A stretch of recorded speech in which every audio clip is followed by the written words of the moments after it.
Oh, thank goodness. Officer, please, come quickly. Bonjour, mademoiselle. How can I...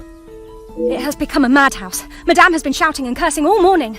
I've never seen her so angry. But what great luck to happen upon you. Please, try to remain calm. First, may I ask your name? We don't have time for that. Please, hurry.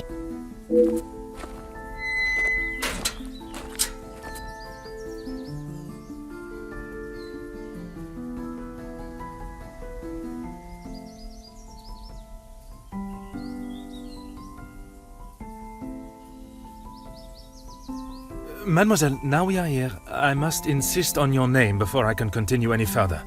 I am Officer Hercule Poirot. I am Elizabeth, but it is the maidservant that we must consider. Forgive me, officer, but are you new to the area? I stand out so obviously. I mean no offence, only I have not seen you before. This is a small town, and you learn everyone's faces very quickly. Very observant of you, mademoiselle. I was recently posted here from the city, and a good thing I am here now. Let us get to the bottom of this madness you speak of.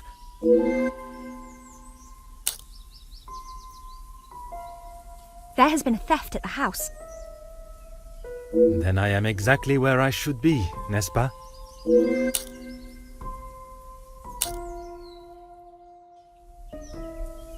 It is only one of Mademoiselle Angeline's most valuable bracelets, taken from her room. Then its safe return is of the utmost importance. Madame Van den Bosch, the lady of the house, believes Florette is behind it. I'm afraid I do. I know Madame is confident of Florette's guilt, but she wouldn't do such a thing. Surely a burglar is responsible, as Mademoiselle believes. Merci, mademoiselle. Your assistance has been invaluable.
Aha.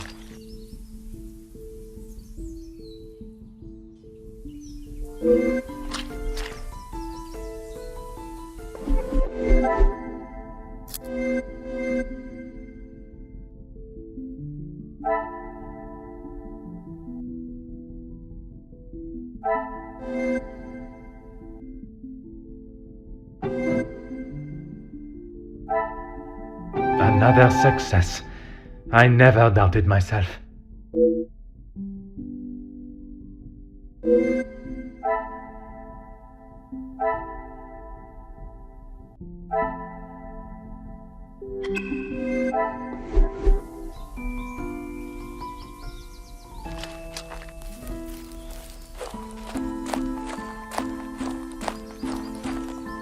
Of course, officer. How can I help? One set must be mine, leaving to find you. The other set must be Florette's. She was caught in the rain this morning. Merci, mademoiselle. Your assistance has been invaluable.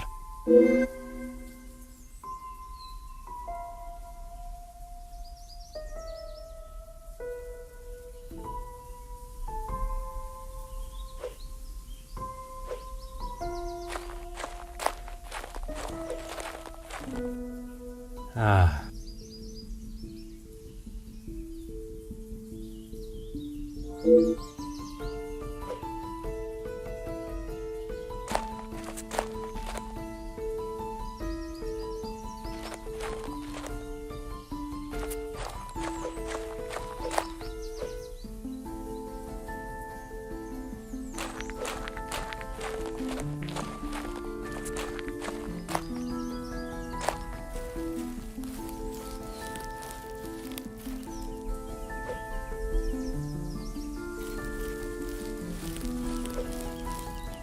Huh.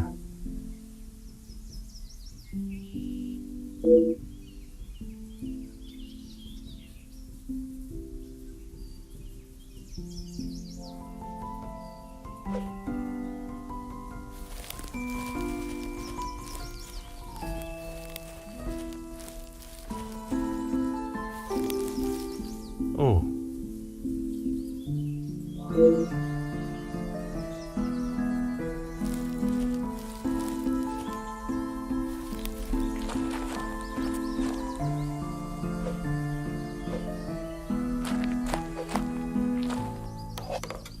Oh.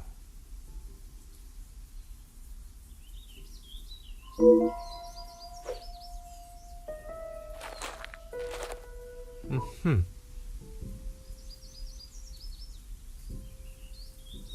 Oh.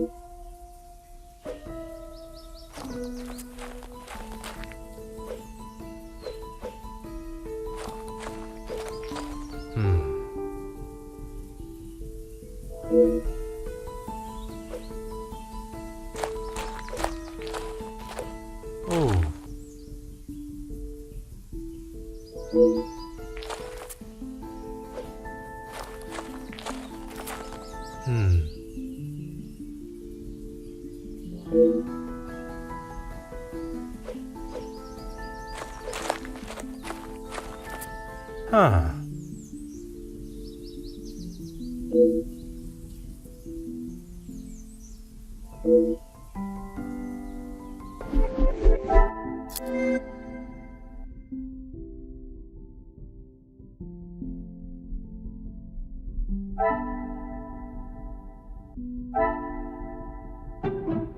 Order and method.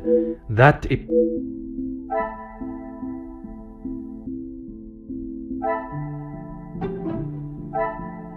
Some would say a lucky guess.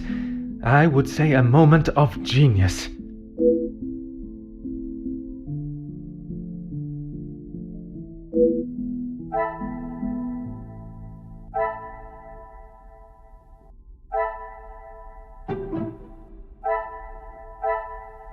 What a revelation!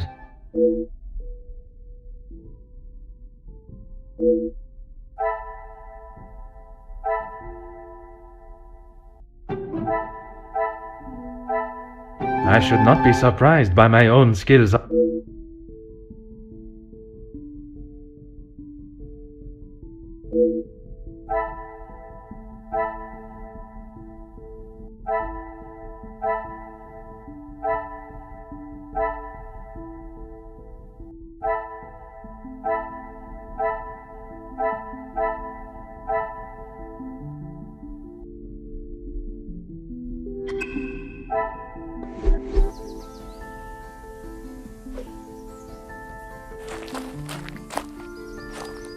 Of course, officer.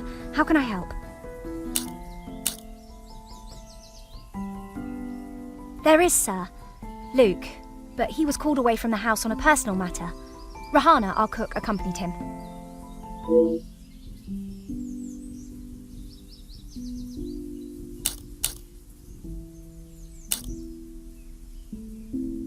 Excuse me, officer? The carving on the bench. Forgive me, I was not suggesting anything untoward. Oh, of course not.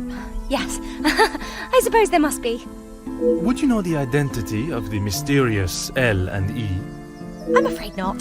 Perhaps they were old residents. A pair of star-crossed lovers, perhaps. Madame does not allow distracting staff relationships. Love is not something that can be harnessed so easily. That is Madame's rule, and I wouldn't want to be the one that challenges her on it.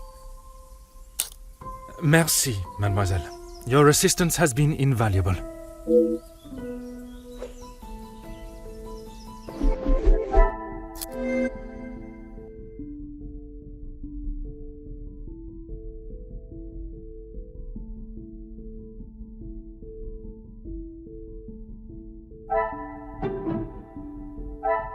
I must take a different approach if I am to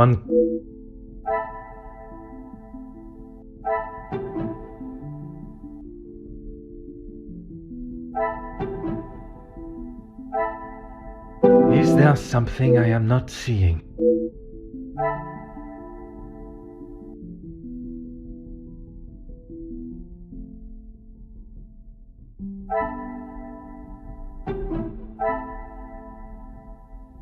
Things are beginning to become clearer.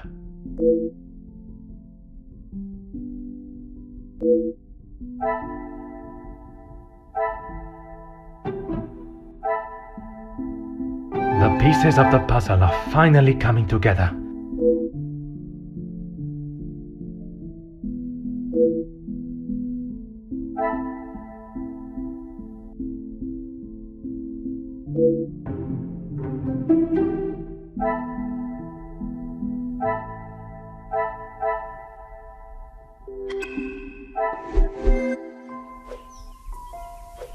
I have conducted my initial inspection of the house and grounds.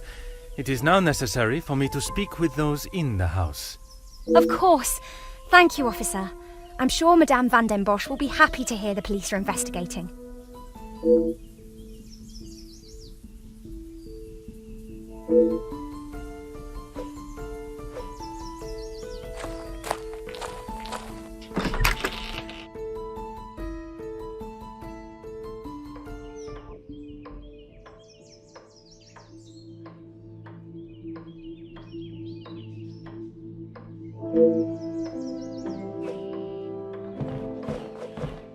Who are you?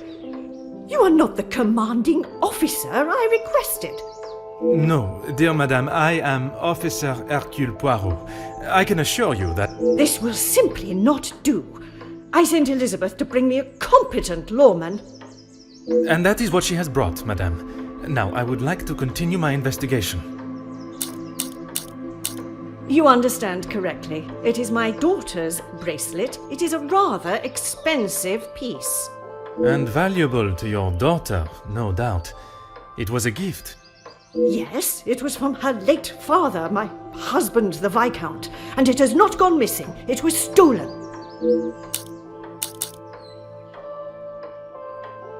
I do not believe so. I know so. It was Florette, the maidservant. I knew I could not trust her. And why is that? Because I don't. I do not need to explain myself any further, especially to a measly officer. Don't be ridiculous. I have told you who is guilty. If there had been a break-in, surely it would be your job to stop them. If it was the case, of course, madame. Although I cannot predict a burglar's movement. Perhaps then you have proved me right, and you aren't the competent officer I require.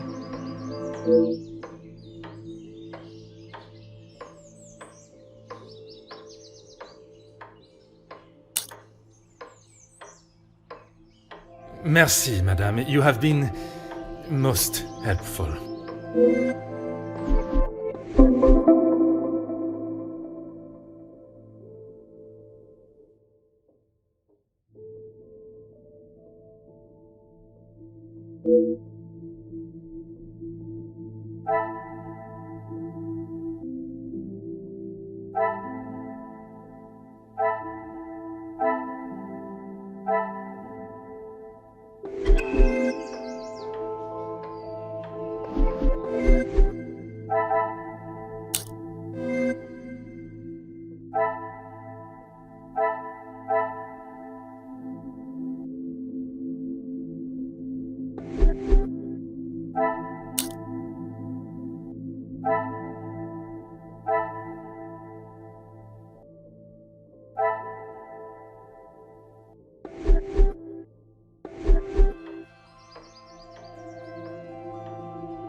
Aha.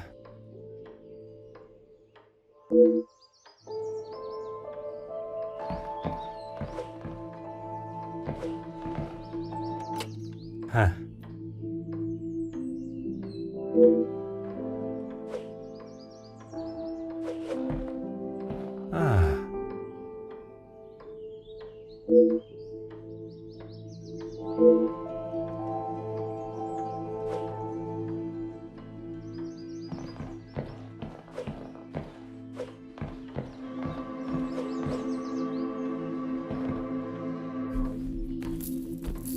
Ah.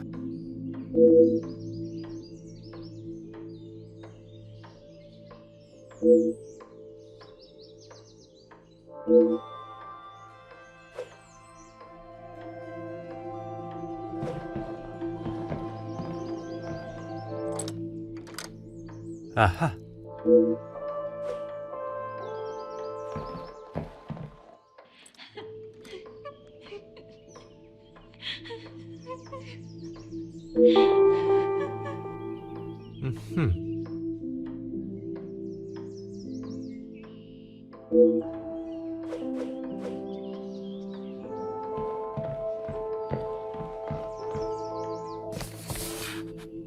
Oh.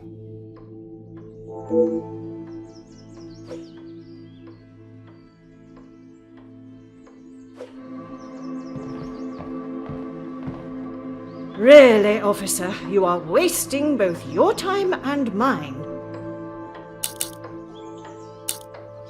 Only if you are prepared to take Florette away. It is an offense to incarcerate someone without suitable proof of misdeeds. I must question Mademoiselle Florette to gather her version of events. If you will not do your duty and lock her up, then I must. She shall remain there, and I, the key holder, until she is led from the room in handcuffs.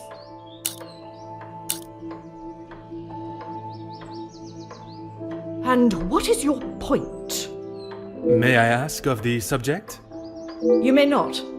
Honestly, your prying is getting on my last nerve. Merci, madame. You have been most helpful.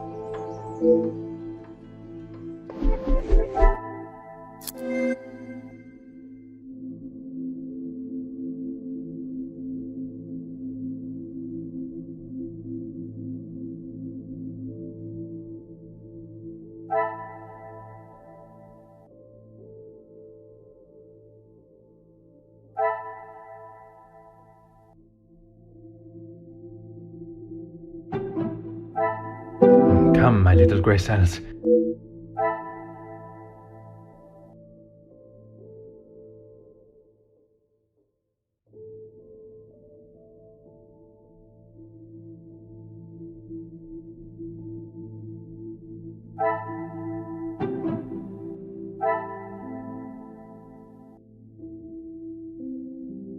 Magnifique.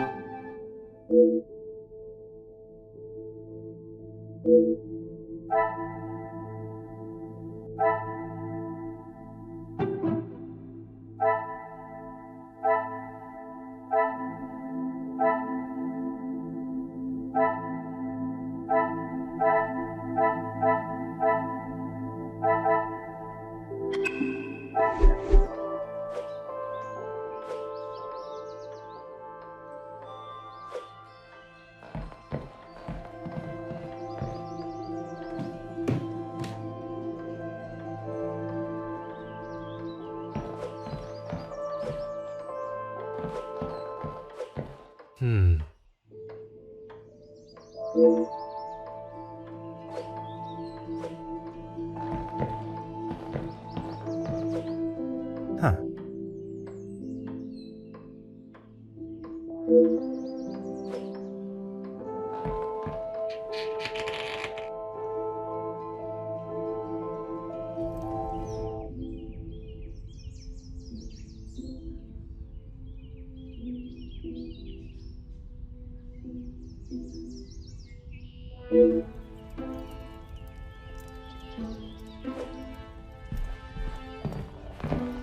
What do you think you're doing in here? Who let you in? Mademoiselle Angeline, I presume. Allow me to introduce myself. I am Officer Hercule Poirot. An officer of the law? But what are you doing here? Don't you need to be chasing down the burglar? Your bracelet has gone missing. It is only correct. I speak with all members of the house and investigate the scene of the crime. Ah, if we must. Merci. I will attempt to take up as little of your time as possible. Some rat stole my bracelet this morning. Even though it's clear someone has broken in, Maman refused to listen and blamed Florette. You sound very convinced it was taken by someone from outside of the house. My window was open when I returned. How else can you explain that?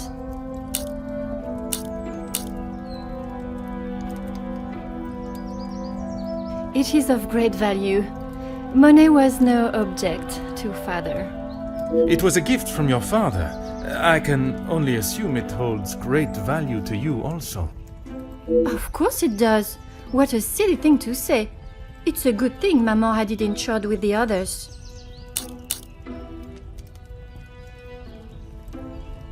It must have been while I was down at breakfast with Elizabeth. She was with me all morning. Mademoiselle Elizabeth was with you until you discovered the bracelet was missing? She was. She woke me up later than usual. I washed and dressed, and we went down to the lounge for breakfast. You have been of great help to my investigation, mademoiselle. I will do everything I can to find the culprit and return your bracelet.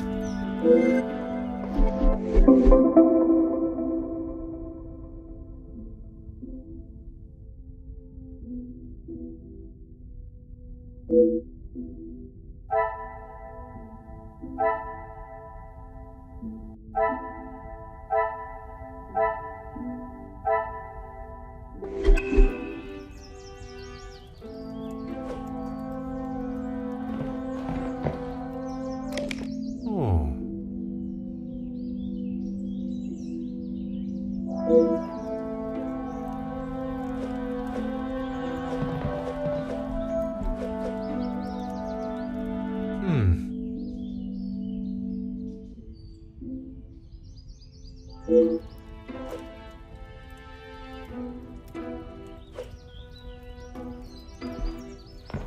Huh.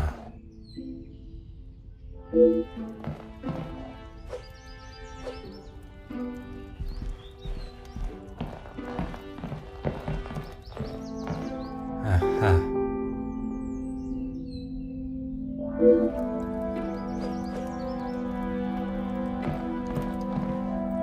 Huh.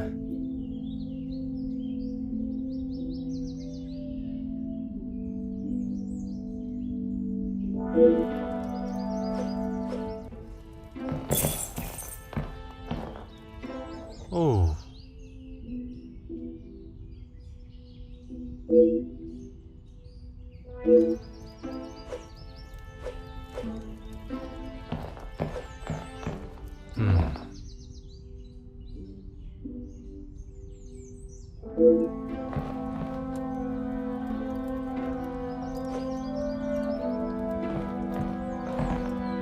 Aha.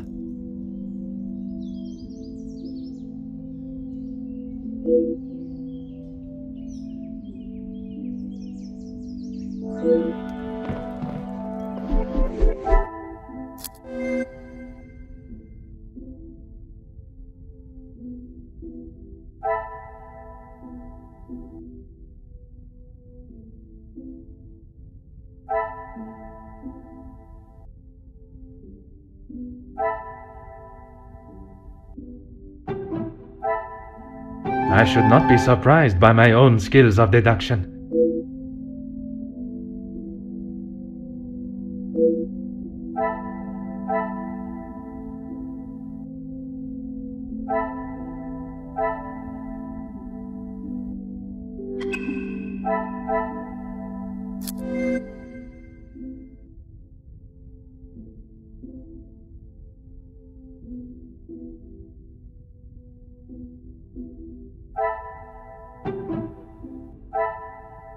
Magnifique.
Some would say a lucky guess.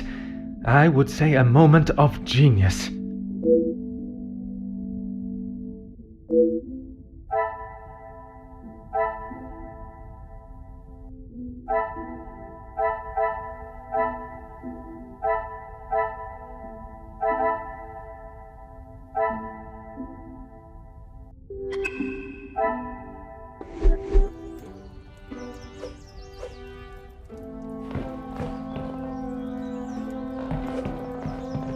The longer you're here, the further the criminal goes with my bracelet. But by all means, fire away. Is one bracelet not enough?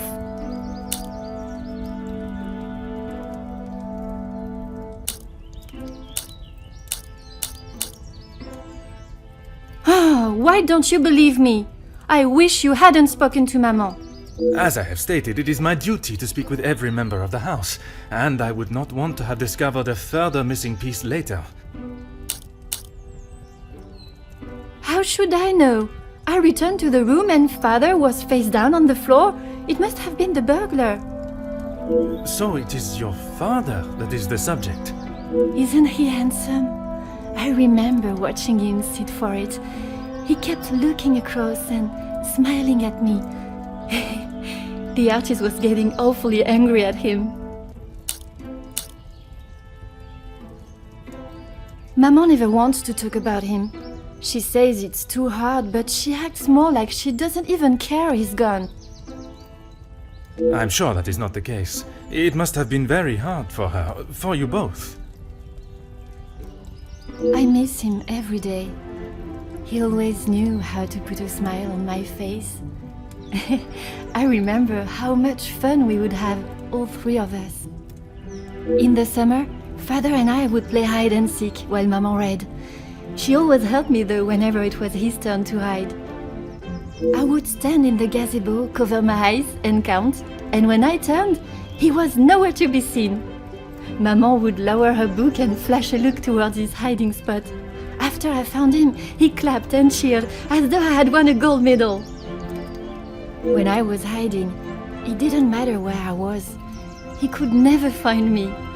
I always thought I was an expert hider, but when I think back now, I know he was letting me win. He always said my smile was prize enough for him. He always knew just what to say. I'm sure he would want you to be smiling today, even under such circumstances.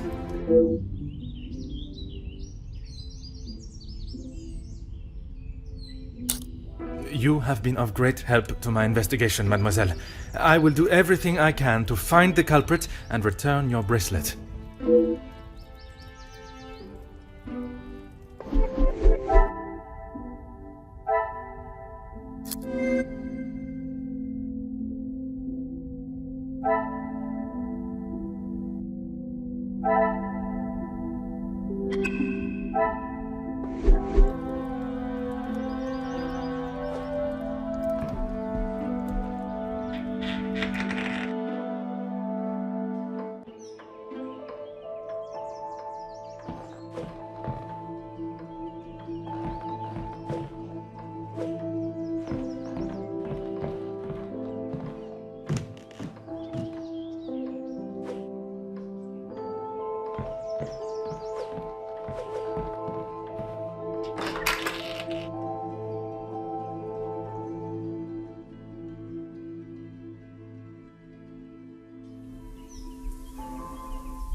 Mademoiselle Elizabeth, I hope you are feeling less distressed now.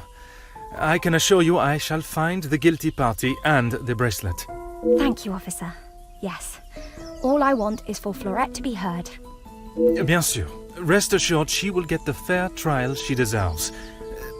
I wonder if you could help me with some questions regarding the house. Of course. Whatever I can do to help.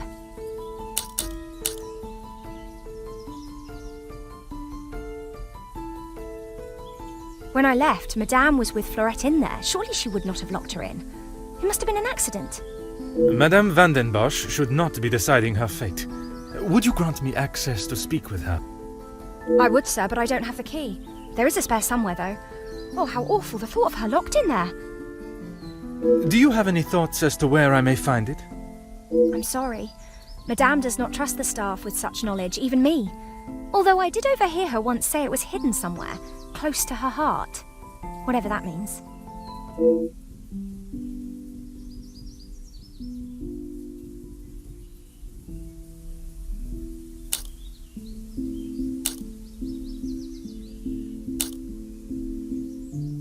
Now I think of it, I don't recall seeing her memento tin.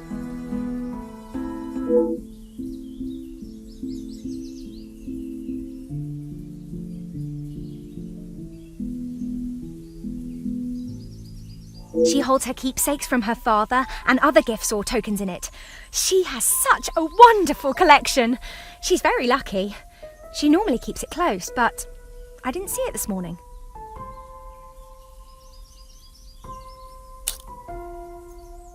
Merci, mademoiselle. Your assistance has been invaluable.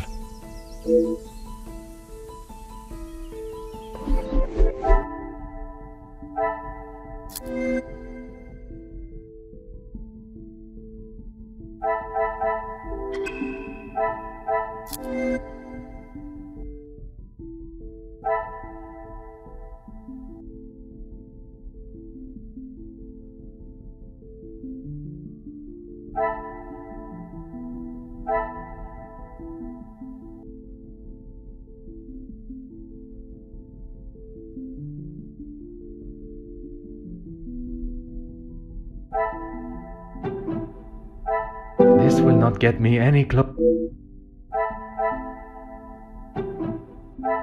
The pieces of the puzzle are finally coming together.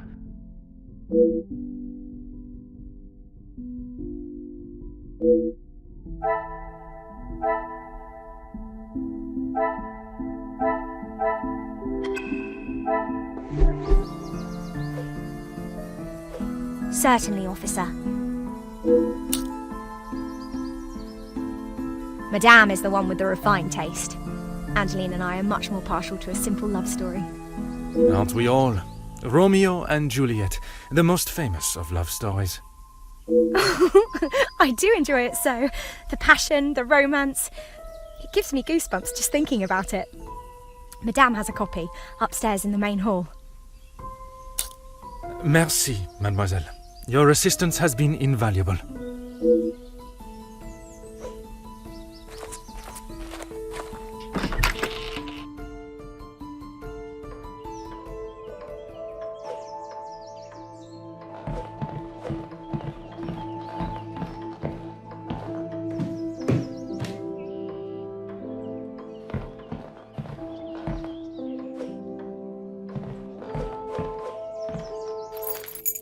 Huh.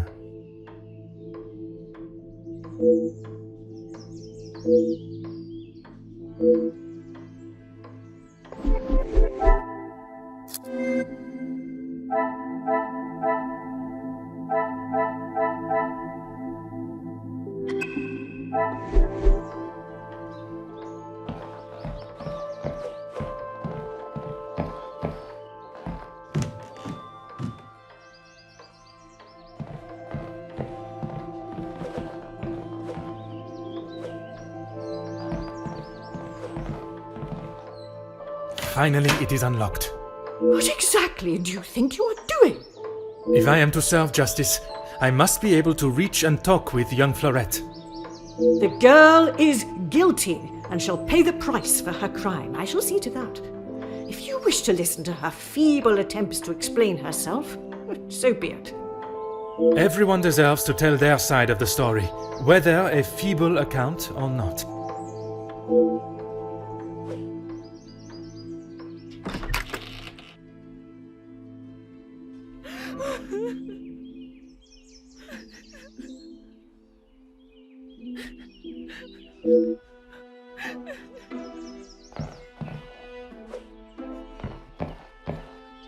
Mademoiselle Florette, I presume.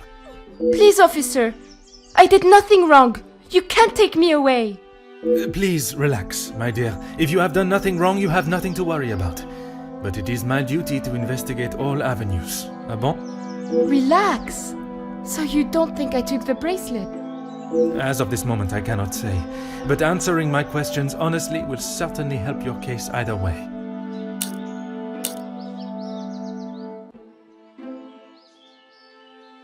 I didn't even know it was missing till I got accused of taking it. There must be some reasoning behind her accusation. How could I have taken it? I've been in town most of the morning. I was even late coming back. Then I was preparing breakfast. Rehana the cook is away, so I had to fetch breakfast for the house and prepare it all myself. How does she expect me to do that all on my own? From what I understand of Madame van den Bosch, she would not have been best pleased you returned late for breakfast. Not best pleased? I thought she was going to batter me to death with a baguette. I hid in the kitchen and then tried to stay out of sight in the lounge until breakfast was over. Didn't want to put my head near her jaws while she was still hungry. Perhaps a brave move under the circumstances. And you did not go upstairs at all. Madame was singeing a hole in the back of my apron with her glare. I daren't have moved. I was too scared to blink the wrong way. Never mind stamping upstairs.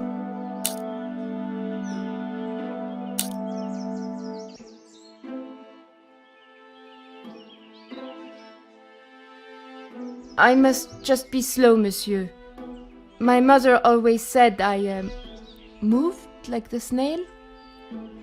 Maybe I was just happy to be out of the house.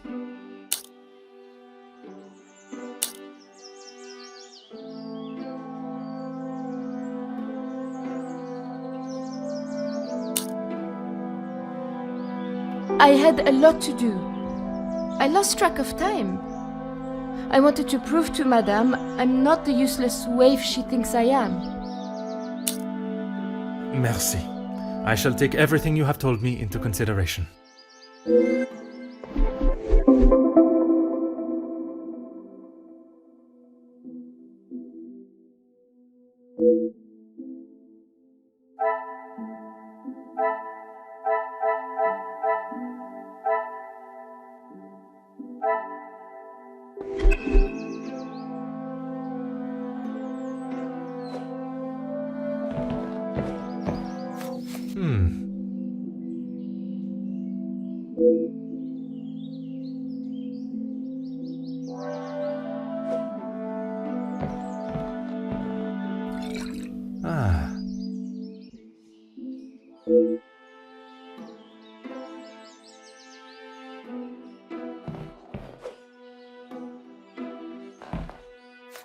Aha.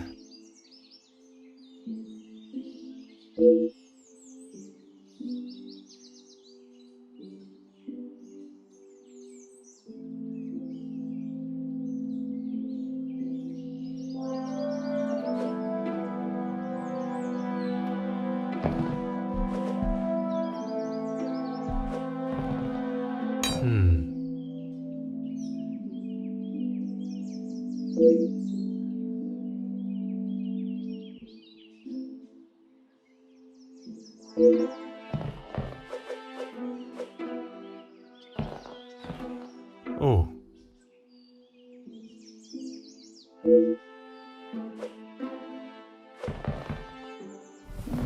Huh.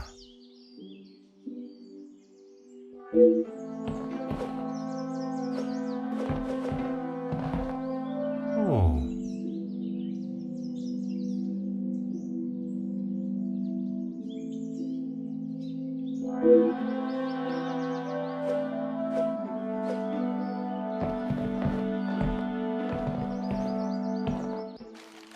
Mm-hmm.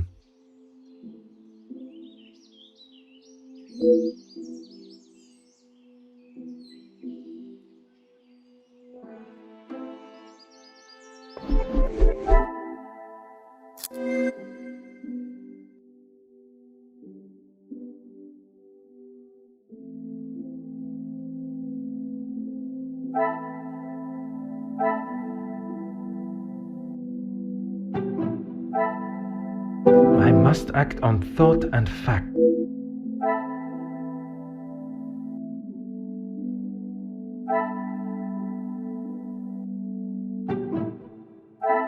I cannot see the logic in this.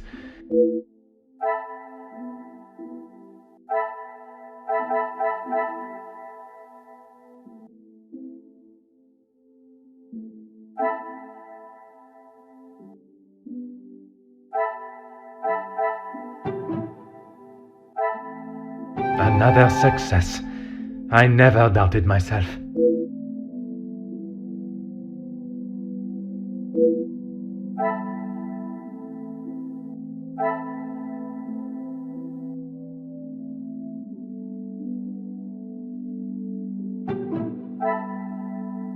Things are beginning to become clearer.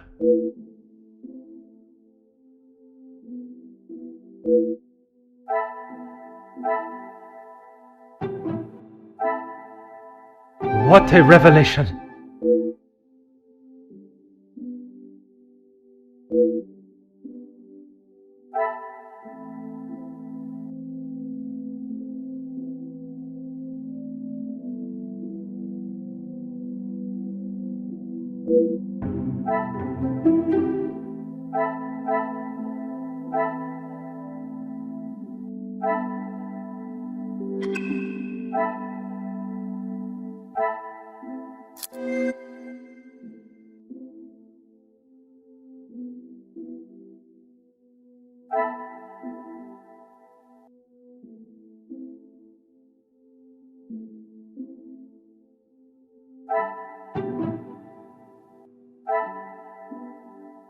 Magnifique.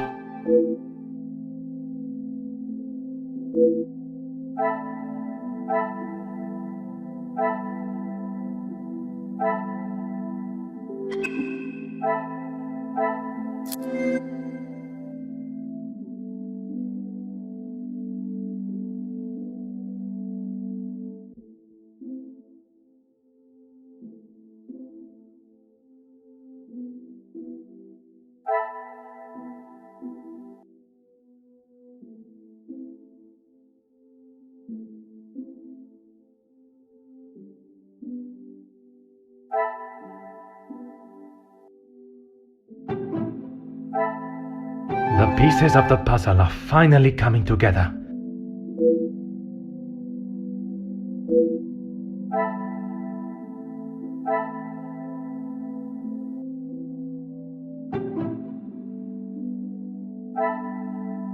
Some would say a lucky guess. I would say a moment of genius.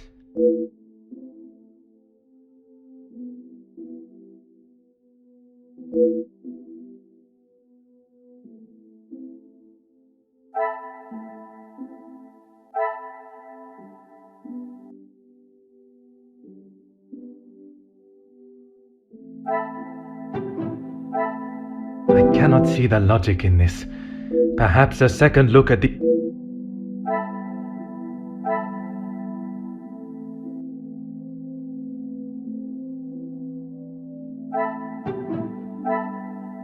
I should not be surprised by my own skills of deduction.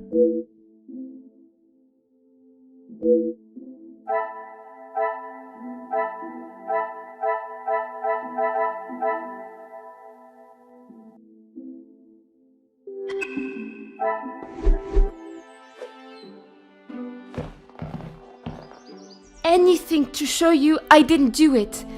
And Madame...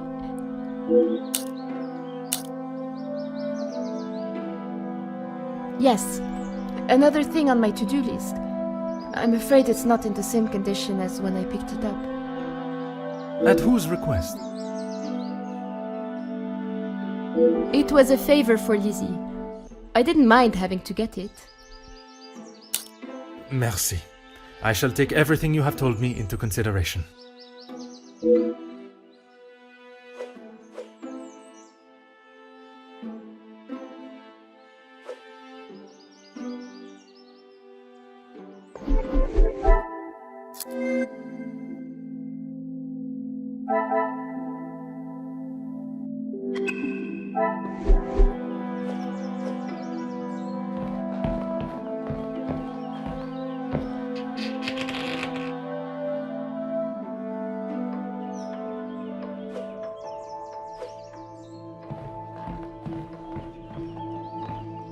Really, officer, you are wasting both your time and mine.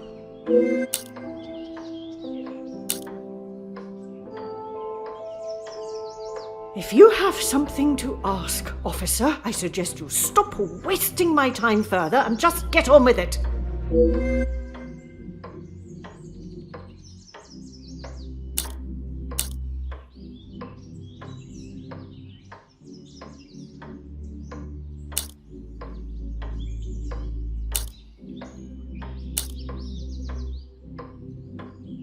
And this is how she repays me?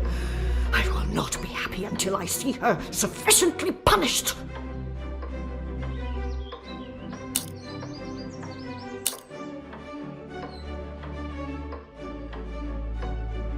I am glad you have finally come to your senses and have seen her guilt.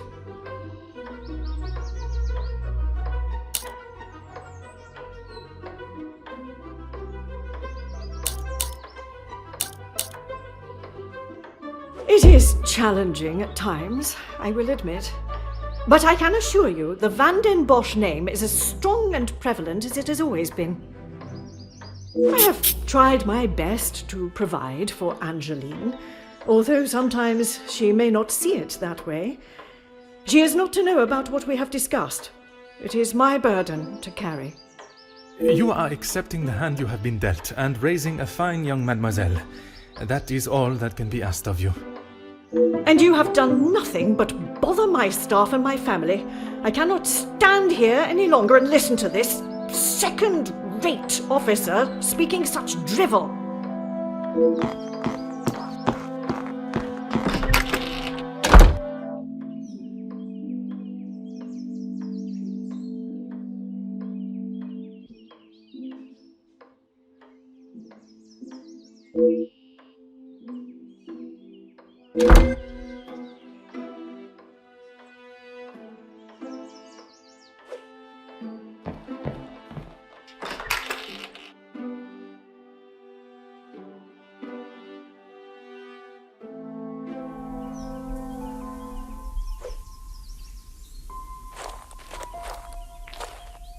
Certainly, officer. The lounge? A package? Oui, it is quite hard to miss. Oh, how silly of me. I must have had my head in the clouds this morning. I'm sorry, I can't help you further.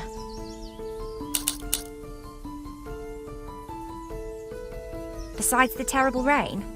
No. I woke, began my duties with Mademoiselle. I had already laid out a clean dress.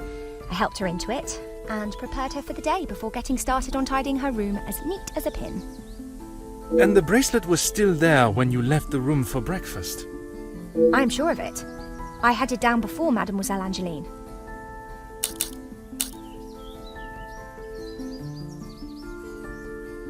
Why, yes, officer! I misplaced it after wiping a stain from Mademoiselle Angeline's sleeve at breakfast. You are a great detective. You are not the first to say.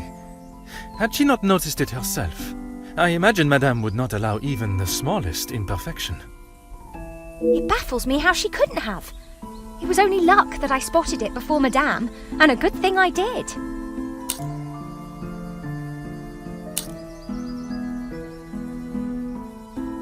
Madame is under a great deal of strain.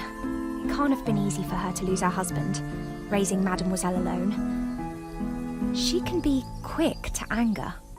And this morning, it sounds as though it was such an occasion.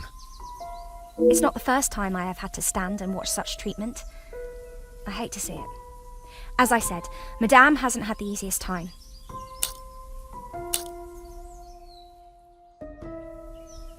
Madame's scolding of Florette this morning was the worst I have seen her temper.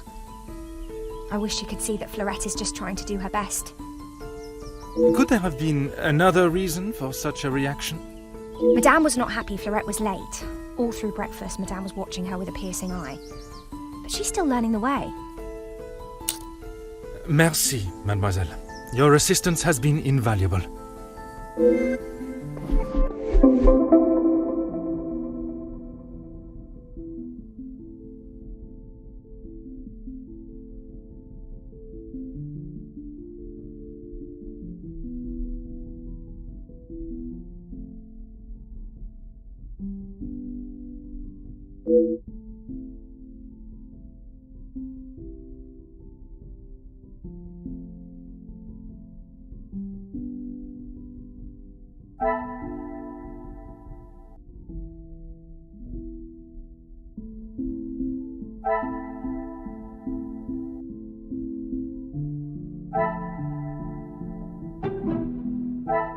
Another success.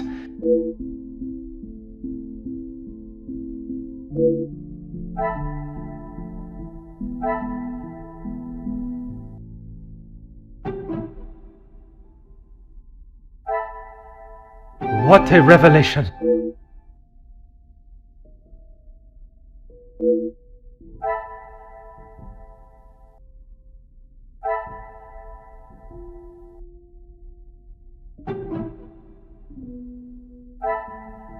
Things are beginning to become...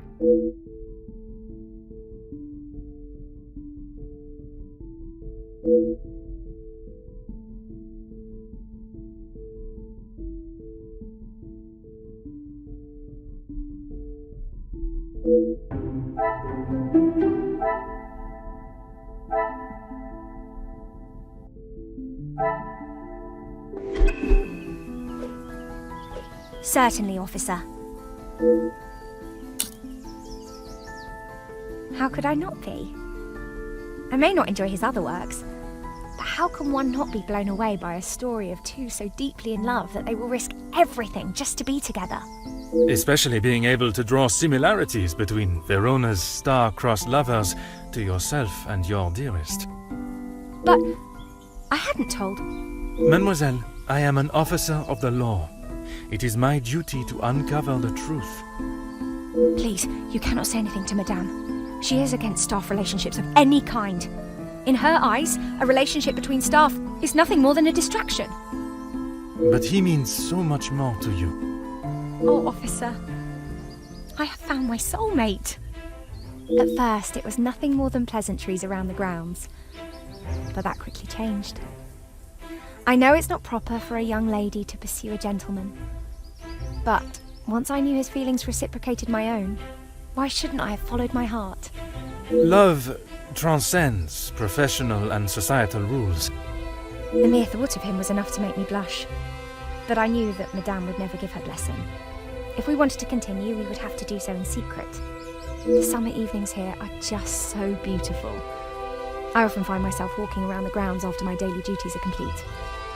And it was one such evening that Luke was waiting for me at the gazebo. He looked ever so handsome.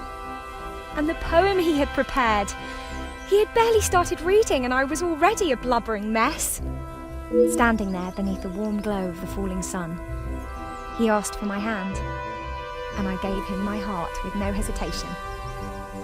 Oh, I'm sorry, officer. I've been chattering on for so long. You have much more pressing matters than to listen to me rambling aimlessly. One should never apologize for such a charming and bewitching story of love. But you are correct. While the culprit still eludes us, my work is not yet complete.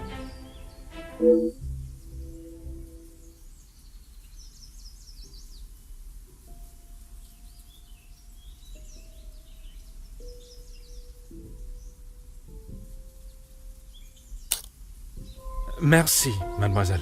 Your assistance has been invaluable.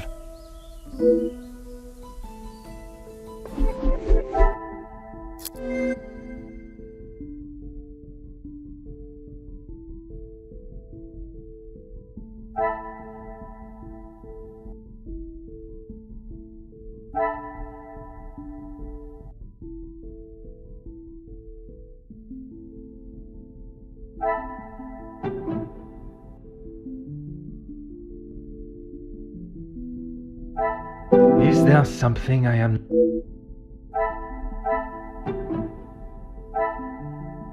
Magnifique.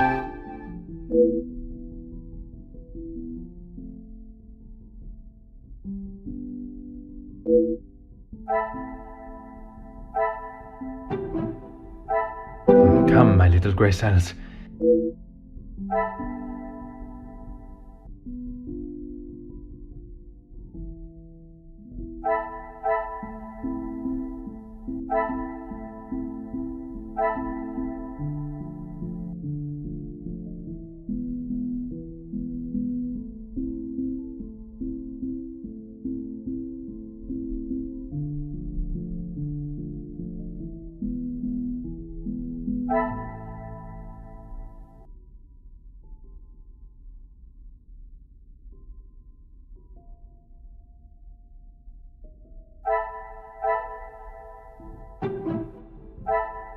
I should not be surprised by my own skills.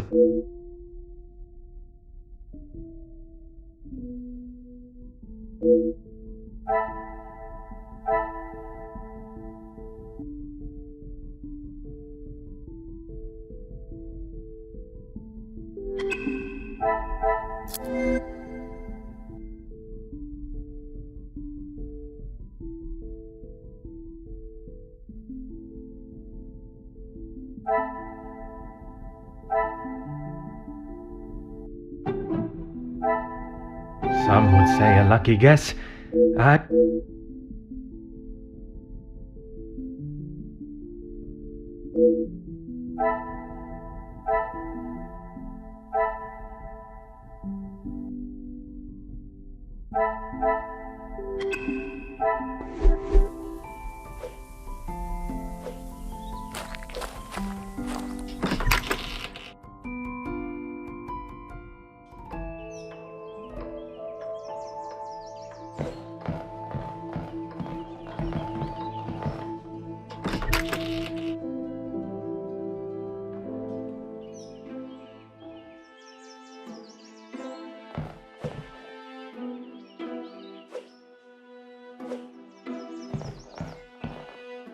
Anything to show you I didn't do it.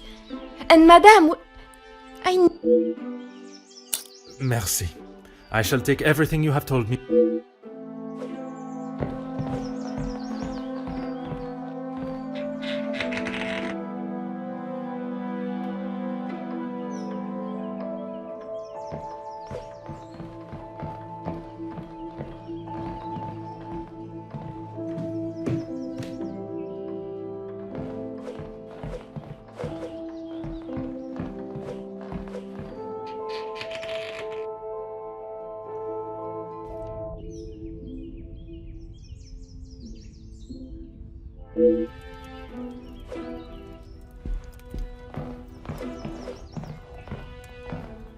The longer you're here, the further the criminal goes with my bracelet. But by all means, fire away. Maman is never happy with anything these days. Also, Florette does have a habit of not doing things exactly how Maman wants them done. And how does she react when she sees Florette not doing things the correct way? Maman has the temperament of a kicked cat. Florette has often been on the wrong side of it. That is how she responded today? She was shouting at her, and when Florette would not admit she took the bracelet, Maman really lost her temper. I have not seen her that angry before. You have been of great help to my investigation, mademoiselle. I will do everything I can to find the culprit and return your bracelet.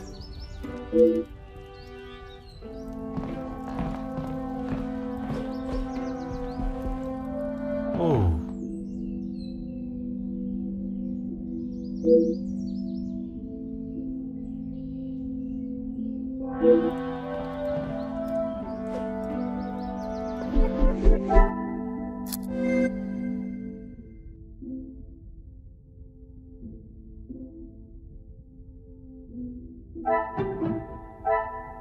Another success.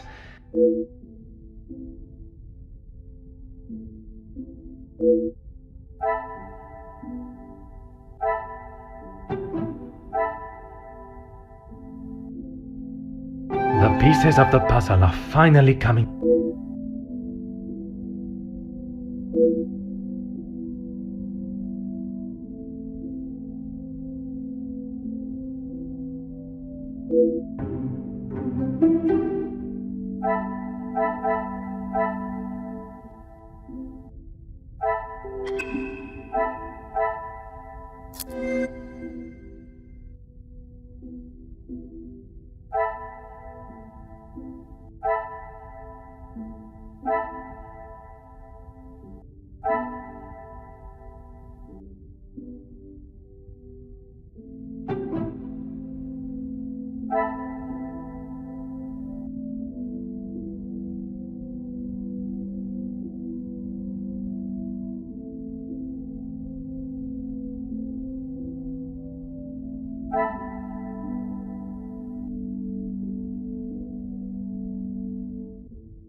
What a revelation!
Anything to show you I didn't do it. And Madame, I need this job, monsieur. She never used to be such a witch. When the Viscount was alive, she was much nicer. He was the head of the house, he gave the orders, and he treated us right. I would have gone long ago, monsieur. But my family can't afford for me to be picky about my employment. I was not aware you were supporting your family, and at such a young age. Papa lost his job at the factory just before he left for good, so Mama had to work even more. I was old enough, so I went to work. When I joined the Van den Bosch house, the Viscount was very kind. I didn't think he would care, but he wanted to help. He gave me some extra in my first pay pack, enough to keep the landlord from kicking Mama out at least. No one had ever been that nice before. I didn't know what to say, but all he wanted me to do was work hard for her. He even let me to go home and visit Mama and my brothers at Christmas, with a food parcel from the kitchen. Mama said she had never seen so much food. It's always been hard for her. Even before he left for good, Papa wasn't around much, and even when he was, we both wished he wasn't. My brothers were too young to remember what he was like, I hope. When I walked in Mama's house, everything seemed so much smaller. I must have got too used to the size of this house. I swear, you could fit our house in just this lounge. We didn't have much, but we didn't want for much. It was simple and it was home. The valuables in the house do not determine the love it shares. Someone should tell Madame that. Not that she'd listen anyways. I will uncover the truth of what happened today, mademoiselle. That, I promise you.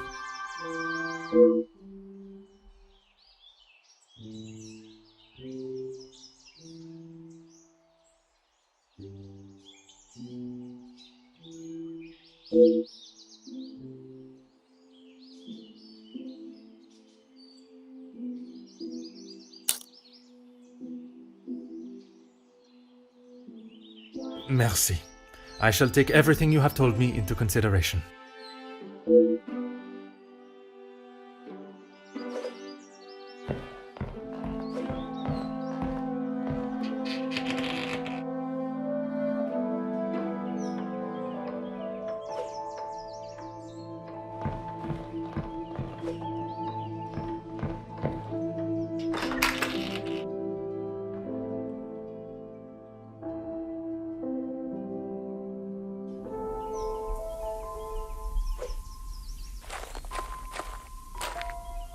Certainly, officer.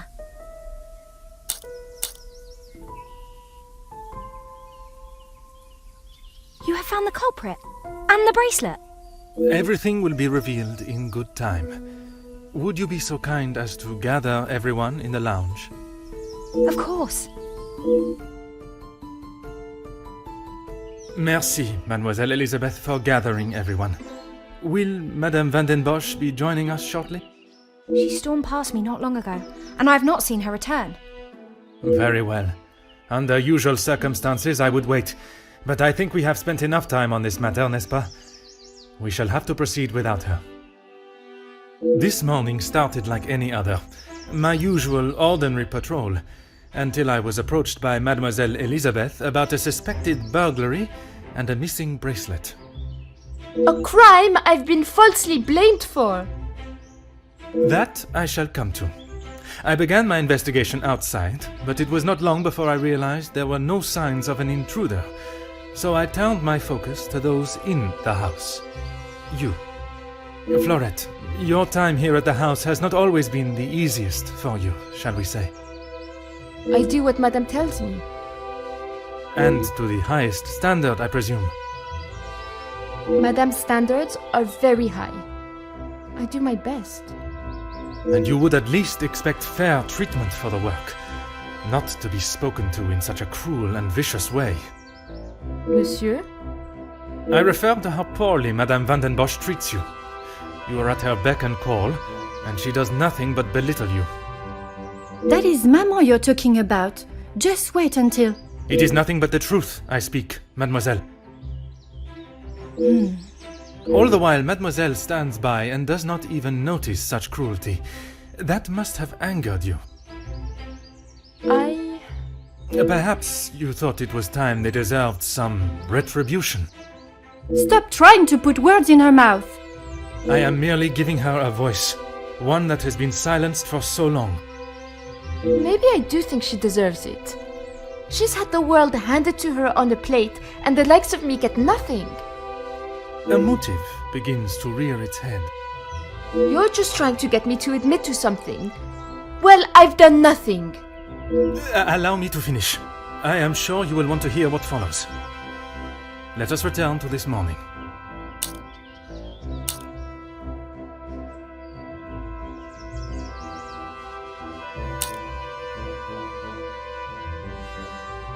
I was only trying to help Lizzie. You must have known how Madame would have reacted to your late return, especially with her prior treatment of you.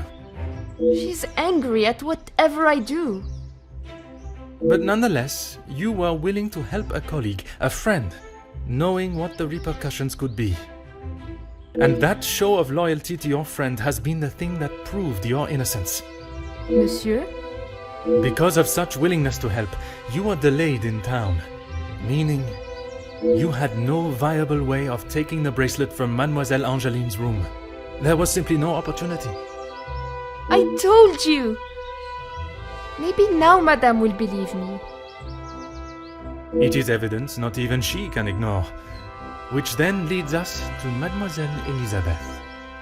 Mademoiselle Elizabeth, you have been with the Van den Bosch family for quite some time now, correct? That is correct. You have grown close with both ladies of the house and your fellow members of the house staff, would you say? Of course. And I certainly hope they feel the same.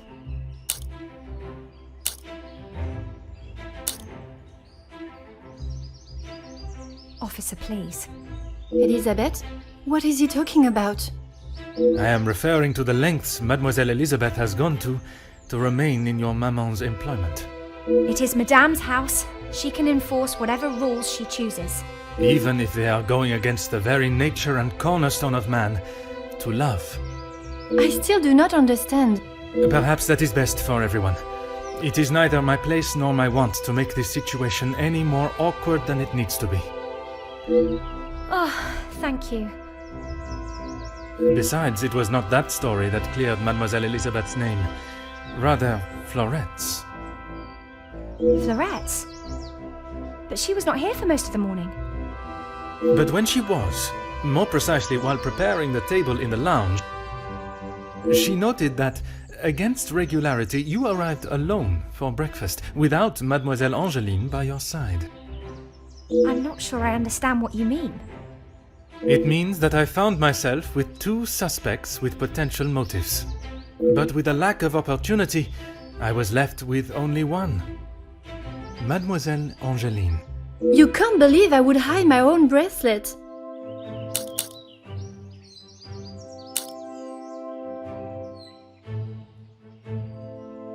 I have nothing to say.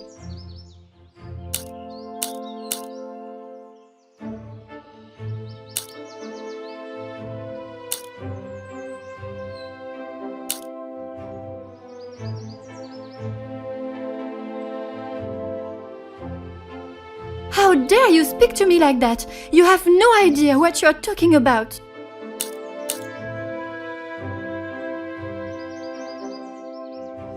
You can't actually believe I would hide my own jewelry. If you didn't, explain to me how your memento tin with the bracelet inside came to be lodged inside the chimney of your bedroom fireplace. You have no proof I put it there. Besides you being the only one in the room alone, even after finding the bracelet, I still did not know why you had done it. Until I contemplated why Madame was selling so many heirlooms and art. You had no right to snoop through our house in the first place. When it is part of my investigation, I have every right, mademoiselle. The unpaid bills and final notice from the telephone company. Maman can do what she wants with her art. That means nothing. But when there was no more art to sell, what then? You could not risk her taking your father's bracelet and selling it. So, you staged a burglary pretending it had been taken, preventing her from selling it. Then you stood back as the innocent Florette paid the price. She didn't think about me at all. She was going to take my bracelet and sell it off. It would have just ended up on some old wrinkly wrist. I didn't think Maman would blame her. I didn't think she would do anything. But she did. And somehow that evidently didn't cross your mind. When Madame returns, you shall have it all to explain. Maman can't know what I have done. She will be furious. But Mademoiselle Florette will be proved innocent. And that is what is important. No crime has been committed, so I see no reason why this should continue any longer. It is time you considered the consequences of your actions. And now, you must face them head on.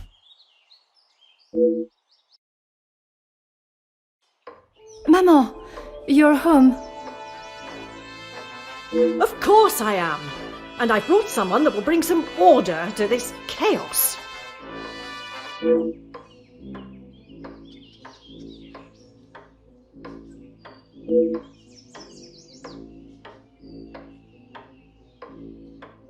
Major, I can assure you I have the situation under control. From what I have heard, you are far from it. The missing bracelet has been found, and the guilty party has been identified. I'm well aware that the maid-servant was behind it all. And yet I see her standing as free and innocent as you and me. I am sure Madame Van den Bosch has informed you of her suspicions, but I'm afraid it was merely speculation. Excuse me? After conducting a full investigation, the evidence and facts led me to deduce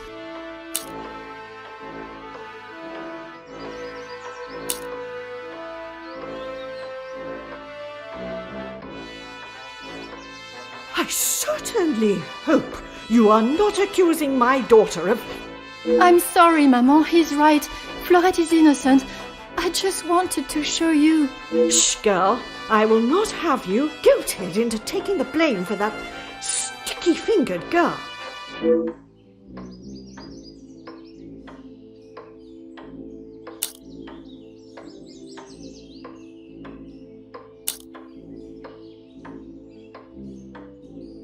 Perhaps it would benefit you to remember you are nothing more than a simple officer of the law. Officer Poirot, a word. Madame Van den Bosch was forced to make her way to inform me, alone, I might add, of the goings-on at the house today. Major, with all due respect, she was impeding the investigation. This may be how some officers act in the city, but here we show respect to our citizens. You are an officer of the law and should act as such. Insubordination like this will not be tolerated. As the ranking officer, I have conducted my investigation and... Ranking officer? Ha! You are an auxiliary officer. You have little authority over anyone, let alone a major. You would be wise to remember who is close friends with your commanding officer. After what I have heard of your past in the city, I'm sure he would look upon today's events as another failure at the hands of Officer Poirot.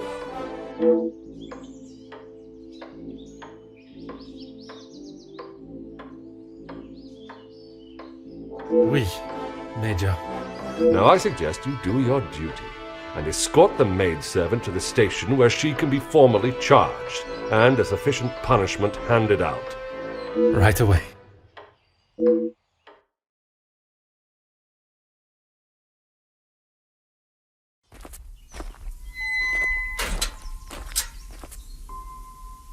I'm sorry, mademoiselle. This is not the outcome I expected.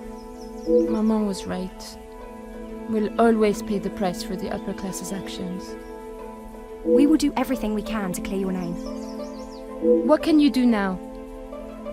Madame said I'm guilty of a crime and I'll be punished. That's that. A crime that was never committed. Once the truth is explained, this wrong shall be set right. Angeline did not intend for you to be arrested. Surely you know her better than that.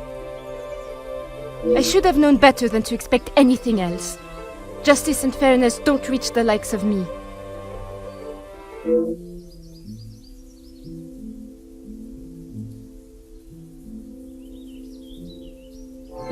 What you saw today was not justice. In the eyes of the law, you are innocent and have been harshly treated and wrongly accused. No one will be going to jail. But that doesn't help my employment, does it? That I cannot save. But your freedom, I shall make sure of that.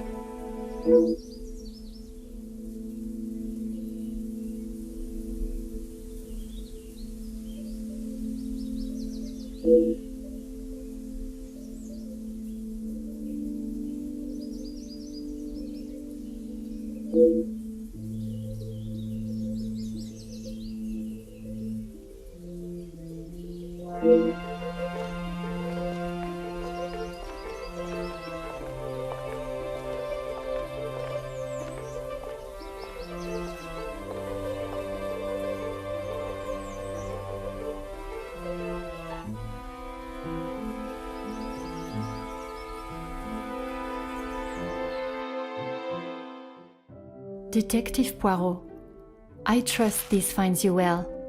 It has been many years since our paths last crossed, and while I'm sure your recollection of the events may differ from mine, I hope that receiving this letter has not rekindled a sense of animosity toward myself or the Van der Bosch name. The impression you made is something that has stayed with me since that day. It compelled me to reconsider the spoilt young lady I would have inevitably become and helped shape me into the woman I wished to be. You made me see the childish and selfish girl in me that did not consider the consequences of her actions or how they may affect others. Although Maman may see the events of that day differently, I believe the compassion you showed for our mate Florette, as well as the drive to uncover the truth and accept no alternative, was a testament to your character and professionalism. Although I wish it were under different circumstances, your assistance is once again required, and I hope you will consider this as my formal request for your service. This forthcoming weekend was due to be one full of joy and happiness at the announcement of my engagement to Gedeon, whom I love dearly, bringing together two illustrious families, but it has been shadowed by deceit, extortion, and blackmail.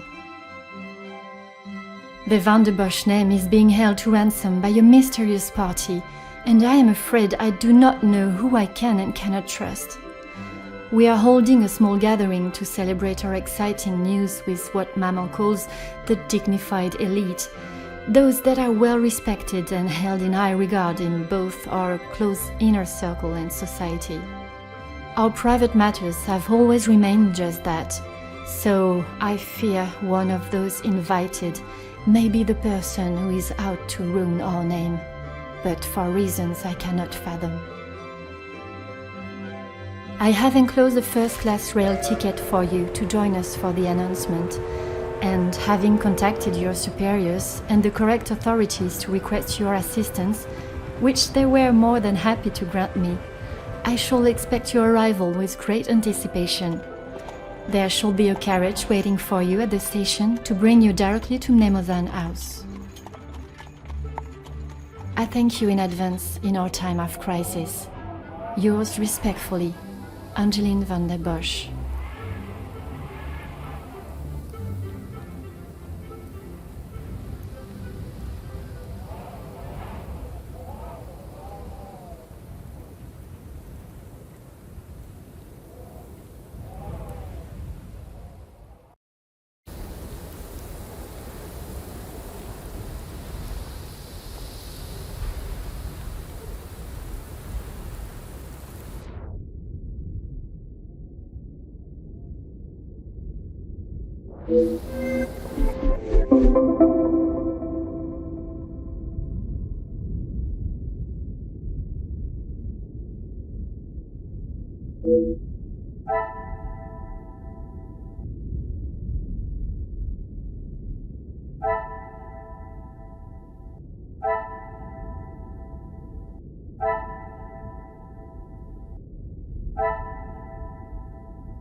Bonjour, my name is Hercule Poirot.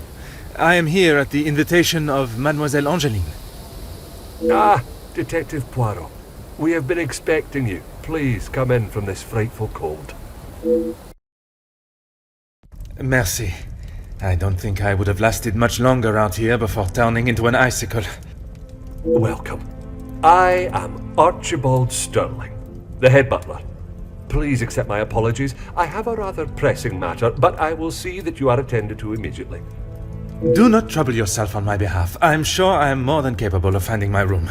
I shall straighten myself up and be ready to join the party. There is no rush, Detective.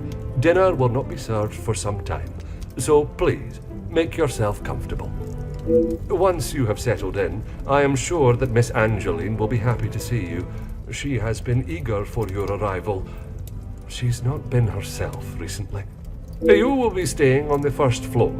I believe your room is one of the two on the west side of the house. Merci. I am sure we shall speak again soon.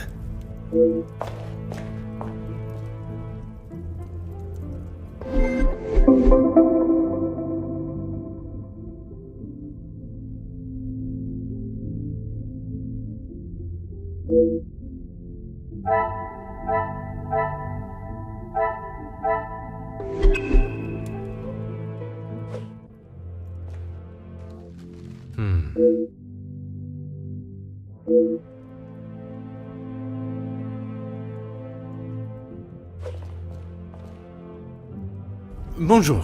Allow me to introduce myself. I am Detective Hercule Poirot. Detective? I hope you're not here for me. Not that I am aware of. Should I be? Ha! Not often you meet a detective with a sense of humor. I'm Zakariyah Demir, but you can call me Zach.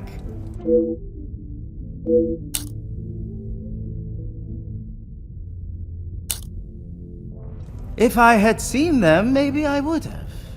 It is meant to be their celebration, but they're always off, dealing with something or other. Something or other? A rather vague expression. Let's just say they like to keep their cards close to their chest.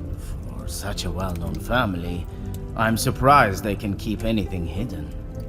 Would you care to elaborate on what Mademoiselle may be hiding?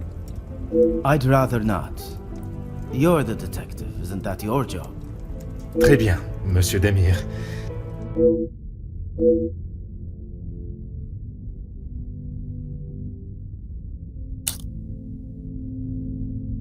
You'll be lucky. I've been waiting for a refill for ages. I came out here to find someone myself. Ah, I see. The preparations for this evening's dinner must have taken precedence. I've seen that butler running around like a madman, but there is still no party to speak of. It's pretty clear they need to hire a few more hands. I shall take up no more of your time. À bientôt.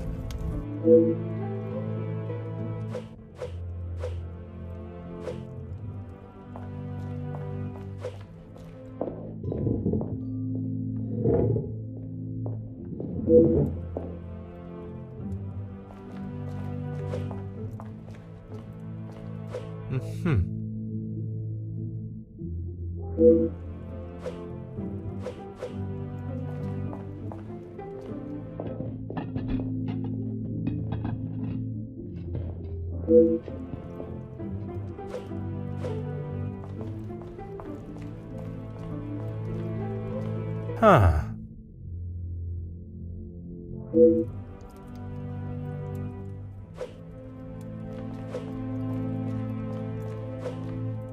Oh.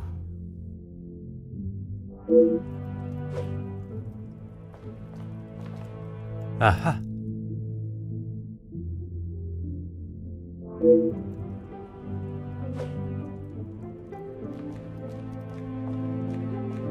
Oh.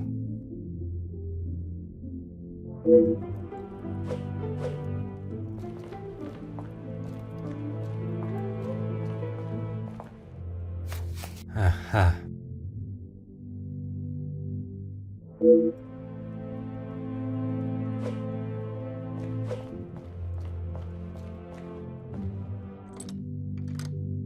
Ah.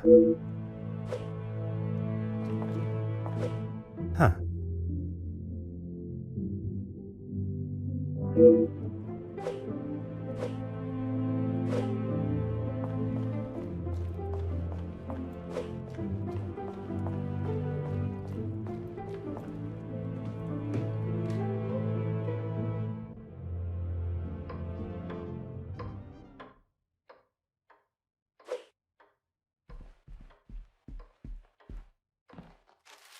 Huh.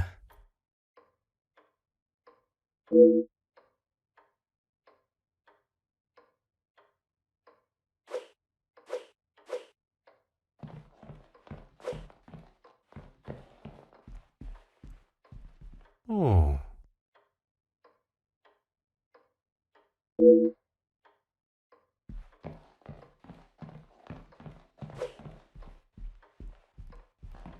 Hmm.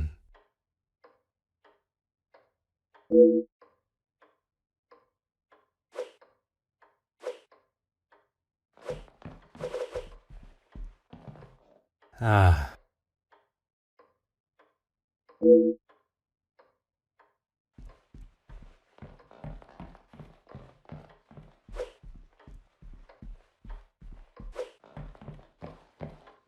Hmm.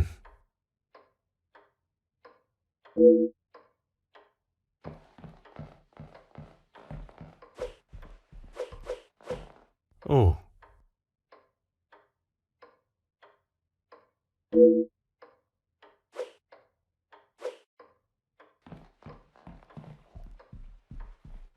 Ah.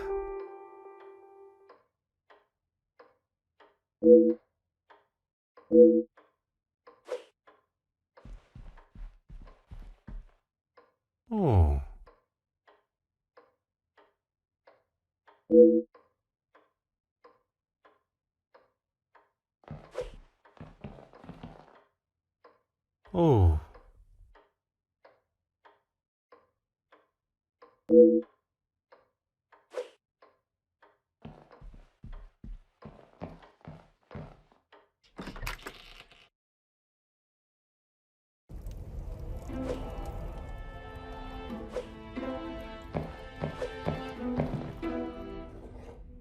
Aha.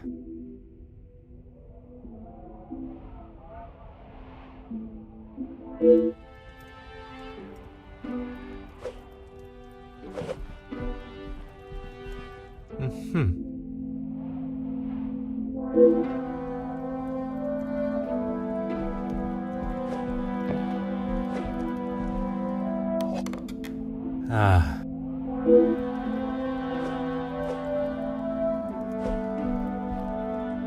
Huh.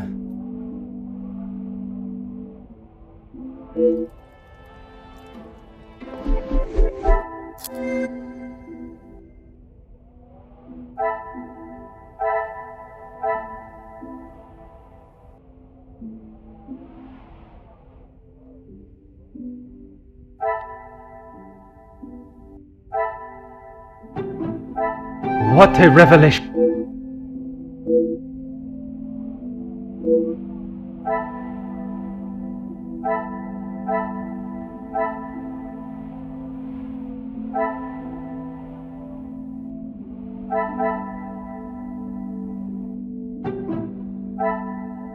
I should not be surprised by my own skills of the...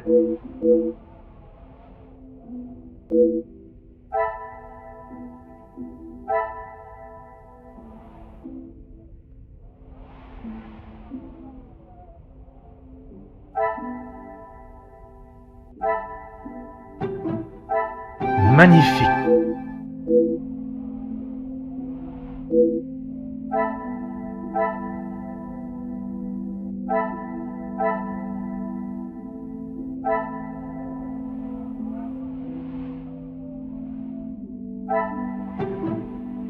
Order and method.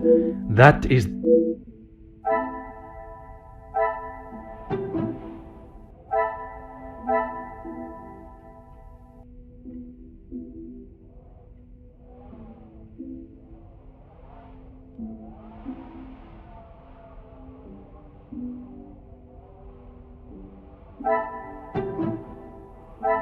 Another success.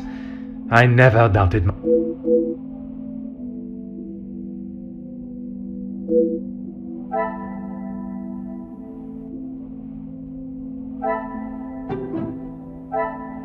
Things are beginning to become...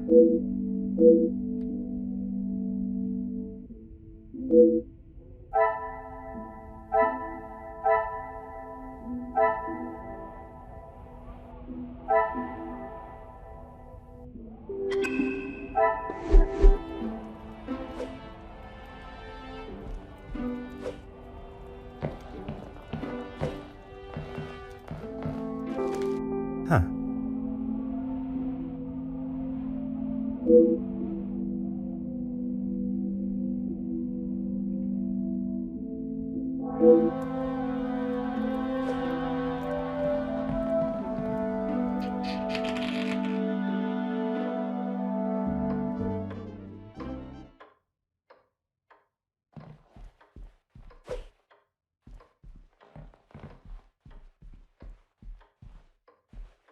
You must be Detective Poirot. Welcome. Allow me to introduce myself. Gedeon Demir. The fiancé to Mademoiselle Angeline. The pleasure is all mine. Angeline spoke so highly of you. It sounds as though you are the man that can sort this terrible mess out. I am, monsieur. You have my word. Mostly friends of the family. A couple of business associates of mine. Quite a mix from all walks of life. With regards to the blackmailing, can they be trusted, or should they be considered suspects? Angeline is struggling to trust anyone right now, but Madame van den Bosch, as it is her house, thought it was best for us to have them all present. And they will all be staying in the house? Yes, it is a rather full house. All 6 guests will be staying on this floor. The family resides on the 2nd floor. As does Felix. I will be sure to speak with them all. However, I will keep my identity and purpose for being here hidden, at least until I have made my initial introductions. I'm afraid that ship may have already sailed. Once the Comtesse gets wind of something, a detective coming to the house, for example, you can bet everyone will know.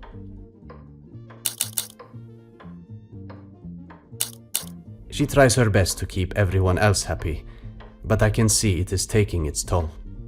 Quite understandable. She is feeling the burden of the family that is not hers to carry. Angeline has spoken with her mother. She has asked if there is anything that could be used against her, but she was just so dismissive. And what are your thoughts on the matter? I do not want to overstep my position, but if there is something that could damage not only the Van den Bosch name, but our future, Angeline deserves to know. That is a very diplomatic answer. You have met Madame. You know it is best to not get on her wrong side.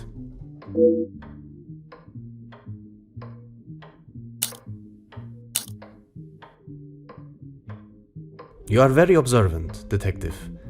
You would be wise to keep that perceptive nature while you're here. I'm sure you are correct, but I'd like to return to your feelings towards the Major. He has been a good friend to Madame Van den Bosch over the years, but that does not make him a good man, or suitable to involve himself in family affairs.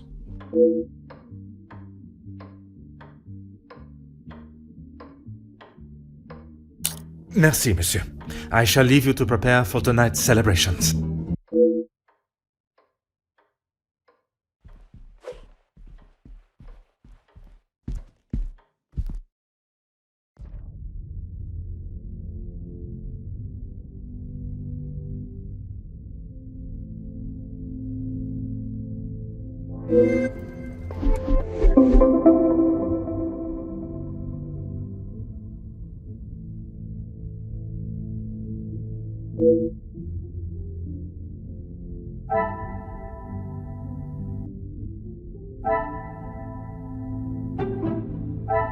The pieces of the puzzle are finally...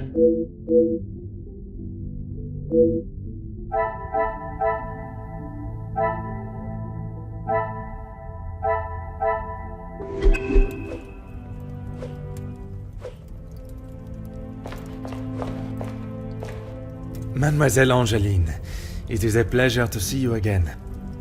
Detective, how wonderful you are here. Your travel was not too arduous, I hope? Watching from my carriage window, I saw the beautiful countryside and rolling hills. It was anything but taxing. I'm truly thankful you could make it here at such late notice. No thanks are required, mademoiselle. When one is requested personally, there is nothing more important.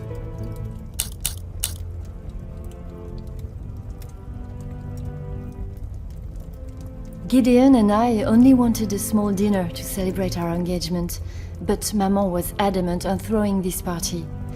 It may have been her idea, but it's the staff that have made it happen.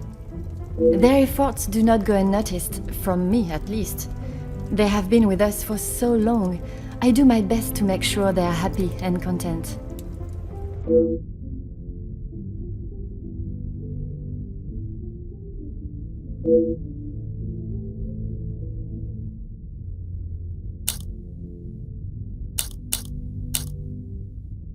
Only Maman, Elisabeth, my beloved Gedeon, and you, of course.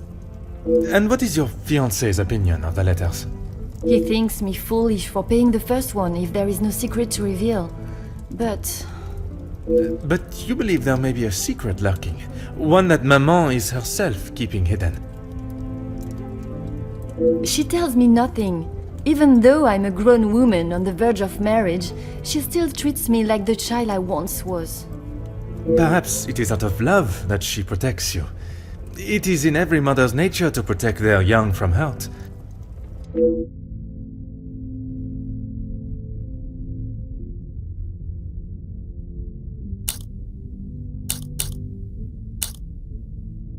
Not a single person.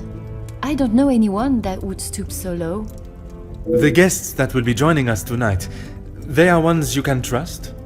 I hope so, Detective. Before the letters arrived, I would not have thought twice about it. They are all close friends of yours, I assume. Friends and colleagues. Gedeon has spoken positively about them. It would be a rather underhanded tactic to do such a thing to someone you are doing business with.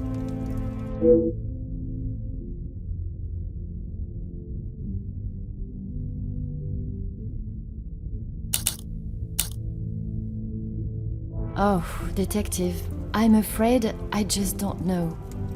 She was quite adamant at the police station that she would not be returning to the house, but I assumed she would at least collect her belongings. Maman demanded that Elizabeth pack up everything she had and dispose of it. But I couldn't let that happen. Elizabeth and I took her belongings, what little there was of them, to a friend of hers in the town that Elizabeth knew of. But not even she had heard from her.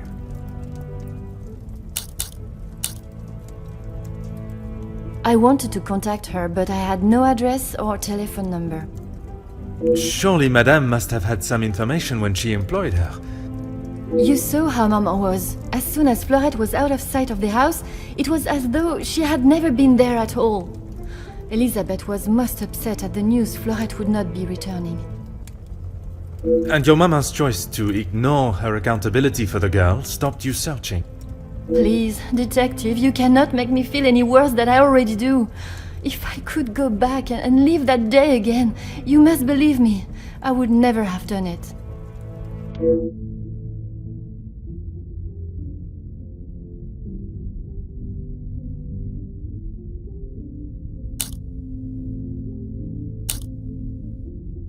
Yes, Maman has quite a collection, although they are not all to my taste. Most, in fact. The painting of the saints, in particular, it is quite exquisite. Is it connected to the house in some way? The one in the hall? If you look above your bedroom door, you will see one of their names. I believe they were originally carved to watch over the occupants. Merci, mademoiselle. I shall find you if there is anything further I need.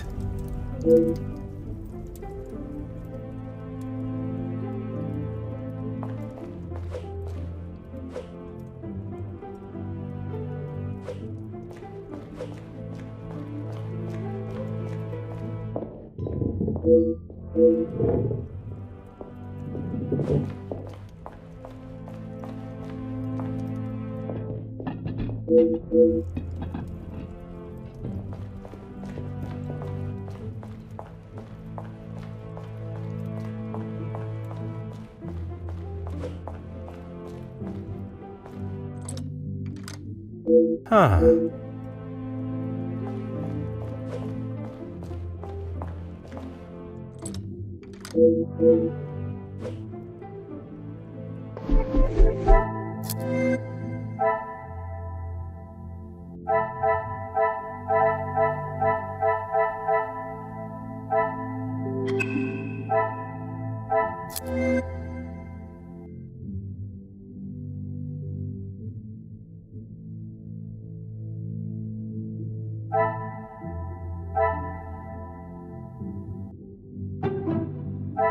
This will not get me any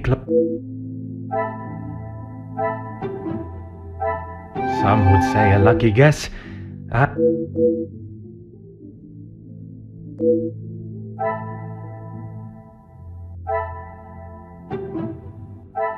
What a revelation!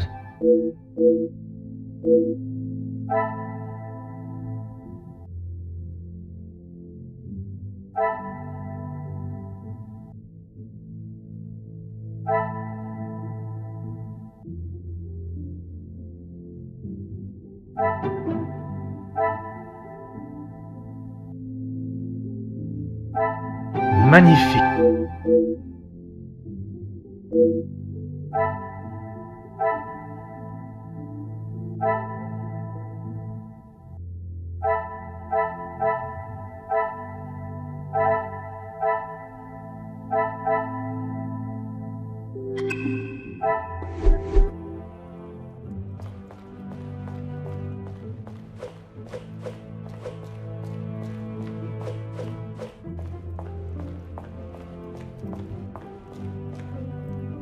Detective, it looks as though I might be out here all weekend.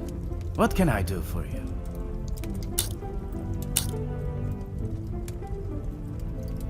I'm a guest. I shouldn't have to go around chasing them. Perhaps the party preparation is more of a priority. It's not my fault they aren't ready. Why don't I wait here while you check in the butler's pantry in the east corridor? I think I saw a maid go in there earlier. I shall take up no more of your time. À bientôt.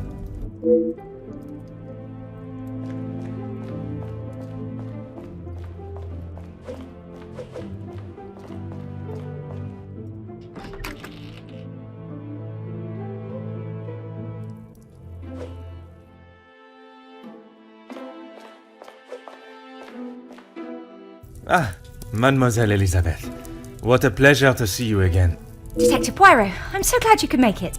Unfortunately, it is not purely for pleasure that I am here. Mademoiselle Angeline requires my attention professionally. Yes, Angeline has told me. I'm glad she called upon you, Detective. I've been rather worried about her. I will do everything I can to find the blackmailer and bring them to justice.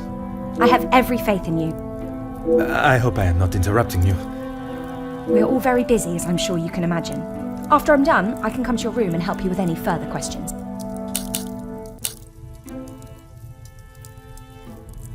No one escorted you?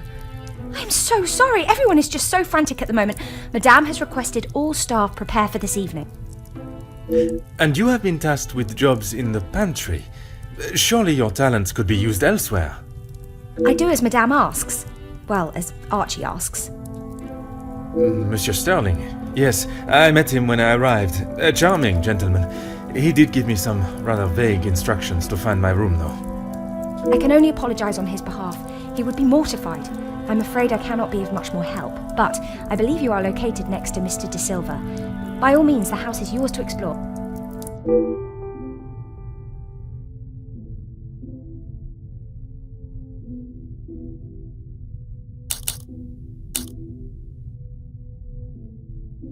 Yes, I'm afraid it may be all for show, though. She has not been herself, and it is not only I that have noticed. Madame van den Bosch. Surely it must have had some effect on her. Madame has carried on as though nothing has happened. She has never been one to show emotion, and she doesn't seem to notice how it has affected Angeline. The staff, on the other hand... Angeline means no harm, but there have been some instances recently where she has acted rather sharply with them. I hope not too sharply. A house of 2 Madame van den Bosches would surely be too much for anyone. Ah yes, guests are requested to sign the book when arriving. I believe it gives details to the guests' room locations. It stated the male guests are to be staying in the east wing. Yes, Madame does not believe in male and female guests residing beside one another. Oh, yes, well, I'm afraid it is far from a happy ending. Luke is sadly no longer with us. Oh, mademoiselle, I was not aware. It's fine, Detective, honestly. I'm sorry, but I really must finish this. Bien sûr, mademoiselle.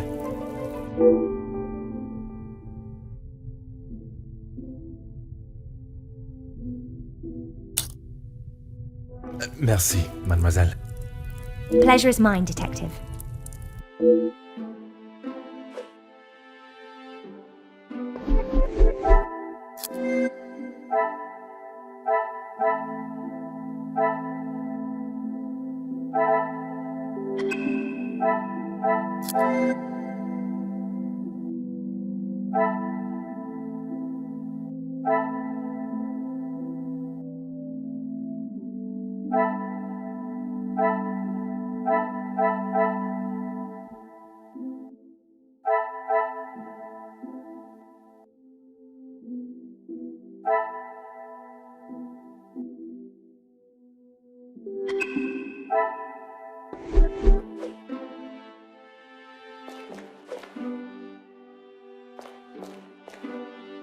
Before you leave, Detective, I have something for you beside the furnace here from Angeline. She wanted me to give it to you on your arrival. Merci, mademoiselle.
The pieces of the puzzle.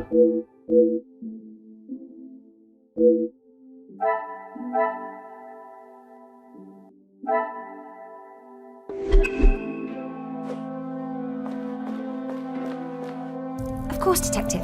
What is it? I would not say it in front of the Major, but it is rather hideous. It was a gift from him to Madame from his time overseas. I don't think it even has the capability of writing. A pen that does not write is like a fish that cannot swim. As Angeline describes it, a useless ornament.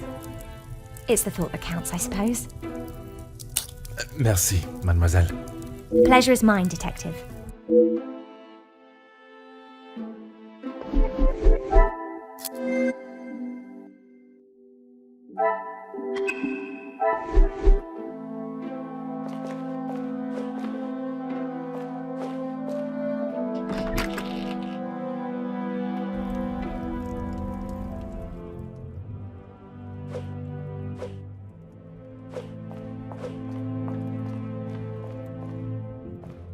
What can I help you with, Detective?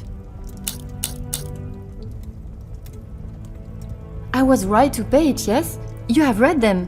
What do you think? You were wise to consult me, but bowing to their threat may have only shown that you are willing to pay for their silence. Is the secret they speak of worth so much? I wish I could, but I have no idea. The letter was addressed to me, but I have nothing to hide. Maman took one look at it and disregarded the whole thing as someone's idea of a joke. She looked at it. She is not aware of the second letter. She doesn't know I paid the first. I thought I could make it all go away. Did you ask Madame if there was a family secret they could be privy to? She said I was to ignore the letters and stop wasting my time with such foolishness. If there was something, she wouldn't tell me anyway.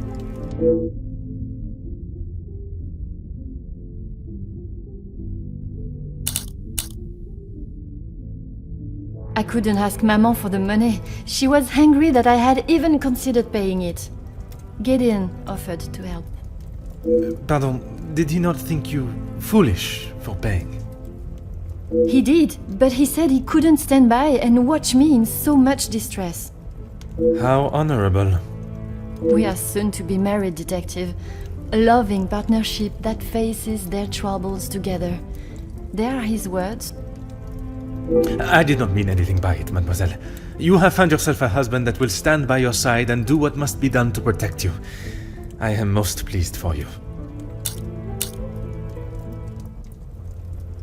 As you would expect, she has been in quite a state. It was such a terrible accident. She kept it to herself for almost a week before she even told me. Pardon, how could you not know? Surely his absence from the house was noticed. Maman fired him after he returned to the house. She said he could not be trusted. But Mademoiselle Elizabeth's position was kept? I begged Maman for them both, but she said if he was willing to go behind her back, what else could he do?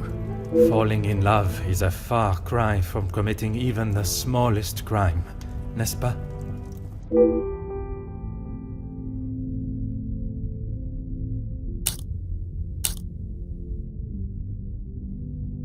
She has been a kind shoulder to lean on through all this mess, but it is her I worry about. She has been through so much. I was not aware of what had happened, and by mentioning, I fear I may have only made it worse by dredging up the past. Do not punish yourself, Detective. You are not to know. I don't think your honest mistake will make much difference to how she has been feeling recently.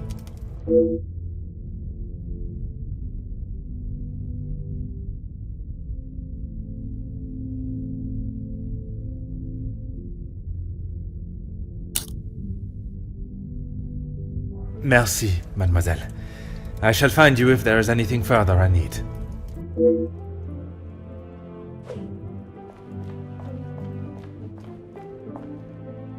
Detective, it looks as though I might be out here all weekend. What can I do for you? Is that what he said? I can barely understand most of what he says with that accent.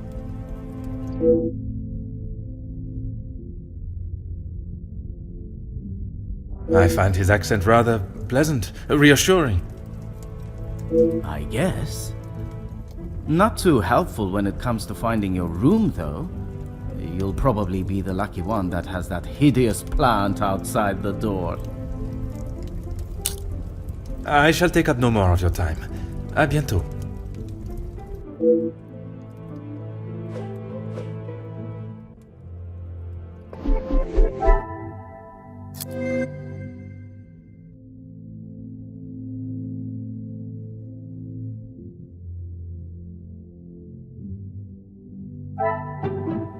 I must take a different approach if I am to uncover the truth.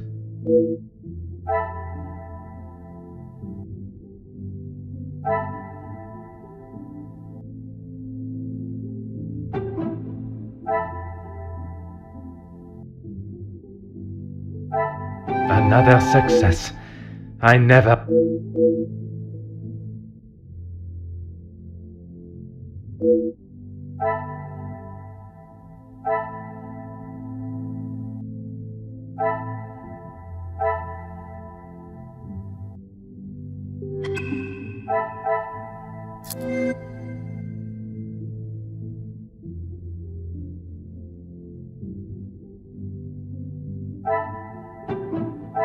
I should not be surprised by my own...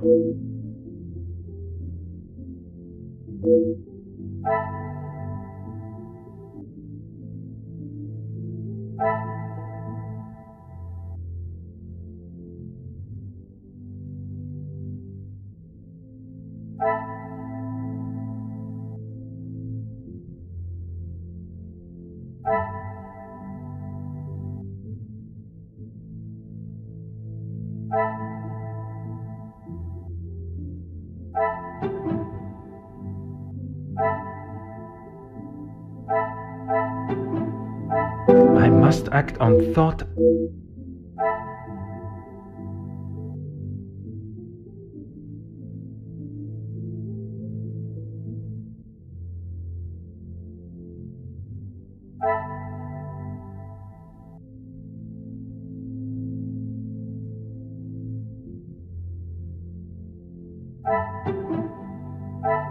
Things are beginning to become...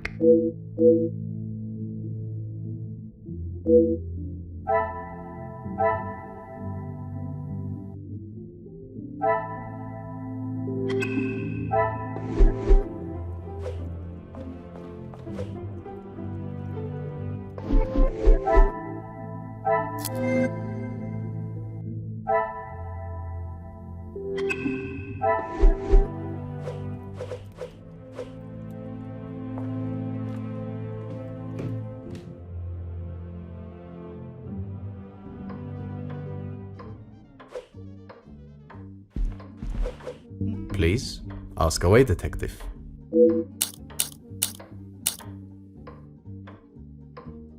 As far as I'm aware, everything is in order. From what I understand, the late Viscount had made some questionable investments. But that is all in the past. And regarding the payment of the blackmail? Angeline does not have to worry about money anymore. I was born into some wealth, and I have earned my own fortune.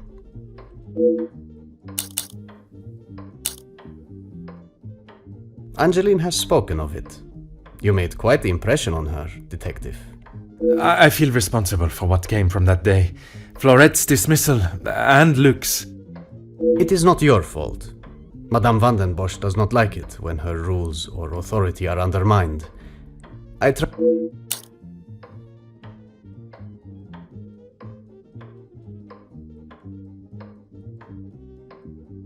suppose you think I was unwise to pay it?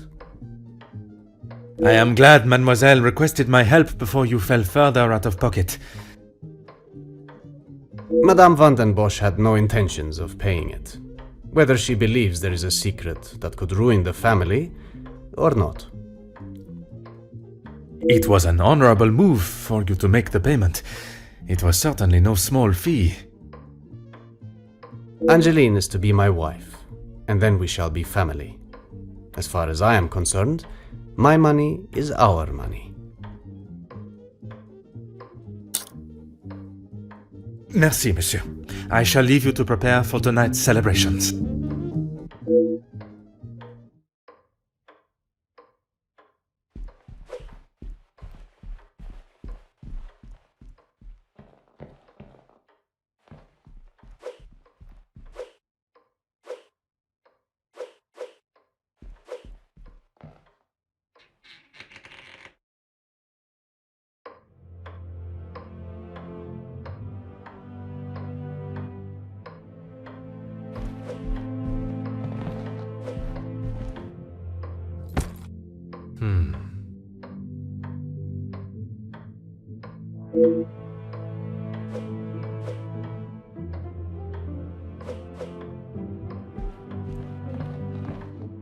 Aha.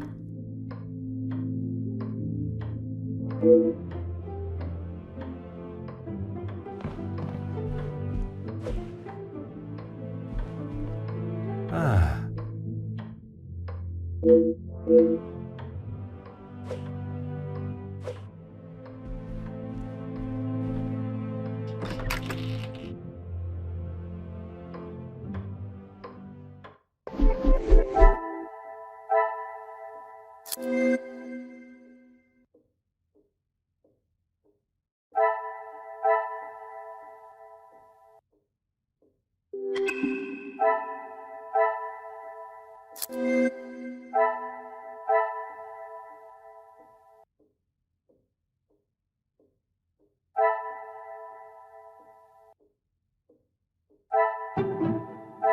Some would say a lucky guess.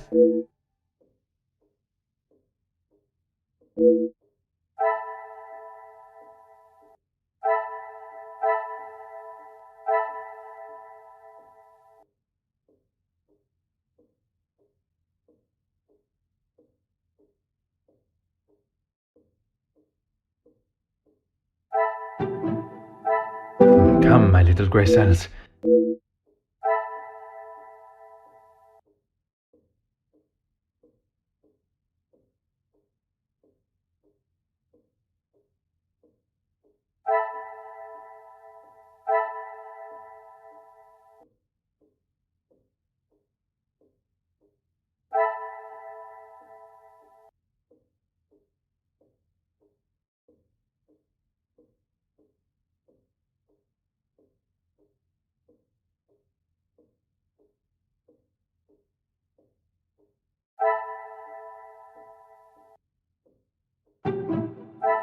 I should not be surprised by my own skills of deduction.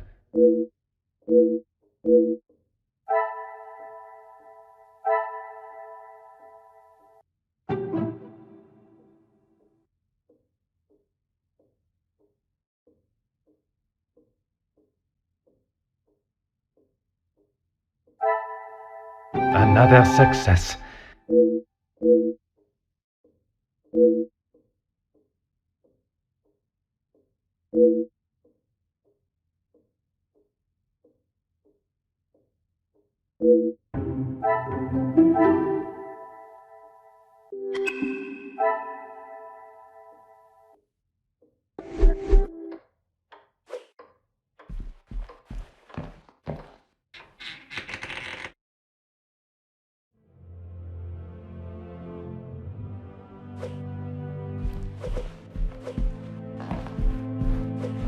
Oh.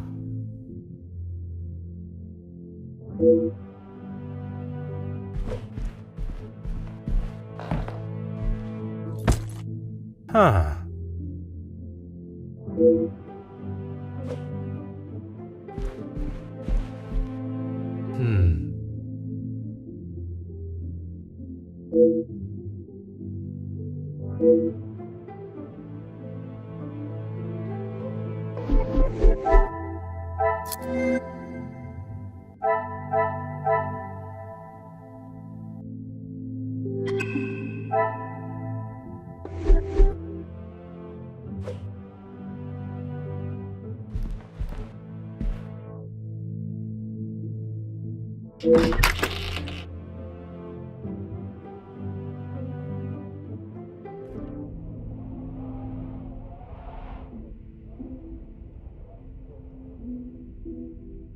Huh.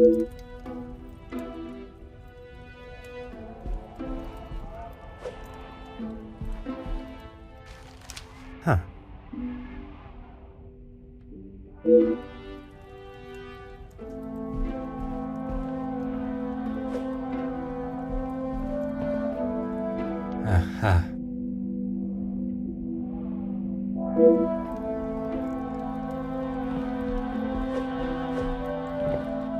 Ah.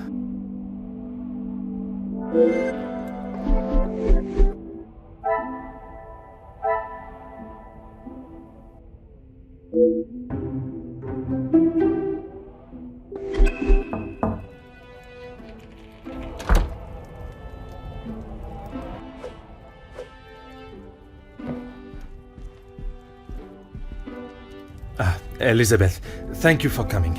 I shall not take up too much more of your precious time. Not at all, Detective. I had best not be away for too long. Madame would not be pleased when there is so much work to do. Well, mademoiselle, if anyone was to ask, I required your urgent attention with a delicate matter. That should be enough to give you a moment's peace. Thank you, Detective.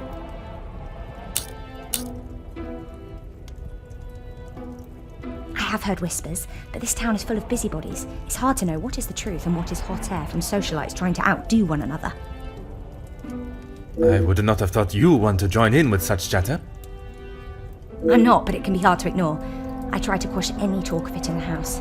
But it's easier said than done. When the staff are together, it seems to be a competition to see who can dream up the most scandalous rumour. You are a loyal maid and friend. Mademoiselle Angeline is fortunate to have you. It baffles me why they would target her in the first place. She has such a kind and pure soul. That may not be what you remember of Mademoiselle, but she has grown into a kind-hearted young lady. I was wary of that when I arrived, but I myself can see a change in her, a maturity. And if it is as kind and pure as you have stated, she should not be troubled by the letter. Letters, Detective. I have brought you the other.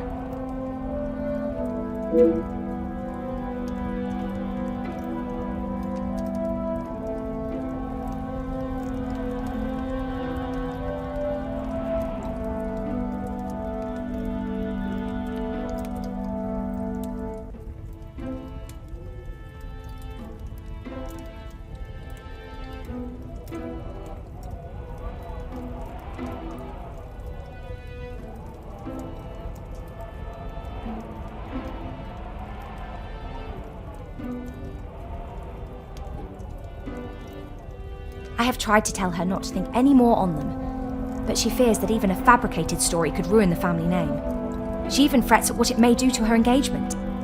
I have met Monsieur Demire, and I cannot see his love for Angeline diminishing at something so trivial. Merci for bringing this letter to me.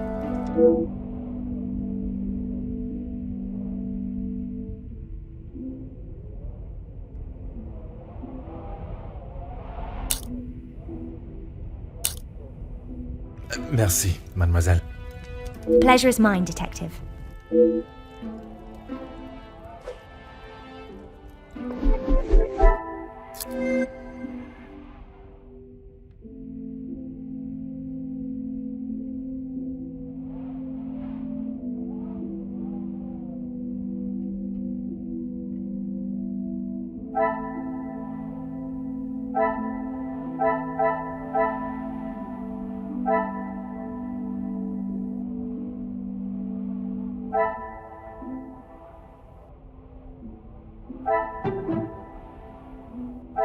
Things are beginning to become clearer.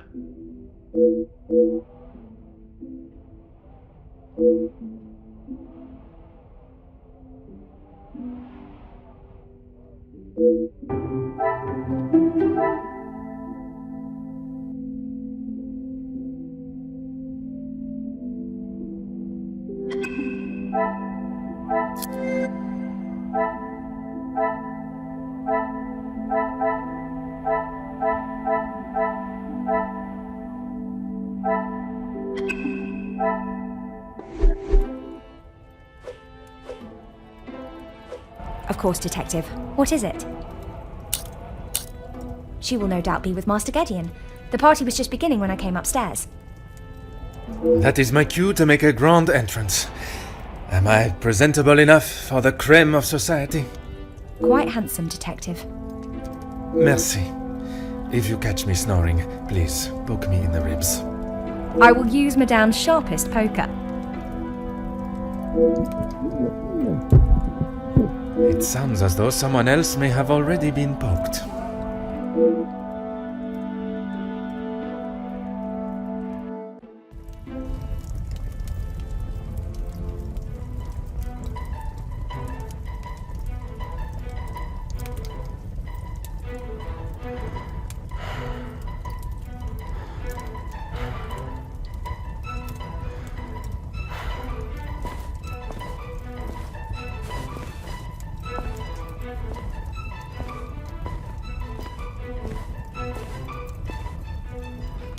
Ladies and gentlemen, please, if you would be so kind to return to the party. With all this excitement out here, I believe that is an end to the excitement, as you put it, Monsieur Demire.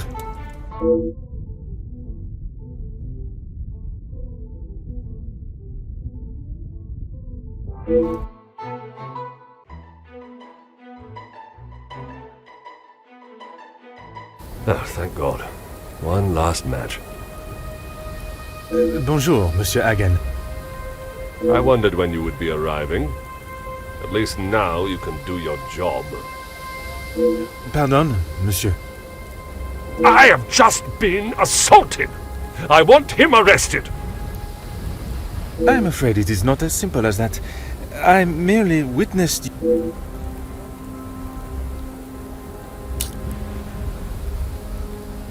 This is ridiculous. You know very well what he did. Perhaps you could elaborate on what instigated the altercation. I should have known you wouldn't make things easy.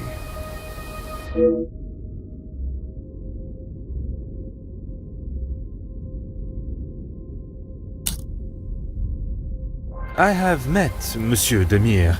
He does not seem one to physically assault someone unless provoked. I hope you're not implying that I started it. I am only stating what I have seen. I was having a private conversation with Angeline when he interrupted and struck me. That is all there is to know.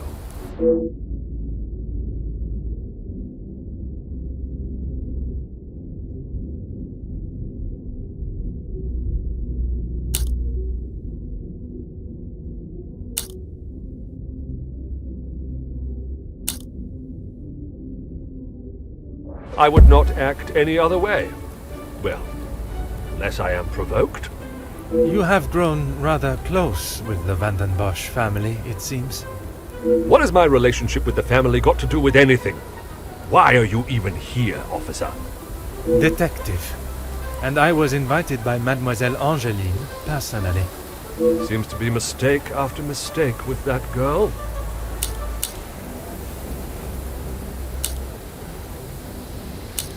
Of course I do. What a stupid question. He is scum. Him and his whole family. If I had my way, he wouldn't have even stepped foot in this house.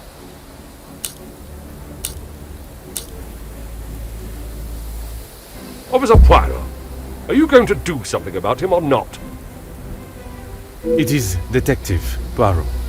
And if you refuse to answer my questions, I do not see how I can continue. I just don't know what she sees in him. Angeline could do so much better. I don't think she realizes what she is getting herself into. I can't imagine her living a happy life with that rogue. I see. Merci, monsieur, for your honest opinion, whether I agree or not. I shall leave you to your cigar and return to the party.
Monsieur Sterling, I trust the preparations are progressing since our last meeting.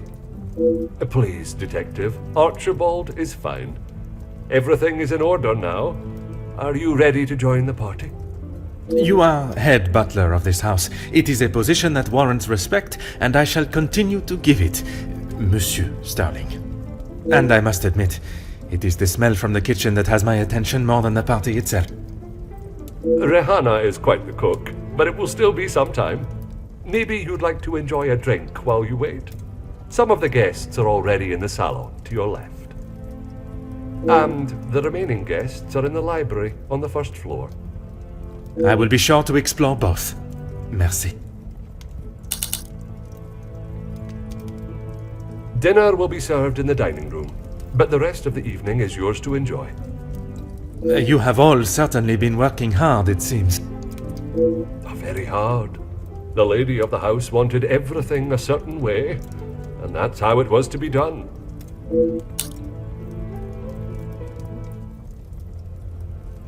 It is my responsibility to look after the house and staff, not to resolve petty disputes.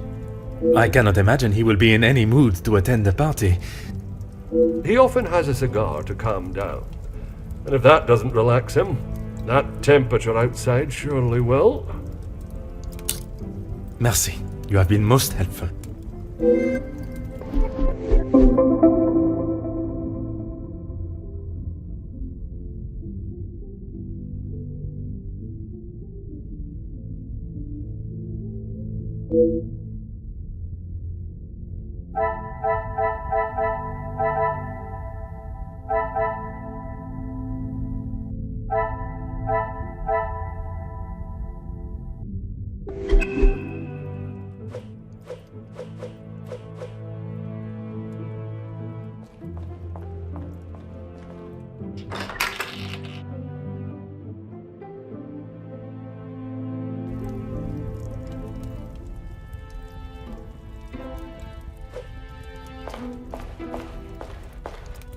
Monsieur Demire, we meet again.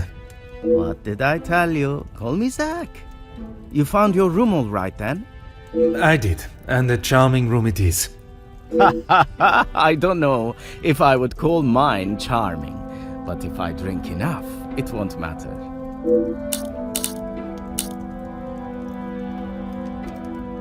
That's okay. At least you actually care. Not like most of the others here. I'm the groom-to-be's older, more handsome brother. Ah, oui. I see the resemblance now. How wonderful that you can celebrate this occasion together.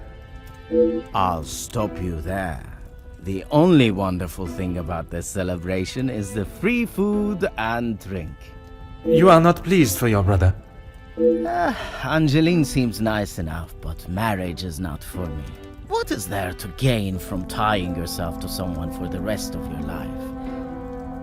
Besides the money.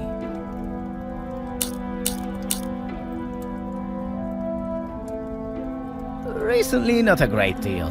Well, except for enjoying myself. I was once a field medic in the military. But those days are over. A noble occupation. Did you not want to make it your career? It wasn't my decision to make. I certainly don't miss the battlefield, that's for sure. I'm sure he's fine. You don't need to worry about him.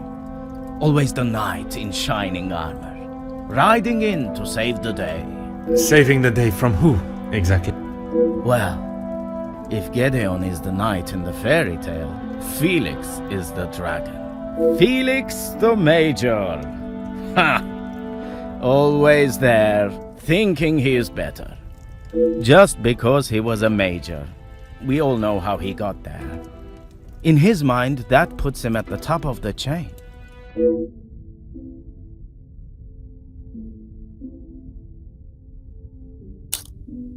Perhaps it is best I take my leave.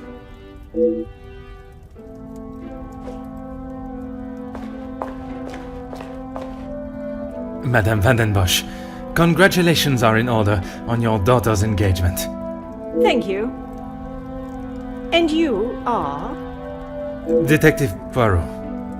I'm sorry, the name eludes me.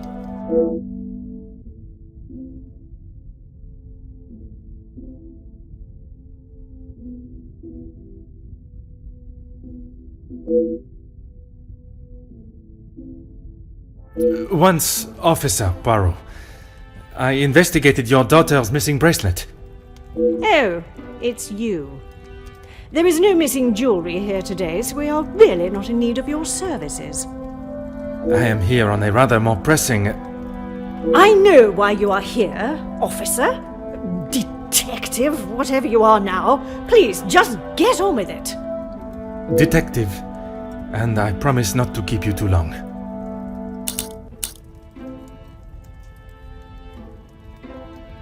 Angeline is her own woman now. She can fight her own battles. She does not need her husband to be stepping in. And what battles would they be? Nothing that concerns you, detective.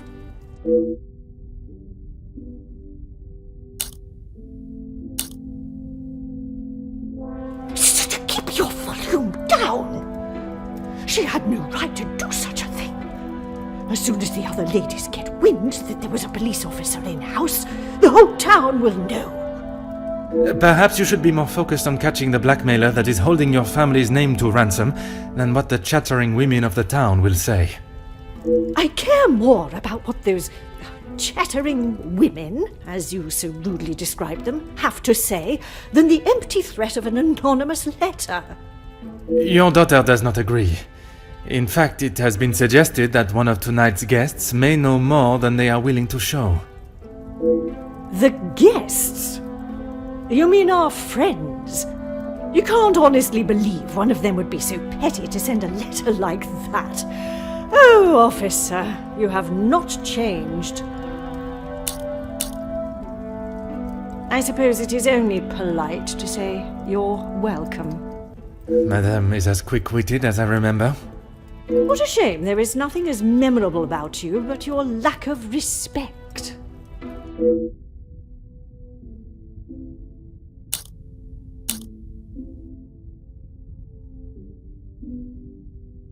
What do you mean, protecting? She hasn't gone and paid that silly ransom, has she?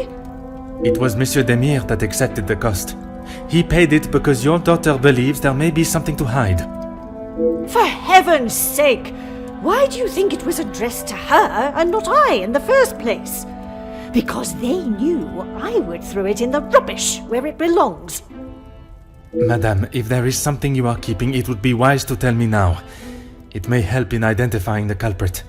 And it would be wise for you to stay out of my family's business. If I require your help, I shall ask for it. But don't hold your breath. Merci. An enchanting conversation, as always.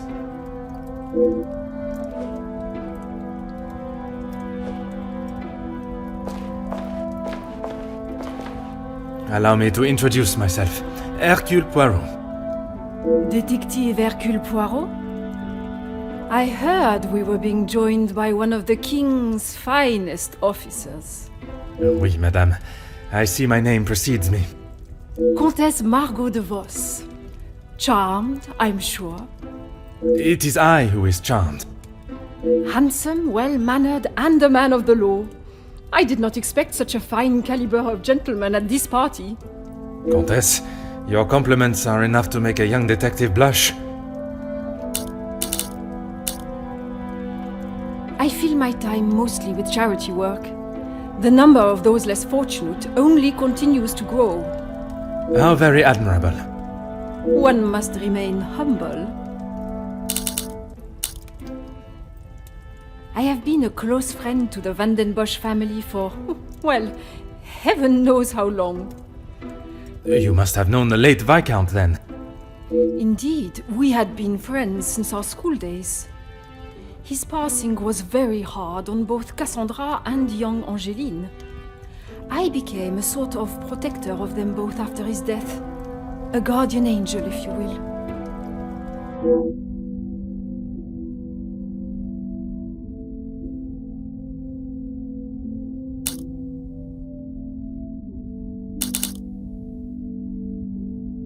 You will find Felix at the center of any trouble, especially when it concerns the ladies of the house. I understand he has made himself quite at home here.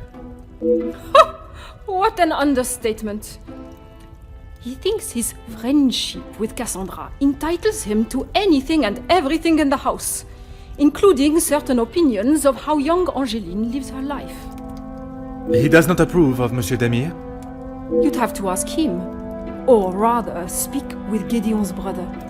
He will have something to say about Felix, I am sure.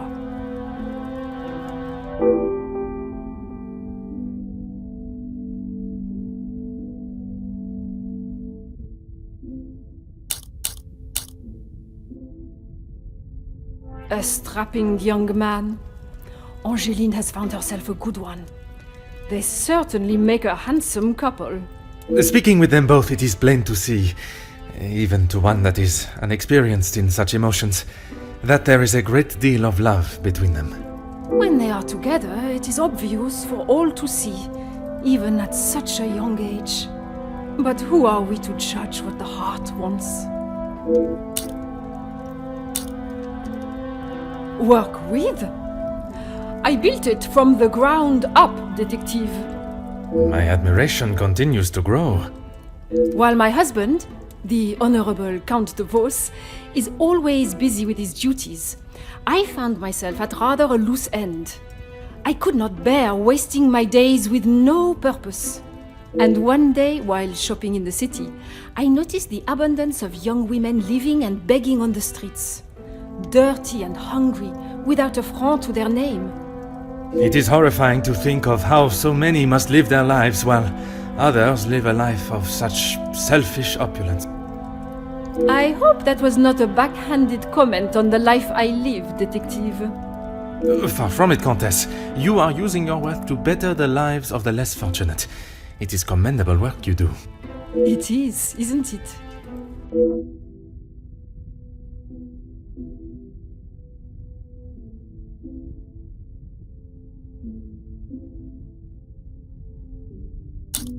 It has been a pleasure conversing. I look forward to our next tête-à-tête.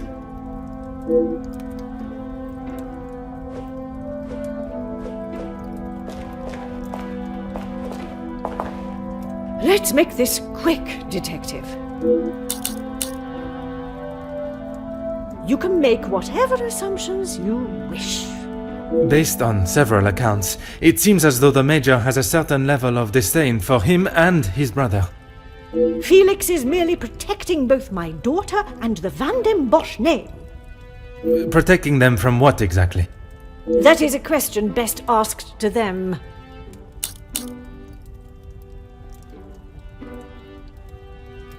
Gedeon is a fine, educated young man from a well-respected family. All important when considering a new son-in-law. A good home and education speaks volumes about a man.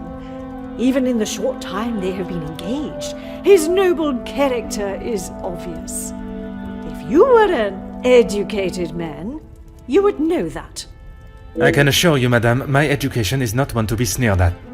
And yet you remain a mere detective. Perhaps it is your choices, then, that are to be questioned. Merci. An enchanting conversation, as always.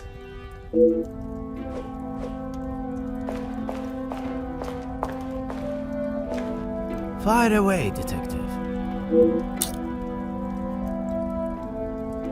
The major pain in the ass. Why should I? It doesn't take a detective to work out the sort of man he really is. You must have seen it, right? I have my own history with the Major, but that is a story best not told. I think it's a story best told now. It can't be any worse than what he did to us during the war. You fought together in the war? We were on opposing sides.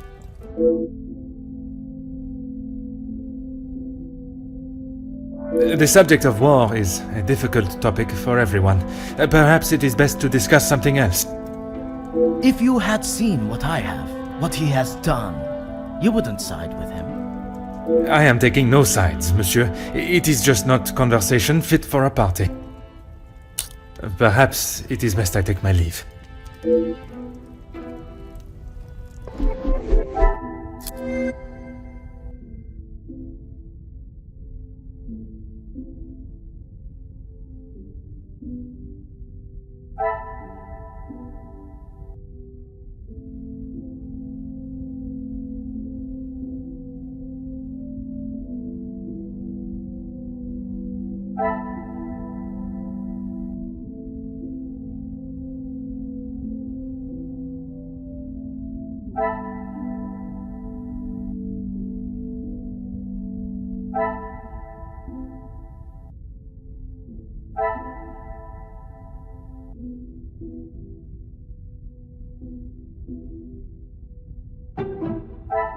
The pieces of the puzzle are finally coming together.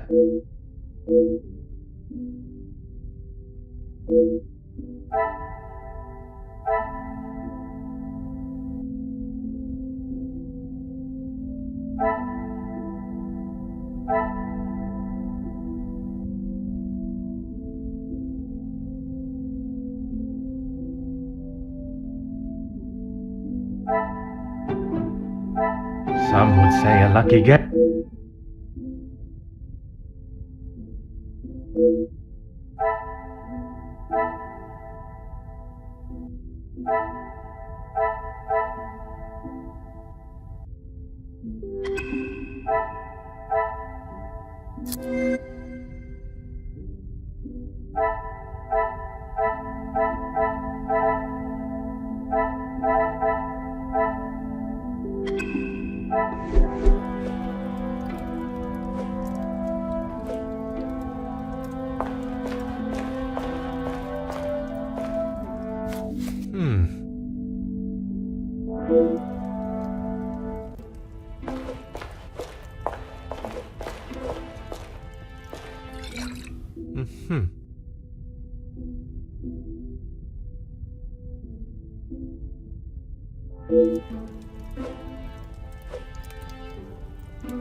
Oh.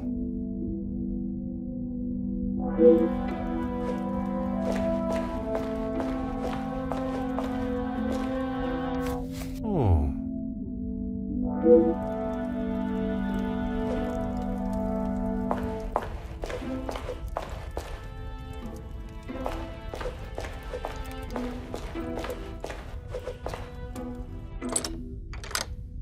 Huh.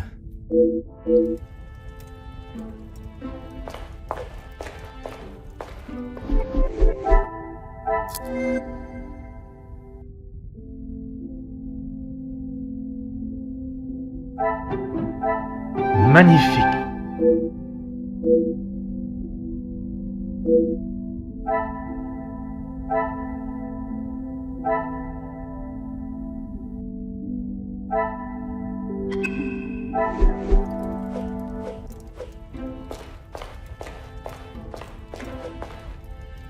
Fire away, detective. I have a drink, but thanks anyway. I just would not like to see things get out of hand. Don't you worry about me. I've got it covered.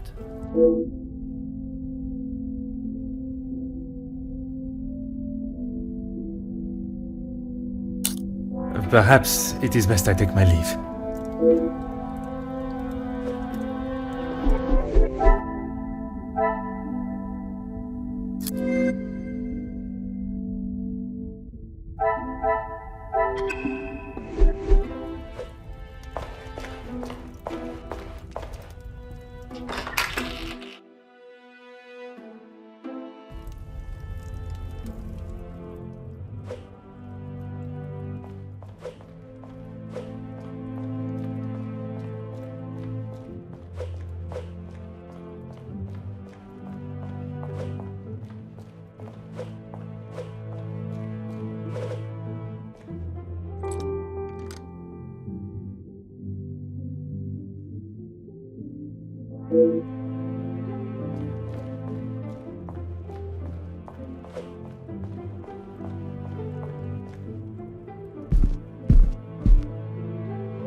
I told you, you're barking up the wrong tree. I'm not a reporter. But you're going to want to hear this. You could interview me now. And why would I want to spend my evening doing that? The world needs to know. You want to sell papers, I want the truth to be known. Win-win. I came here to enjoy myself, not to hear a second-string version of... I was there. I saw the whole thing, including who was ruining the show. All right, I'll bite. Let's talk later.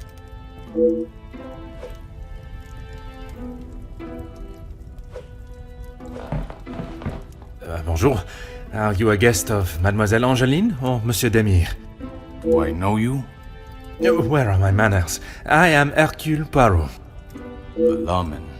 Oui, monsieur. Detective Poirot. And you are? Ernesto da Silva. A pleasure, monsieur. I'm a man of business. I see. Is there a particular area of business that is your focus? Overseas investments, international relations. I also own a number of factories in the city.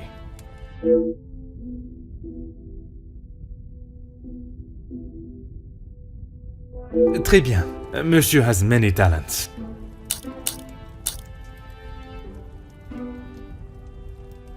We work together as partners, yes.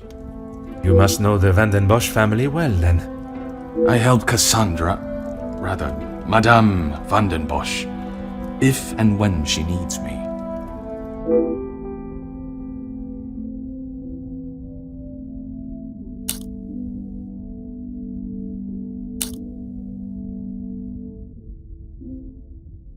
I did, but frankly, I have no time for childish school fights. You are not aware of the circumstances that started it, then? I heard something about a cigar.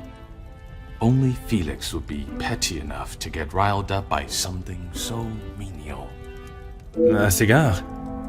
Yes, Monsieur Demire had one of Felix's precious cigars. If you ask me, they won't be the real thing anyway.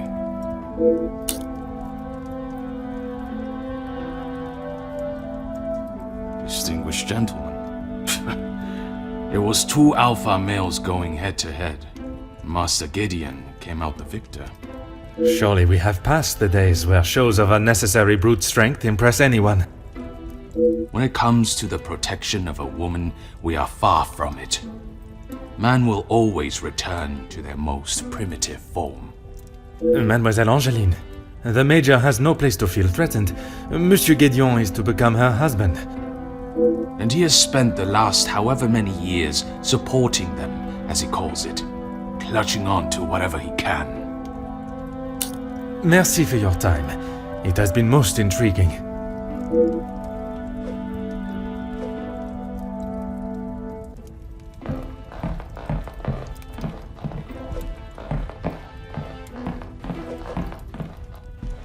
Allow me to introduce myself. Hercule Poirot.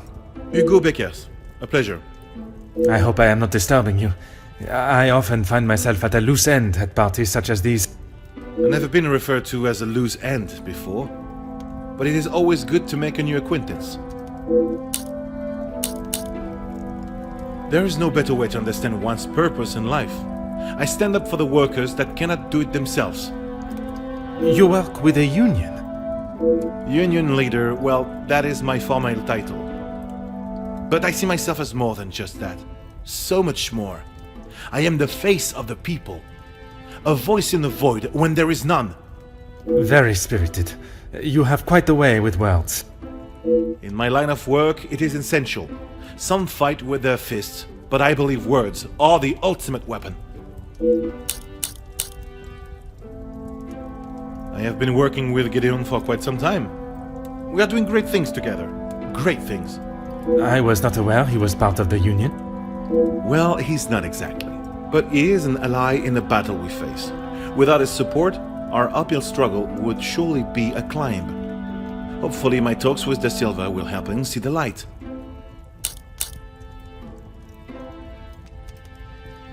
I don't know what you think you heard, but it was a private matter and I appreciate if you kept it to yourself. I can assure you, Monsieur Beckers, your conversation is exactly that. Yours. Then maybe we should just leave it there.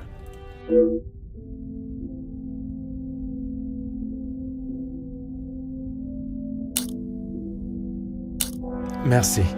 If I find myself at a loss again, I shall certainly return.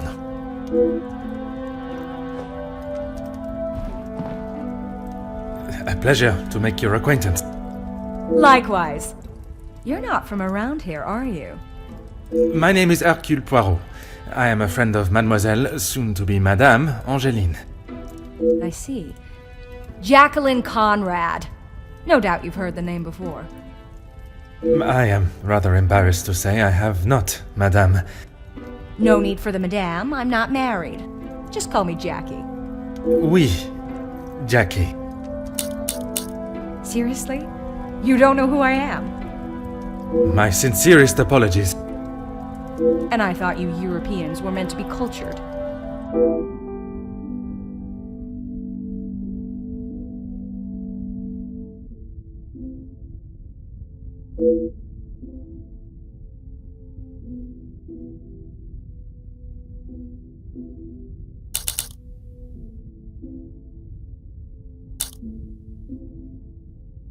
Here's the thing.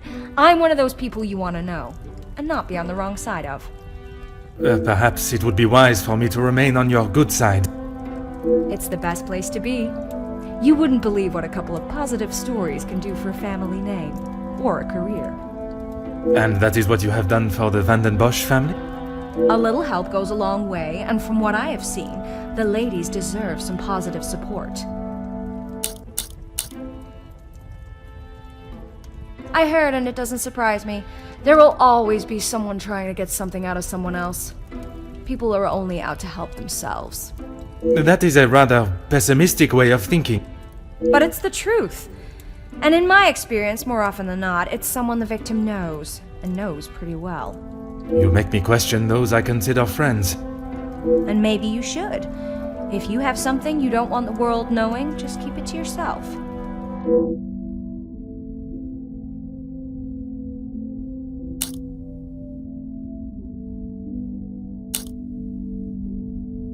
That's what we call eavesdropping.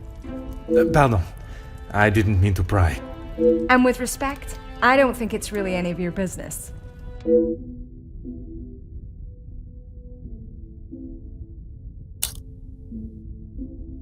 I must take my leave.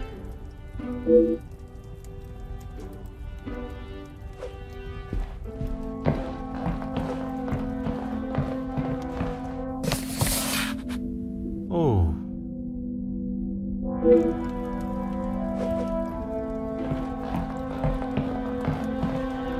Oh.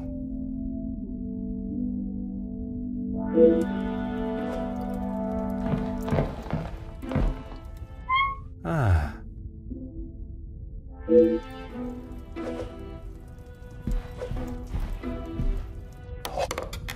Ah.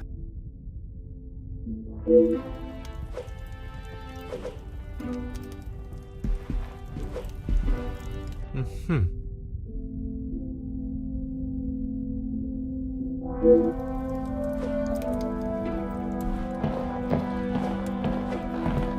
Aha.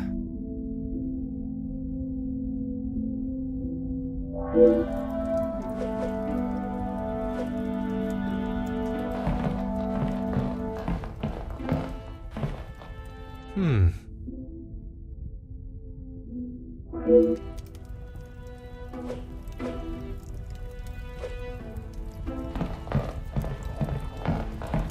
Huh.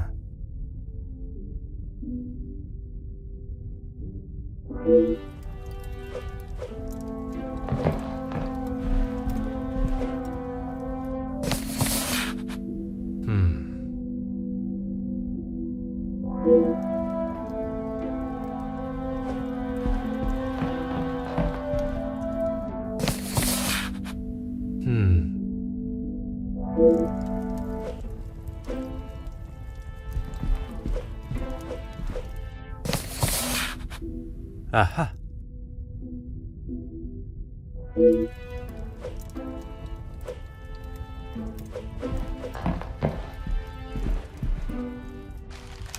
Huh.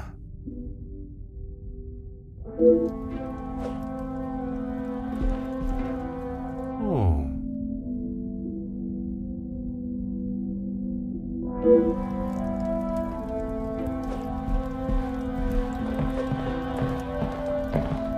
Oh.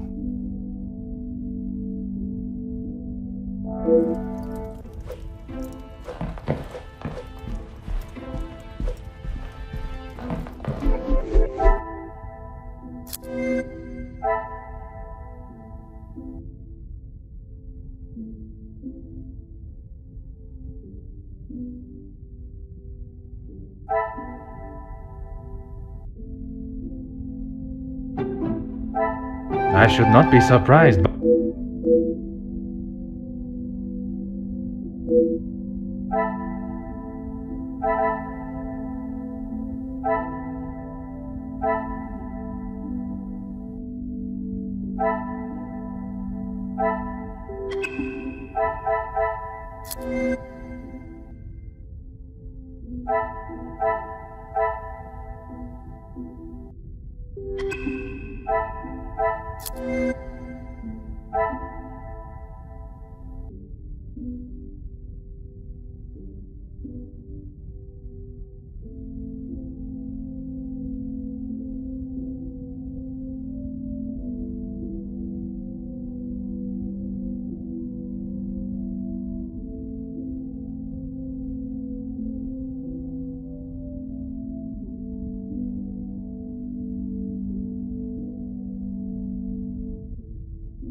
Is there something?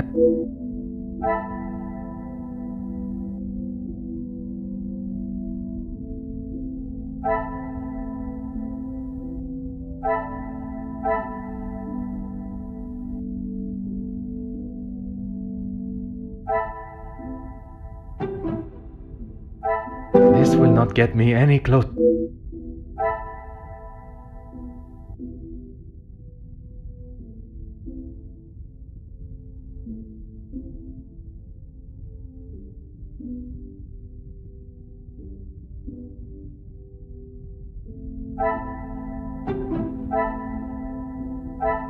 I must act on thought and fact.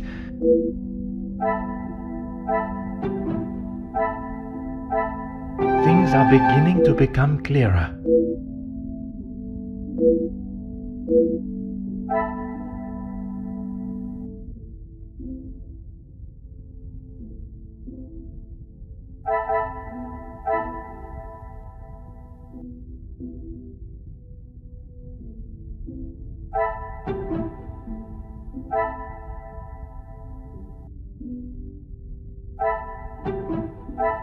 I must take a different approach if I am to... I cannot see the logic in this.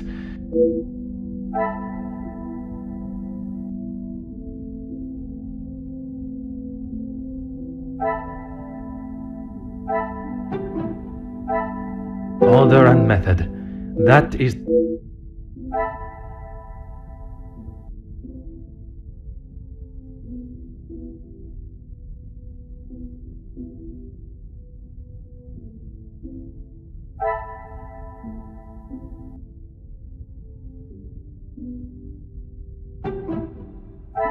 What a revelation!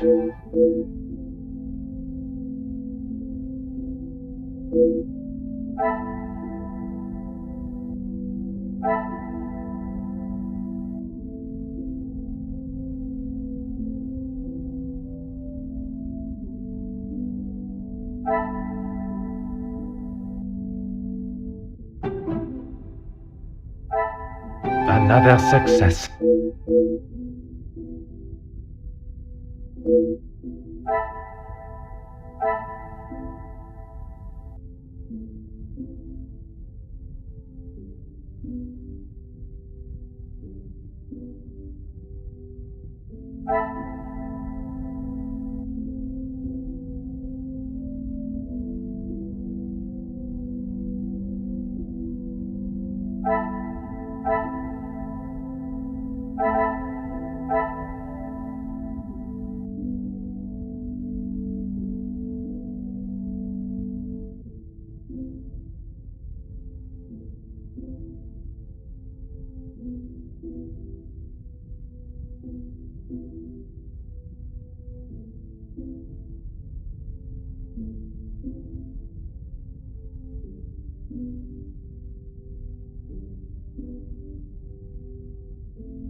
my little grey cells.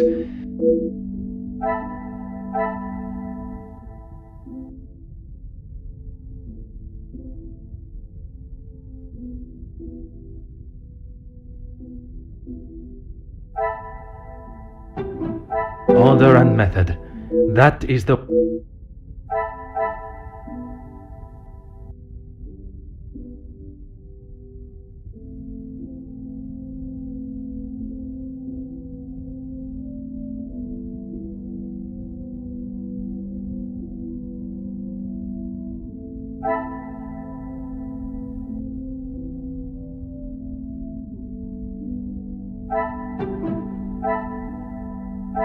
I must act on thought and fact.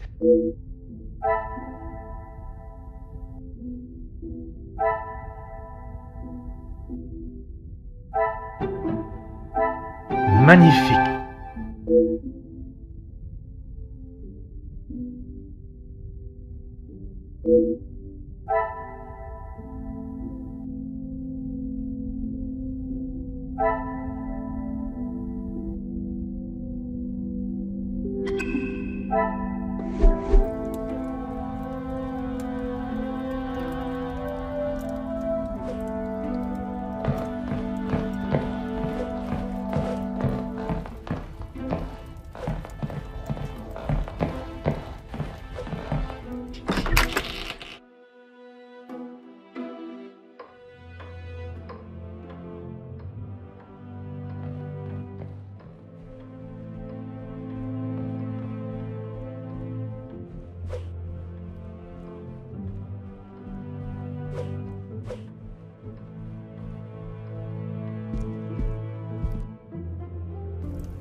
Fire away, detective. Gedeon said they were the majors, but I didn't think he would miss just one. Ah, it was you that took the cigar. Me? Okay, detective, you twisted my arm. It was me. But I didn't even get a chance to smoke it. Gedeon snatched it out of my hand. I'm sure he could afford to replace it.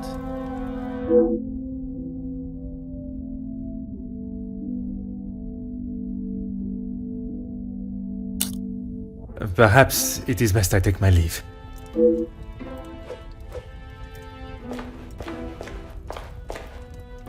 Let's make this quick, detective. Locked? That is absurd! They should be constantly coming back and forth from there if they are hiding from their work again. What is it you want in my staff area anyway? I only mention it as I was hoping to speak to some staff members. But if they are busy... Be a good fellow and make sure they aren't slacking off in there. It shan't take you long.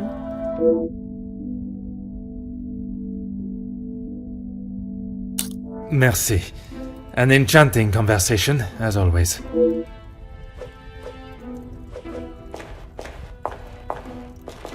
I am all yours, detective. He would say that. I mean, financially, yes. But what else does that man have to offer? I cannot imagine Madame Vandenbosch would be one to request financial help. After Edwin, the Viscount, died, the family was left in a rather unfavorable position. She wasn't requesting, chérie. She was begging. I see. Let's just keep that between us. It's a rather sore subject for her.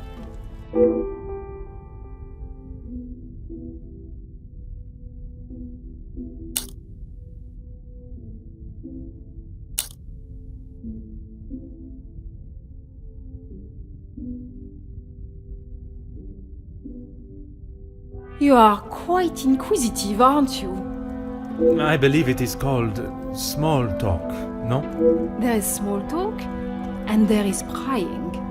I assure you that is not my intention. Monsieur, please. I know a nosy gossip hound when I see one. We can smell our own. The Major isn't worth a minute of your time, though. You are not a fan of his. I'd hit him with my fan, monsieur.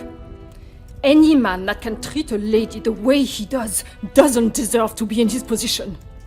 And what position is that, may I ask? Lording over Cassandra like she's the help. He shouts at her like she's a stray cat that's wandered into the house. Madness.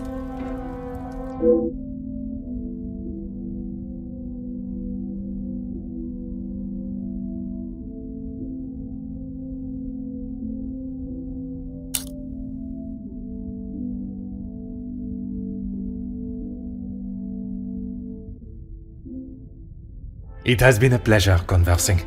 I look forward to our next tête-à-tête.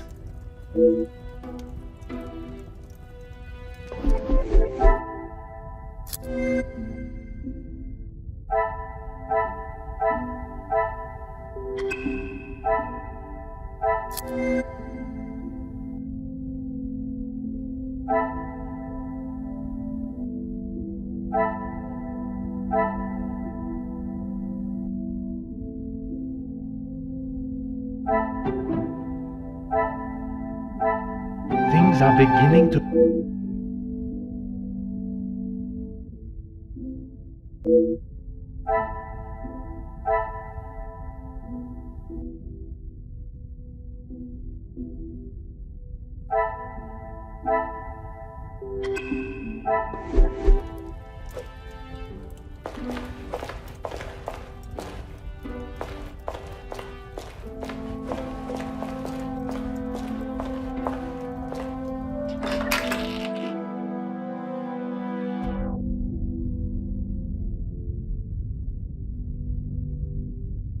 Van Bosch residence, how may I help you? Yes, of course. Please hold for one moment. Sir? Yes, a call for you. Shall I direct it straight through to you in the study now? Very good, sir.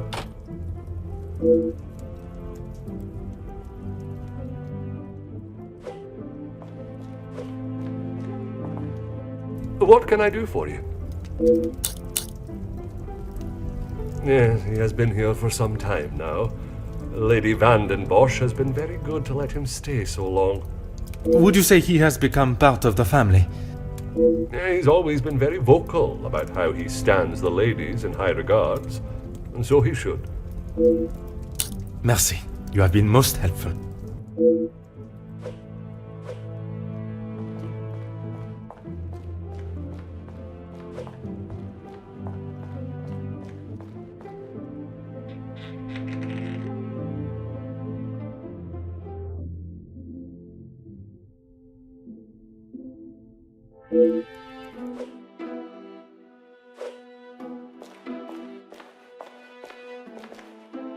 Bonjour, mademoiselle.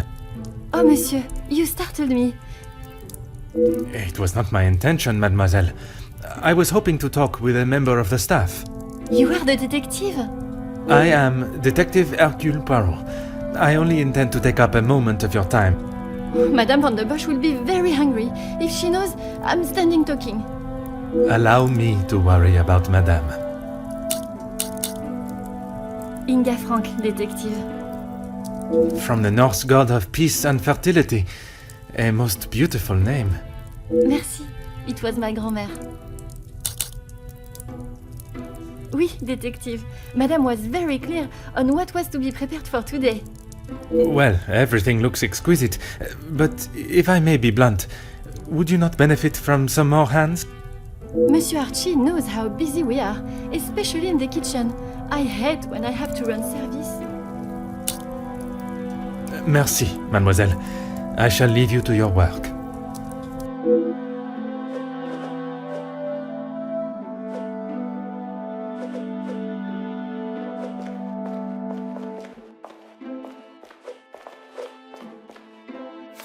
Aha.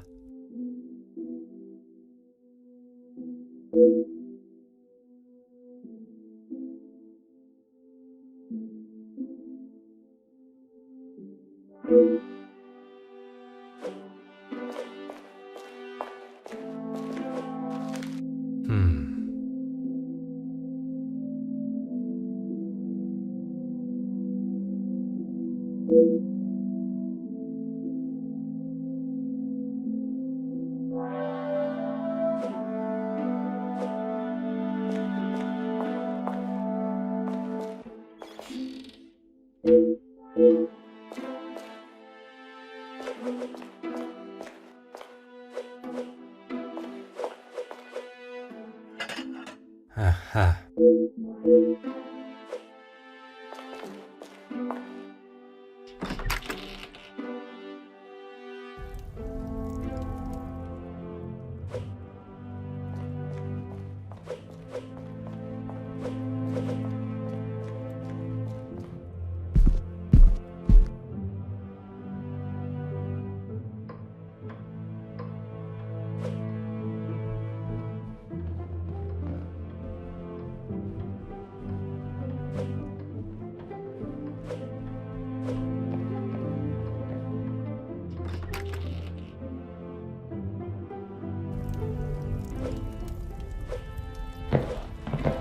Is there something else you need?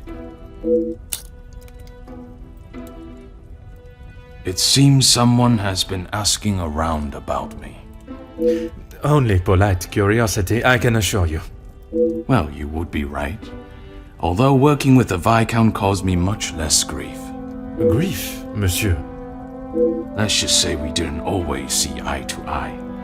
And if neither side is prepared to back down, there is a problem.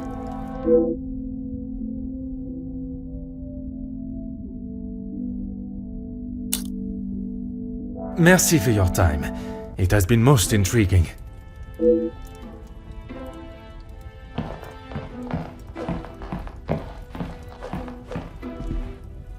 Back so soon? What can I do for you? I must take...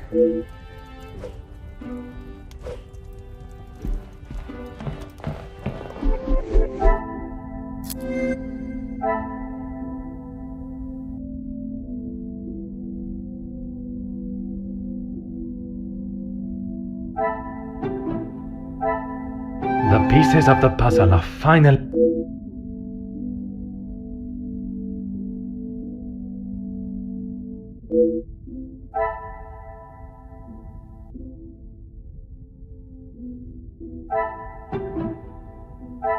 What a revelation!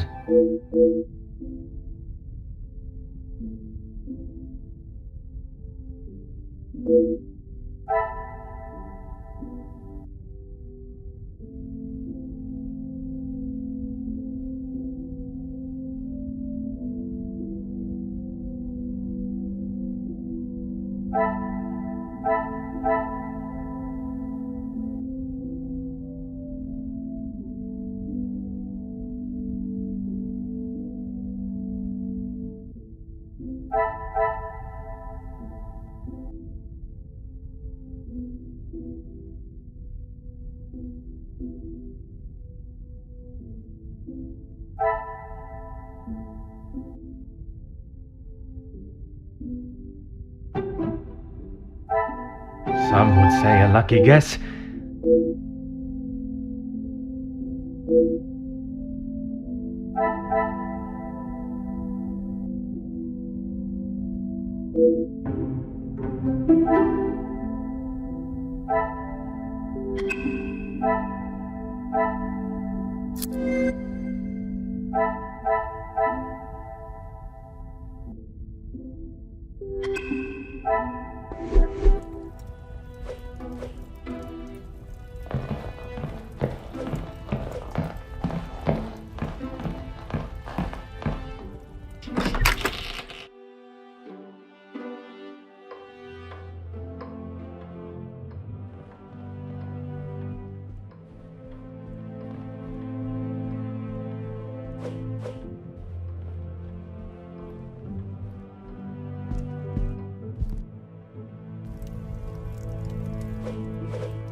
Mm-hmm.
Huh.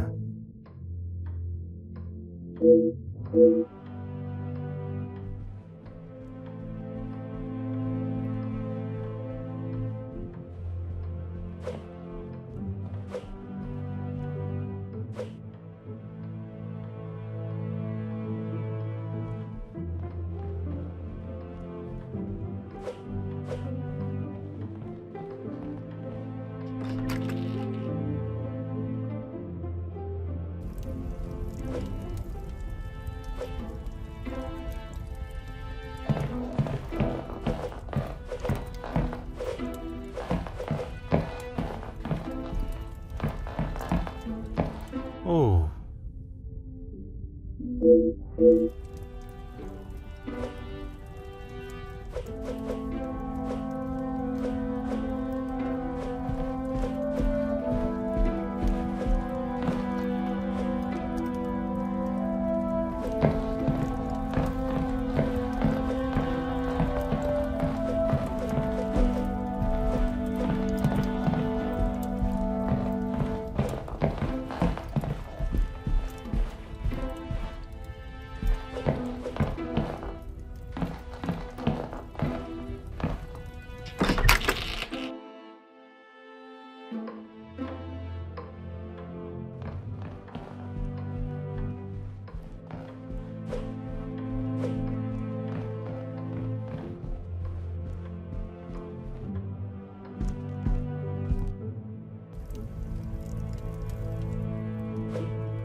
Ah.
Huh.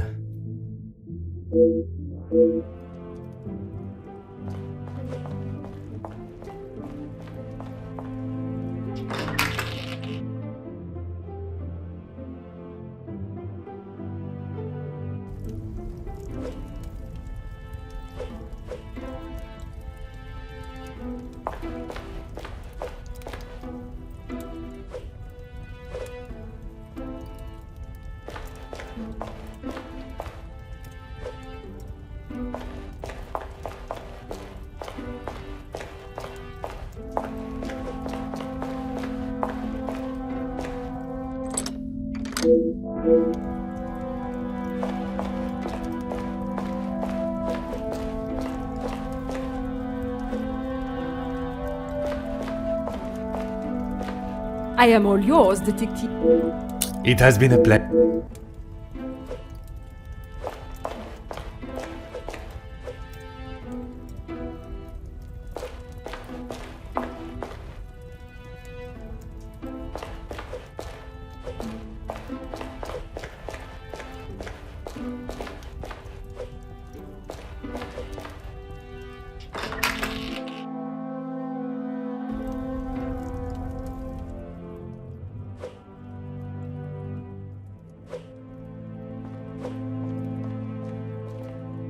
What can I do for you?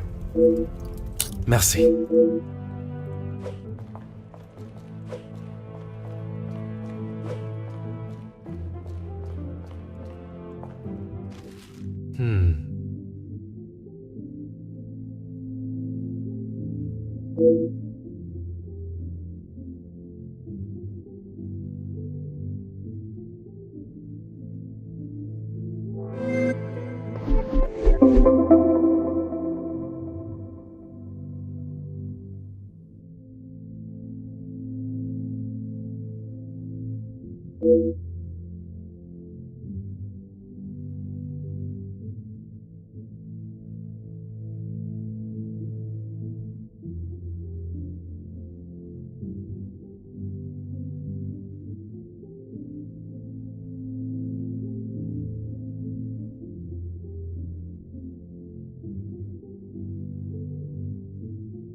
I must take a different approach if I...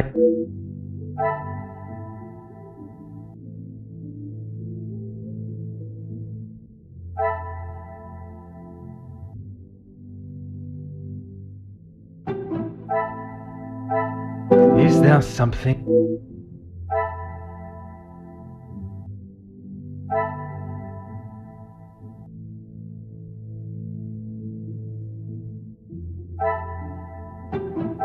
Another success.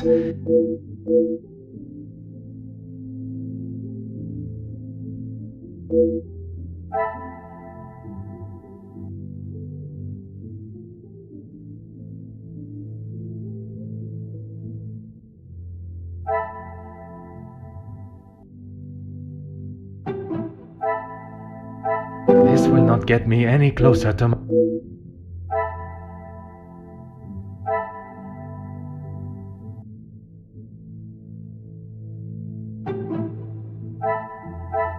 I should not be surprised by my own...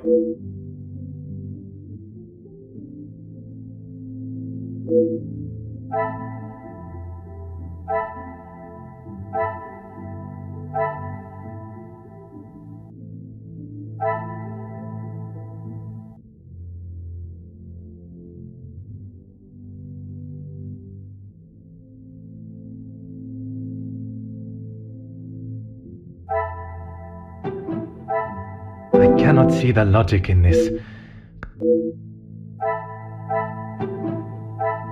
Things are beginning to become clear.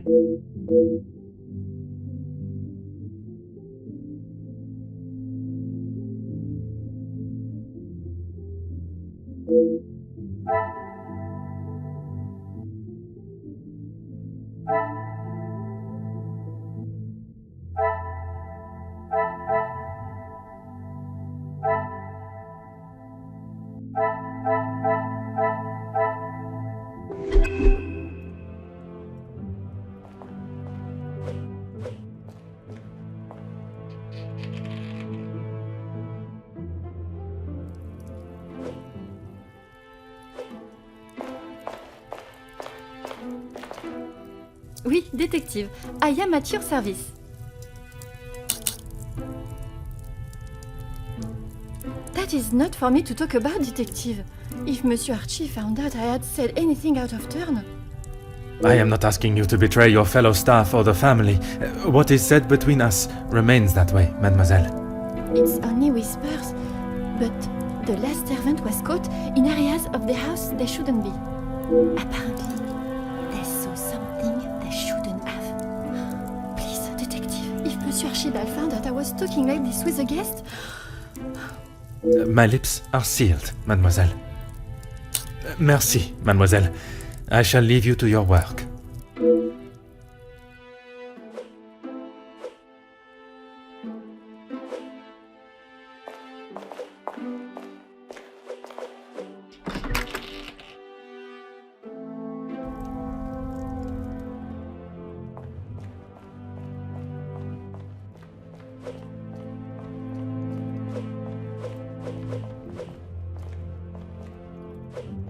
What can I do for you? What have they done? If I have to... No, monsieur. There is not a complaint to be made. It is more the recent layoffs and extra work pressure you all seem to be under I am inquiring about. We've had to let some of them go. Let's just say their standards didn't live up to what was expected. Merci. You have been most helpful.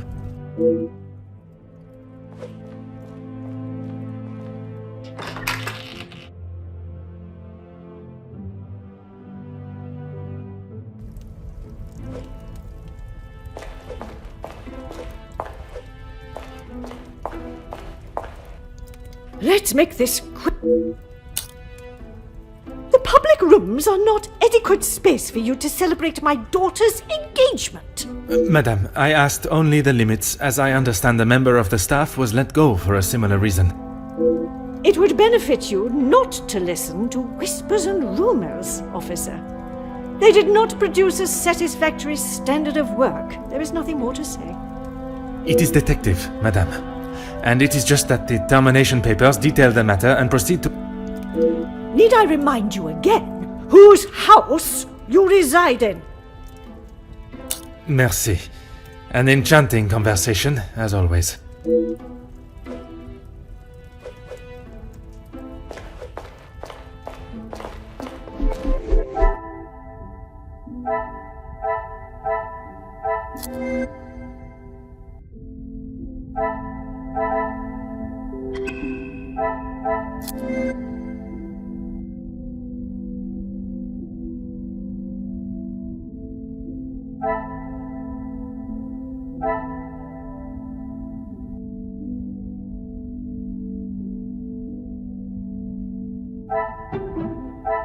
The pieces of the puzzle are finally coming together.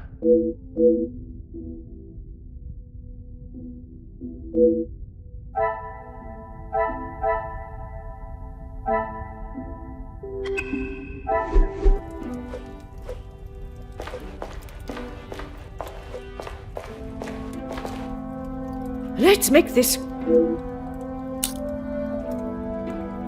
Why would I? He is to be Angeline's new husband and my new son-in-law. If he is taking that position seriously, he will do what he must to keep his new family happy. And to you that means paying ransom money? It means doing what he must to protect his wife and his family name.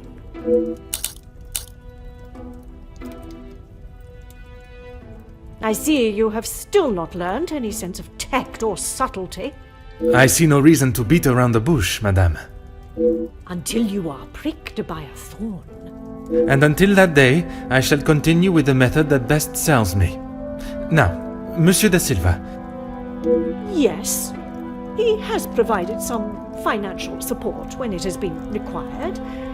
I assume that was the answer you were looking for. Merci.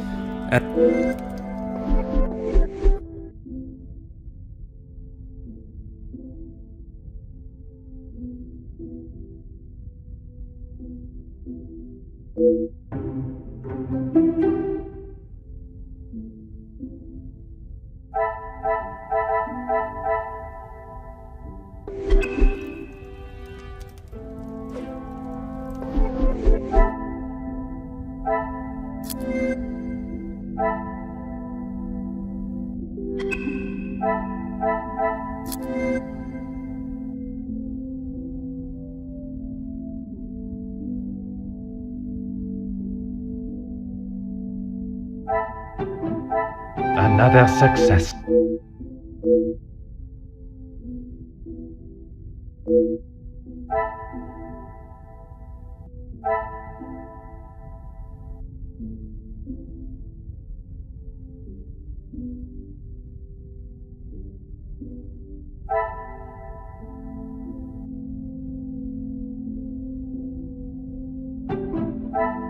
Come, my little grey cell.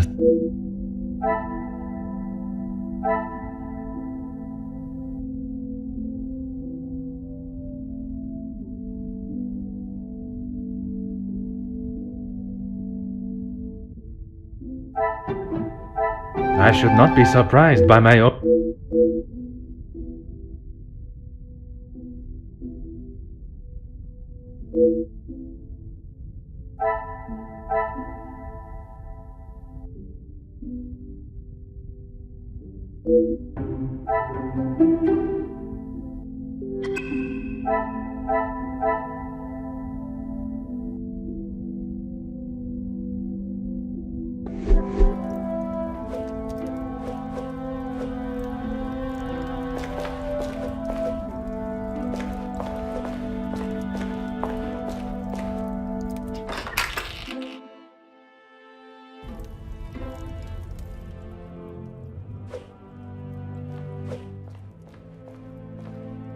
What can I do for you?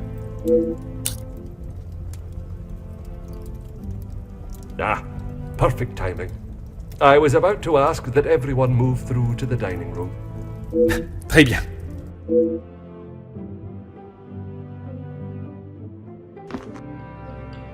Yes, Maman. Perhaps Turkey. I would love to see my beloved's homeland. I'm sure we will decide on somewhere. Perhaps where we are both yet to have visited. It was my crowning achievement. I am not so sure you workers would agree.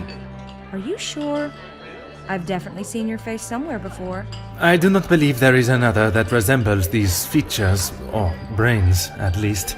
I've always liked the idea of sailing the West Indies. In that heat? With your complexion?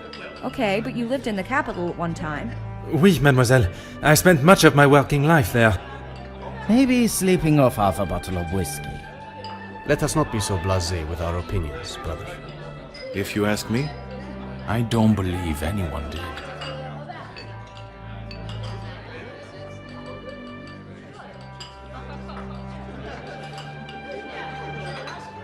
You're that officer! The shootout on the rooftop! Your face was all over our front page! It seems it is not only I that possesses great skills of deduction. You... Please, come quick! The Major has been murdered in his study! Messieurs et Mesdames, I am Detective Hercule Poirot of the Belgian Police Force. I ask that you all remain calm and in your seats. I shall begin my investigation immediately. Monsieur Sterling, please, lead the way.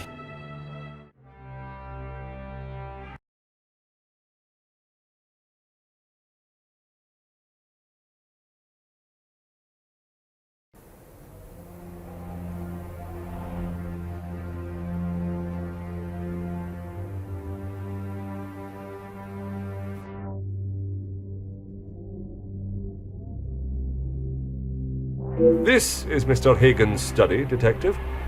Would you like me to stay? I understand if you are not comfortable with such a scene. Don't you worry, Detective. I've seen much worse in my years. I am thankful to have someone of your resilience by my side. I just can't believe someone could have killed him in cold blood. Is that what you think happened? I admire your faith in your fellow man, but you will be surprised what someone will do when they feel there is no other option. Mr. Hagen does not allow any staff into the study, and they were all present in the staff quarters, or part of the dinner service. And everyone was accounted for? Everyone. It is my business to know all my staff's whereabouts. Phone call. Yeah. It was one of his business associates. Do you know what associate? He didn't say. I think he was French. The accent still confuses me sometimes. And did the Major sound any different to you? Panicked, anxious, anything out of the ordinary? Not that I noticed. I think he was embarrassed about ending up on the floor after Master Gedeon's one punch. I would be. Your help and discretion in this matter are greatly appreciated.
Ah.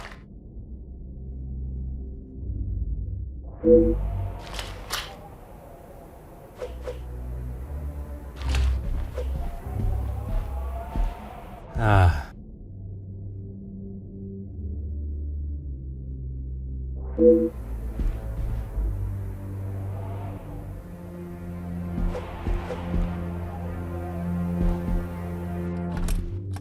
Aha.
Huh.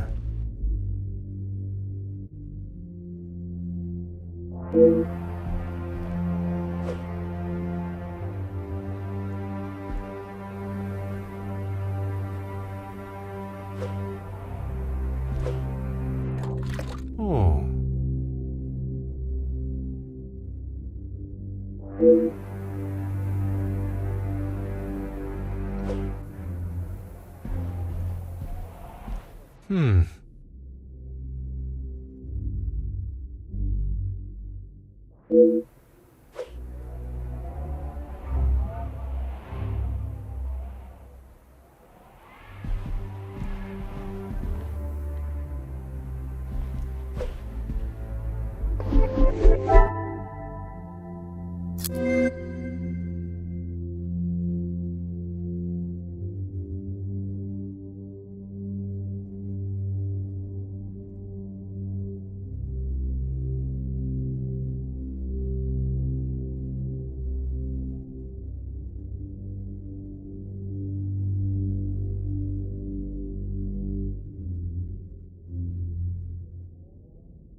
will not get me any closer to my goal.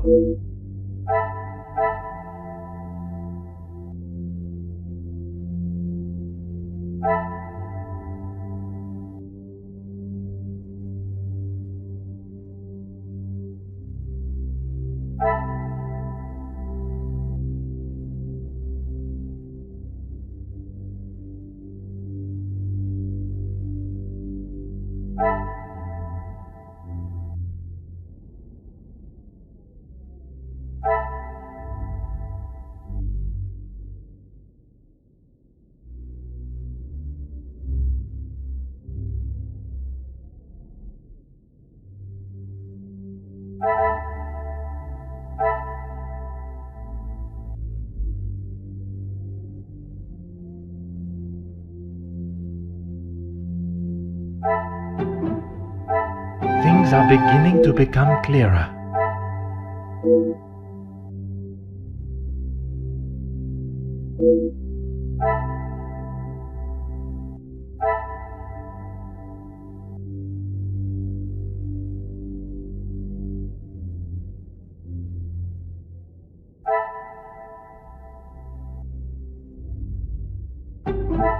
Is there something?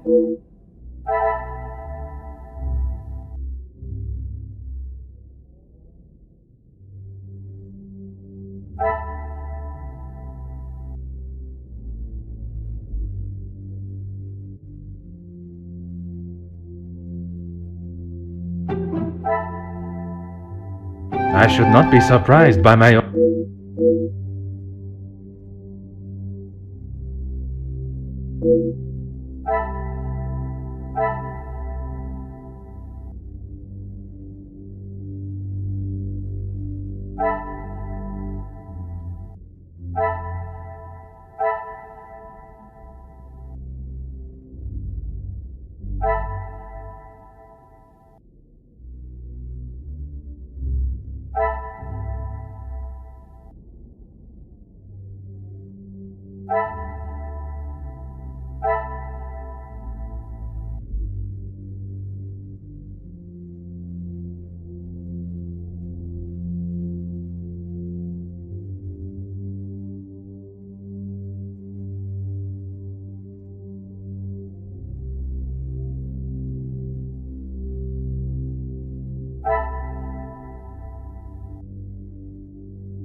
Some would say a lucky guess.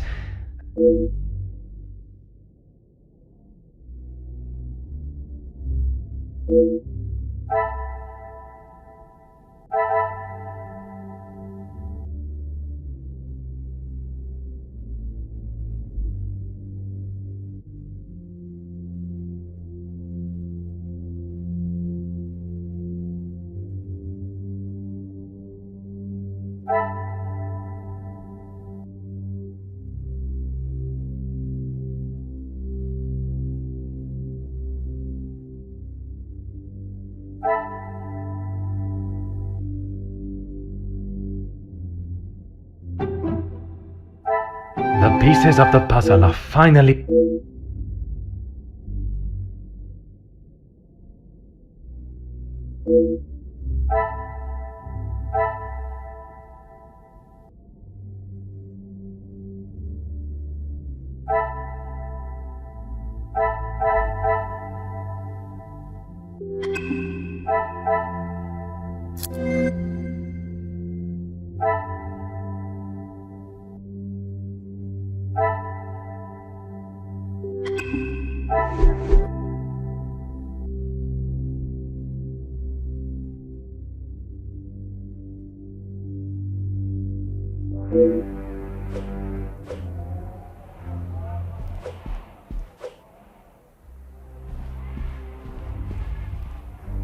Aha.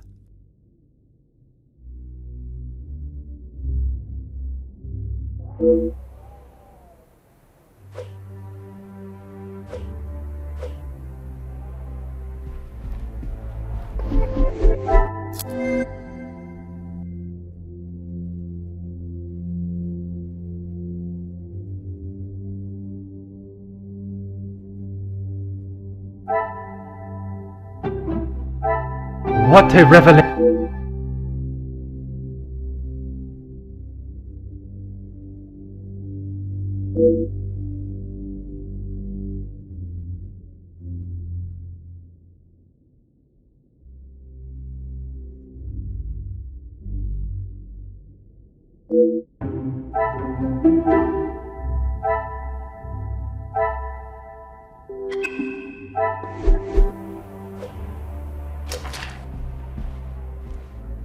Anything I can do to help, Detective? Rehana brought him some ice for his cheek earlier. And when was that? When he returned from his cigar outside, he asked for something to be brought upstairs to ease the swelling of his face. He would normally smoke only in here. Lady Bosch doesn't like the smell of his cigars in the public rooms.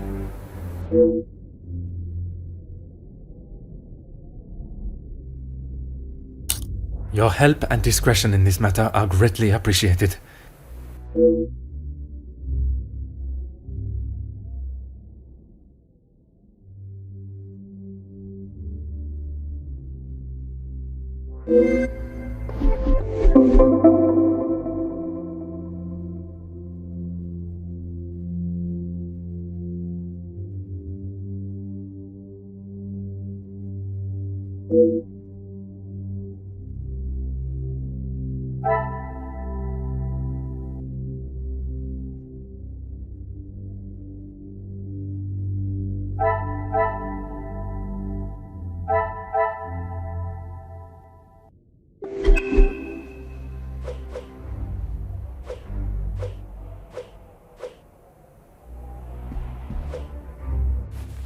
Huh.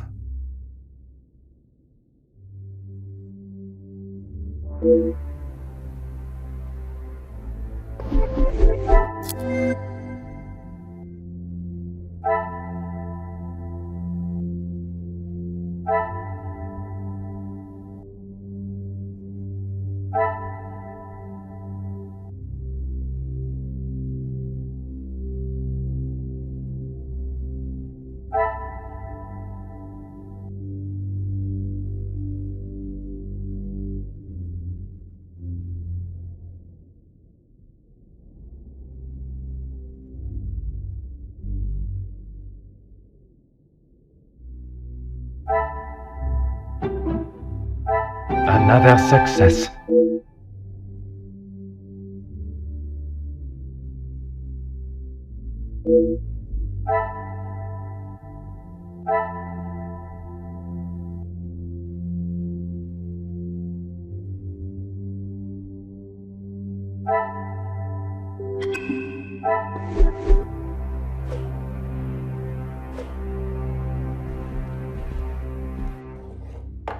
Oh.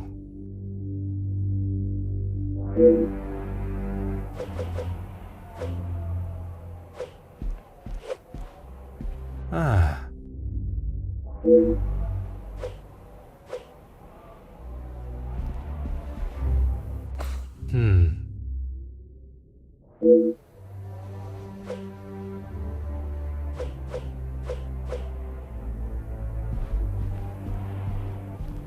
Huh.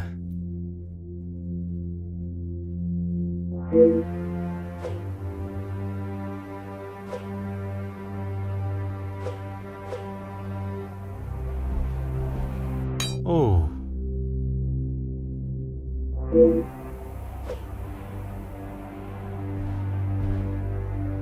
Aha.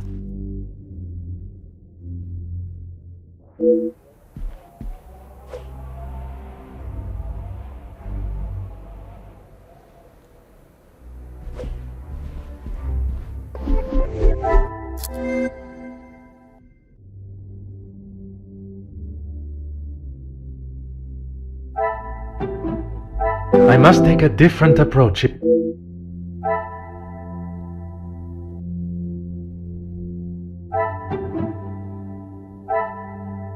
Magnifique.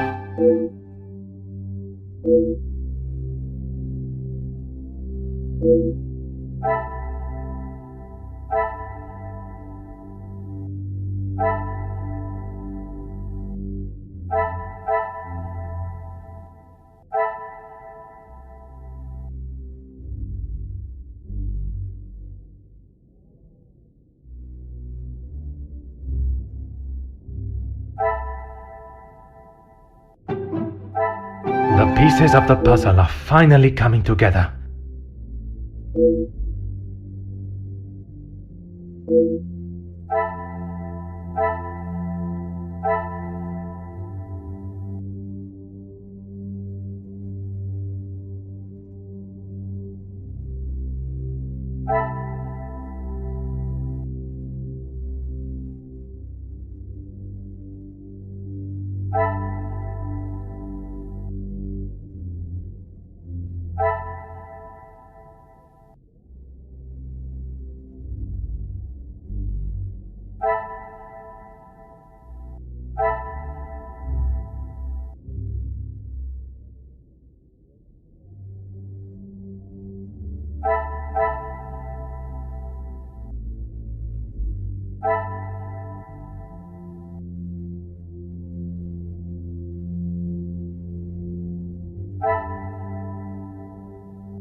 I cannot see the logic in this. Perhaps a...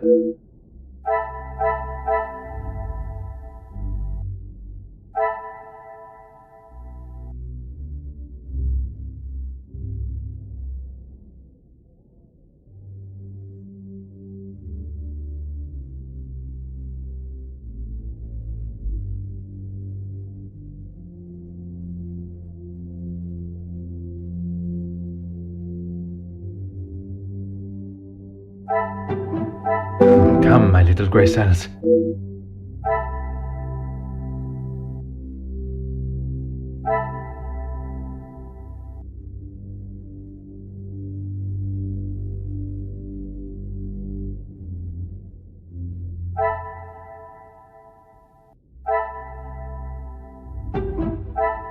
I must act on thought.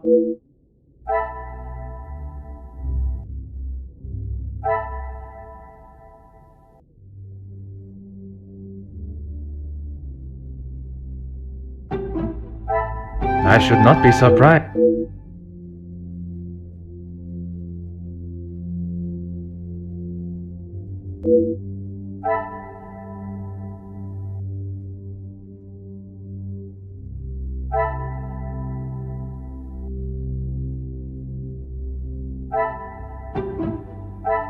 Magnifique.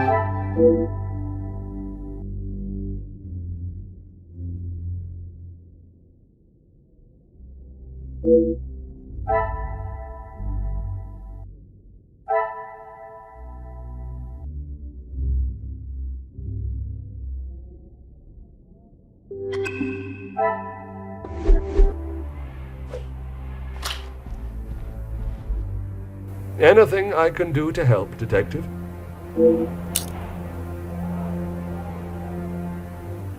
As I said, Mr. Hagen did not allow the staff in here alone, besides me. He was very clear on that. Have the staff ever given him reason to not trust them? Nothing has ever been brought to my attention, but he was very clear no one was to be in here without his permission. I suppose it is not unreasonable. I would have thought with his military past he would have kept it immaculate, with not a speck of dust or hair out of place. But the fireplace, for instance, says otherwise. I haven't seen it lit since he has been with us, even in the colder months. It's been in this state for some time. Your help and discretion in this matter are greatly appreciated.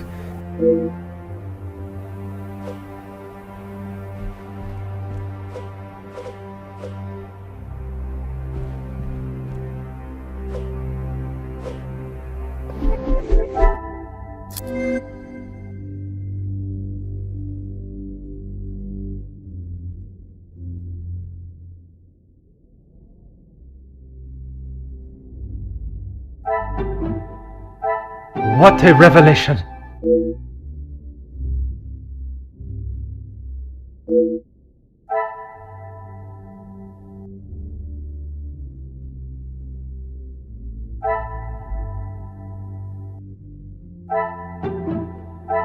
Another success.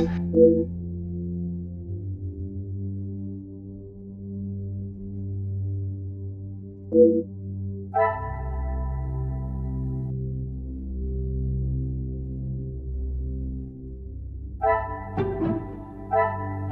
would say a lucky guess.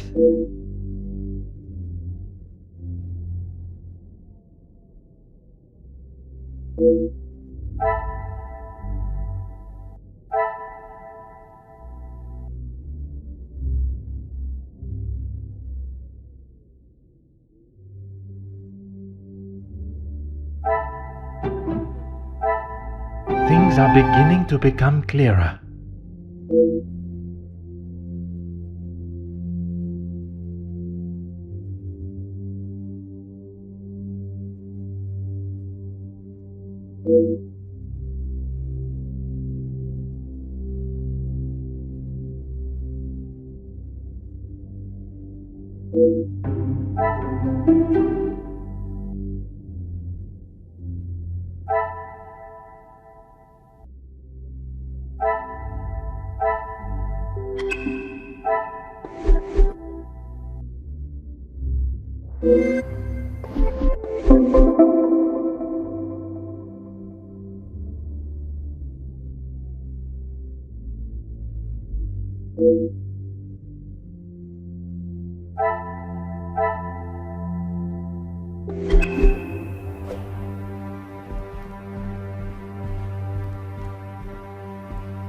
Anything I can do to help, Detective?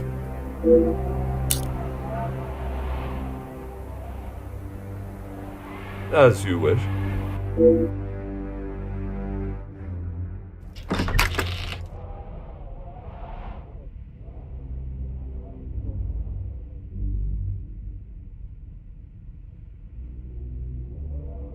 Oh.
Order and method.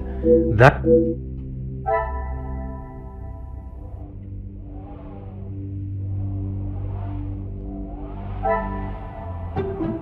This will not get me any...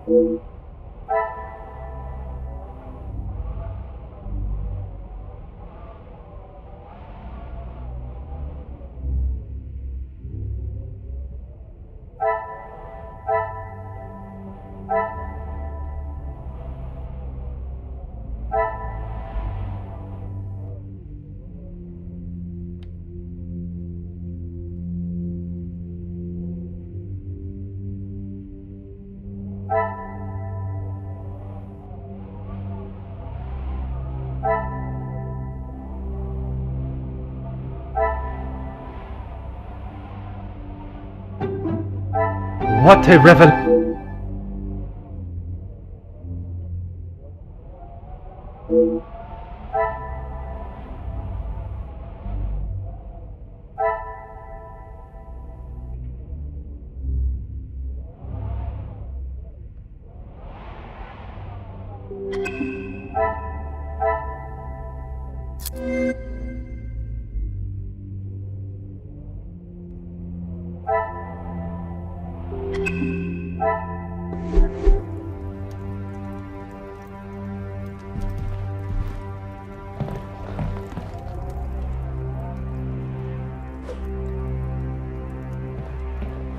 Huh.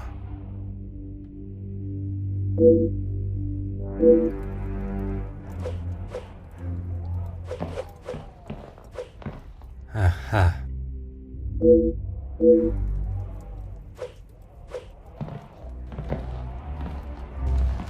Hmm.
Oh.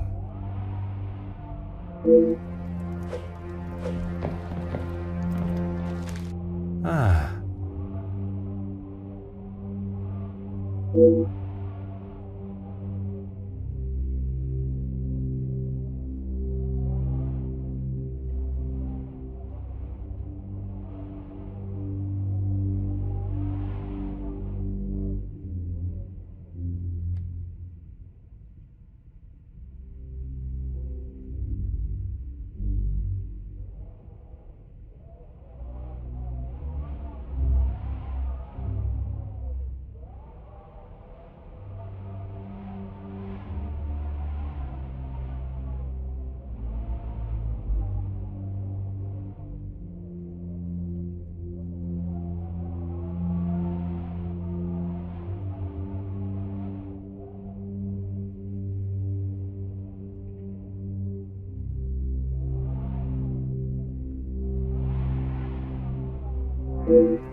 Mm-hmm.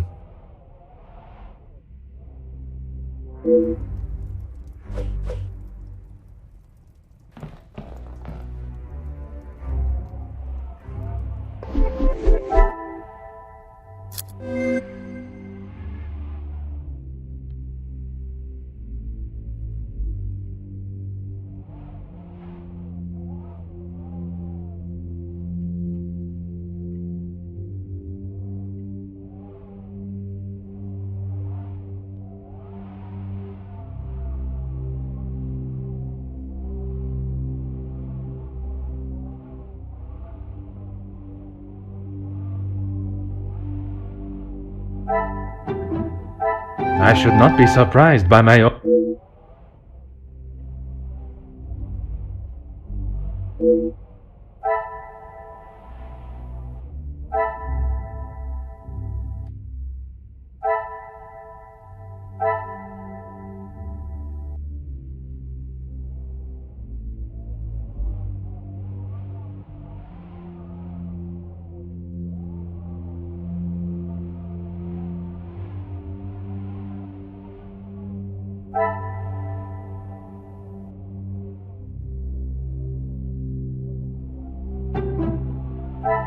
Is there something?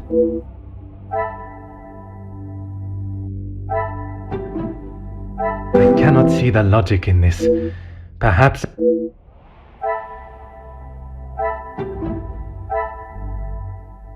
order and method. Some would say a lucky guess.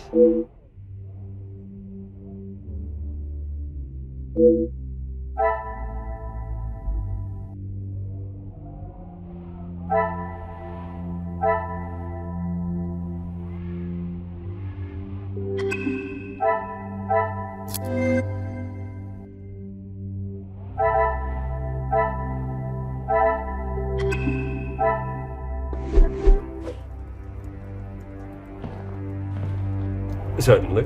What do you need? The male guests, I believe, he knows in a business capacity, but I'm afraid that's all I know. I will add, though, he has not always been the easiest man to get along with. You are talking from personal experience of working for him. I am head butler to the Van den Bosch family in their home. He has made himself comfortable, but to me he still remained a guest. There's not much I couldn't tell you. As soon as he found out my father was in the army, his stories never stopped. I am sure an officer of his rank must have many a tale. A tale is a fitting description. Not so much a pinch of salt, more like a bag is needed listening to them.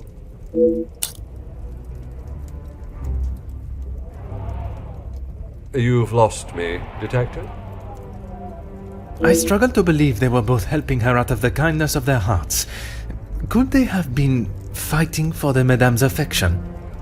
Ah, that didn't take you long to spot.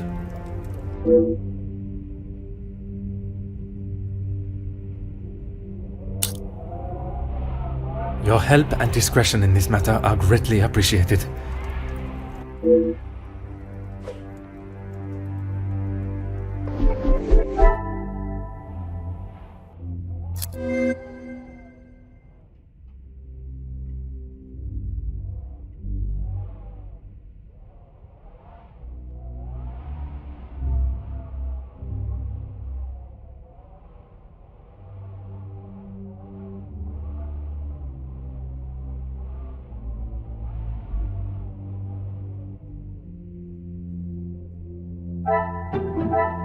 Things are beginning to become clearer.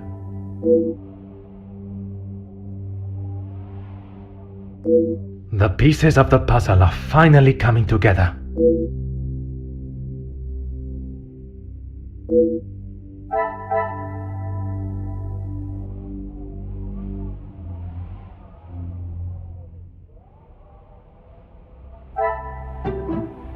Another success. I never doubted myself.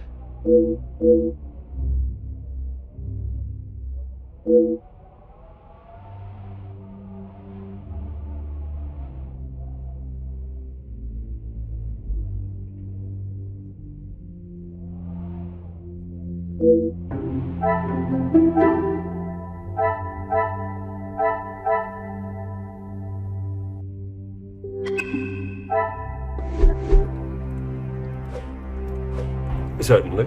What do you need? As you wish, Detective.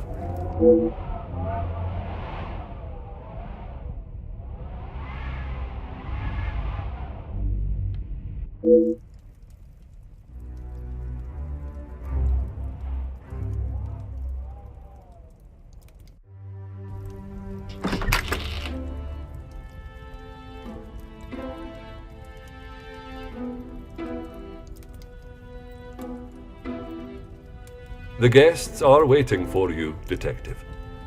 I informed them of what has happened, but divulged no details.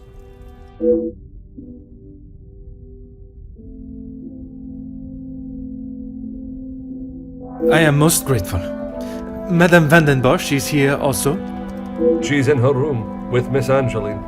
It may be better to speak with them privately tomorrow. Oui, merci. I shall come find you again once my questioning is complete.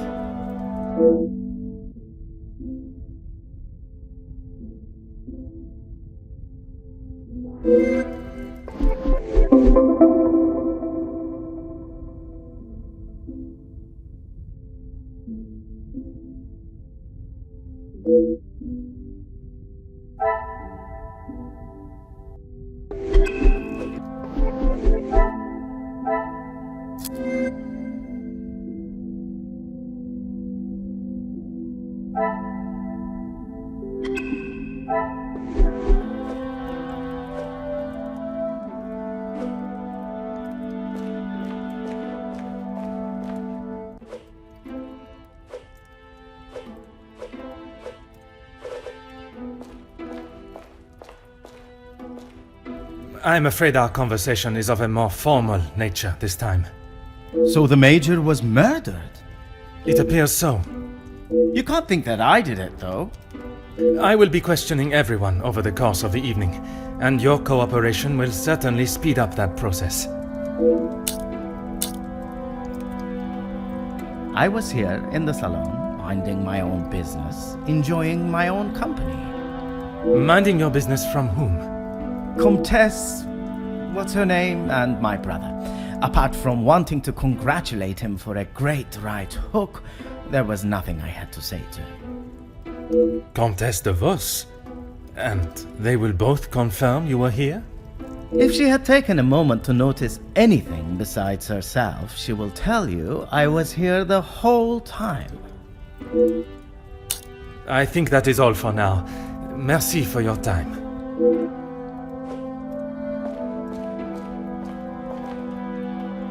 Bonsoir, Monsieur Beckers. Merci for speaking with me. Monsieur Poirot, or should it be Detective Poirot now? Detective Poirot is perfect, merci. I would like to begin with a few questions. Go right ahead, Detective Poirot.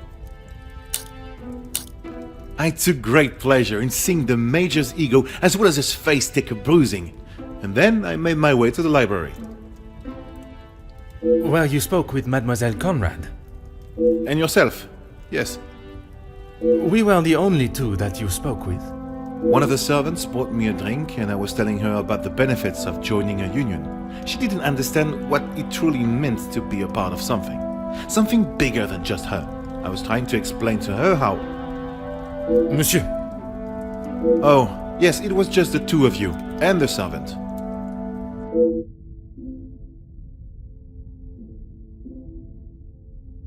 And you are sure there was no one else present? I'm not sure what you're getting at, Detective. You were there. Merci, Monsieur Beckers. It has been a most enlightening conversation.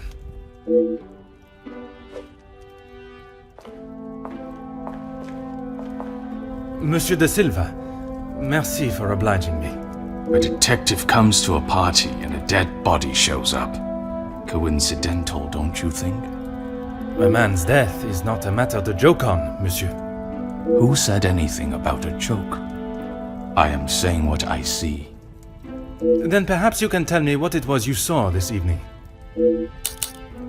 Following whatever that was in the hall, I moved to the library. Is there anyone that can confirm that? Miss Conrad and Beckers were in there, arguing about something. The books held my interest far more than their conversation. You did not speak with them until dinner was served? I had no reason to get involved with their little spat. It was clear they didn't want me to hear, and that suited me just fine. Merci for your cooperation.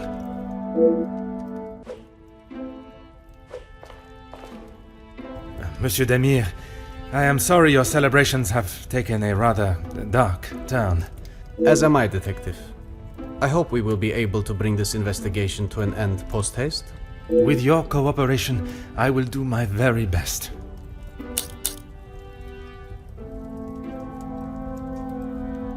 I was here in the salon. I thought I would have a moment of peace to calm myself, but the Comtesse and my brother followed behind.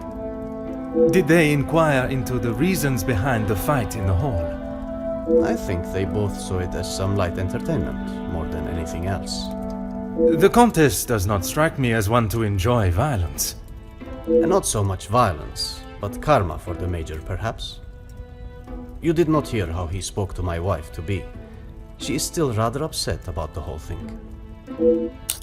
If you would be so kind as to stay here, I may require your help further.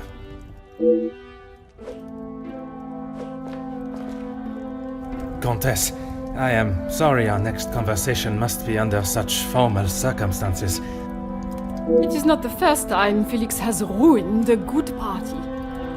The current state of tonight's celebrations is the least of my priorities, Comtesse.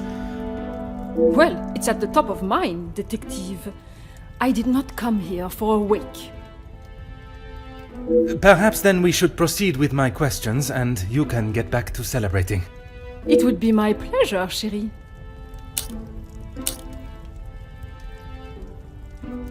I did. I thought by staying in one place, it would be easy for the staff to bring me my drinks. How wrong I was. And who else was present in here?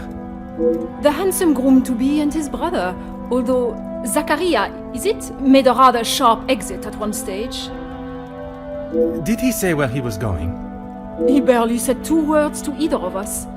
I think he was more concerned with his drink.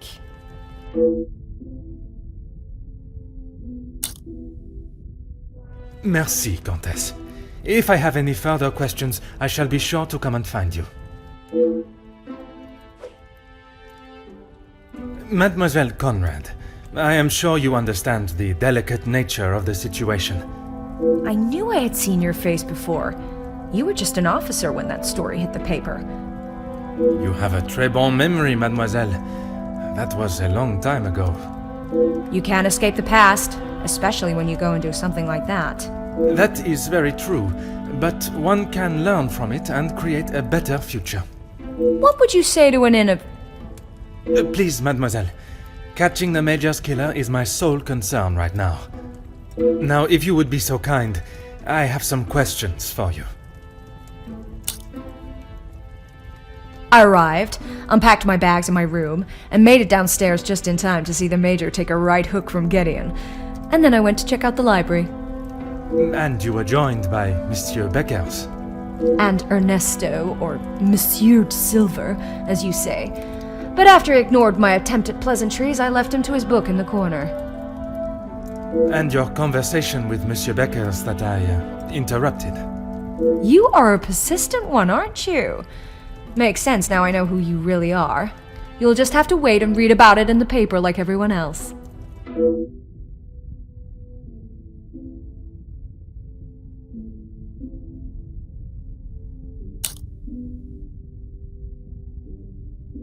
You have been most helpful. I request you do not go too far. Merci.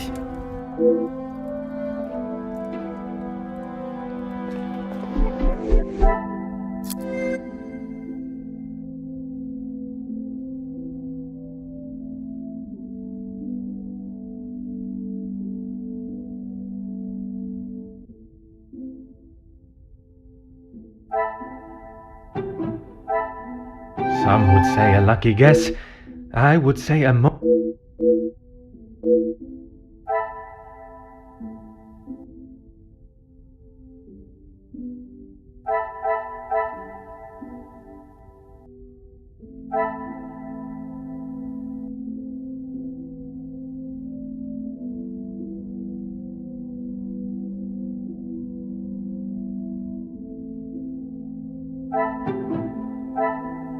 What a revelation!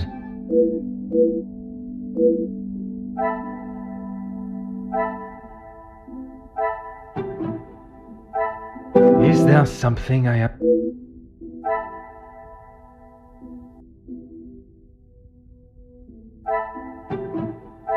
The pieces of the puzzle are finally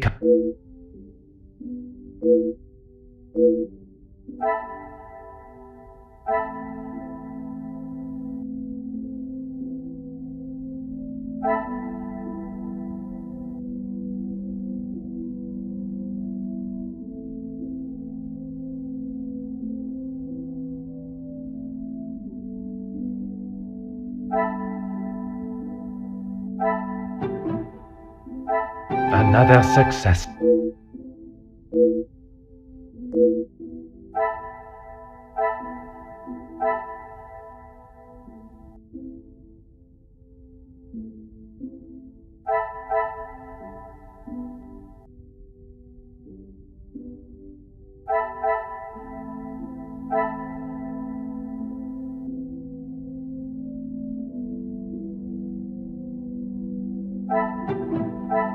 I must act on thought and fact.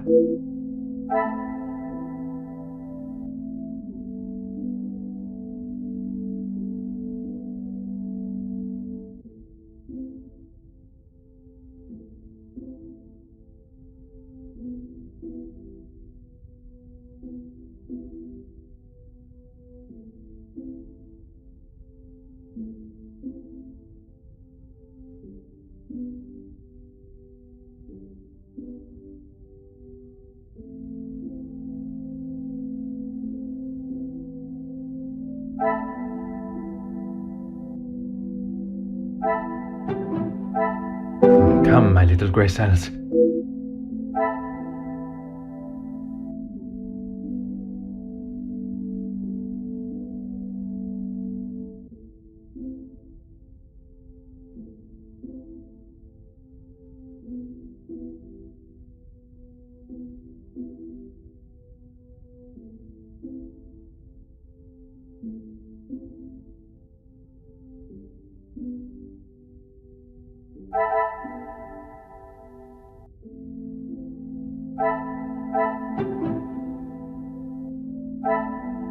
This will not get me any closer to my...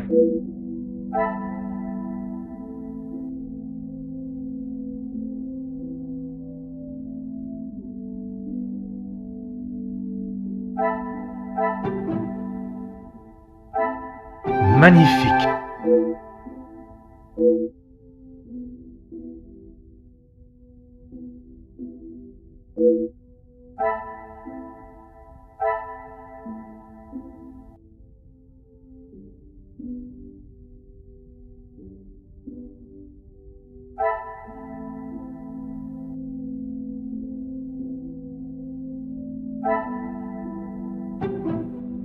Order and method.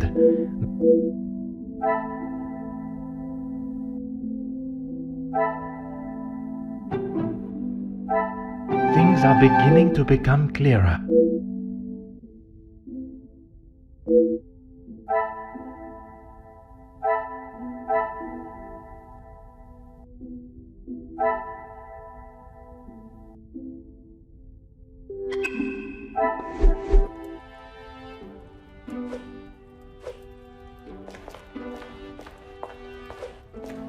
Whatever you require, Detective. I know you are probably used to dealing with criminals, but not everyone is trying to hide something. I hope for your sake that you do not hide anything from me. What is it you think I'm hiding? I struggle to believe you did not know of Monsieur da Silva's presence in the library. Is that what this is about? I saw him hiding in the corner, pretending to read. I'd be surprised if he even could. I did not speak to him, and he certainly didn't make any attempt to speak with me.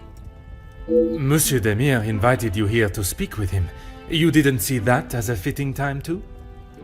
I was speaking with Jacqueline, and quite frankly, I was in no mood to be dealing with that man.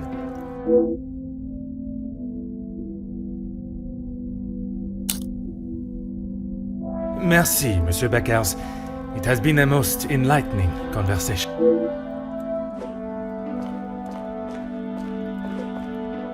I'm an open book, Poirot. I told you already. I was here in the salon. And you did not leave even once? Well, I had to use the bathroom. I didn't realize I had to update you every time nature called. You may keep your calls of nature to yourself, merci. And then you returned to the salon? If you don't believe me, ask Archibald. He saw me on his way up to the study. I think that is all for now. Merci for your time.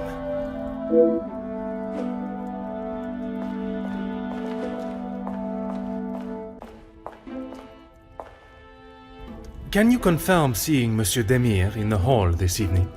Zakariyah, yes. I was on my way with a bottle of whiskey to the Major. He shouted a rather ignorable greeting to me and asked for directions to the bathroom. I presume you showed him the way? Aye, Detective. I showed him to the hall bathroom. I didn't think it was wise to attempt the stairs, not in that state.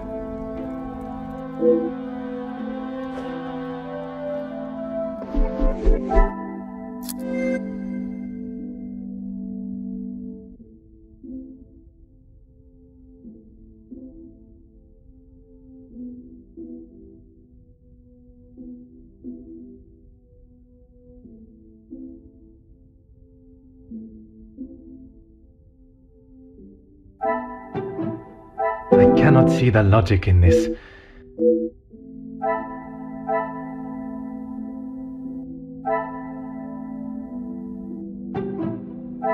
I should not be surprised by my own skills of deduction.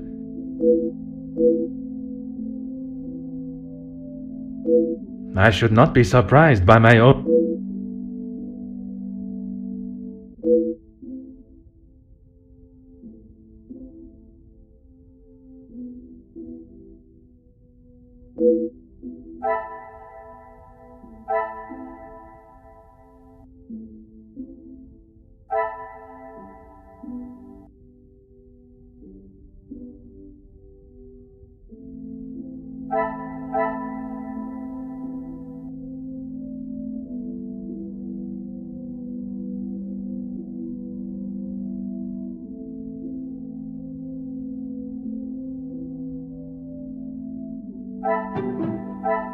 What a revel...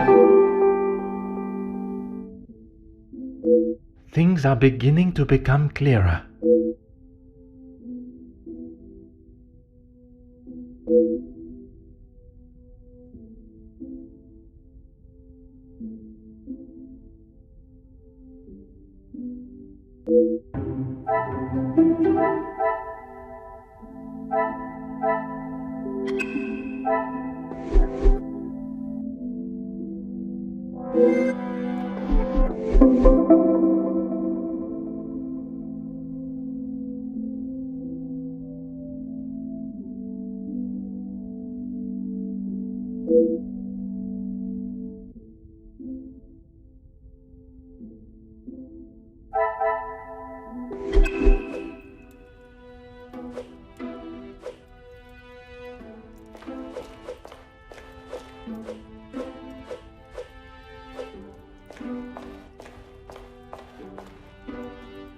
I'm an open book, Poirot. Why would I? I've got nothing to say to him, except maybe to keep his hands off what is ours. What is yours that he could want? Money, of course. Why do you think he has been suckling at the Van den Bosch teat for so long? He's bled them dry, and now they will all do the same to our money. Our? My father's, Gedeon's, it's all the same.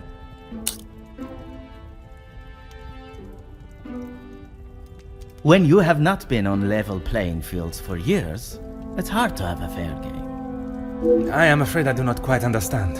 If we're playing golf, he has a full set of clubs and a caddy in the form of my father, and I have the old split putter. Make sense now? Perfectly.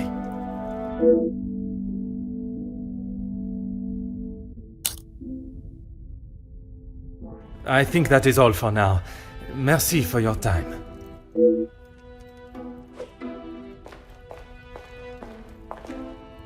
Whatever you require, Detective. I know that I don't think, or didn't think, a great deal of him. I'm just sorry I didn't get the chance to tell him what I thought. The man has recently been murdered. Someone must stand up to men like him, with their crooked dealings and lack of, well, any compassion at all. Another rousing speech, monsieur. It's the truth. If you knew what I know, maybe he wouldn't be dead, but behind bars instead. Yes, Gedeon invited me. If you will recall from our previous conversation, we have been working together and he thought now would be a good time to discuss matters. To discuss business at the celebration of his engagement? We're all here, so what better time? He thought Da Silva might even let his guard down, if he was in a more jubilant mood. It would be wise to not continue to ignore us any longer. And what business was it that was so urgent? We're trying to resolve the worker strikes. It has gone on long enough. Now is the time for him to listen to our demands so we can put an end to it all. Put the violence and upset behind us.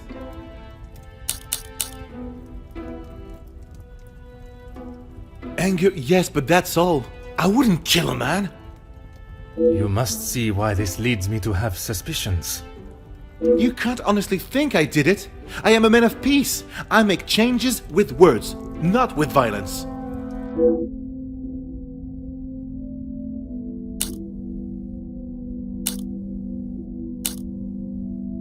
I am fighting for the basic rights of our workers, nothing more. If he can't see that, he is a lesser man than I already thought. And where does Monsieur Gedeon fit into the negotiations? And his brother? His brother? I didn't even know he had a brother until I arrived here. Gedeon certainly hasn't talked much about him. I get the sense there's not much love lost between them. Last I saw, he was outside having a cigar. Oui, I spoke with him myself, but that was some time ago. He does love a cigar. You'd have to stand out in those conditions. I could barely see him through the snow. Merci, Monsieur Beckers. It has been a most enlightening conversation.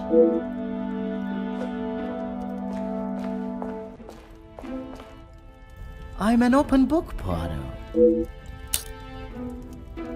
That doesn't surprise me, and yet no one actually asks. I am asking now. I should have expected that, shouldn't I? What is there to say? We used to be close, but not so much anymore. I would find it very helpful if you could at least elaborate on your relationship. He went to school, got an education, and was the apple of our father's eye. I went to war. See the difference now.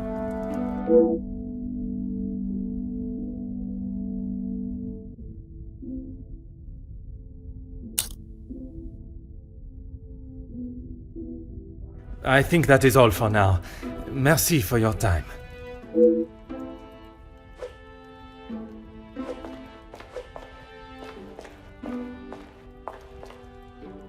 More questions? I suppose so.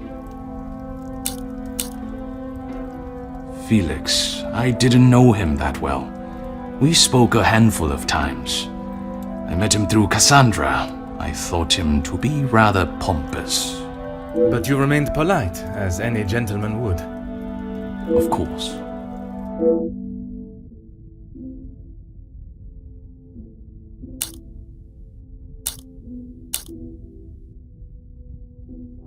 What is there to say? She's a remarkable woman, and I admire her. Even after Edwin's death, she held herself with such poise. It sounds as though you hold her in the highest regard. And why shouldn't I? Women these days could take a leaf out of her book on how to present themselves.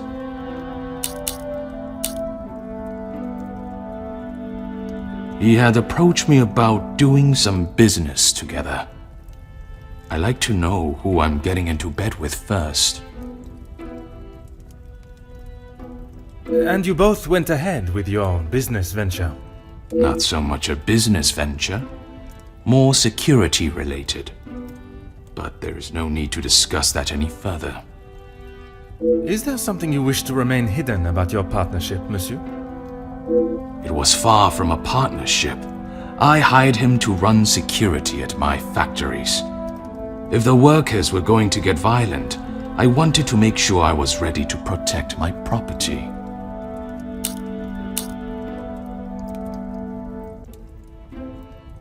That is correct. And the reason for your support was always of a purely platonic nature. If you're trying to insinuate that I was expecting something in return, you can remove your head from the gutter. I meant no offense. I'm only trying to understand the dynamic of your relationship.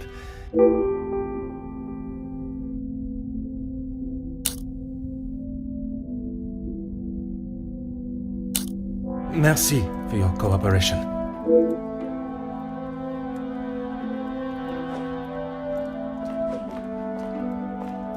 I am all yours, detective. Why would I actively choose to speak to that wretched man? You were quite adamant of your protection of Madame. If he was as awful as you portrayed him to be, there must have been some words spoken, or perhaps written? He was quite aware of how I felt towards him, and the lengths he has gone to remain close to the family. That is all that needs to be said. I must admit, I would not want to be on the receiving end of your tongue's wrath, Countess. Wise thinking, detective.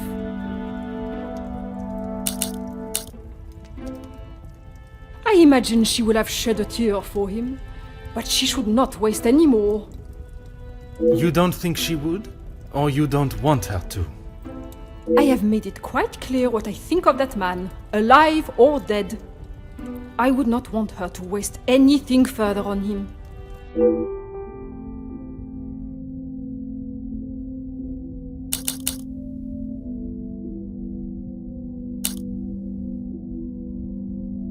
What of it? Do you believe there was something more to their friendship? As I have said, detective, I am not one to gossip. I would not even consider your name and that word in the same sentence.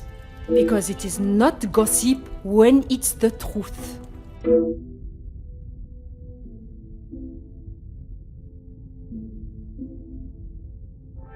Why else do you think he would stay around for so long? Yes, he was a friend and partner to the Viscount, but it is plain to see it is Cassandra's partnership he longs for.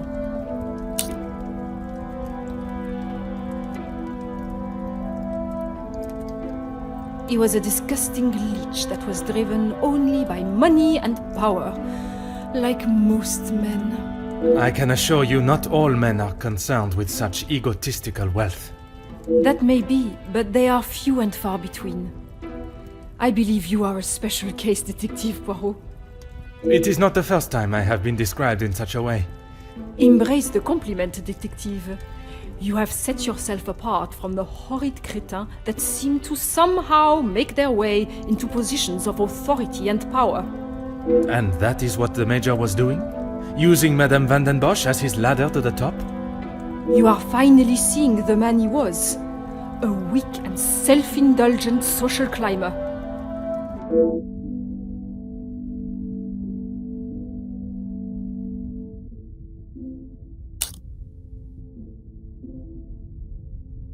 Merci, Countess.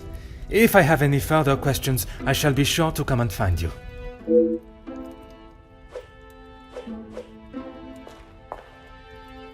No trouble at all. How can I help?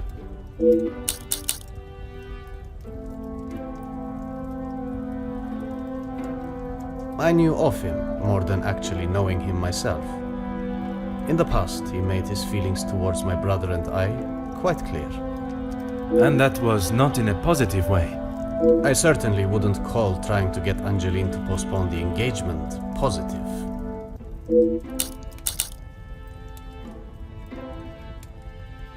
What do you mean? I do not mean to pry, only I imagine the whole room was aware of his celebrating with a bottle. You must be mistaken. Neither my brother nor I drink.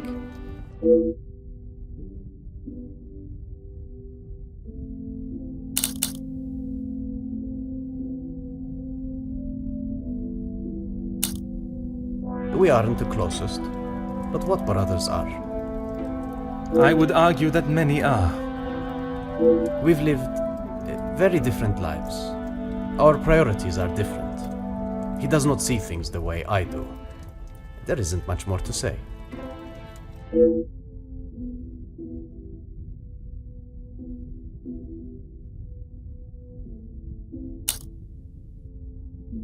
I have lent my voice to some discussions.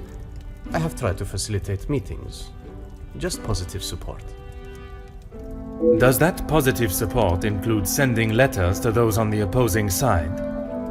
Detective Poirot, I'm not sure what you think I have done. Monsieur, a letter has been found threatening the Major of what might happen if he does not act promptly, and now he has wound up dead. You think my sending him a letter, warning him not to get involved, means I murdered him? At this time, it is certainly reason for me to be suspicious.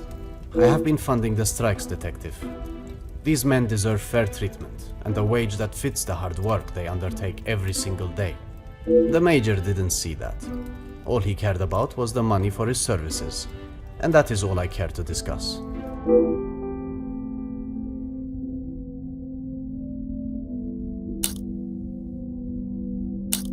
If you would be so kind as to stay here, I may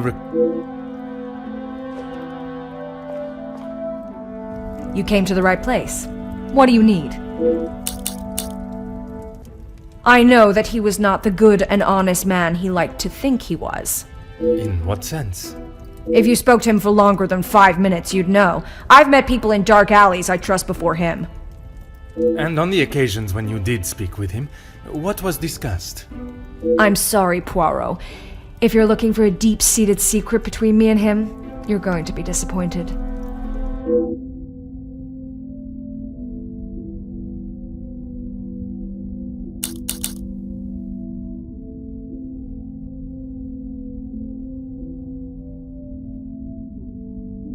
That man has got some real anger issues.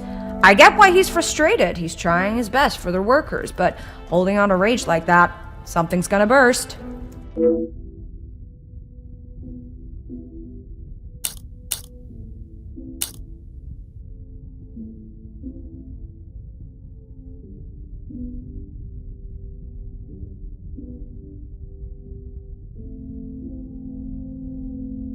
If you think you can use me as some sort of gossip machine, you are sorely mistaken. I can assure you it is not a case of gossiping. At this point, everything may be relevant to my investigation. So I would be helping you potentially solve a crime? You should have said that off the bat. To say he's smitten is an understatement. I reckon he's been wanting her for years. I see. Madame does not feel the same? Doesn't look like it. If she did, she would have said something about it, right?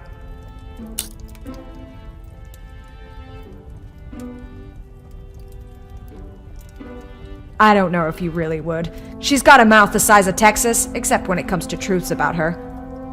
She wants everyone to think that she's the savior of these girls at the shelter. But there's a side to her I don't think anyone gets to see. And what side is that? One that she is keeping tucked away under her very expensive dress.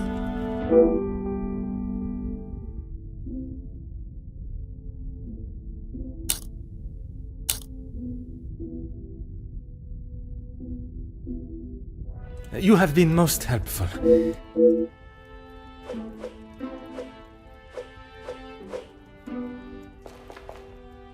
I am all yours, detective.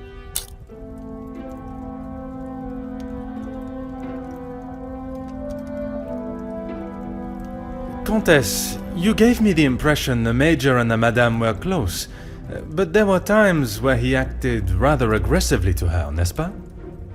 I am sorry, detective, but I did not mean to give you such an impression.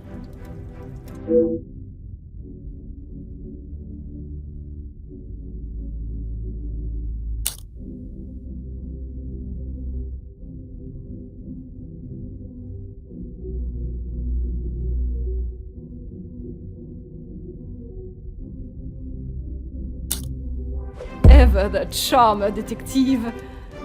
I would talk more on it, but I'm afraid Cassandra would think I am talking about her behind her back.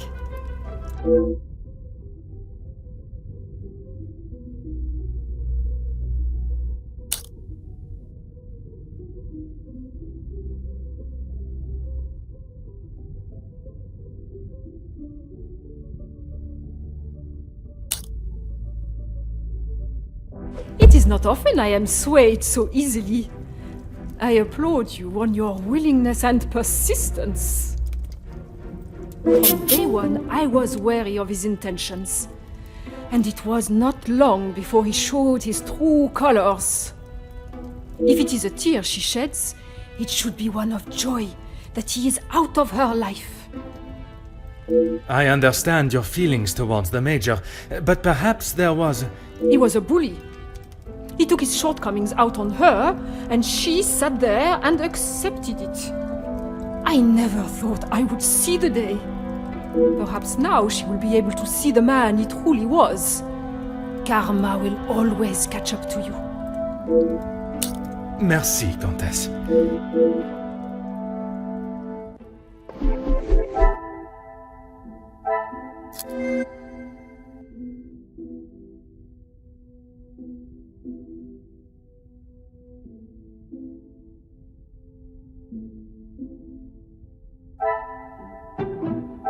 I must take a different approach if I am to uncover the...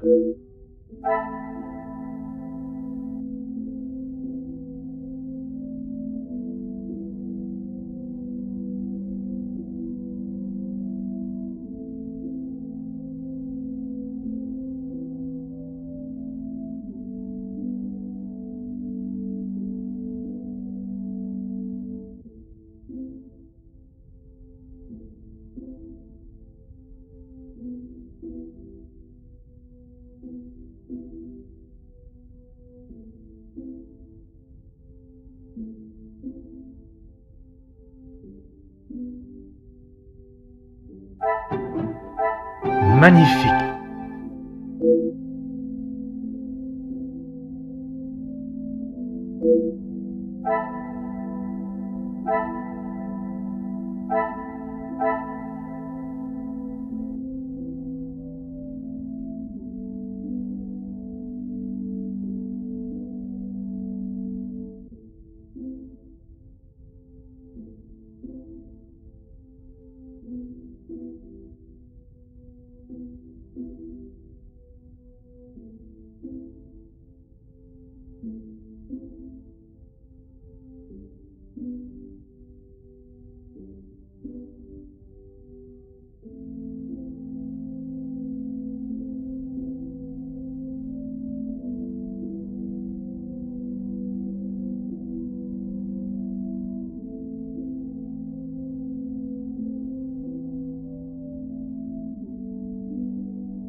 This will not get me any closer to my...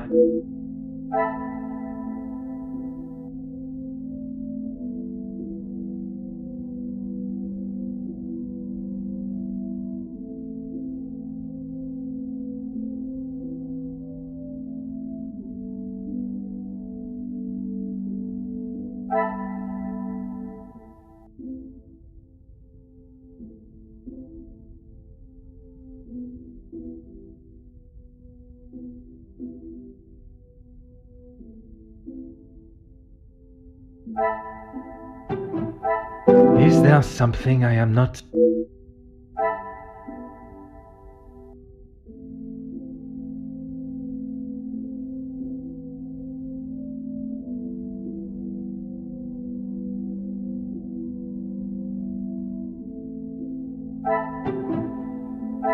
I must take a different approach if I am to uncover...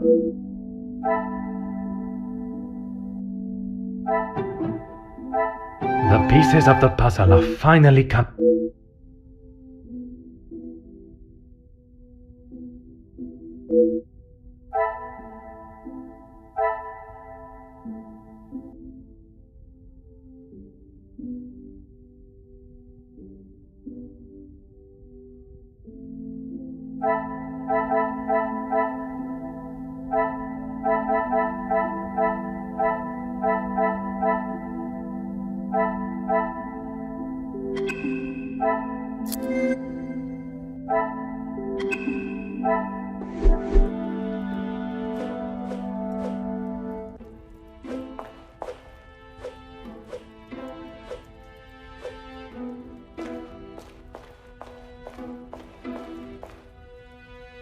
I'm an open book, Poirot.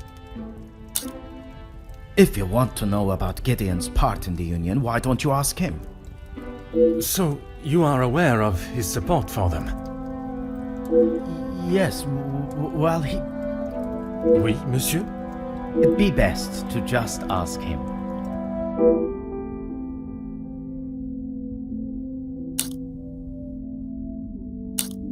I think that is all for now.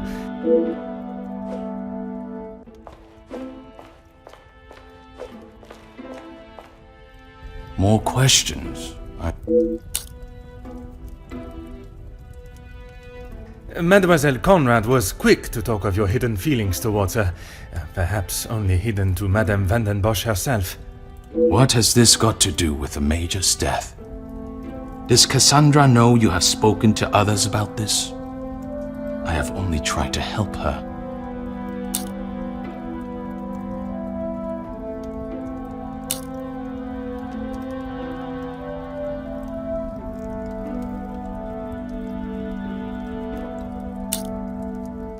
There may be some feelings there, but Madame van den Bosch does not know of them, and I trust that it will remain that way.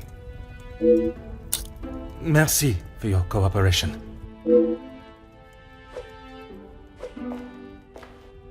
No trouble at all. How can I help? I believe there are more important matters at hand than talking about my brother and I's relationship, or lack thereof. The murderer is in his house, and by holding back information that may help my investigation, you only make me suspicious of your involvement. Monsieur Demire, if you continue to withhold information, I can only assume you are hiding something, and must treat you as a prime suspect in the Major's murder. I have nothing to hide. If you must know, we have not been on the best terms for years now. As I said, we are different people. He does not see the importance of planning for the future, and as much as my parents tried, we could not make him see that. I suppose that is why he sees me as their favorite. He still believes that now? I assume so. We barely talk anymore. I was hoping we would be able to sit down and talk and leave the past behind. But this evening has not panned out that way. If you would be so kind as to stay here.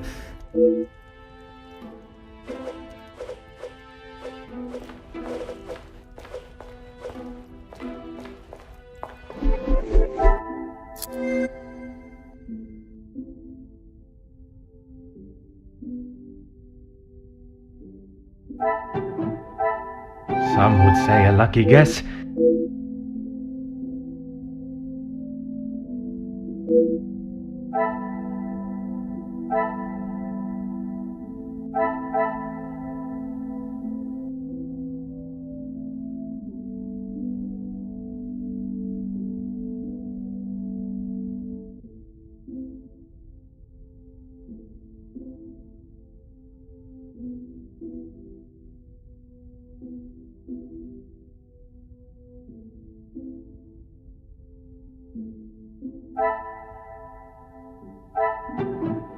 Order and method.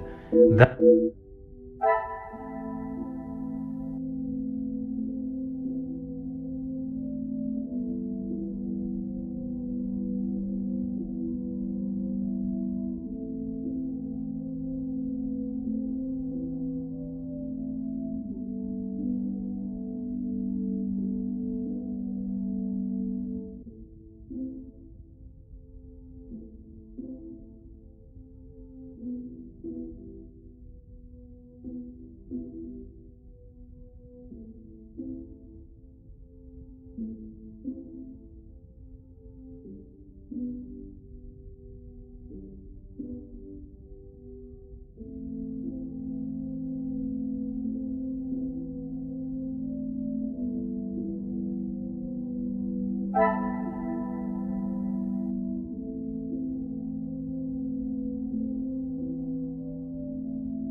Another success. I never...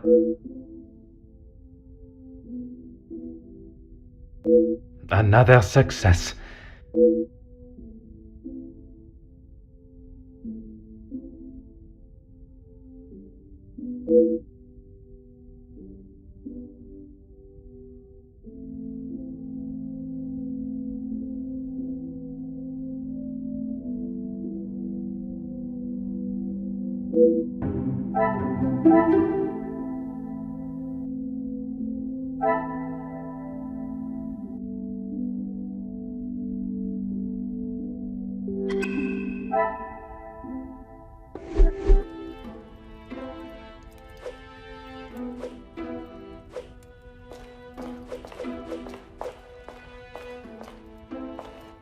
My time with the guests is complete, for tonight, at least. Do you know who killed Major Hagen? I am afraid it is not as simple as that. There are many steps that lead to the truth. I must think on everything I have heard this evening and dissect the truths from the lies. Merci for your assistance this evening. Au revoir.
Magnifique.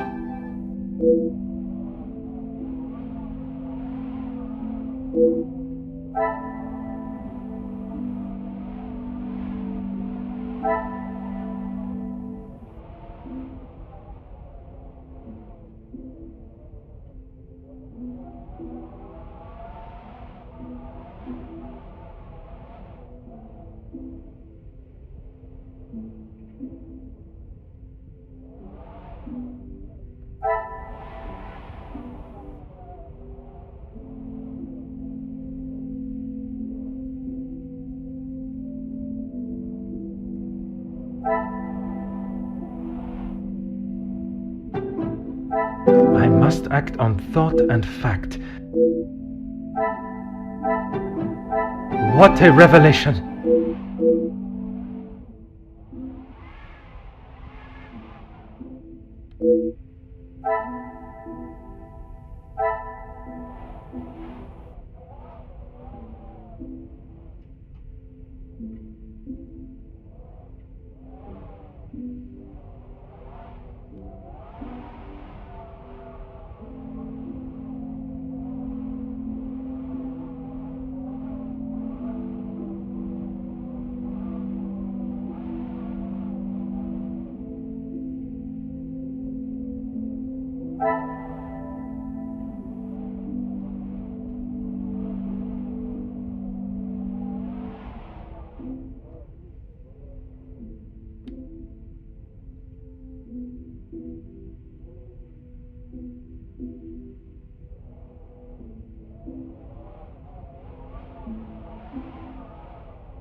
Come, my little grey cells.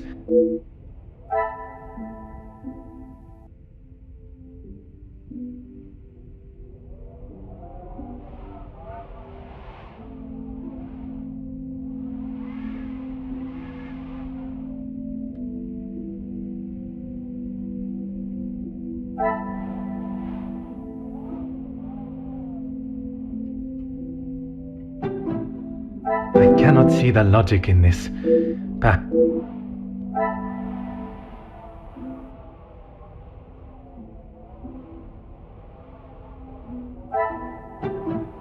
I must take a different approach if I am to uncover the...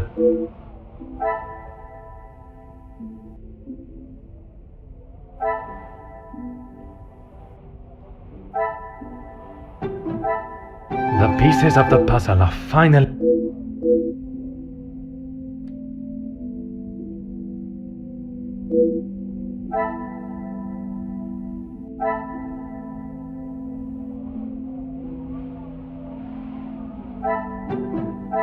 Some would say a lucky guess.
things are beginning to become clear.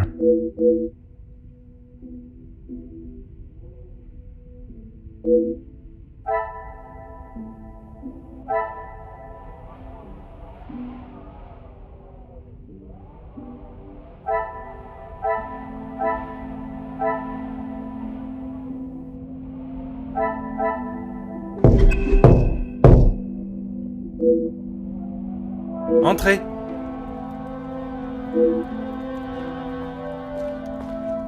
Detective, I'm sorry I did not join you in the salon as requested.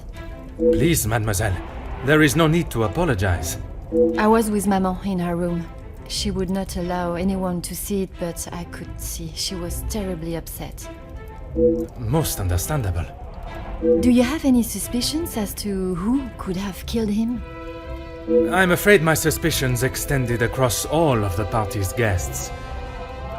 While it seems as though their alibis all corroborate one another's, the disdain and hostility towards the Major makes them rife with motive. I know there was some bad blood between the Major and some of the guests, but not enough to kill him, surely. She may seem tough on the exterior, but she's really quite kind when you get to know her. The Countess? She is a formidable force I would not want to come up against. Don't be silly, detective. She wouldn't hurt a soul. Jacqueline, I mean.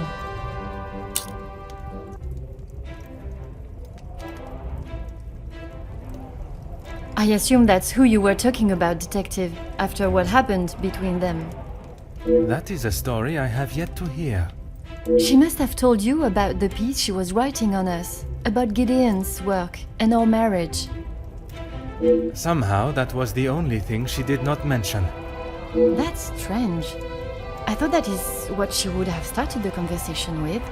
Well, she had come to the house to interview me, and when I entered the library, she was there with Felix amid a rather heated conversation. Do you know what this conversation regarded? I'm afraid not, but Felix was quite enraged. He picked up an envelope from the table and stormed out, slamming the door behind him.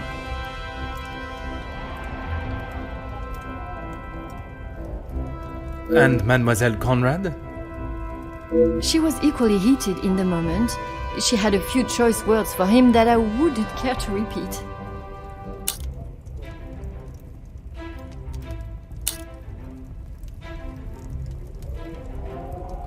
I'm sorry, but I just can't imagine any of them committing such a heinous crime.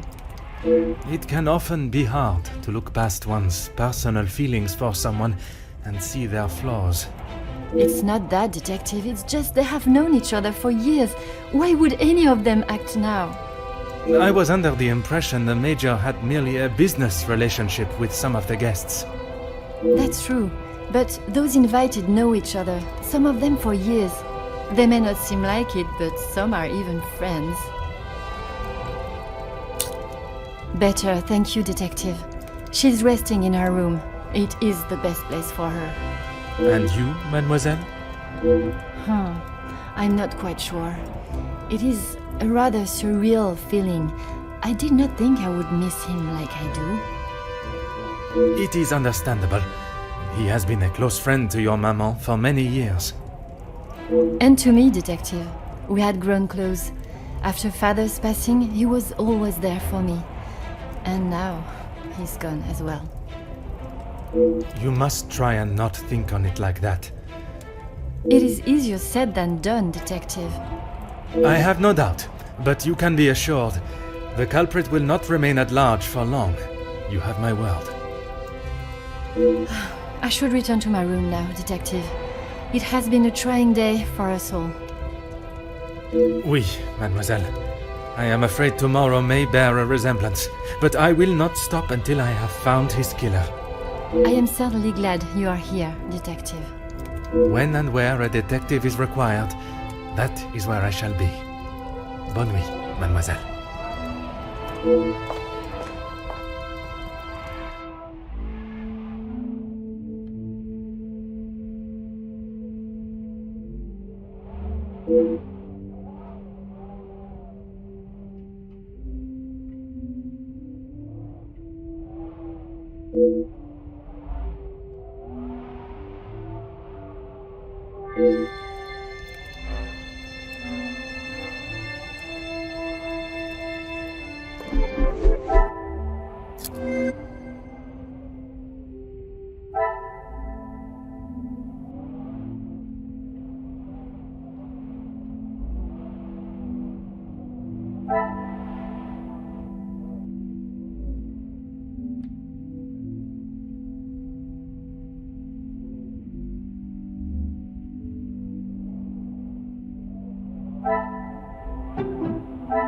I should not be surprised by my own skills of deduction.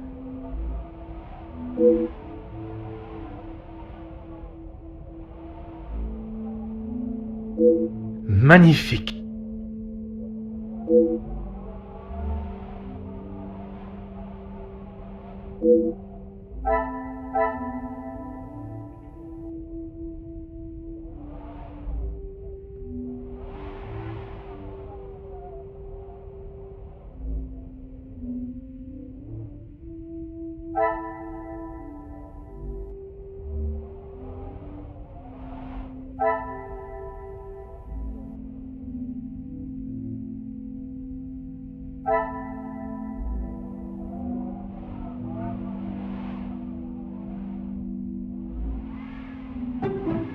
I cannot see the logic in this. Perhaps I must act on thought.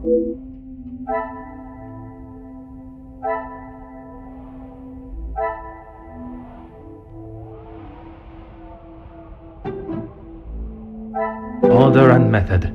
That is the...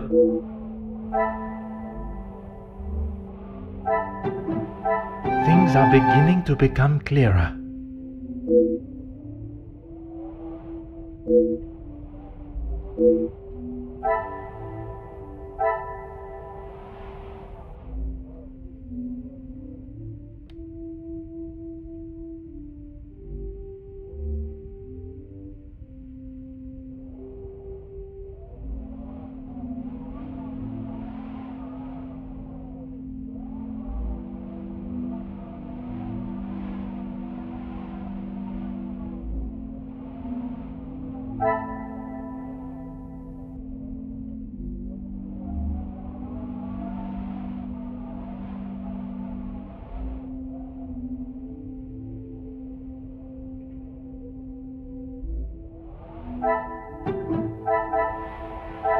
I should not be surprised by my...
Good morning, Detective.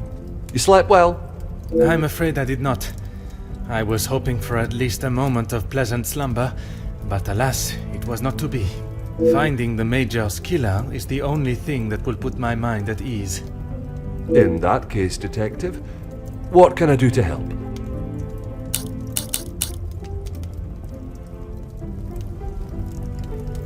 In that snow? If someone was out there, we'd have another body on our hands. I realize how strange it sounds. I would not believe it myself if I had not seen it with my own eyes. Staff have reported seeing things in the dark before, but it always just turns out to be shadows. It was likely just your mind playing tricks.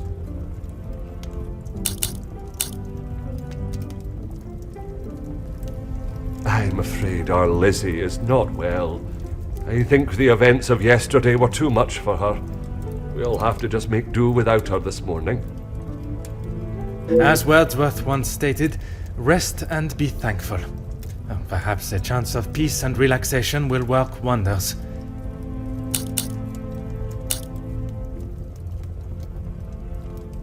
She is currently eating breakfast alone in the dining room.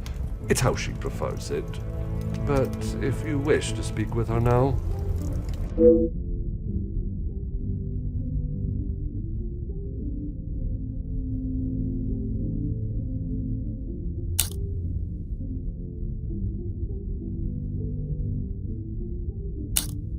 I would, but I'm afraid I found this morning that the telephone lines aren't working. The snow continued through the night and must have damaged them. Even if we could use the telephone, I don't think anyone would be able to reach us. In that case, it will be up to myself alone to solve the case. I'll let you know if anything changes. But until some of the snow clears, enough for the carriages to arrive, we are snowed in.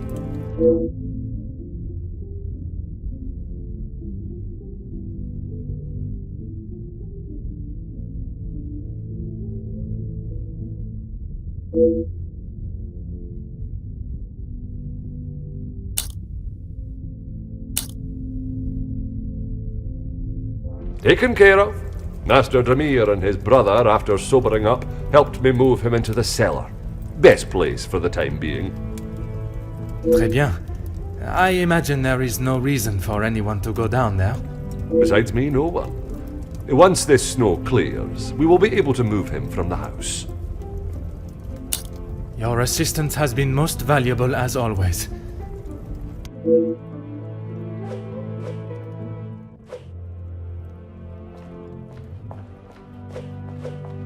Good morning, Detective.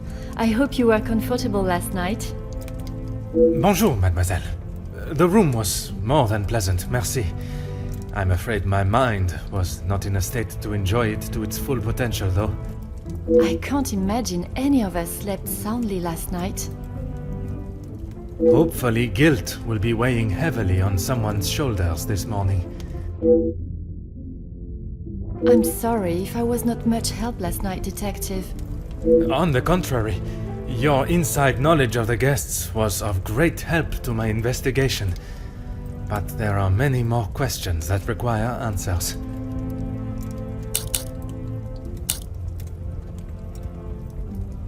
His position? You mean about him living here?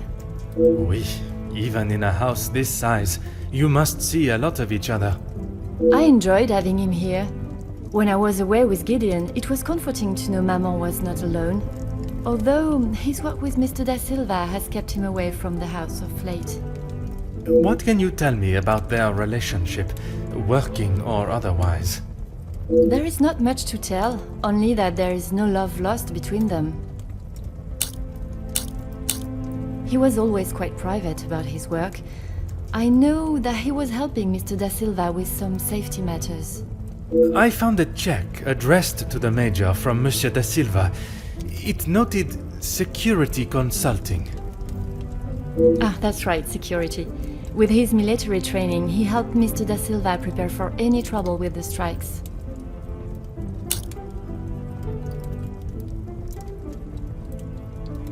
A development? Oh, detective, I knew I could count on you. It may not be the news you had wished for, though. Another letter has been found. Addressed to me? I don't know how much more I can take of this. Pardonnez-moi, mademoiselle. Although it has been written in the same manner, using similar phraseology, it was not sent for your eyes, rather the Major's. Or at least that is how it seems. I'm sorry, detective, I don't understand. It is addressed to him or not? I found it in the Major's study yesterday while conducting my preliminary search.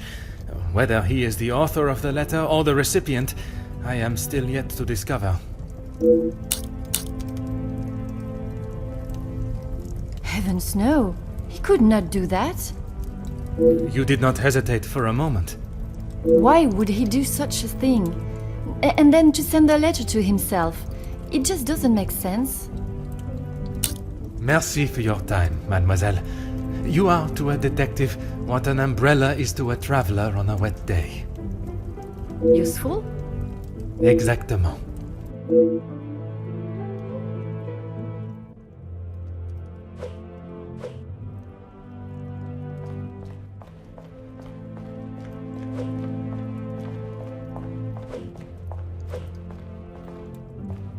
Bonjour, Monsieur Damir. Detective Poirot, how are you? The truth, monsieur. With each step towards uncovering the blackmailer, I am thrown 2 steps back as to the identity of the Major's killer. Is there something I can help you with?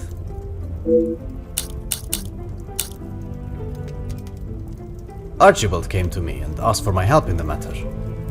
My brother and I dealt with it. Merci for your help. It is a job that only the professionals should have to undertake. It's a job that had to be done, although it may have affected my brother more than I. How so?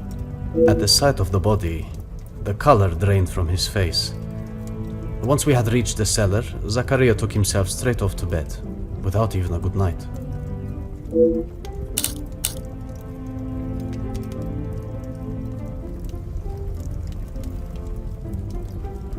Felix and Madame van den Bosch are the only ones with keys, as far as I'm aware. Oh, and Archibald. I'm sure I heard Felix asking him to return something to it once.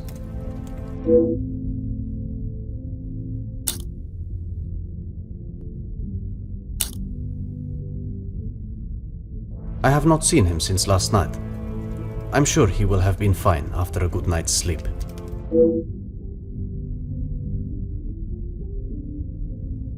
He does not need his younger brother checking in on him. Perhaps that is exactly what he requires. I'm not sure what he told you yesterday, detective, but he's a big boy. He can look after himself. I worry that may not be the case, monsieur. His time in the war came up in conversation more than once during our conversations. He's still talking about it? I thought talking to the doctor would have stopped all of that.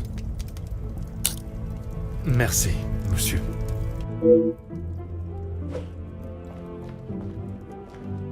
Comtesse, I wonder if I could ask you some questions.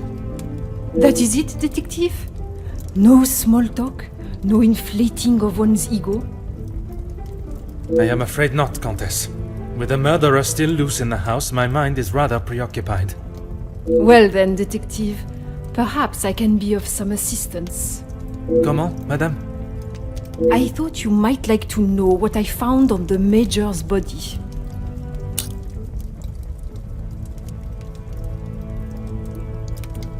That certainly piqued your interest. A man has been murdered, and you find it acceptable to fool around and joke. Oh, please, detective. Do you really think so little of me? Archibald asked for my assistance. He knows of my medical training from my days as a nurse, and I thought I would be able to help. Even if it has been some years. It was not his place to grant you access to the body. I shall remember to keep my assistance to myself next time. A single stab wound, which you no doubt already knew. The knife was held in their right hand. I would say their predominant hand.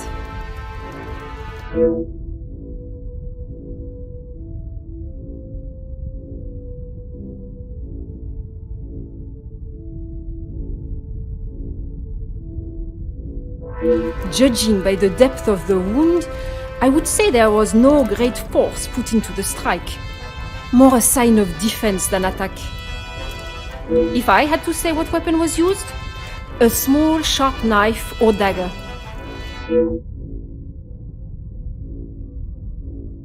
I understand it may be difficult for one to keep such information to yourself, but I ask you to try. Your involvement has already tainted my investigation. You are welcome, detective.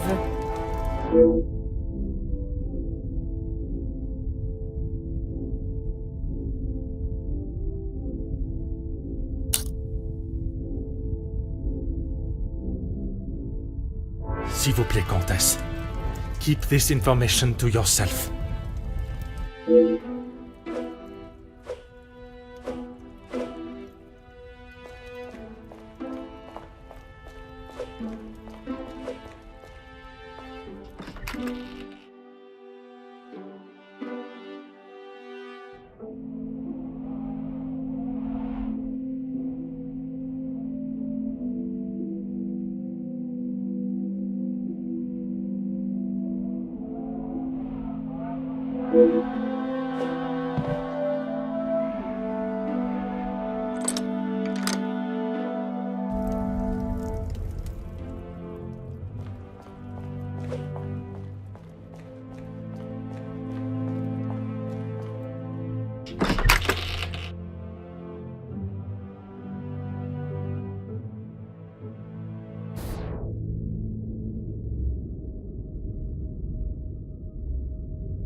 Huh.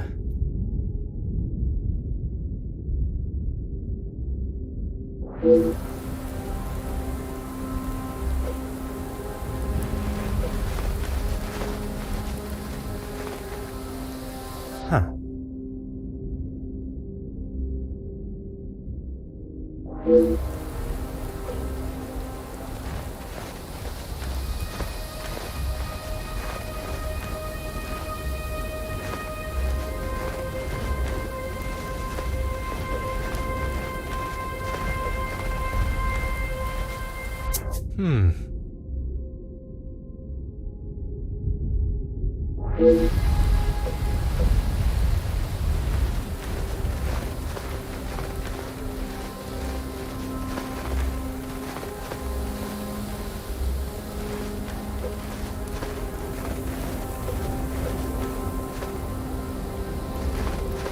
Ah.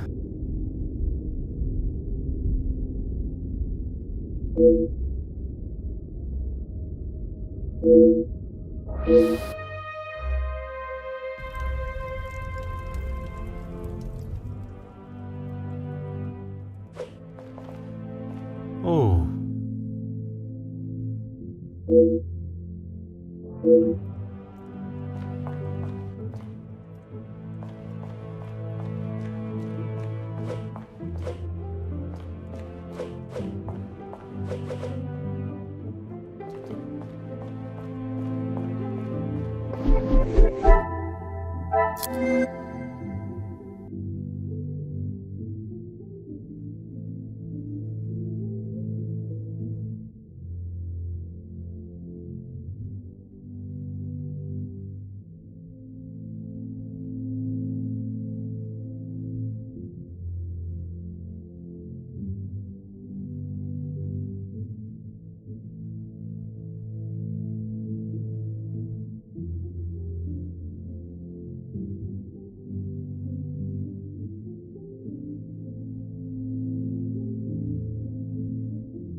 I should not be surprised by my own skill.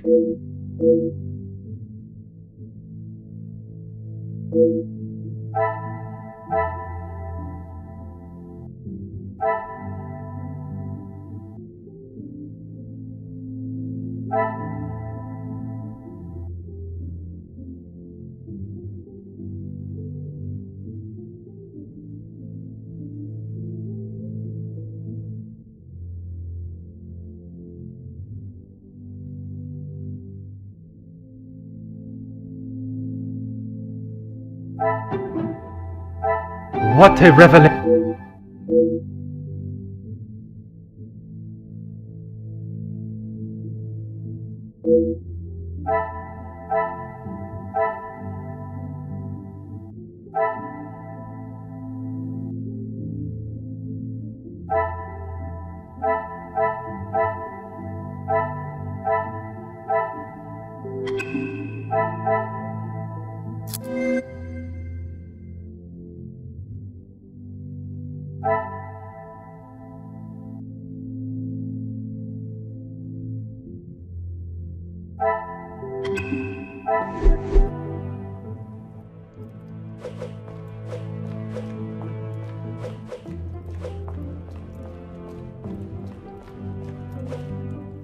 If it will help you find... When he returned from the war, he was a different man. Everything became about what he had seen. I cannot speak from experience, but I can only imagine the horrors he must have witnessed. The first weeks he would wake in the night, screaming. I found him one night, cowering behind the desk in the study. When I tried to help him out from beneath it, well, it was the first time I had ever feared for my life. That is not why you two are no longer close? Not at all, Detective. We were always very different in nature. While I had always wanted to follow an academic path, Zakariyah was more of a free spirit. Or at least as free as our father and the laws would allow. And yet, he ended up in the military. Quite the contrast. Our father demanded that he at least try to do something with his life. And when some of his friends joined the army, he signed up with them. It wasn't long before he moved out from the family home after his return from the army. I always assumed that he had put the war and everything that came with it behind him and was moving on. But now I see that is far from the truth.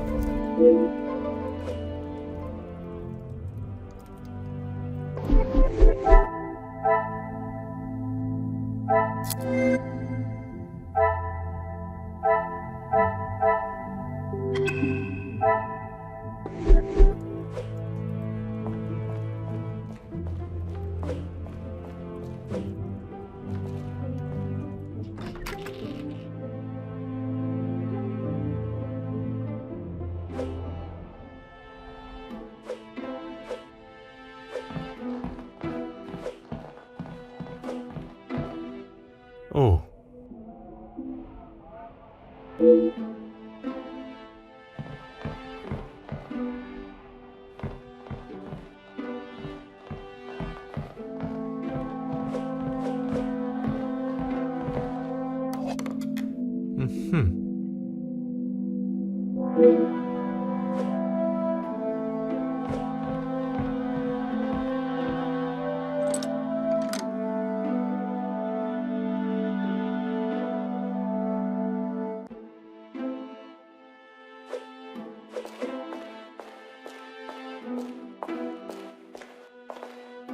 Bonjour, madame. You must be the wonderful cook. Wonderful and modest, sir. I am Rehana. My taste buds thank you for the ravishing meal last night. It has been some time since I ate so well. Glad to hear it, sir. S'il te plaît, madame. The detective is fine. In that case, mademoiselle is fine for me, and I will ignore your presumption of marriage. Très bon, mademoiselle. That's right. I've seen staff come and go, but a house always needs a trustworthy cook. I agree. But if I was to eat what you prepare every day, I fear I may be the size of La Maison. Not a bad thing, detective. You could do with some meat on your bones. Well, with the snow still not clearing, we may be stuck here for the weekend. Perhaps I should look to adjust my pantalon buttons. I did. Monsieur Archie told me what had happened. Bruises can swell fast, so I took him some ice to bring it down.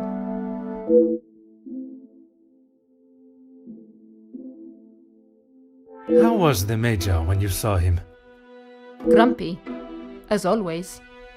I suppose one would not take kindly to being punched as he was. Punched or not, he was as ungrateful as ever. I shall not keep you any longer. Merci, mademoiselle.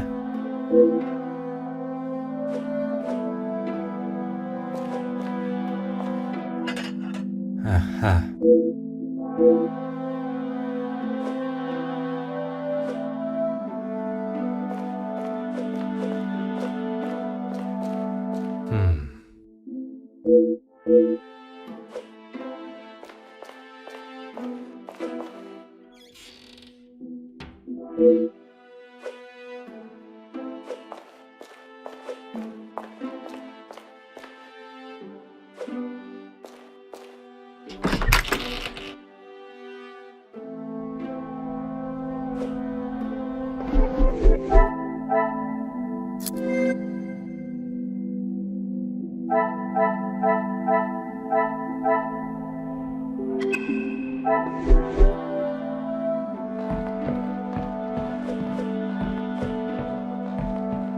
Bonjour, madame. May I offer my condolences for your loss? Thank you, Detective, but they are not necessary. What can I do for you? I was hoping you would be prepared to answer some questions. If I must.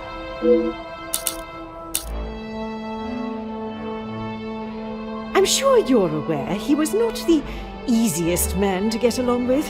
His hot temper made him a number of foes. A hot temper is reason enough to kill a man. His mouth often acted before his brain. Perhaps someone had grown tired of dealing with it.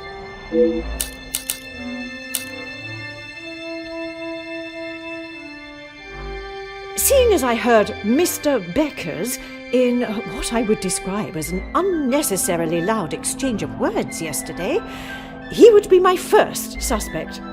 You heard them yourself? How could I not? The volume they were shouting at, I could hear them from the study in my room. You did not think it fitting to tell me this yesterday? I didn't think Felix was going to wind up dead and a murderer loose in my house. My apologies, Detective.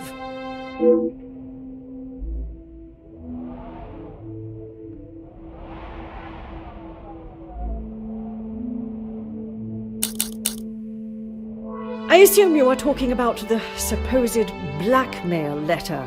Oui, madame. You know of it? It arrived shortly after the first. Rather coincidental, if you ask me. I'm not sure I understand what you're trying to say, madame. He no doubt had secrets hidden away. But do you honestly think Felix had anything of value to his name worth threatening him for? Perhaps you should enlighten me. Well, he was here, living in my house, eating my food, prepared by my staff.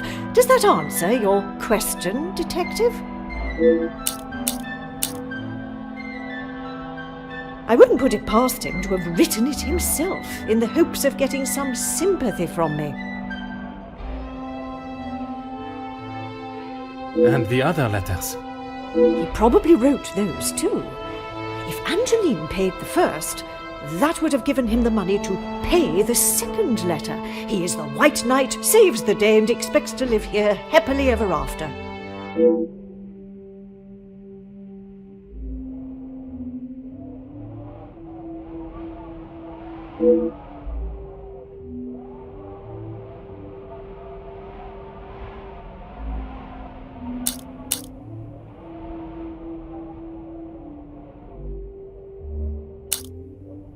What is it you wish to know? You two have been friends for some time now. And while I do not mean to pry, has your relationship only... If you are trying to insinuate that Mr. De Silva and I are running around like schoolchildren, you could not be further from the truth. He was friends with my husband, for goodness sake. Oui, I understand they worked together. Investments, if I am correct. Mr. De Silva was the voice of reason that my husband should have listened to more often, instead of throwing our money at businesses that were already on the verge of bankruptcy. Merci, madame. I shall not bother you any further.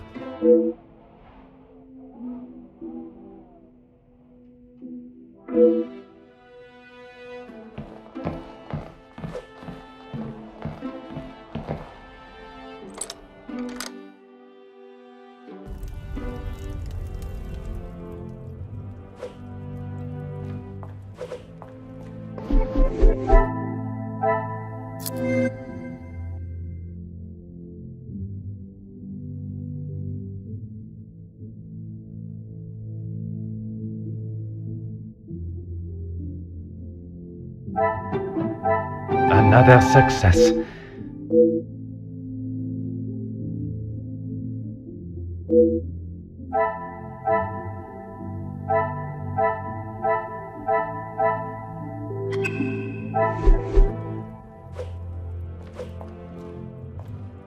Is there something I can help you with, detective? You have got the wrong end of the stick, detective. Maman has snapped at him recently, but it was nothing more than that. It was something to do with the letter. I heard them in the library before Maman shouted and he stormed out of the room past me. Could it have been the blackmail letter that instigated their argument? Why would Maman be upset with him over the letter? Madame is of a very different opinion from yourself regarding his connection with the letters. She believes him to be the author. That is what she told you? She has always been one to make a quick, if not rash decision, but she cannot truly believe that. I don't recall telling him directly. I did not want Maman to find out it had been paid. If he knew, surely she would. Madame believes he may have been behind all the letters, and taking your payment of the first, then used it to pay the second and be the hero in you and your mother's eyes. I never knew Maman had such an imagination. Where would she get a story like that from? That is a question I was hoping you may be able to answer. You have met him. Do you really think he's capable of such a devious plan? It is a plan only the most crooked and underhanded could create. Is that the major? I am not so sure.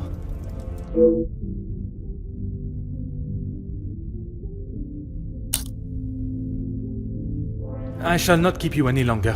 Merci, mademoiselle.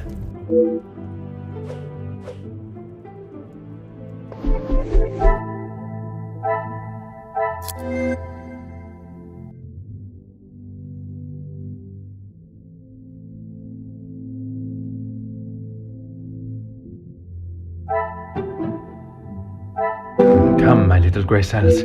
We must...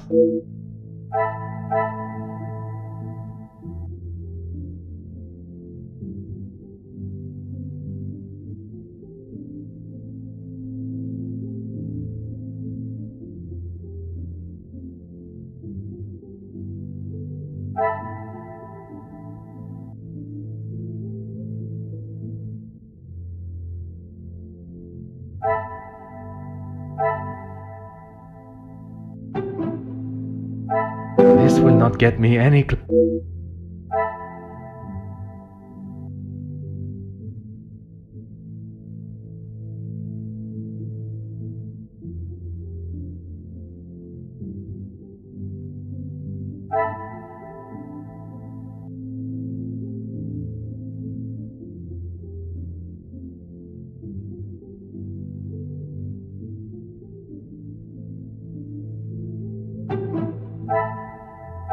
I must act on thought.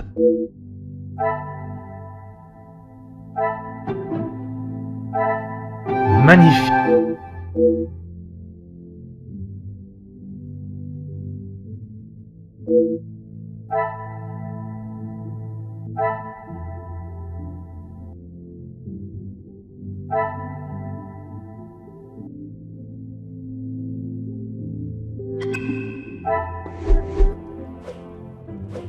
Is there something I can help you with, detective?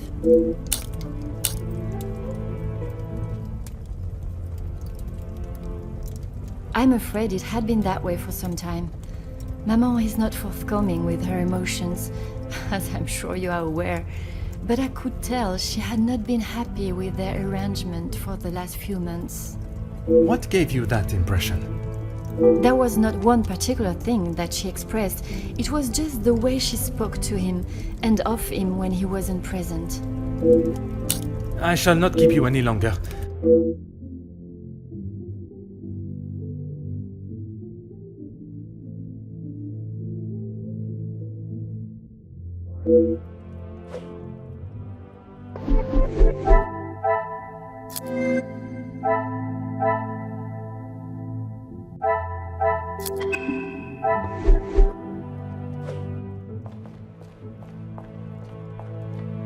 Whatever you need, Detective. Certainly, Detective.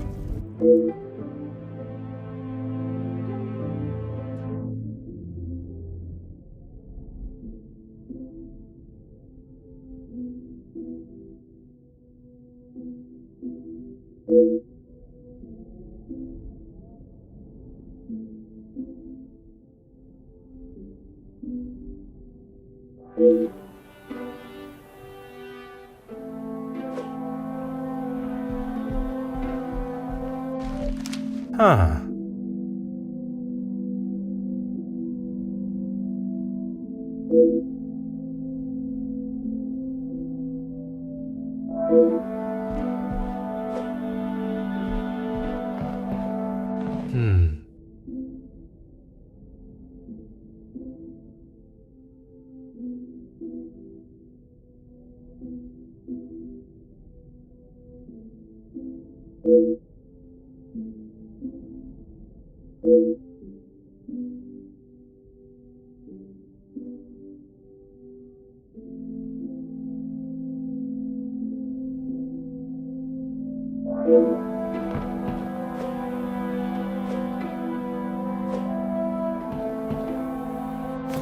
Aha.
I cannot see the logic in this.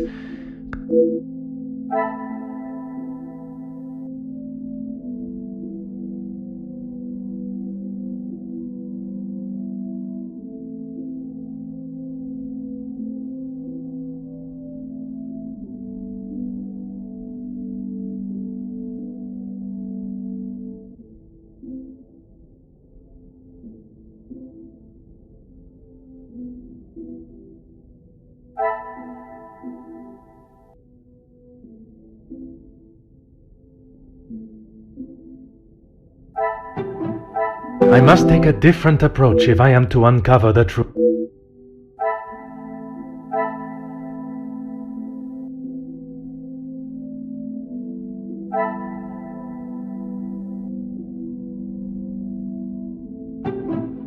Order and method.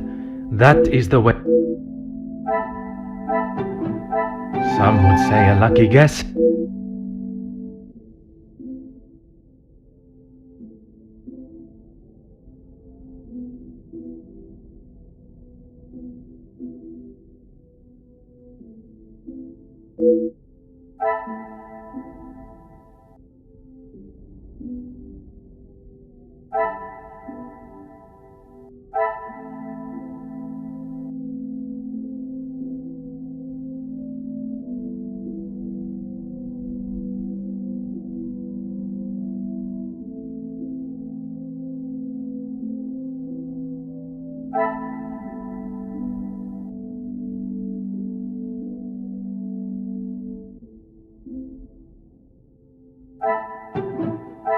Is there something I am...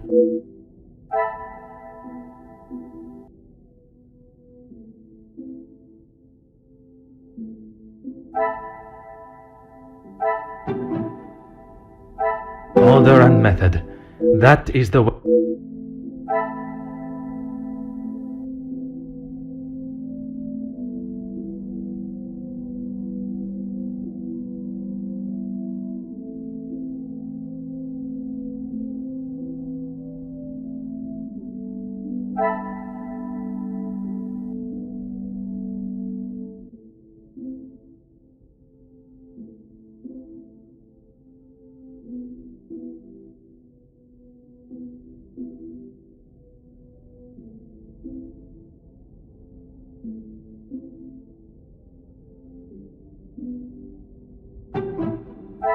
I cannot see the logic in this.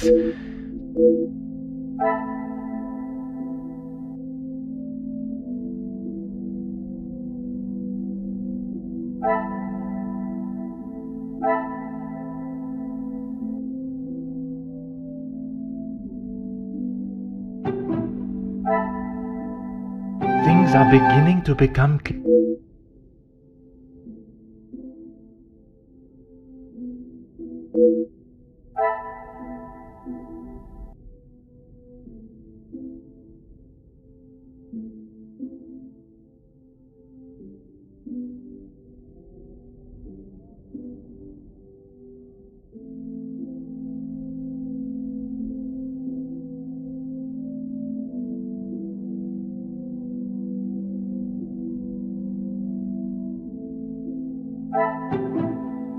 This will not get me any closer.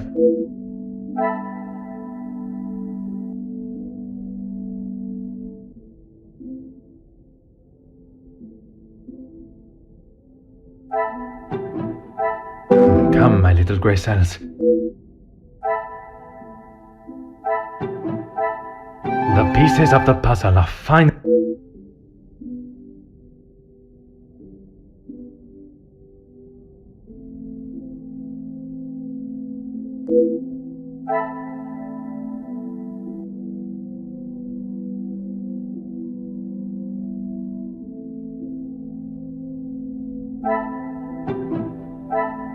The pieces of the puzzle are finally come.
Detective Poirot, I have been asked to inform you that Lady Bosch has returned to her room, and she wishes not to be disturbed.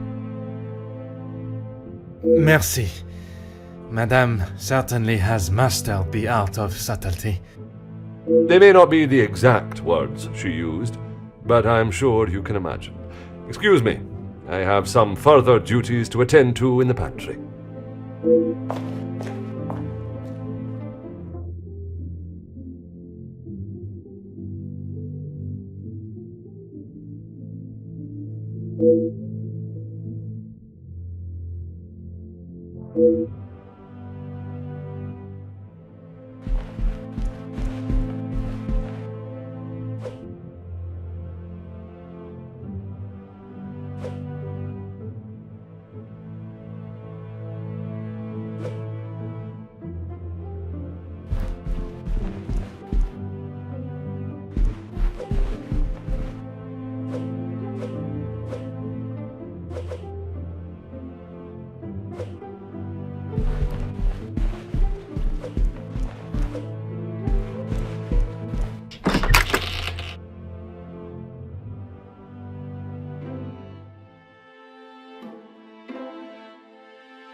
Huh.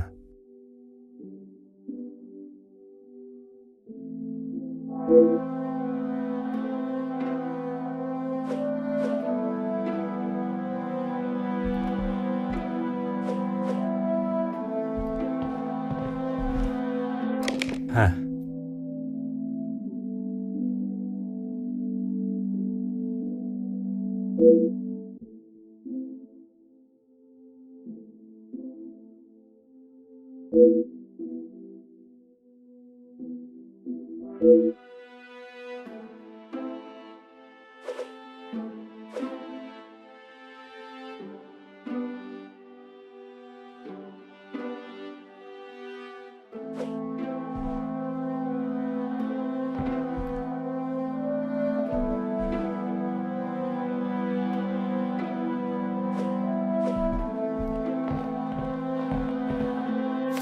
Ah.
I must take a different approach if I am to uncover the...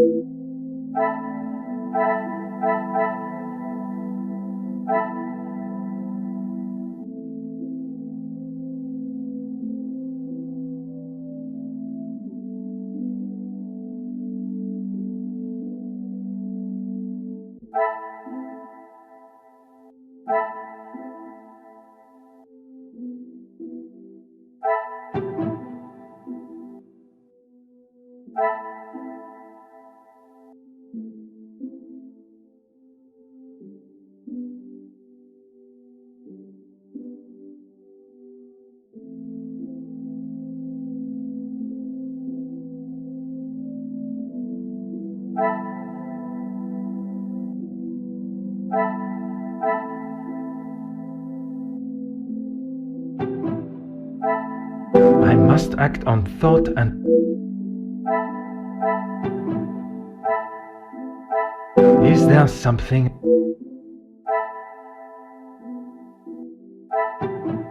Things are beginning to become...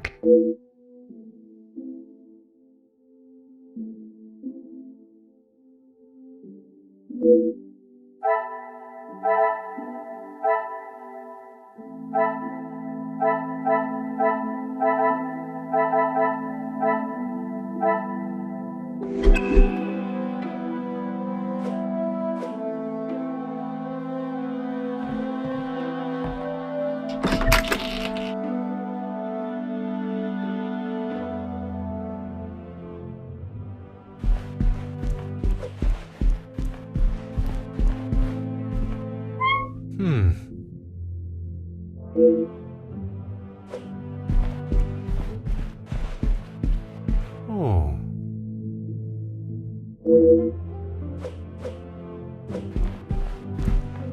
Aha.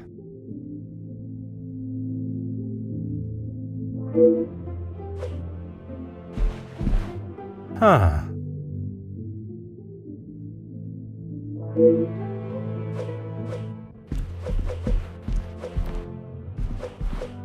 Ah.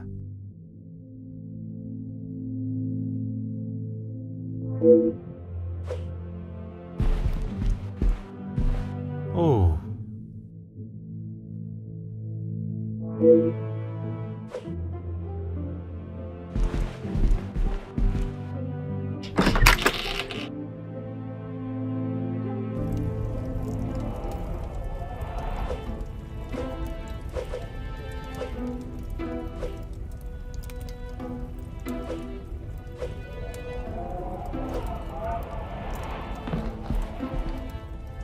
Detective Poirot, what do you think you are doing in here? I have something I wish to discuss with you. Well, I hope it is important enough to justify barging into one's bedroom. I assure you it is. Good, because this has gone on far too long. We are snowed in this house while a murderer runs amok. I can understand your frustrations, but it is not as simple as... You were once an incompetent officer, and now it seems you are just as incompetent as a detective. If I was not being lied to and misled at every turn, perhaps the murderer would already be in custody. I hope you are not suggesting I had something to do with Felix's murder. I am suggesting that if I had the support that everyone claims they are offering, we would be in a very different situation. If you have something you want to ask, I suggest you ask me now.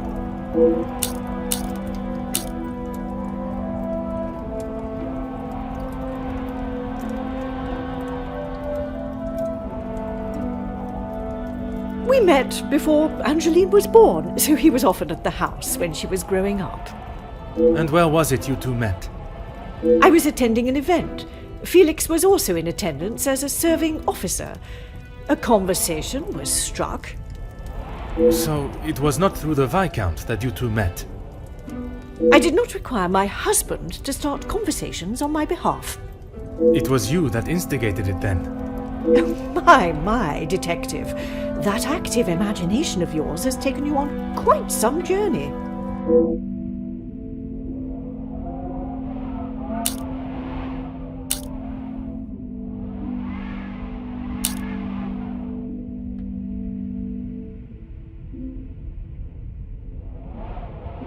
Edwin spent much of his time away on business before Angeline was born.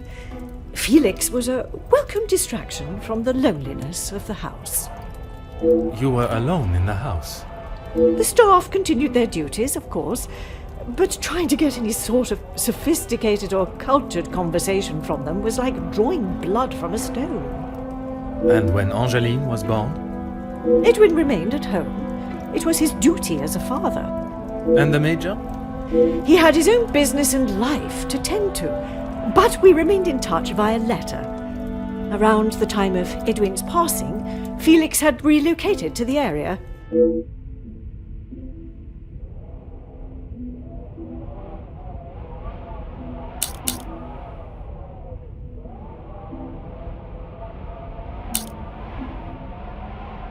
I'm sure he has hundreds of letters in there. Most of them could and should have been thrown away a long time ago.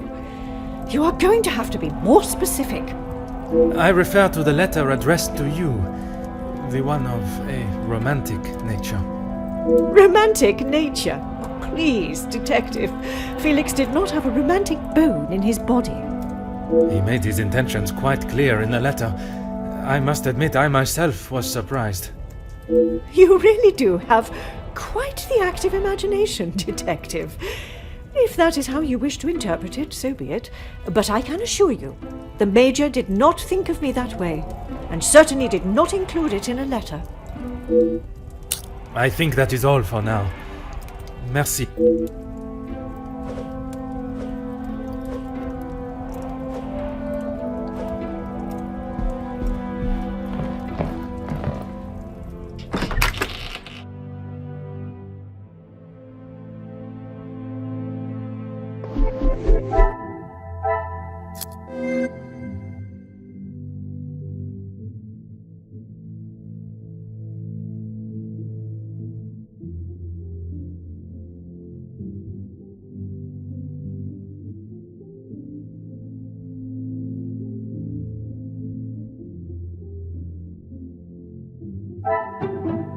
I cannot see the logic in this.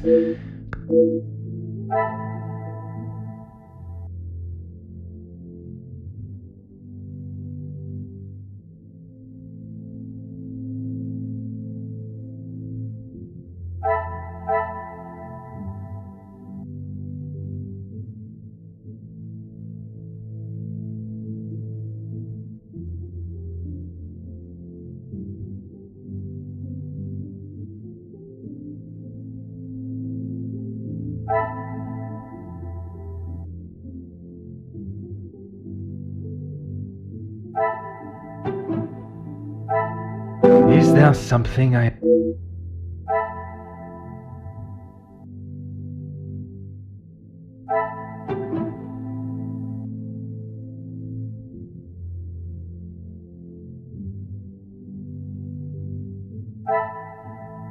Order and method.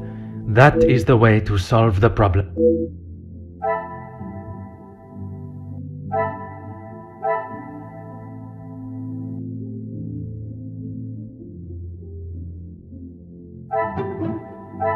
I should not be surprised.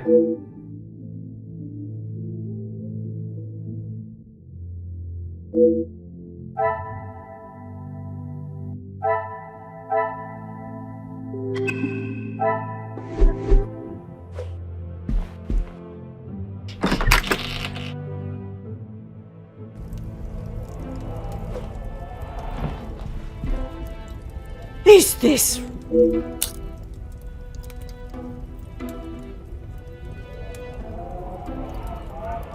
He may have stayed in my home, but Felix was a grown man, Detective.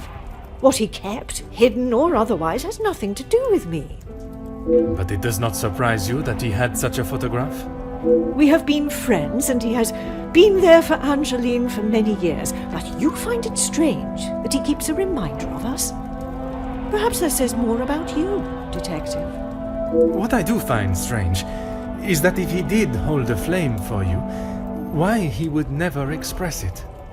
If he did, it was not reciprocated. I have not even considered another since my husband's passing. Not that it is any of your business. I think that is all for now.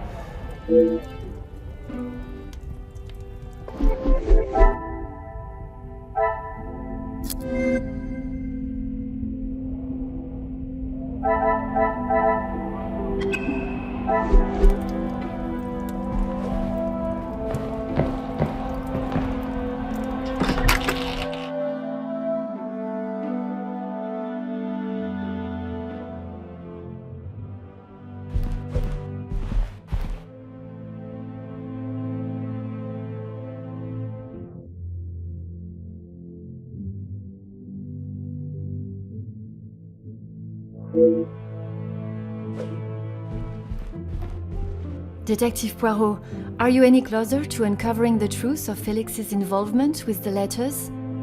I am, mademoiselle. I can confirm that he was not the author of the blackmail letters. So the author is still out there? Oui, but it will not be long before they are apprehended, and the only letters they shall be penning will be from behind iron bars. Your confidence is rather assuring. Thank you, Detective.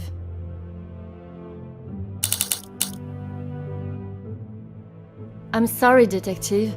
I did not intend to leave your mind so full of thoughts. No apology is required. It actually made me question my whole chain of thinking. What if there had been a collusion between them, and the Major's murder was planned, organized, and orchestrated to make the investigation seem almost impossible? Oh my, Detective, that is quite a theory. Every guest has a motive. You confirmed that with the mention of Mademoiselle Conrad and the Major's fight. Supplying one another with a rock-solid alibi would surely throw off any detective. But not you. Correct, mademoiselle. It would take much more to stamp Detective Poirot.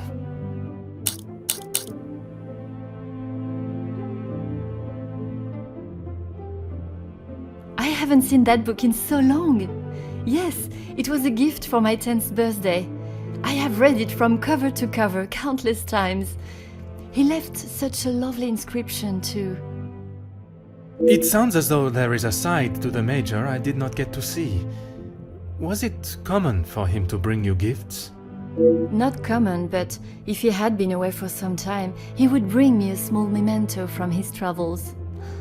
He hasn't done that in some time, though.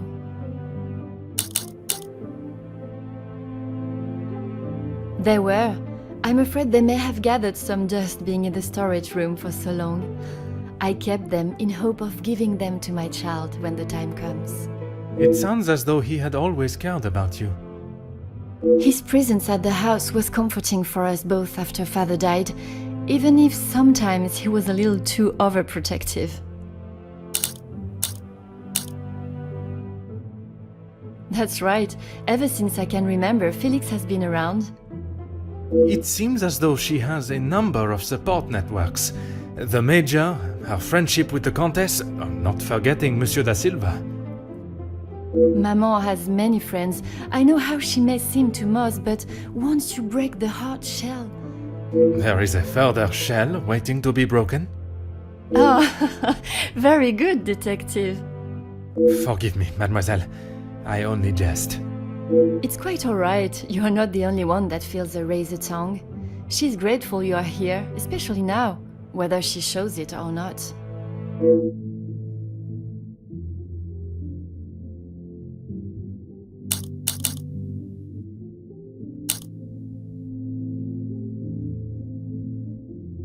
They have often come to blows when it concerns Maman. They are both trying to protect her, but they themselves cannot seem to get along.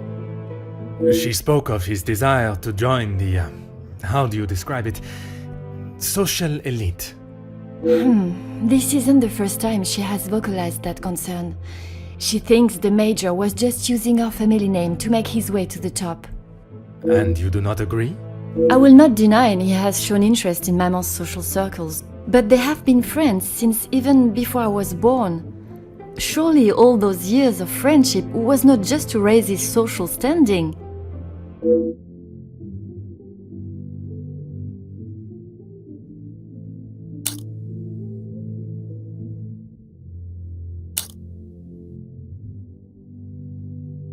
How do you mean, Detective? I imagine a house of this size is rather costly, keeping it in the immaculate condition it is in.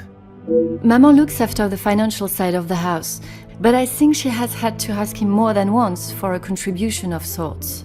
It is not for me to get involved. I shall not keep you any longer. Merci, mademoiselle.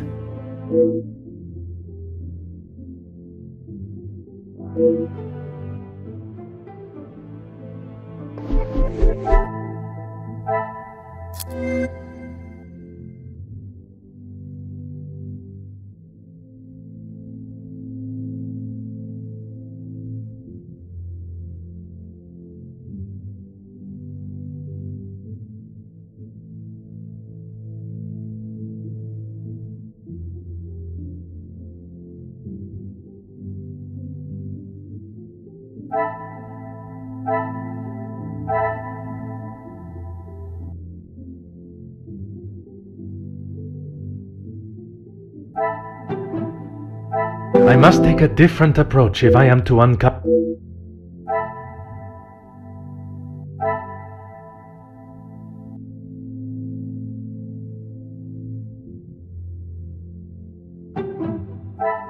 Come, my little grey cells.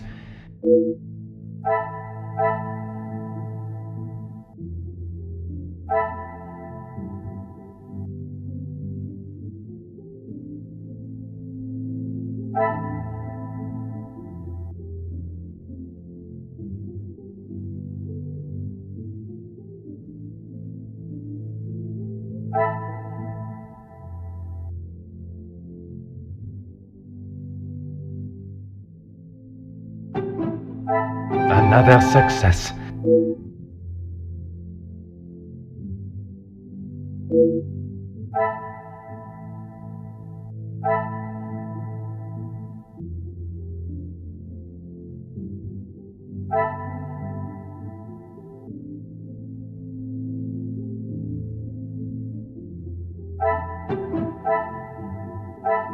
Some would say a lucky guess.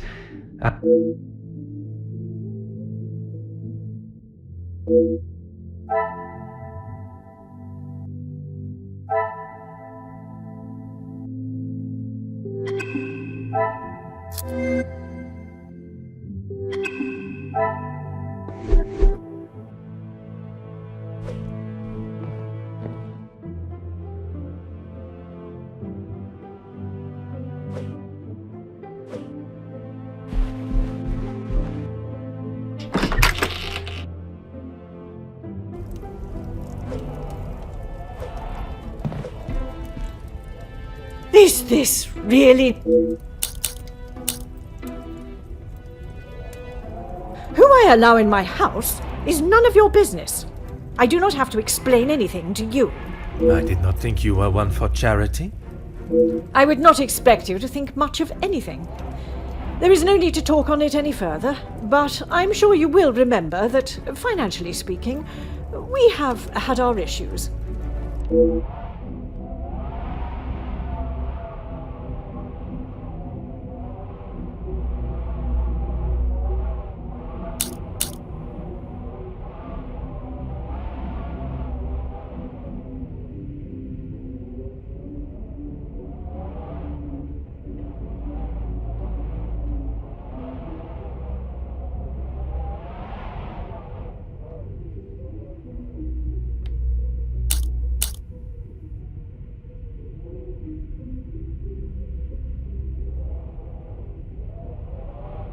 He was a man that required no protection, Detective, especially from me. That is the impression I had of him, which is why your defensive stance warrants questioning. Your insistent questioning on such trivial matters are getting on my last nerve. There is a murderer and a blackmailer to be found. That is your job here.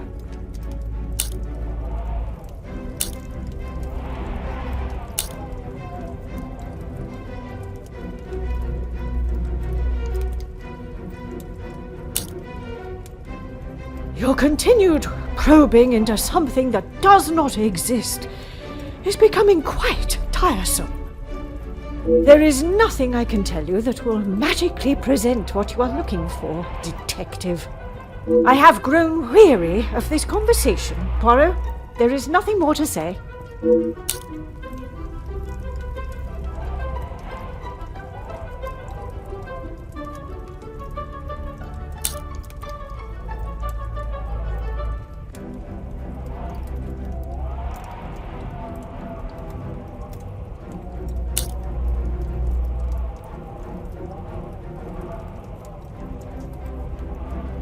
I have explained this to you already. You really are trying my patience. Madame, you continue to withhold the truth. And you continue to get on my last nerve. I am not obliged to tell you every detail of my private life. But when it impedes my investigation... Believe what you wish. You clearly have no idea what you're talking about. My personal life has nothing to do with your investigation. I don't know how else it can be said. Keep your nose out of my business. Who I allow in my house... I did not think you were... I would not He was a man that... That is the impression. Your continued probing into some... There is nothing I can tell. Madame, you continue to withhold the truth. And you continue to get on my last nerve. I am not obliged to tell you every detail of my private life. But when it impedes my investigation... If only you were this focused on finding the blackmailer and... Madame. Very well. I did not lie about how we met. I was attending an event, raising money for... Oh, I cannot recall now. It had been some time since I had returned home, and was rather missing English soil. I was aware of Felix's invitation, or at least that there was to be several British officers attending the party, and that is where our friendship began. He was a warm reminder of home, and I enjoyed conversing with him. We shared walks in the park and read together. As I said, he was a welcome distraction from the days spent alone. I shall go no further with the details, but I will say, I had no intention on being unfaithful to my husband. It was never our plan to go that far. Once I found out I was pregnant, I knew it had to stop. The Viscount never questioned Mademoiselle's birth? In his mind, he had no reason to, and he shouldn't have had to. It was my mistake to bear. If he knew the truth, our lives would have been ruined. I told Felix that he was to stay away, but he had no intention to. He became an uncle figure to Angeline, and they grew closer after Edwin's death. I could not tell her the truth. Too much time had passed. The secret remained only between him and I. Until now. And what were the Major's thoughts on revealing the truth? He wanted to tell her everything. He wanted her to know exactly who he was. But I told him no. It would not have been the point.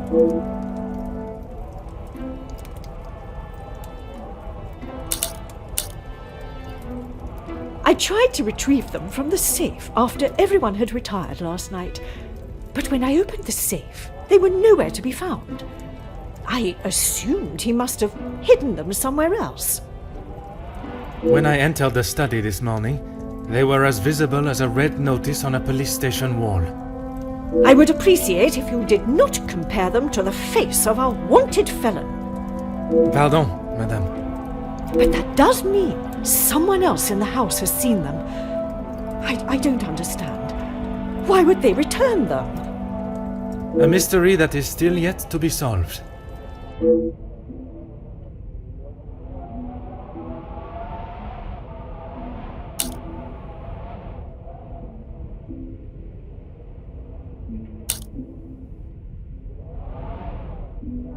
It must be. But I have told no one. And the Major? Felix promised me he wouldn't tell a soul, and I believed him. Not even if he wanted to.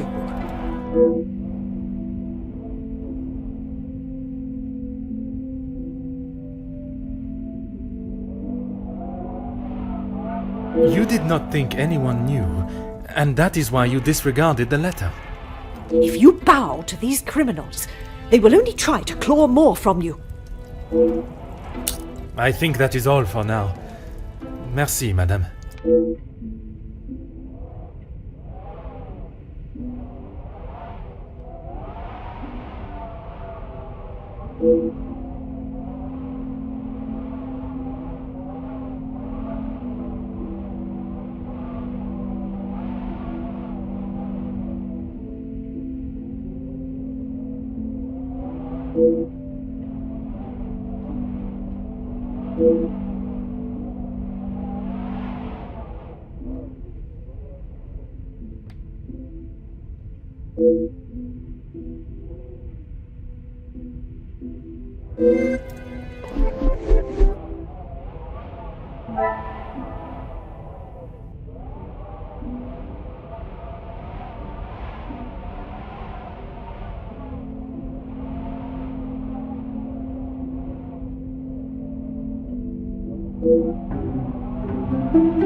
Detective Poirot, how is your investigation coming? Monsieur Starling, I must admit, I have learned much more than I was expecting to. You'll be wrapping the case up soon, then? One has never finished learning, monsieur, and in this case, I shall need to continue if I am to find the Major's killer.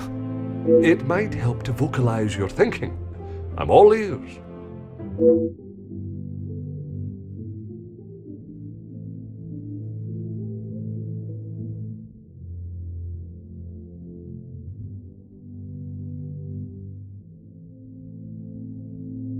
Monsieur, would you gather the guests and staff in the salon? Right away, Detective. Can I ask for what reason? I shall reveal all once everyone is together.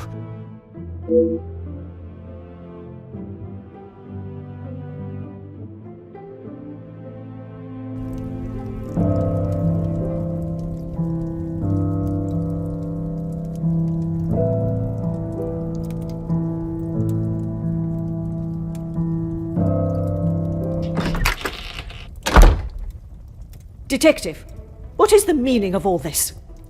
Madame, I ask that you all lend me your ears for only a few moments.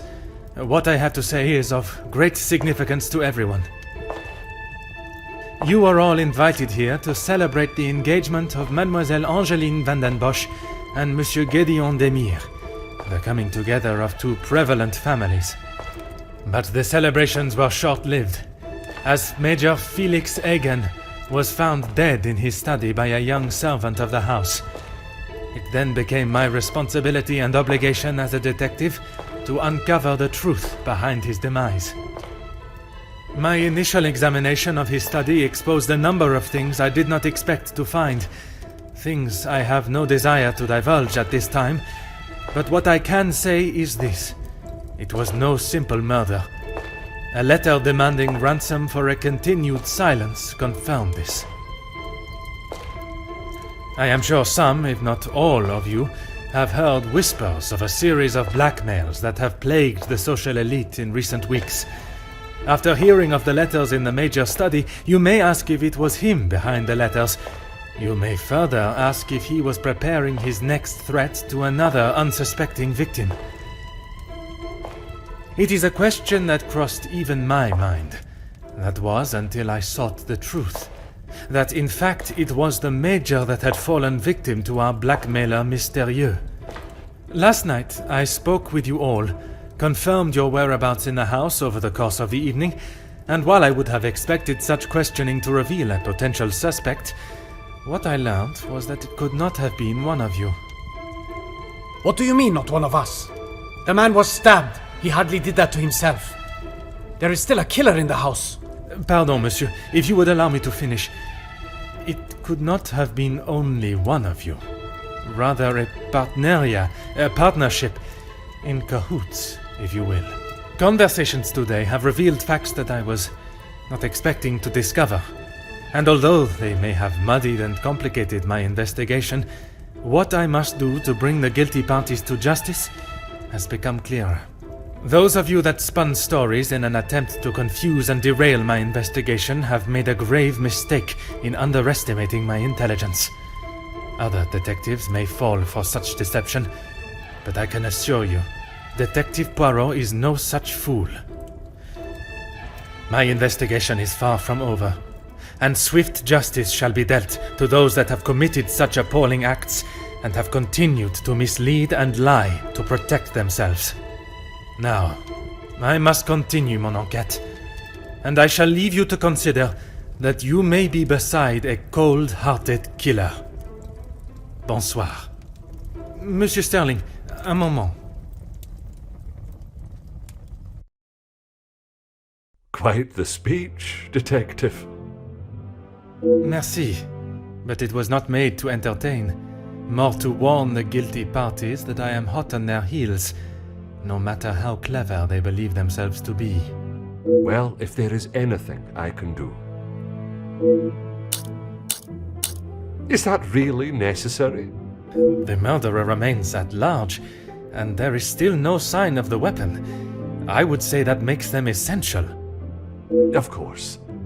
I still just cannot imagine any of them being guilty of his murder. It may be hard to imagine, but it is the truth.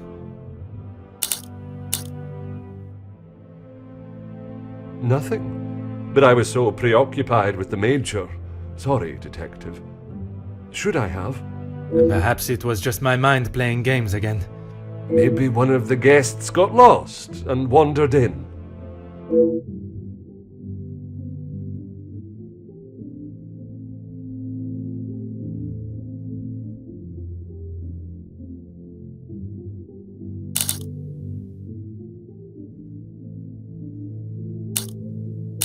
Master Hagen had a key, obviously, and Lady Vanden Bosch.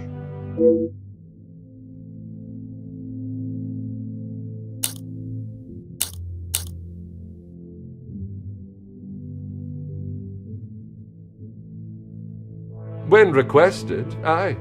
If something is required from there when Master Hagen is not around.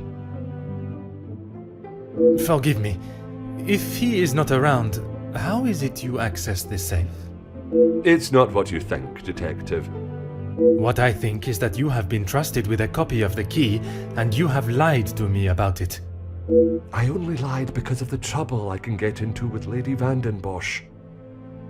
At this moment, monsieur, you should be more worried about the trouble you shall find yourself in with the law. I know how it will sound, but I lost my key. I must have set it down somewhere, and it has been tidied away. Master Hagen asked so rarely for me to go in the safe, I didn't think it would be missed.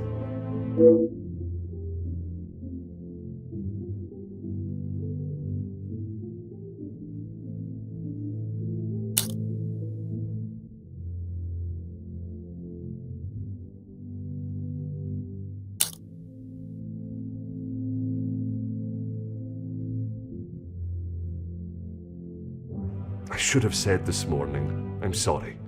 Monsieur, I am not quite sure you understand the severity of what has happened. I am well aware, Detective. I just thought she would be able to help. Would you allow a man with a smoking gun to remove his bullet from a victim's chest? I suppose not.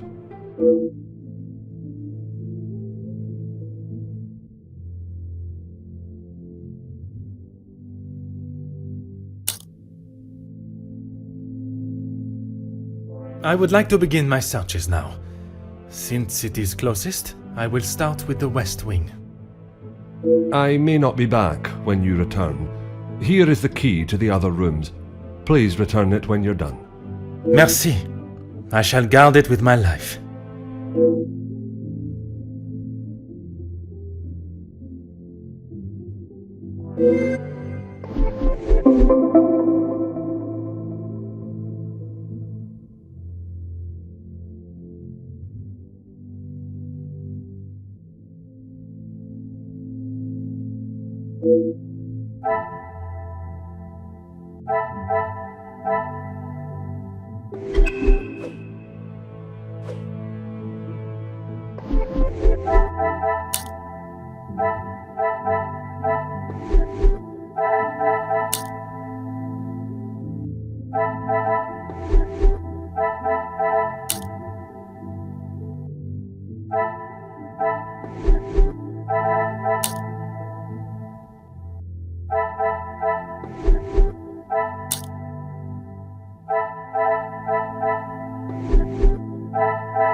Entrez.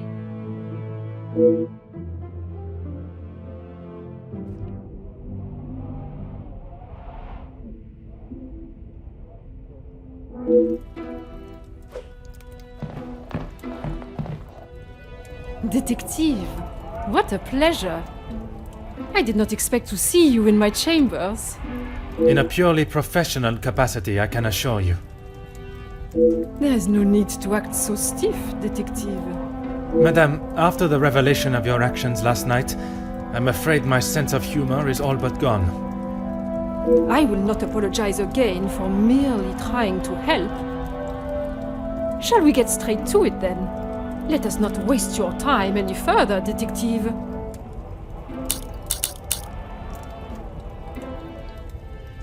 That would be Inge. She has been one of the most promising young women that has come from the shelter. Madame Vandenbosch took in a young lady from your shelter. There is no need to sound so surprised, Detective. She does have a heart. I did not mean to sound so cruel. I just did not expect Madame to hire someone of that background after the incident with her previous maid, Florette.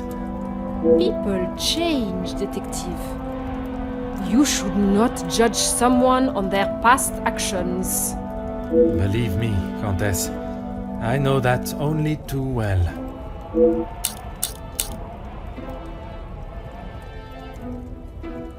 Be careful, Detective. That almost sounded like a compliment. It is your actions in this house that have been questionable, Madame. Your work outside is something that many more could take note of. We do what we can.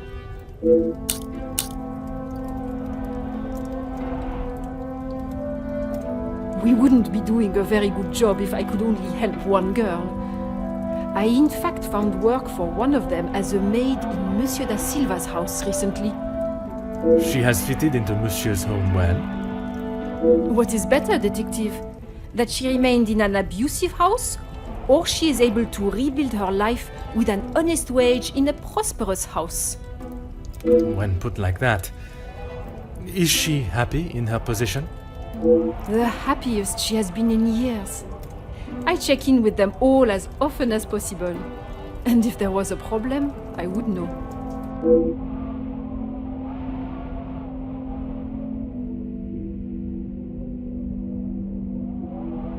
Merci, Madame.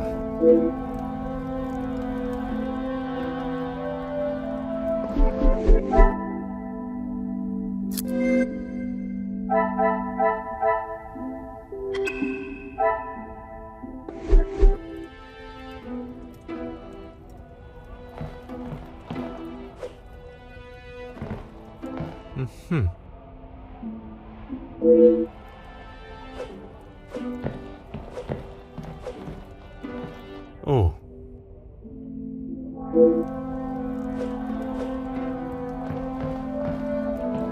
Ah.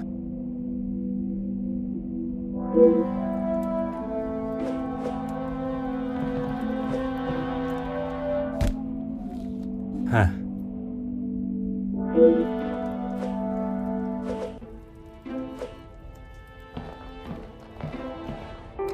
Aha.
Go ahead, detective. A compliment and now an apology. Well, detective, you certainly have changed your tune. There was something I was still unsure of. You mentioned that your training was some years ago. From my days as a nurse, oui. If that is so, why would you have brought several pieces of equipment usually found in a physician's bag? One must always be prepared, detective. Prepared? At an engagement celebration? If I had not brought them, I would not have been able to assist you last night. Perhaps you should be thankful for my precaution and not so suspicious.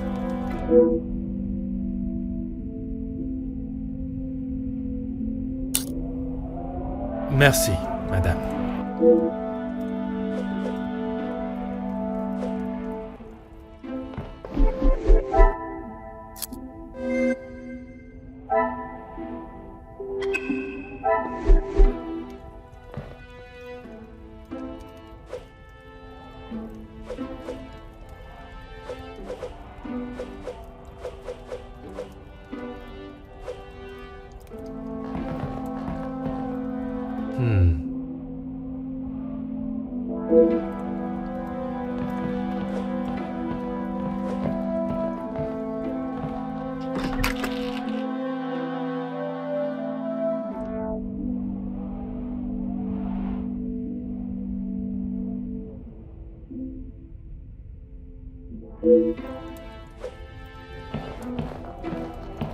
Detective, what can I do for you?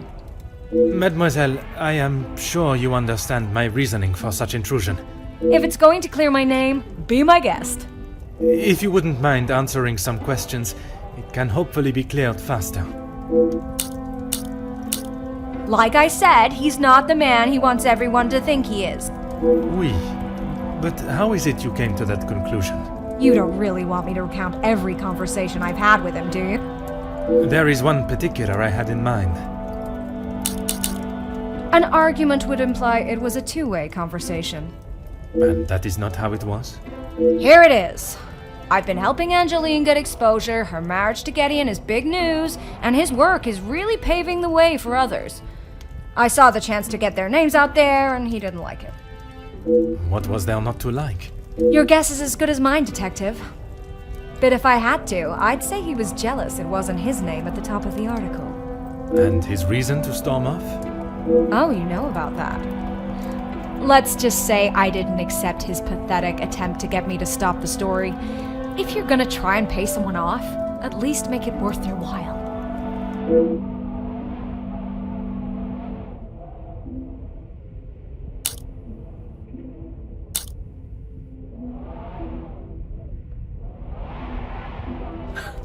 You've really got a fascination with that guy, huh? I would not say fascination. An interest, perhaps. Well, I'll save you the bother of trying to find out more about him. He's not that interesting. In fact, he's a bit of a wimp if you ask me. That is not the impression I got of him. That's because you've only seen the side of him he wants you to. He knows what to say in front of the right people. But behind closed doors, he's clueless. Let me guess. The first thing he told you was that he was a union leader. No, the voice of the people. A man that is proud of his work is not something to be sneered at. Don't get me wrong, he has a way with words, and he can certainly rally a crowd. But that's about it. At the end of the day, he's a representative and nothing more. He's got to play the part, not just learn the lines.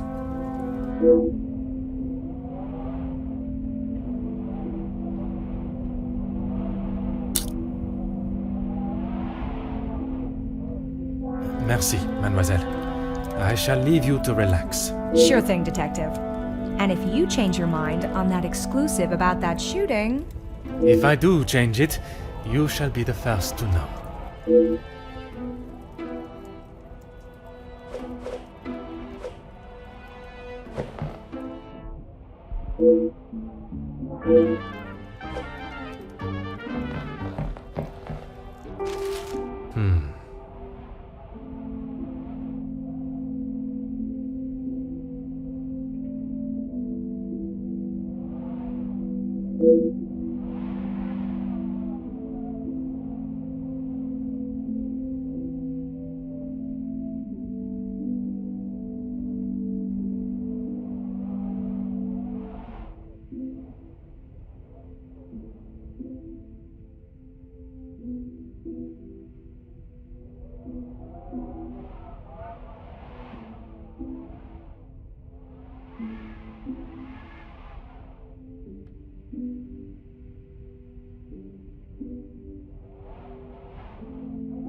Huh.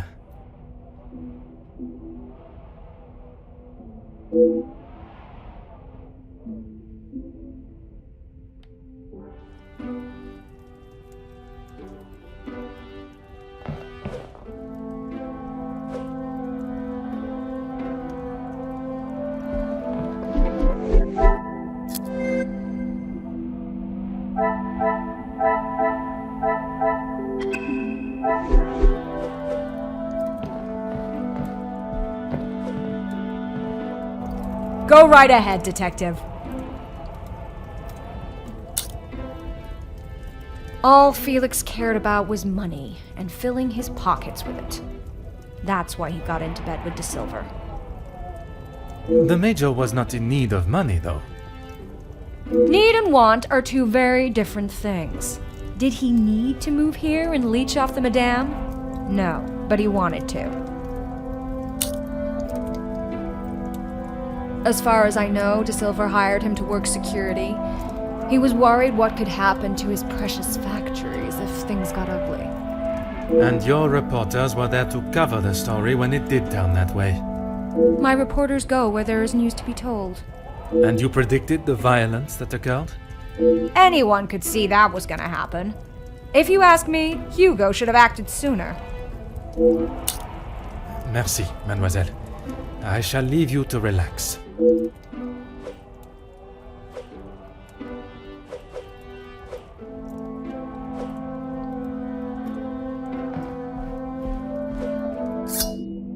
Aha.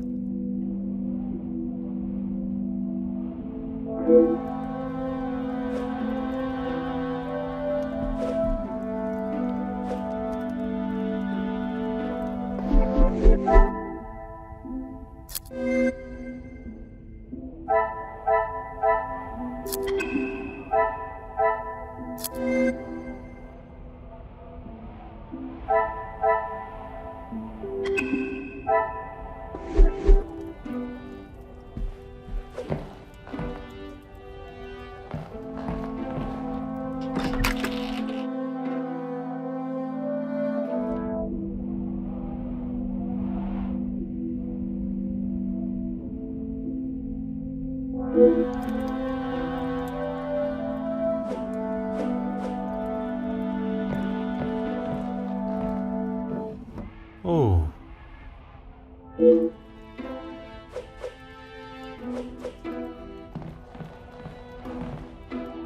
Huh.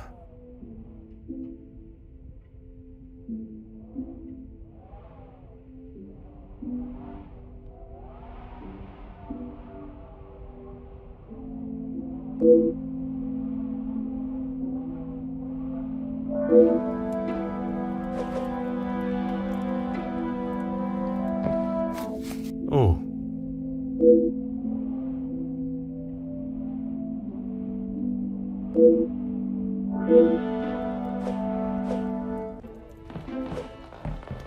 Huh.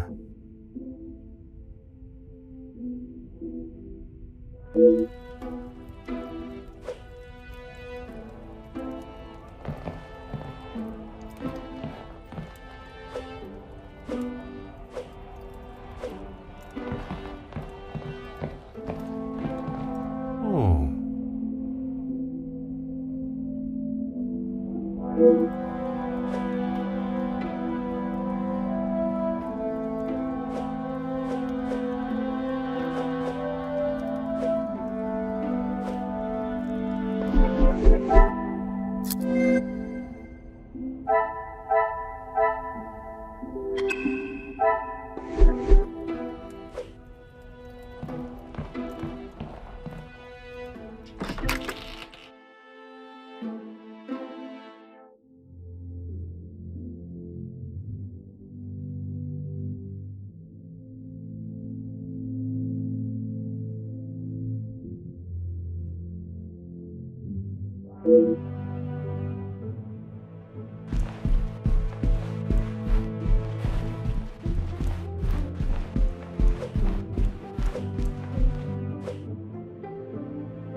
Mademoiselle, we meet again.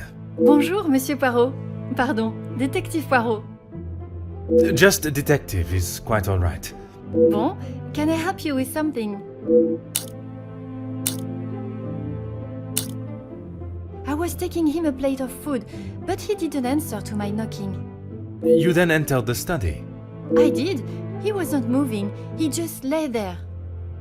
I did not mean to upset you again. Seeing him there would be troubling for anyone, and I'm sure it is not a memory you wish to relive.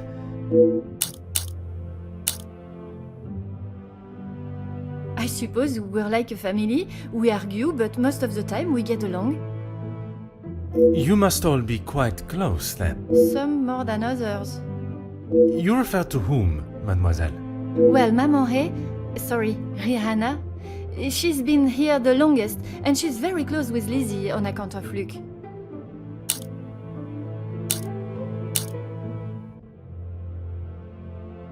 Maman is Luc's sister. You didn't know that? I thought she would have said. She talks about him all the time. It must have been awful, losing him in those riots. Apparently, he was right at the front when they were charged. They didn't stand a chance. If I had been the one responsible for his death, I wouldn't want Maman looking for me. Mademoiselle Rehana, Maman Ray, she has expressed her desire for revenge. Every time she talks about what happened.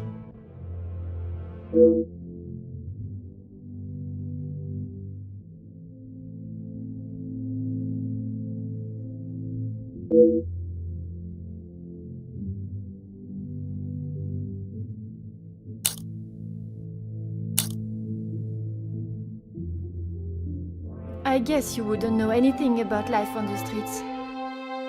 It is not an experience I have had to face personally, but I understand that many are forced into it, and the lifestyle that comes with it. The lifestyle of a thief, you mean? Put rather bluntly, oui.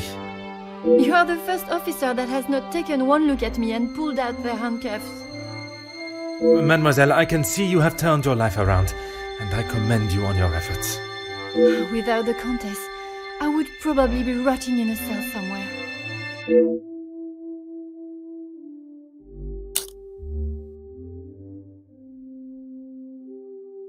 Merci, mademoiselle.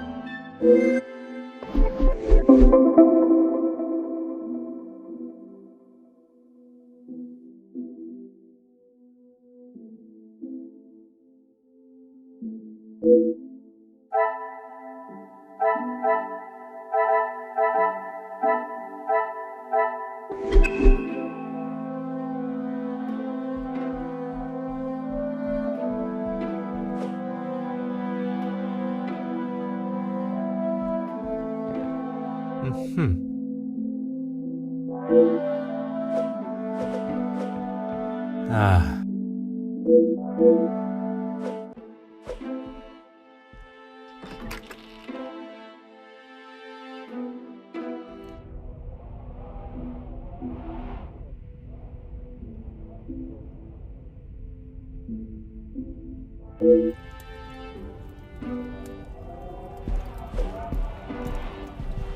Monsieur Demir, I hope you are feeling better today. Nothing a good night's sleep couldn't fix. Très bien. I wonder if you would be up to discussing certain matters with me. Whatever you need. I lost my taste for death a long time ago, but it had to be done. I'm certainly in no rush to be carrying a dead body again, though. Most understandable. I shall extend the same gratitude to you as I did to your brother. You've spoken to him already. How is he? Perhaps that should be a question you ask him yourself. Yeah, maybe. I bet he had a lot to say. He always did have an opinion on the war. When I say your past, I refer to your past as brothers. Okay, well, what did he say? It seems you both had the same sentiment for this party. Perhaps the bridges that you thought were once burnt are in fact primed to be reconstructed. We'll see how probable that reconstruction is going to be. Until he sees my point of view, I don't know how we can move forward. What is there for him to understand before the bond can be repaired? He lost his friends in the war, the same as everyone. But somehow he has forgiven. I'm sorry, Detective, I can't. And Gedeon just doesn't understand that.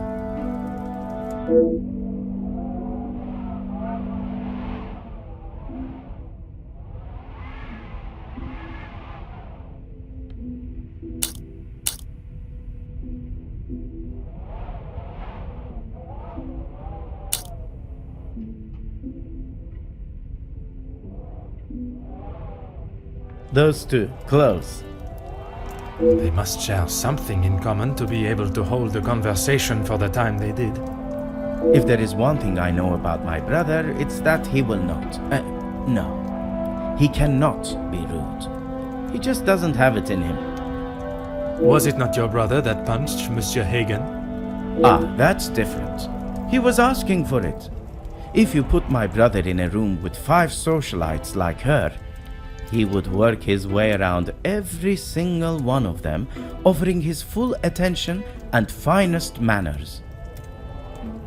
Merci for your assistance, monsieur.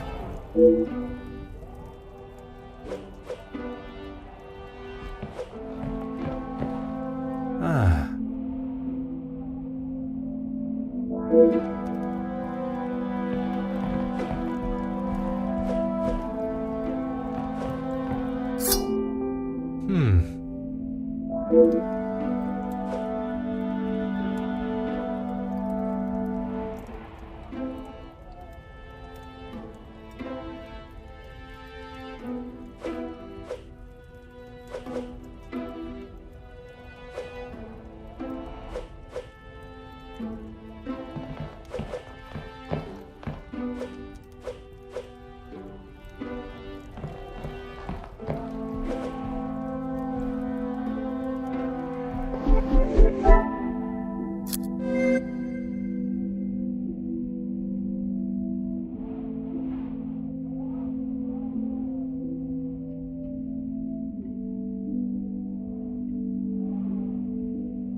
Order and method. That is the way.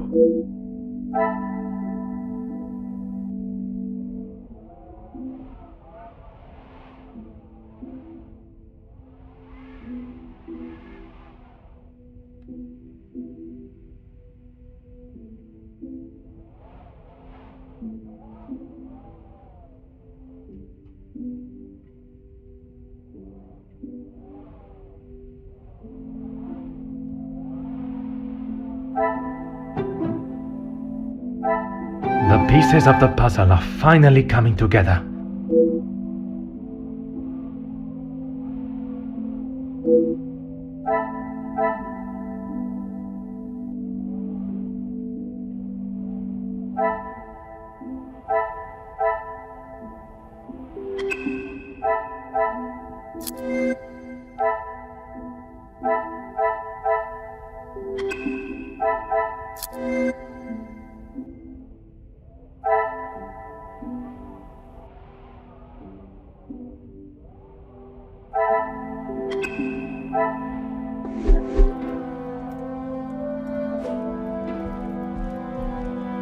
Always got time for my favorite detective.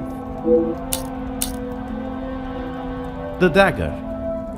I wondered how long it would take for that to become an issue. I shall give you the opportunity to explain the reason for it being here before I jump to any conclusions. It was going to be a wedding gift for Gedeon. I've maybe not been the best brother in recent years. I thought this could make up for some of it. After what happened to the Major, I thought it was a bit tasteless. You did not see it fitting to tell me you were harboring a rather sizable knife in your room? I wouldn't say harboring. And I wasn't expecting to be a suspect in a murder. Merci for your assistance, monsieur.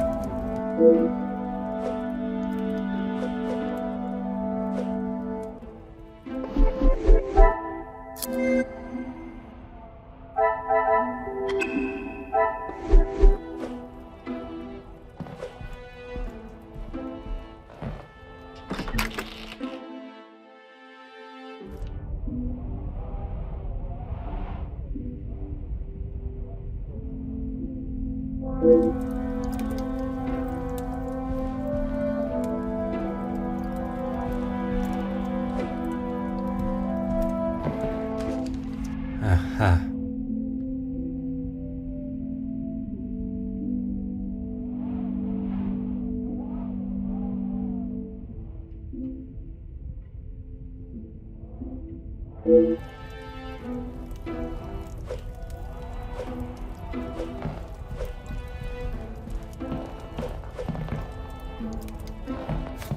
Oh.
Some would say a lucky guess.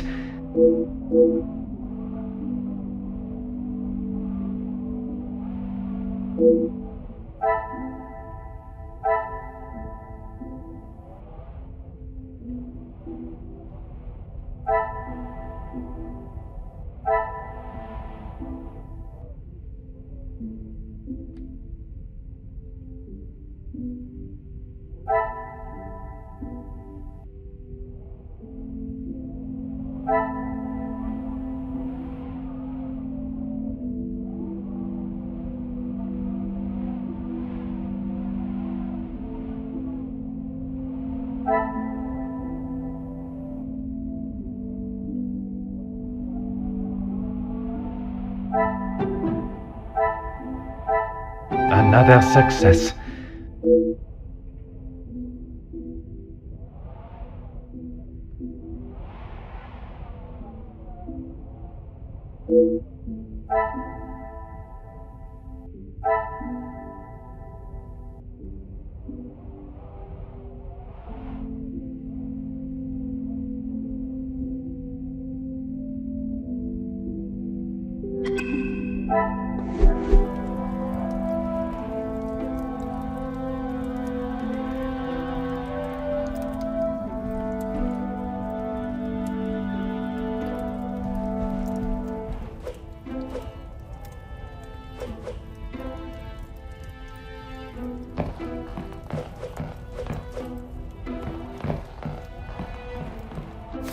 Huh.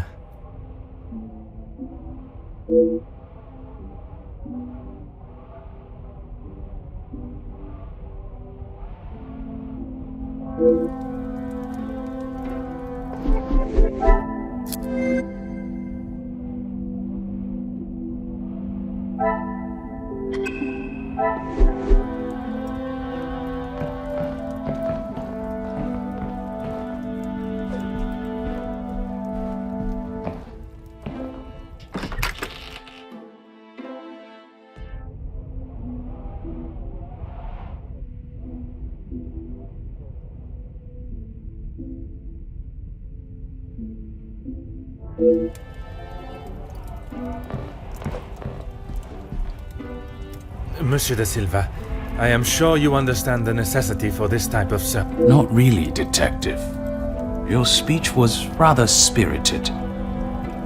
But it did not give me much faith in your investigation. I have not had my abilities questioned to my face by one of those I suspect of a crime before. Well, if you wish to prove me wrong, you should hurry up and find Felix's killer.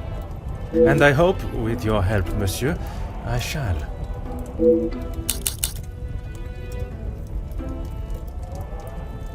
Yes, I helped him invest some money. Unfortunately, he was not the businessman he thought he was. Madame van den Bosch had a very similar view. At least he could have taken solace that you are both in the same position. I think you're confused, Detective. It was Edwin that lost his fortune, not I. Forgive my naivete. If you were helping him make viable investments, would you not have seen the same opportunity for yourself? I told him about the opportunities. I did not tell him to put his whole family's wealth into it. The prospect of doing good meant more to him than his profit margins. He was bound to fail. The business declared bankruptcy. It did, until it was purchased for a fraction of its worth and made the new owner a small fortune.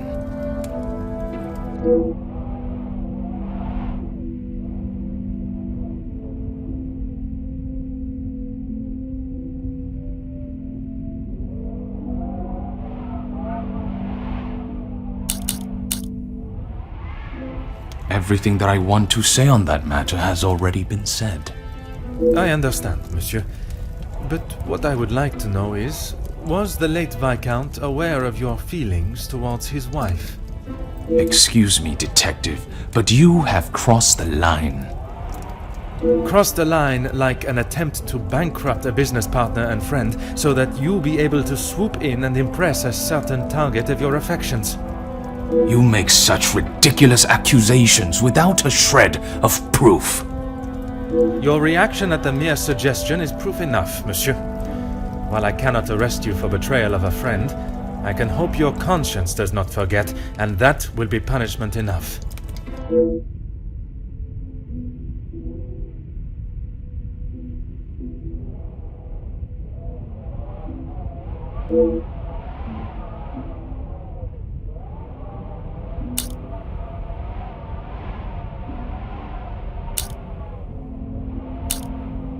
He didn't have much to speak of.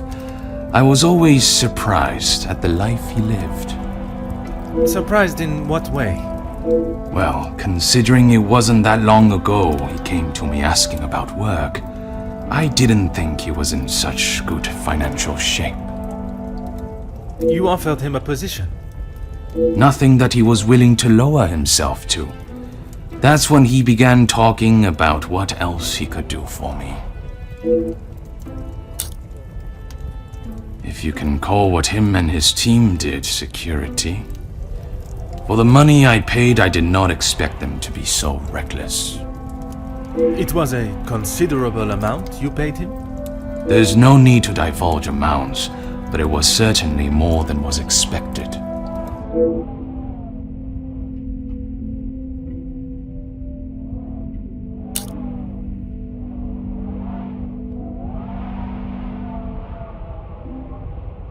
He said they were all professionals, but I saw nothing of the sort. He said he had worked with them all in the army as their superior officer. They were men that could be trusted. But that was not the case? I had not even met them before they arrived on site. They brought their own equipment. They looked like they knew what they were doing. And this equipment, it included the weapons that injured and killed the workers? It was not much of a choice, Detective.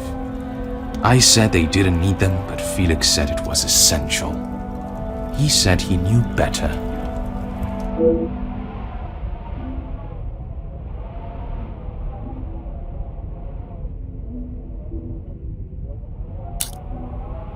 That is all for now.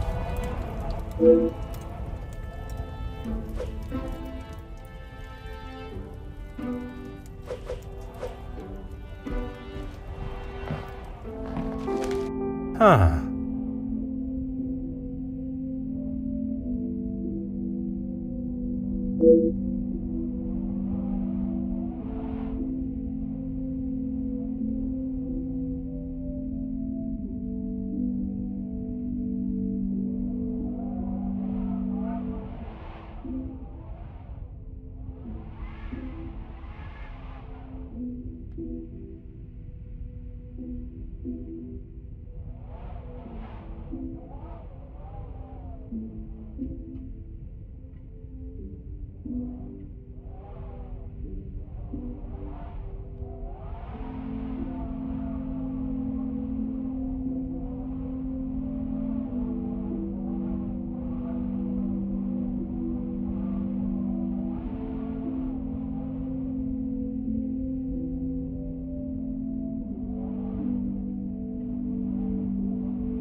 Aha.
This will not get me any close. Is there something I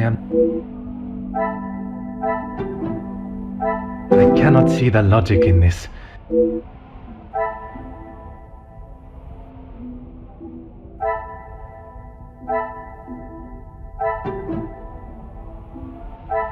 Things are beginning to become clearer.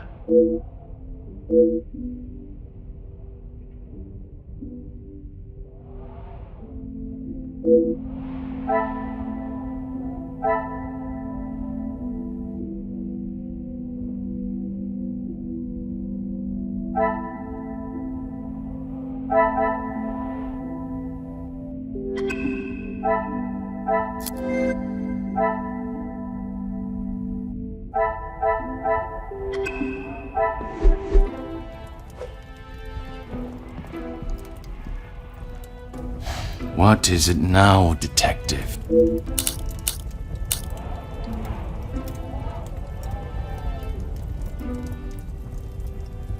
Yes, and no one asked them to. But surely it is beneficial to both parties. Your profits must have been affected. There are barely any profits to speak of. Why have those talks not taken place and a deal arranged? Monsieur Beckers has made no attempt to speak with me and offered no counter-offer. The ball is in his court, detective.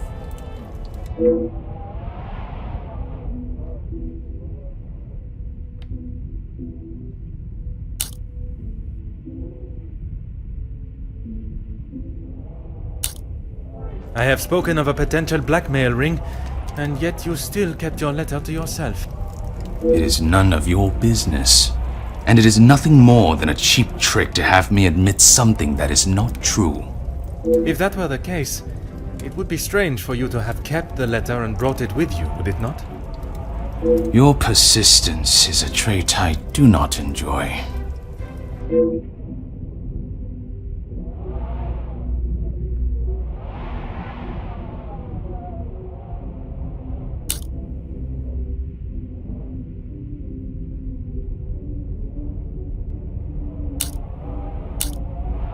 No reason, detective. Merely saving you from wasting your time. I will be the judge of that. I would like to know about any and all evidence that may help my investigation. I trust there is nothing else you deem a waste of my time. Of course not, officer. It's not as though you think I'm harboring some illicit secret. The letter was a pathetic attempt to intimidate me. Nothing more.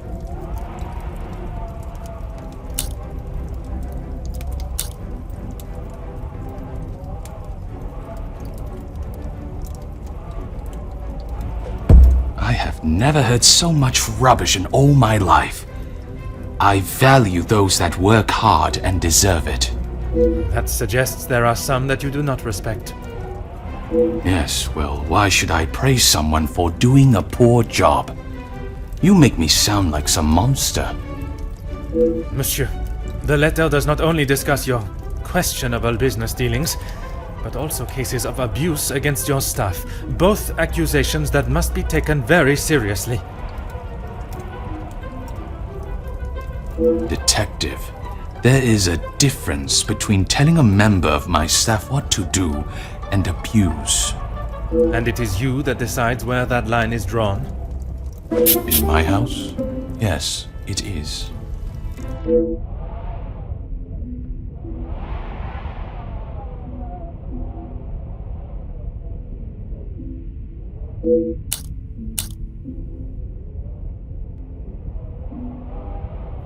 Please stop calling it that.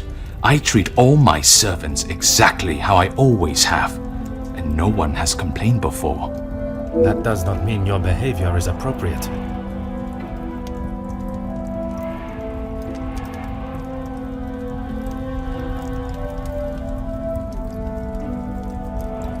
They have one chance. If they are not doing the job they are hired to do, they are gone. You would be surprised how many staff expect an easy ride.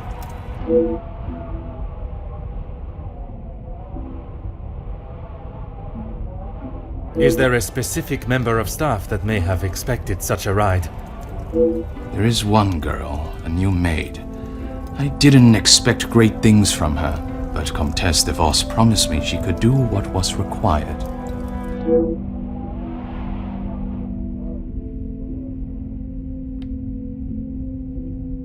That is all for now.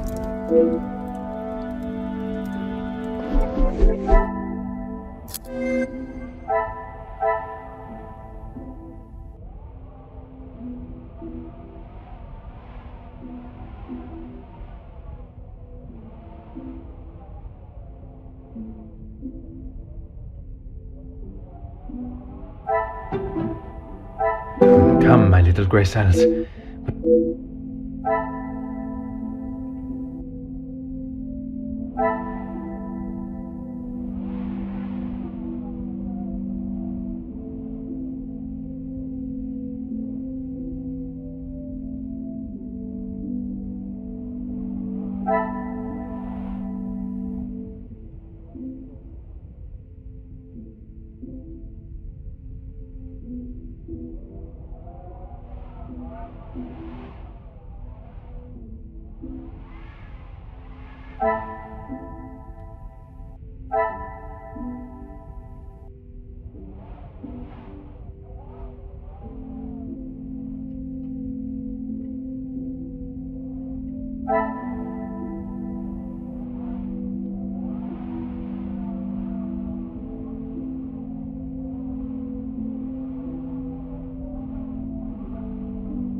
I must act on thought and...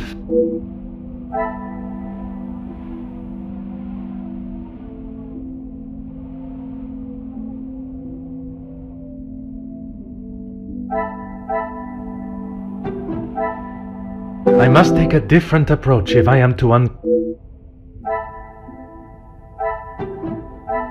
I should not be surprised by my own skills of deduction.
What a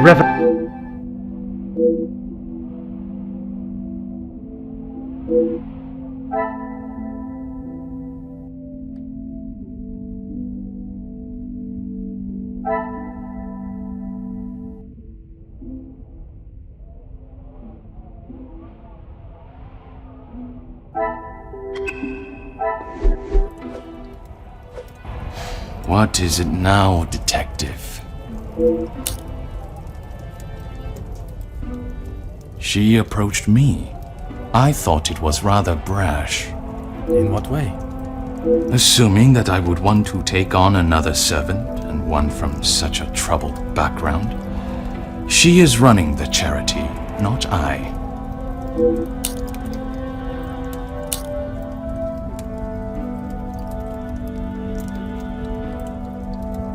When he came to me, I told him that with the factories on strike and my profits pouring down the drain, I had nothing for him. But he said he could help me get them all back to work and the factories earning. His rates were steep, but he said he knew what needed to be done, and he was prepared to do it. A week passed and they were all still on strike. In fact, even more had joined them. He made excuse after excuse, demanding more and more money for the job to be done. But he never actually told me what he was going to do. The riots. I had no idea they were going to charge them like that. How was I meant to know? And even following such a tragedy, he continued to demand money from you. He said if he wanted my silence, it would cost. Do you have any idea what it could do to my livelihood, my name? If it got out that I had paid the so-called security that did that. I have every idea, monsieur. You hired a militia to take action against your own workers. You deserve whatever name is chosen for being so morally bereft in your decision-making. I didn't know that was what he was going to do.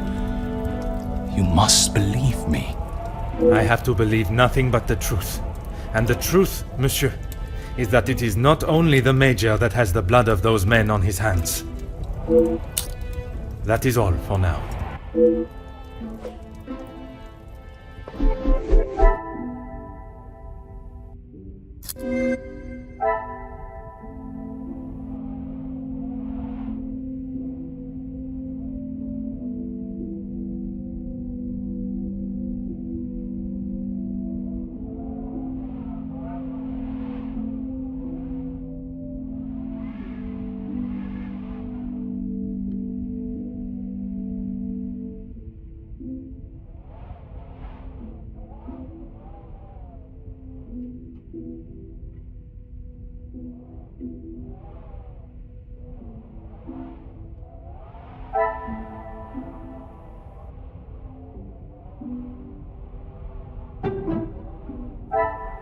Magnifique.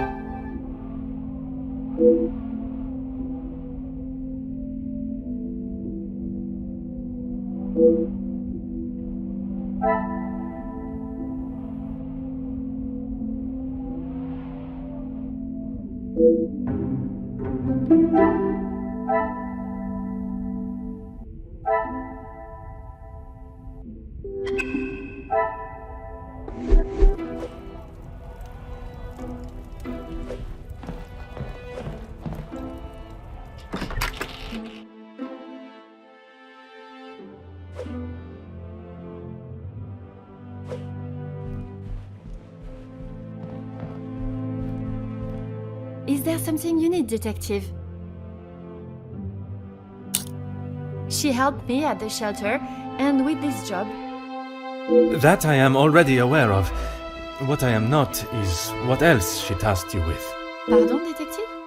I know that your position as a servant in this house is not your only job. What did Comtesse de Vos ask you to do while in this house? She said I had to do what she asked, or I would be back on the street. I didn't want to do it. If anyone found out, I would be the prime suspect.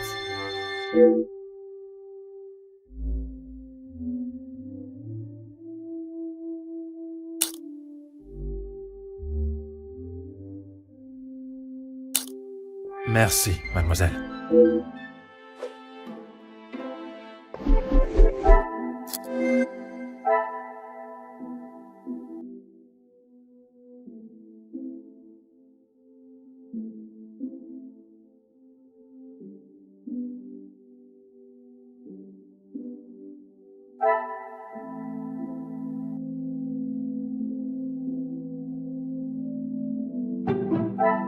Is there something I have...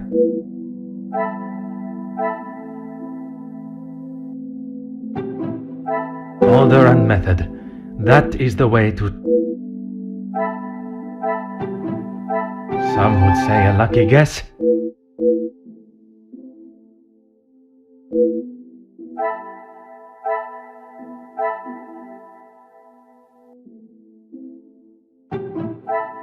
The pieces of the puzzle are finally coming together.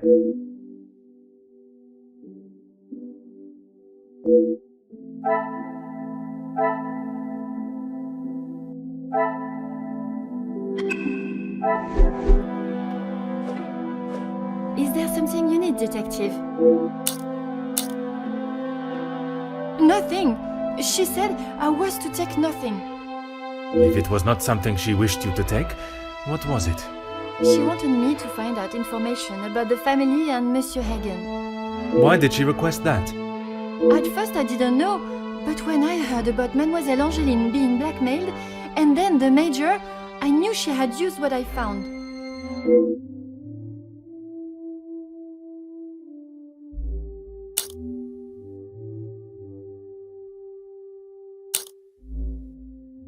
I knew Monsieur Archie had a key, and it would be easy to get it from him.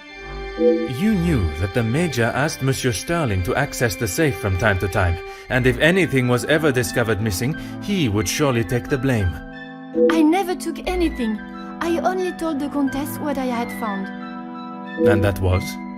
About Monsieur Hagen and the Madame's relationship, and Angeline. I'm sure the Countess was pleased to hear such valuable information. She said I had done a good job, but I needed proof. That's why I went back and got the letters last night.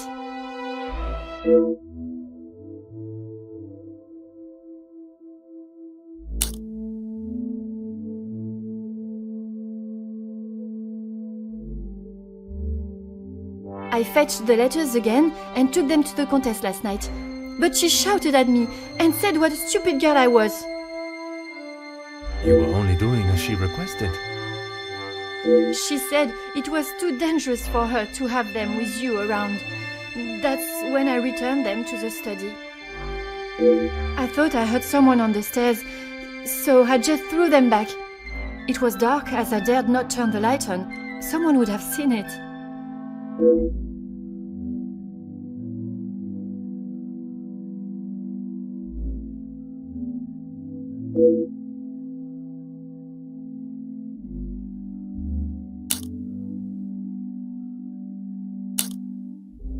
Merci, mademoiselle.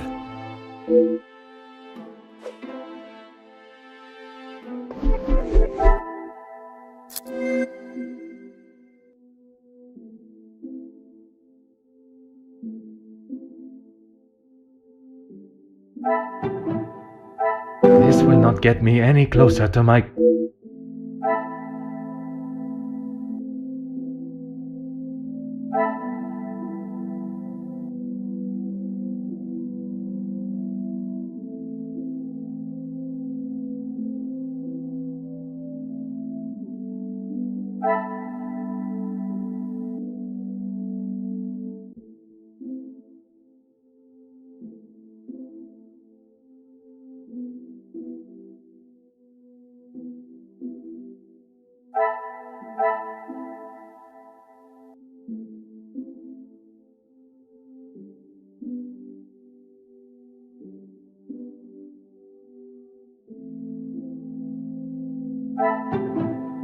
Another success.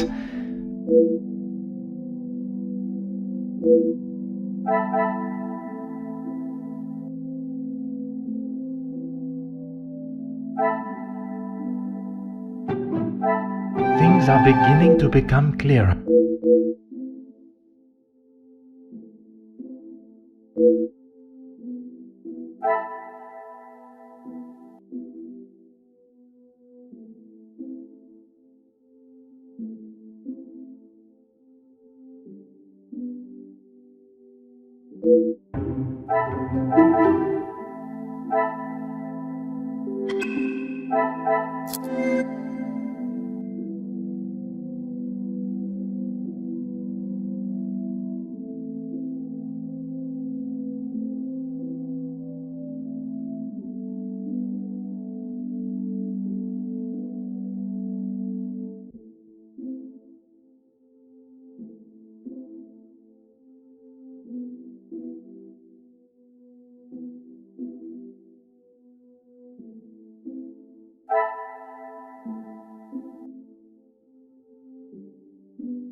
must act on thought and fact.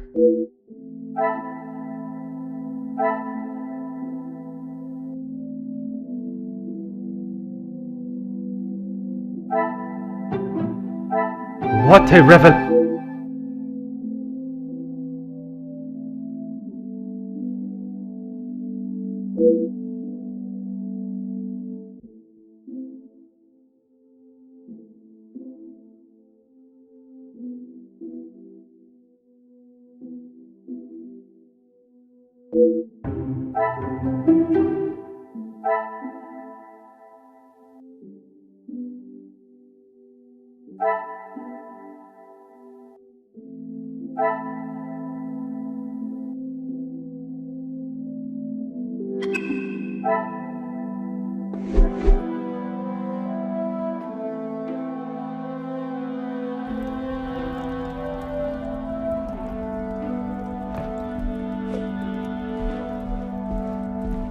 Mademoiselle, merci for coming.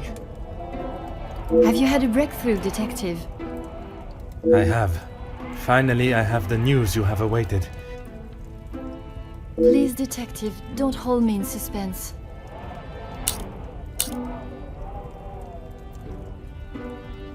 Oh my! I feel faint at the thought of knowing who could have done this to us. It is said to keep your friends close, but your enemies closer. It is Countess de Bosch that is behind the letters. I don't believe it! What about the Major's letter? Not only his, but a letter to Monsieur da Silva. She was blackmailing him as well? Detective, I just don't know what to say. Take a moment, mademoiselle. It is a lot of information to take in. I just don't understand why she would do such a cruel thing. She has never been particularly forthcoming with it, only that she was homeless for some time and that she was at the women's shelter before here. And it is there that the Countess abused her power and manipulated her to uncover secrets of the family. All this time she has been working for Margaux, doing her dirty work? I am afraid so, mademoiselle.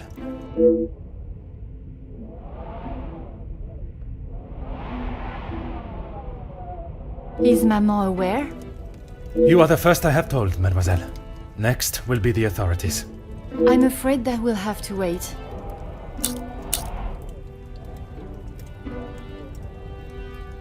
And we will. I want to see her punished to the fullest extent of the law. But we cannot telephone anyone, as the lines are still down.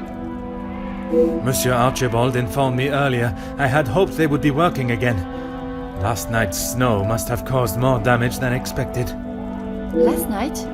They have been done all weekend, Detective. Detective?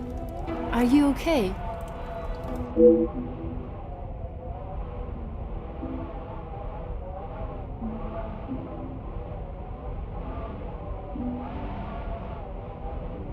Detective Poirot?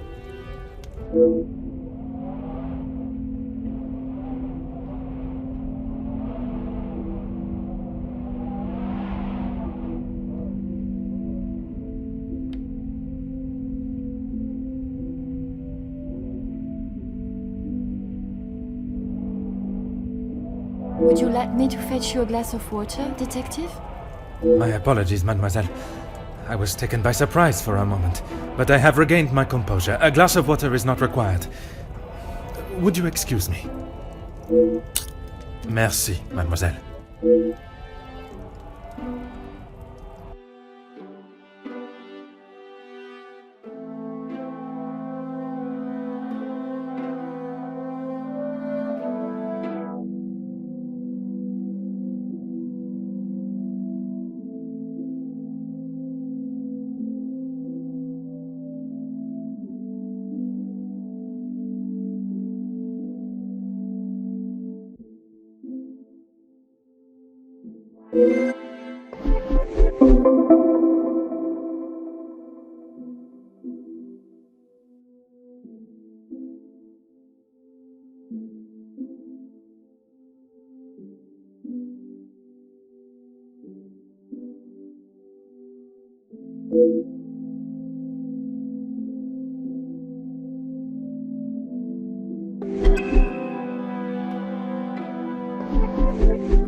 Mademoiselle, what a pleasure to see you.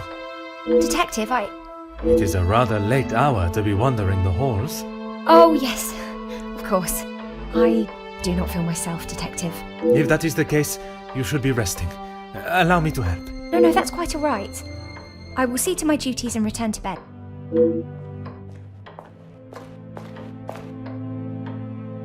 Lizzie, excuse me, Elizabeth. Lady Van den Bosch has been waiting for some time now. Oh, yes, sorry. Detective Poirot was just... I'll see to the detective. You just head on up. Off you go. Good night, Detective. Bonne nuit, mademoiselle.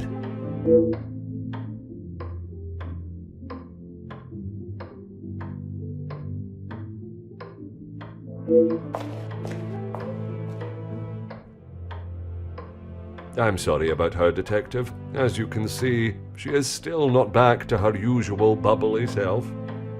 This weekend seems to have taken quite a toll on her. She'll be right as rain in a couple of days. Now, what can I help you with? As if by magic you appeared when needed. I would like to speak with you and the remaining staff. If you could gather them in the staff pantry. At this hour, Detective? Is that really necessary?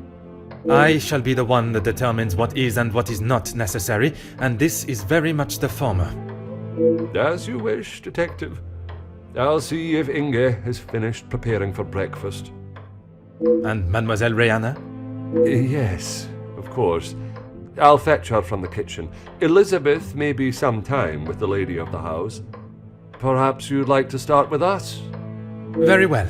I shall speak with Mademoiselle Elizabeth when her duties are complete. While I am gathering the staff, Mr. Beckers is in the library. If you wish to join him, I could bring you both a nightcap. I wish to keep a clear head, but there is something I wish to discuss with Monsieur Beckers.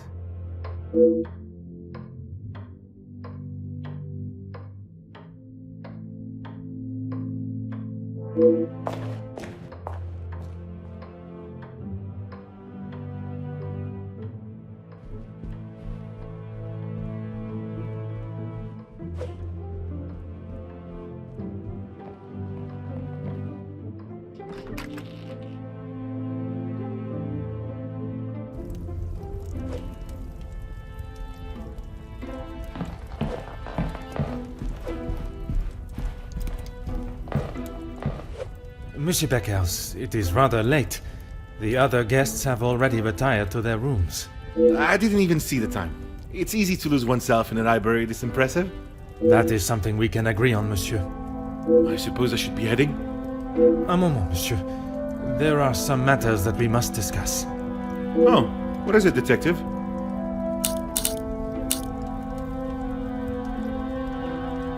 I'm not sure what you mean. Her proposal to make you somewhat of a star, a figurehead for the working man. What would you call that? There was certainly no talk of making me a star. That is not the type of man I am. She wanted to write a piece on my work with the union, and I was happy to oblige.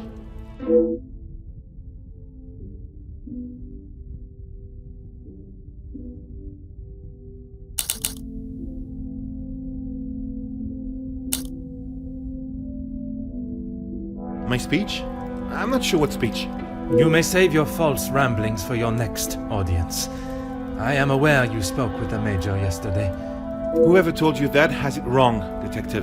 Please, monsieur. The truth. Okay, fine.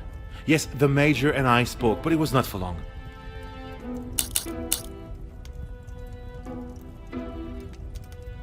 I was trying to convince him to speak with Ernesto. It's time we brought the strikes to an end. And that was best approached by a shouting match? He wouldn't listen to what I said. I spent so long preparing how I was going to convince him, but men like him are only swayed by one thing: money.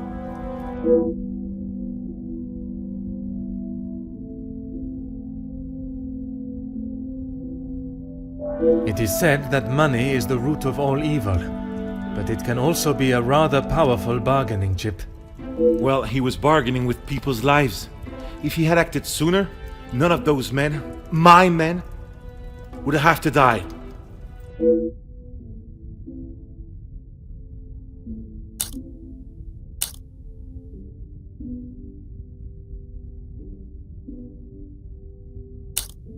A deal? It was an insult. And that is why you did not sign it? I didn't sign it because the workers deserve so much more, not his pathetic attempts to get them back to work. Did you think there was a chance for a better deal to be made? I know there was. He's a pompous swine that cares for only himself and filling his pockets.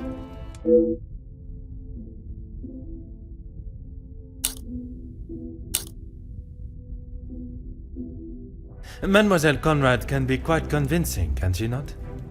She has certainly taken several wealthy business partners by surprise with her knowledge and prowess. She knows how to use her womanly powers to get what she wants. But she did not surprise or use you? Me? Use me?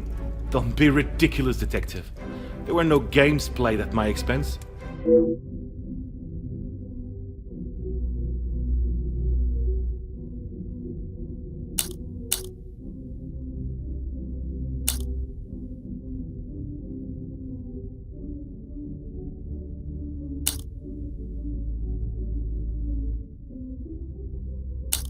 No, she just reminded me of what I was fighting for.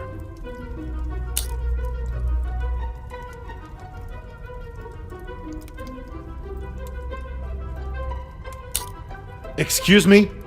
You had the opportunity to end the strikes before the tension escalated, let alone blood being spilt. But you chose not to. How dare you! Everything I have done has been for those men. I fight for their rights and their fair treatment.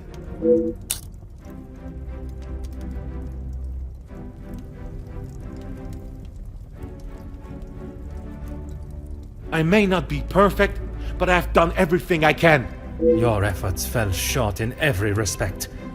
You claim to be the voice of the people, but you care about no one's voice or benefits but your own.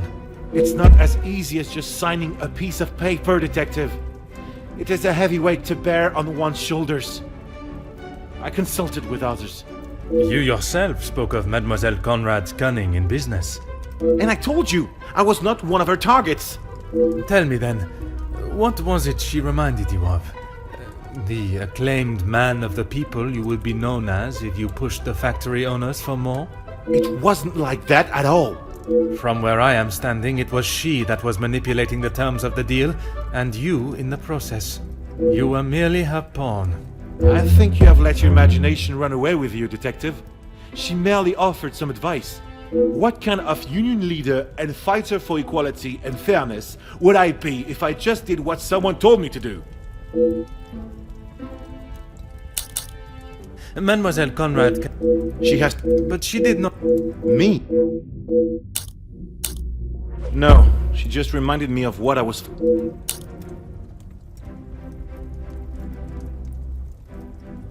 And I stand by that. It was an insult. A rather bold move to make such a decision on your own. I may not be perfect, but I've done everything I can. Your efforts fell short in every respect. You claim to be the voice of the people, but you care about no one's voice or benefits but your own. It's not as easy as just signing a piece of paper, detective. It is a heavy weight to bear on one's shoulders. I consulted with others. You yourself spoke of Mademoiselle Conrad's cunning in business. And I told you, I was not one of her targets. Tell me then, what was it she reminded you of? The acclaimed man of the people you would be known as if you pushed the factory owners for more? It wasn't like that at all. From where I am standing, it was she that was manipulating the terms of the deal, and you in the process. You were merely her pawn. Okay, yes, I know. I shouldn't have listened to her. But what else could I do? Remain an unknown my whole life? I didn't mean for anyone to get hurt. It may not have been your intention, but we both know the result. You rolled the dice with those men's lives for fame, and you lost. What does that have to do with anything? I have often wondered about the competition siblings face in a large family. When you're young, it is the best feeling to know you have family that will stand by you, without even being asked. It is not until everyone starts carving their own path that you realize you're walking yours solo, and those that were beside you are now miles away.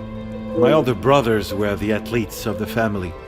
They both played soccer, and were the infatuation of every teenage girl.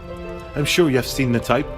Oui, monsieur, but I can assure you that was not I. Then there was me. Quiet, timid, a shadow of the Baker brothers. My voice and very presence was forgotten and ignored. Nothing I could say or do would ever reach the bar they had set. But I always knew I was destined for great things. Years passed, and now that I no longer stood in the colossal ombre of my brothers, I could become my own man. When the position of union leader was posted, it was my chance to finally be heard.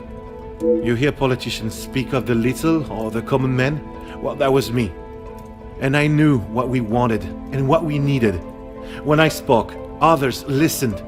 I held their gaze with a sense of pride, a sense that what I was doing was for the greater good. It was supposed to be my crowning achievement, lead the men to victory over the money-grabbing oppressors. But instead, all I did was lead them to their deaths. Monsieur, it was not at your hands that these men died. The blame cannot lie solely on your shoulders. Those responsible will be punished for their crimes. That you must trust.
Aha.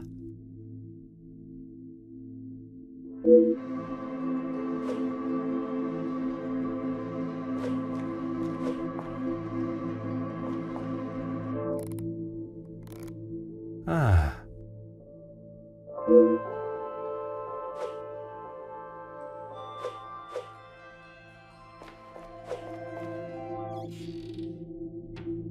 Mm-hmm. Huh.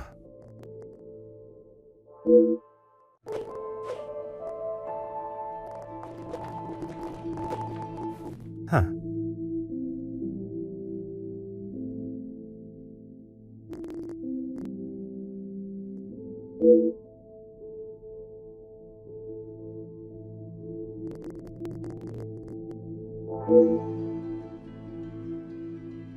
Detective, what can we do for you? You can help me by telling the truth, and in the process, help yourselves. Sorry, Detective. It's a bit late in the night for riddles. It is no riddle, monsieur. If I do not receive the truth, you shall all be charged as accessories to murder. Detective, I think maybe you have been locked in this house for too long. We have already... You have told me a version, and now I require honesty. Monsieur Sterling, is there anything you would like to add to your story? I'm not sure what you think I have done, Detective. Let us not string out this charade any longer. From his associate. I've already told you, Detective. I don't know who it was. Do not worry yourself on such details now. I suppose they were lucky to have called when they did. Otherwise, they may not have gotten through at all, with the telephone lines being down as of yesterday. Aye, Detective. Lucky, I guess.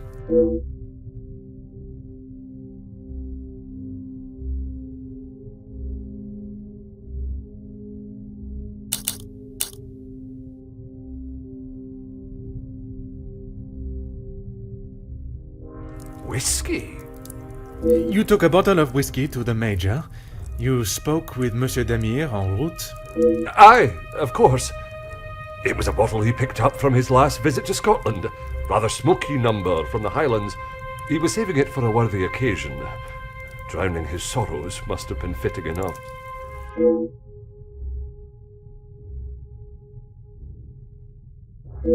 Or was it the one from the West Coast? You'll have to excuse my memory, Detective. It's not what it used to be. Oh, you found it. Thank you, Detective. I've been looking everywhere for it. If I had lost a war medal, I would not stop until I found it. It's not what you think. I was... Exploiting a dead man's military achievements for your own personal gain? Nothing of the sort. He asked me to clean them up. I must have dropped it into my pocket when I was putting them back. An honest mistake.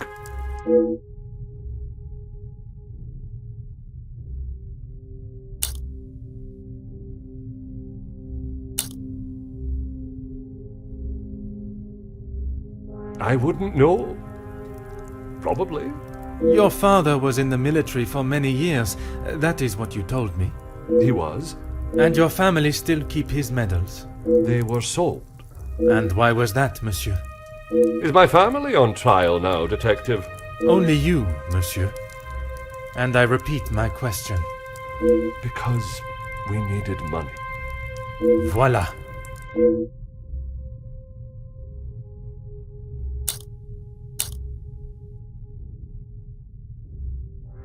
No. He keeps them safe with some of his old military documentation. Is that a typical job for the head butler? He trusts me to do a good job. I told him I used to clean my father's, so he asked me to do the same.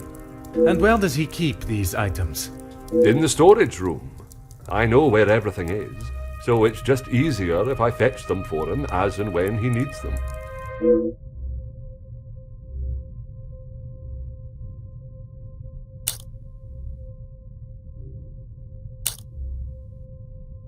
It's certainly better than my last. You are paid a fitting wage for the work that is asked of you? I'm sure the lady of the house would not want me discussing it, but I should not complain. That is not the most convincing answer, monsieur. Between you and I, we all work very hard here, and it would be nice if we were rewarded for it.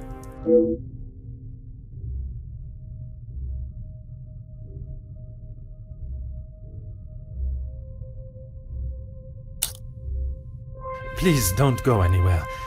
If I require more information, I shall call on you again.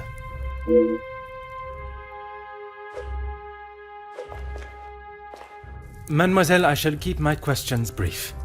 I don't know what else I can tell you. You have been honest with me so far.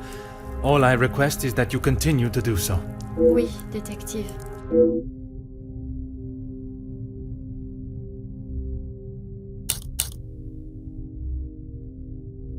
It was frantic in the pantry. We were working hard to make sure everything was up to scratch. Go on. Then Liz burst in, asking for Mamore's help. Her help with what, exactly? I don't know. She took Liz to one side, and I was needed in the salon. We spoke just after that in the pantry. You did not question what she needed help with? I was too busy. I love Liz, but she sheds a tear at almost everything these days. Although, I have never seen her look so pale.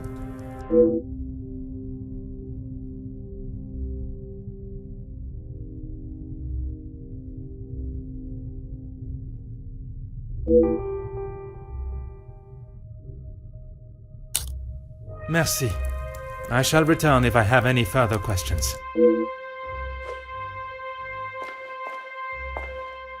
Mademoiselle, I shall be as quick and precise with my questioning as possible.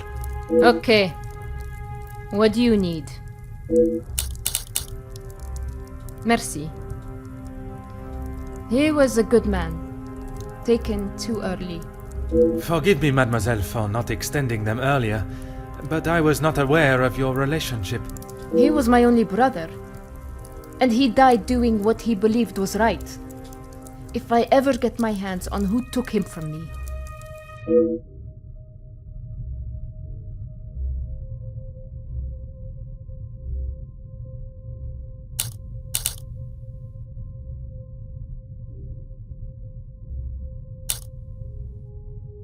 You say the riots, but it was the strike he was part of.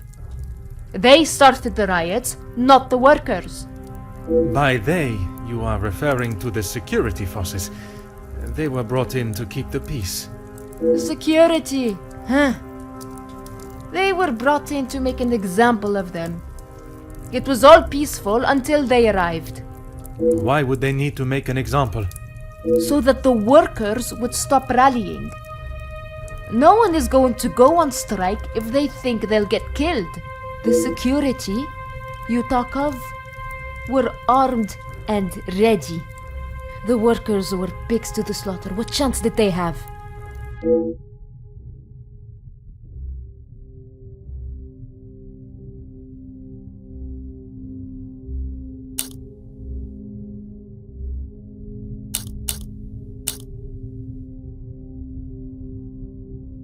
Yes.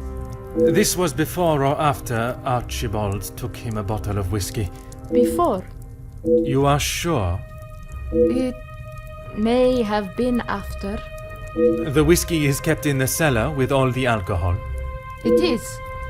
Then you must have noticed him going into the cellar and returning with a bottle through the pantry, no? Yes, I suppose I did. It must have been before then.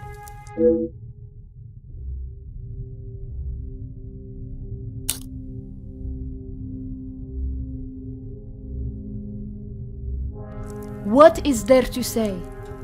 Being locked away in the pantry, I don't see her for most of the day. That may be, but she came looking for your help before dinner was served, did she not? She wasn't feeling well, that's all. And she came to you? I told you, we are a family here. The girls come to Mama Reh if they have a problem, and I fix it. When I saw her earlier, I must admit she was not looking herself. Perhaps I should check on her. No! Just leave the poor girl. She'll be fine after another bowl of my homemade soup. She just needs her rest.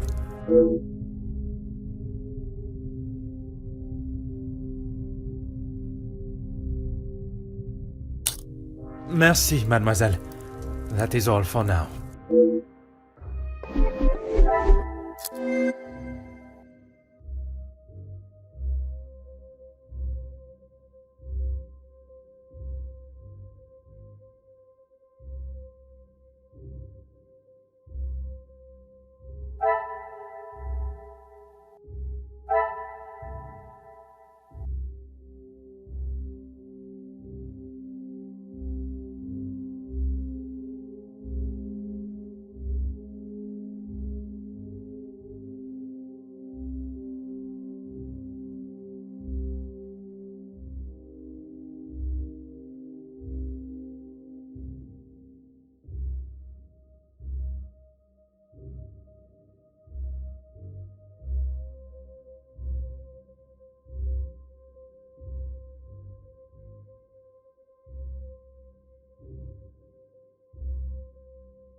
Order and method. That is the way to...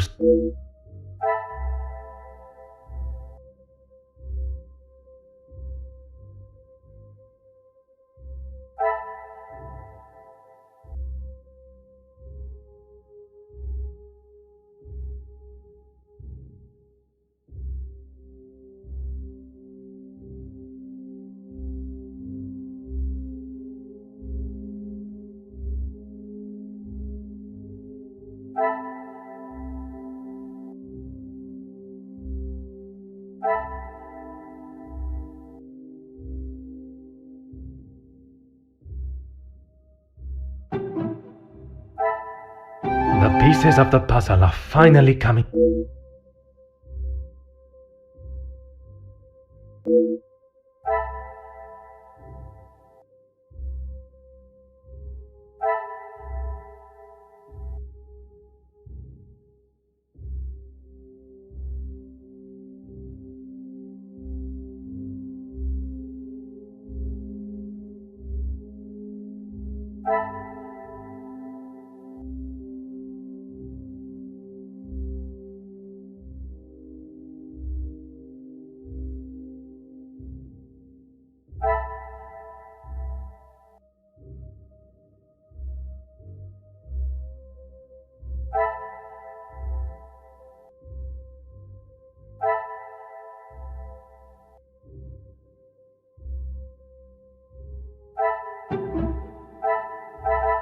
I must act on thought and...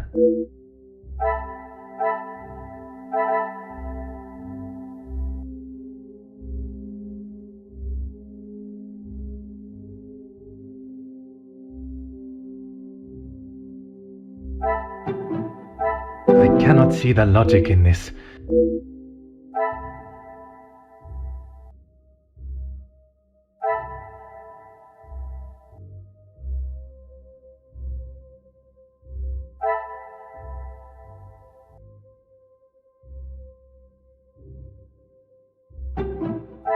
Things are beginning to be...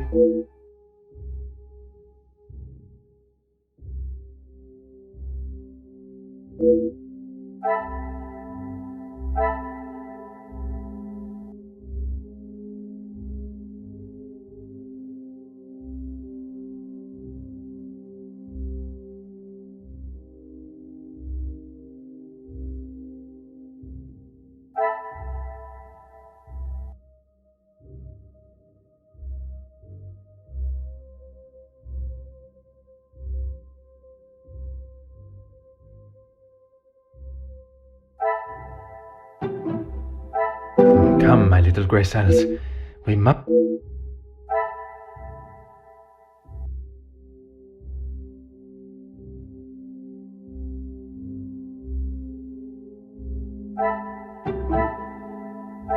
I must take a different approach if I am to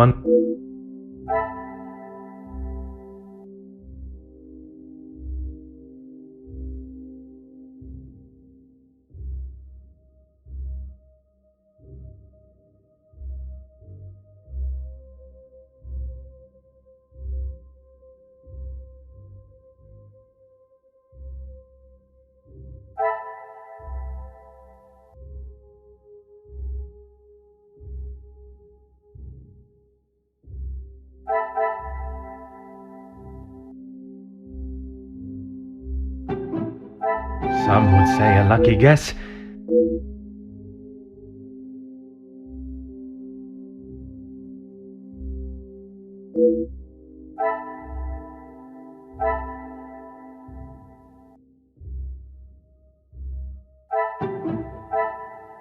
What a revelation!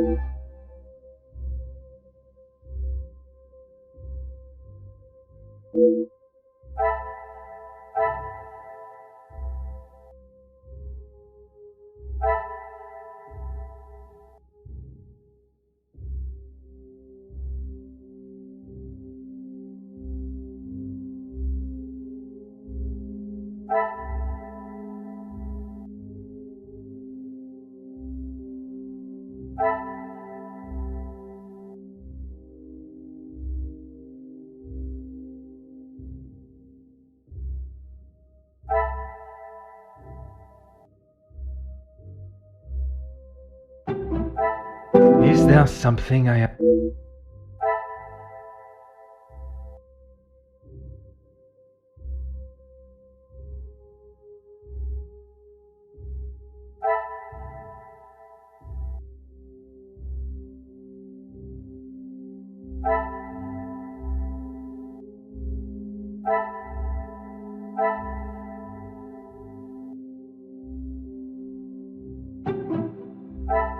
This will not get me any close.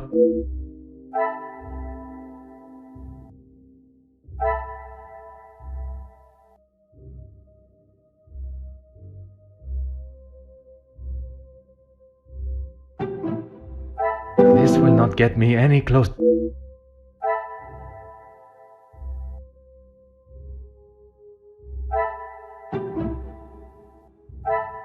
Magnifique.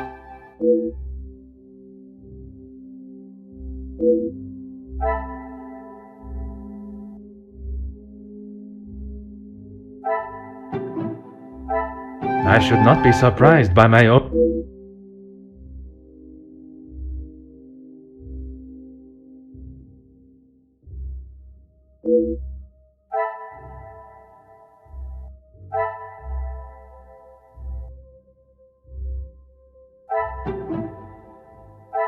Another success.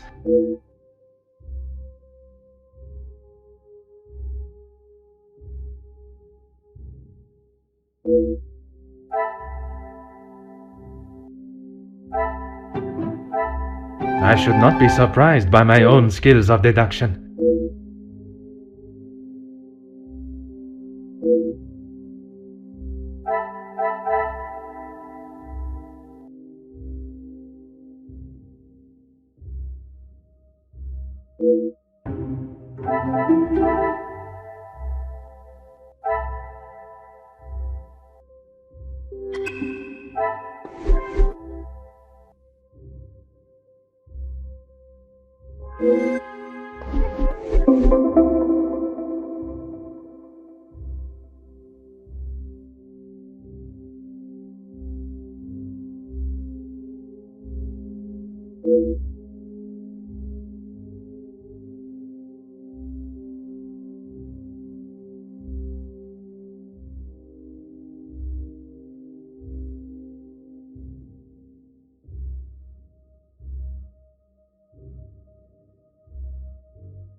Some would say a lucky guess.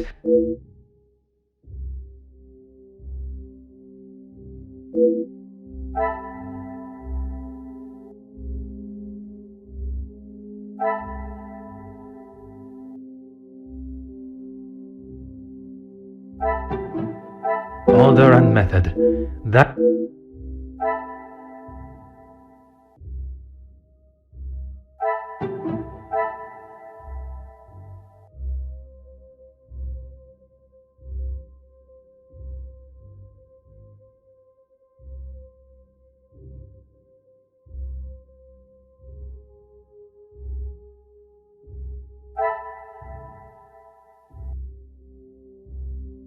I cannot see the logic in this.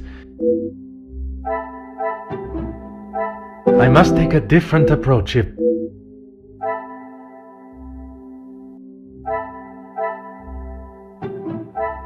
The pieces of the puzzle...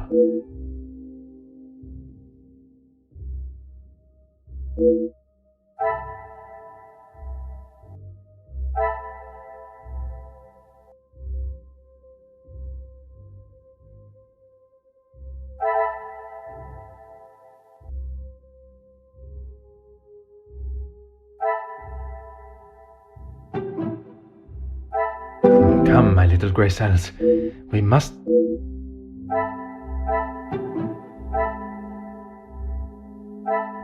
Is there something I...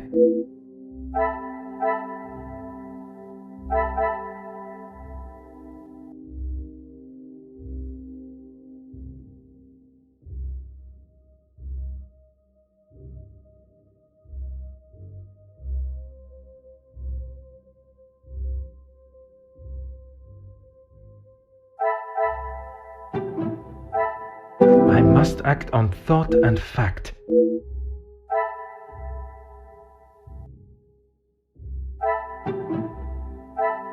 What a revelation!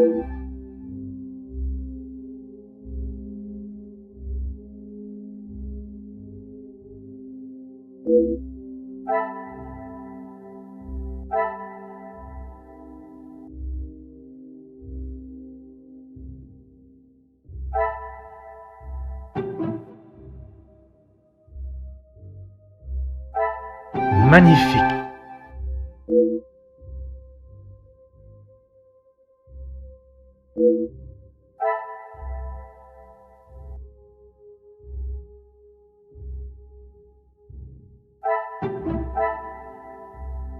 This will not get me any closer.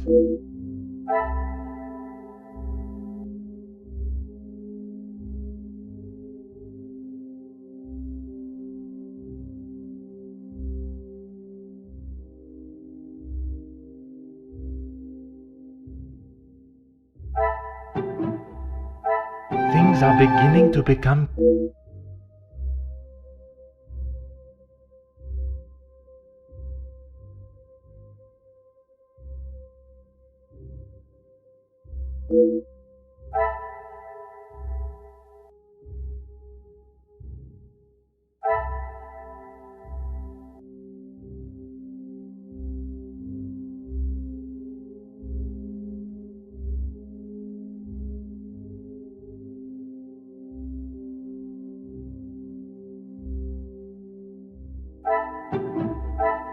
Come, my little grey cells.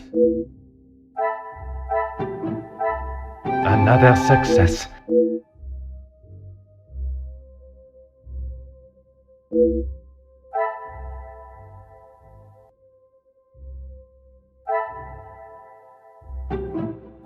Order and method.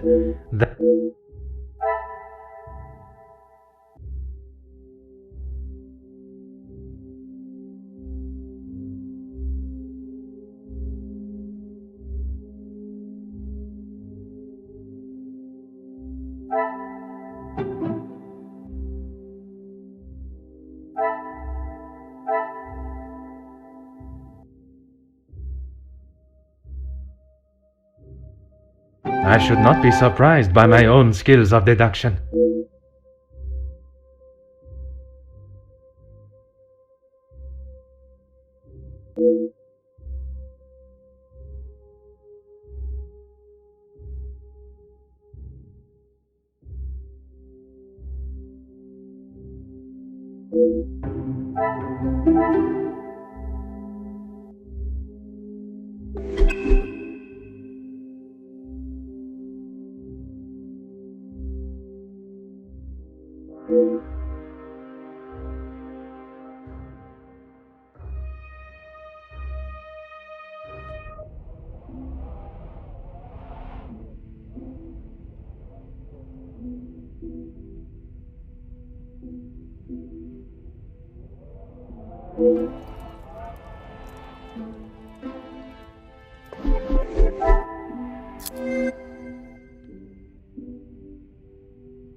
Is there something I am not seeing?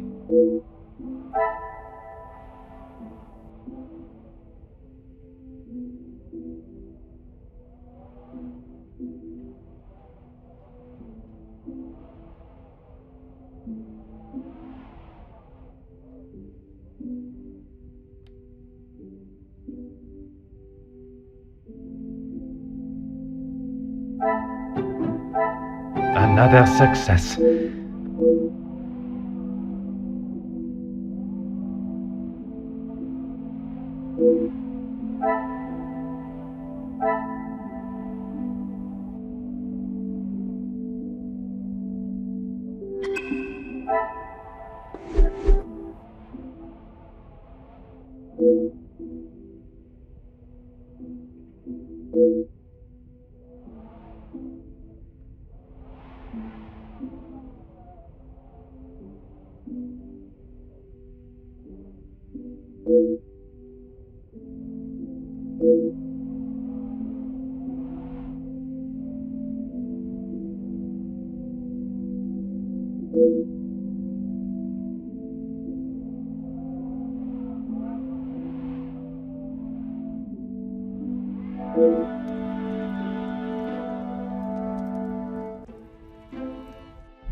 Monsieur Starling. Oh, Detective, I was just... Please, I eagerly await to hear what reason you give for being in the storage room at this hour. A butler's job is never... I am no fool, monsieur. You have spun enough stories this weekend. Honestly, Detective, you don't trust anyone. And with good reason. I've been thinking about my time with the family. I often think on fond memories, but it does not take me to a storage room in the middle of the night. There are many memories held within these walls. I just wanted to see them again.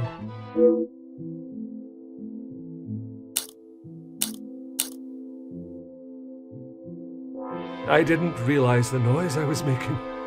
Obviously. Were you preoccupied looking for another of the Major's medals? Of course not.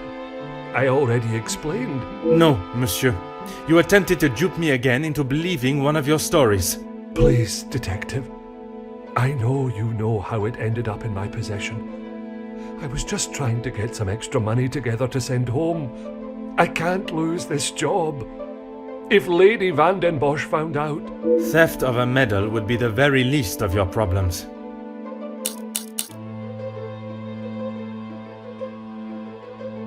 Deceive? I'm sorry that I lied to you about the medal.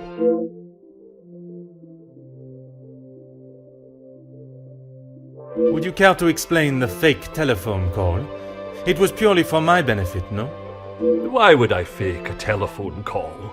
The same reason that Mademoiselle Rehana dressed in the Major's jacket in the snow, to allow not only the guests but me to believe the Major was still alive. I didn't kill him, Detective. I know, monsieur, but I also know that you helped the one that did to cover their tracks. It wasn't like that. We were just trying to help. She had no part in it.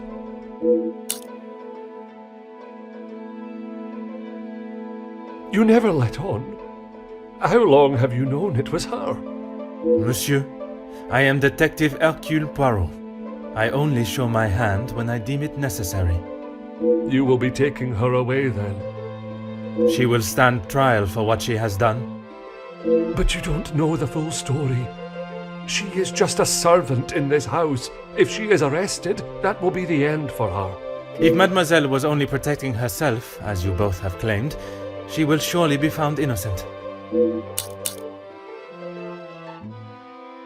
The Major's military storage box.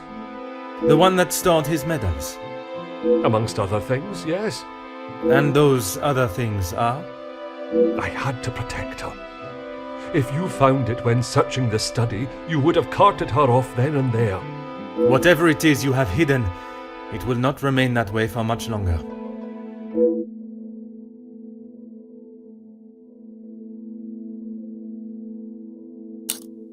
I need a moment.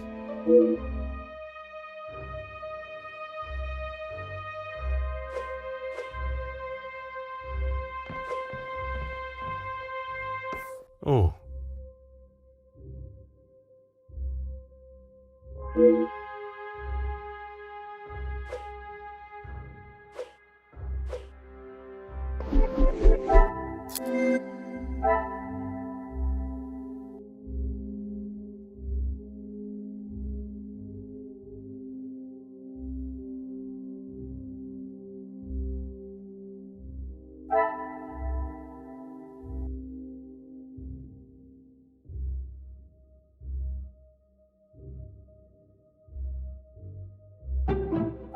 I must take a different approach if I am to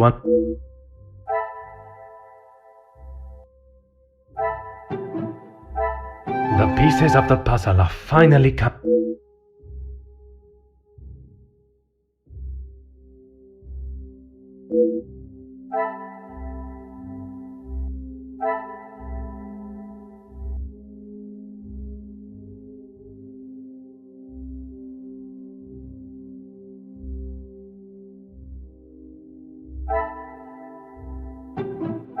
Things are beginning to become...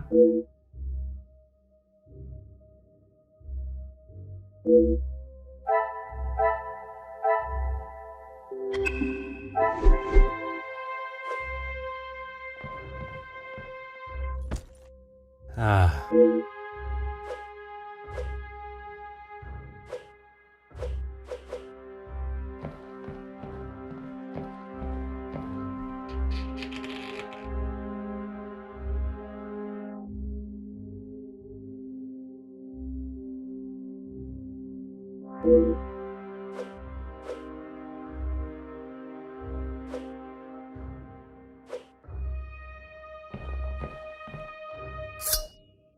Aha.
Another success.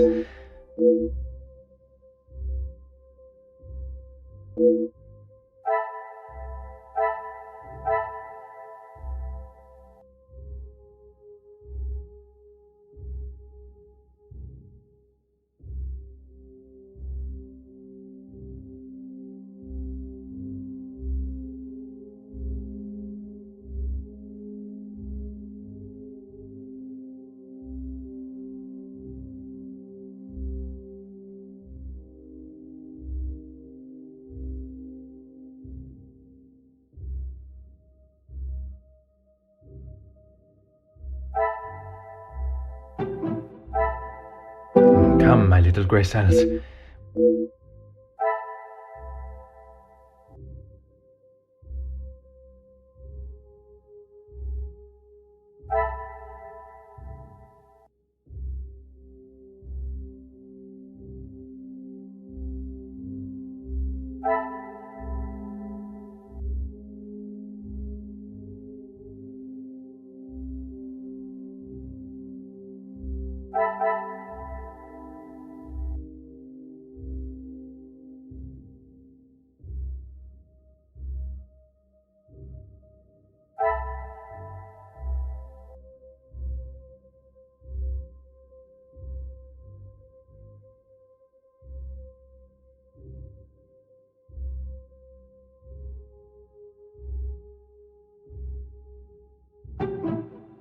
I cannot see the logic in this.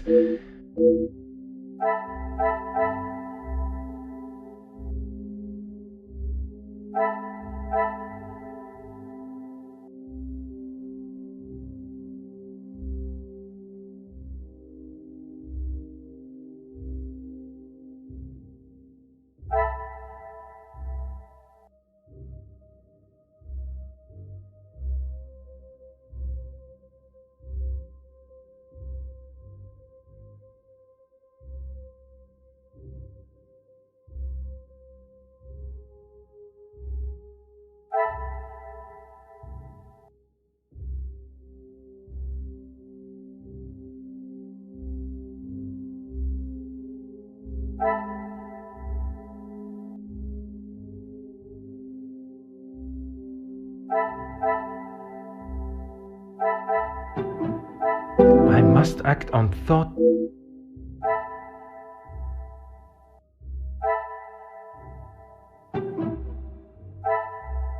I should not be surprised.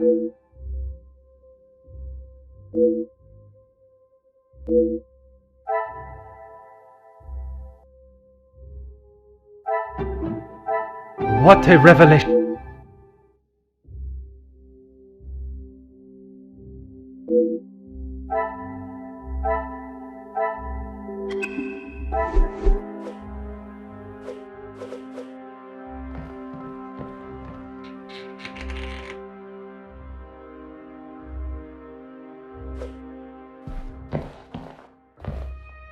There is no use lying anymore.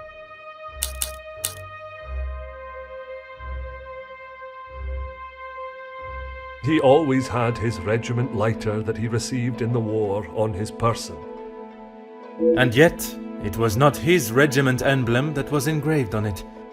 My father's. It must have fallen out of my pocket. You still have it, detective.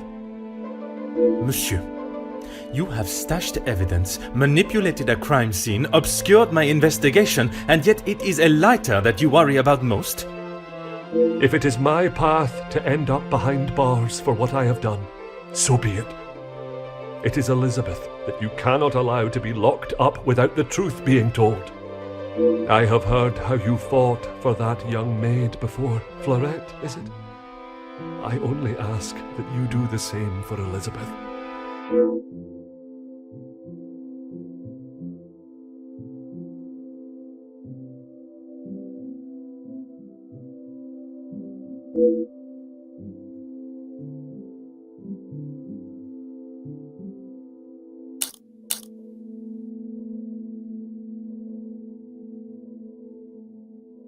You found it. Even the secret area that has been created here is not concealed enough to stop Detective Hercule Poirot. I couldn't just leave it at the scene for you to find. The Major was killed by his own knife. The knife that protected his life during the war would eventually be the one that ended it. It was in his holster when he attacked her. He had hold of her arm. What else was she meant to use to get him off of her?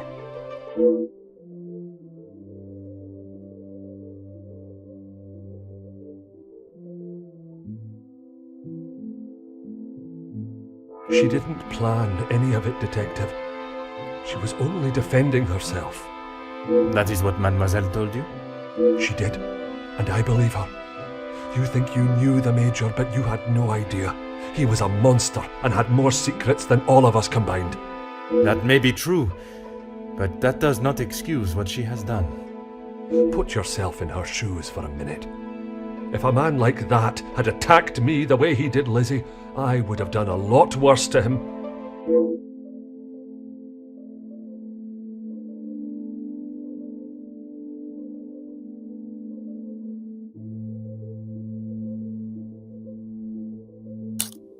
I need a moment.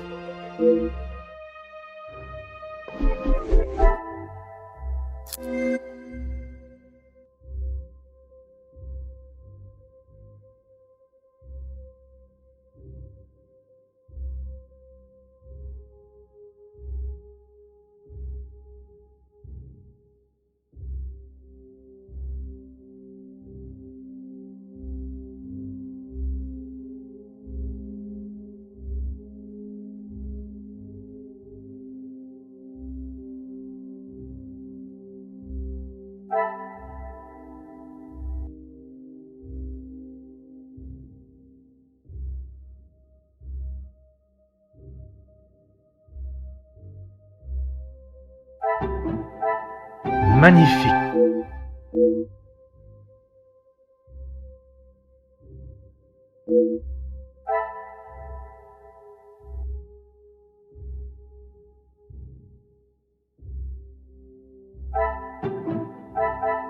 Some would say a lucky guess.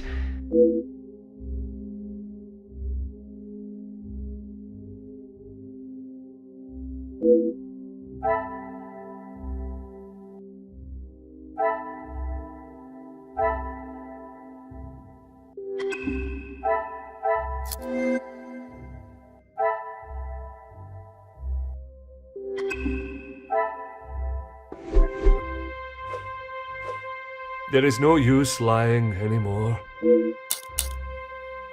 When you asked me yesterday about seeing someone out there, I thought the game was up. That does not explain what you were doing out there. When Lizzie took me to the study, the knife was still in the Major's chest, and I knew I had to get rid of it.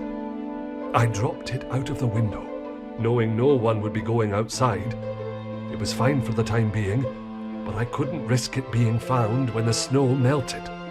So you collected it under the cover of darkness and stowed it away in here where you thought no one would find it. After your questioning in the pantry, I knew you were onto something. And where did you plan on moving it to? Honestly, I don't know.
There is no use. Why what? why I would risk everything to help Lizzie? Exactement. Because she is family. If you were in that position, you would do the same. I can assure you, monsieur, that I would not. Then perhaps that says something about you, Detective. I would do anything for her, for any of my staff. Even if it means crossing the boundaries of the law? Without question.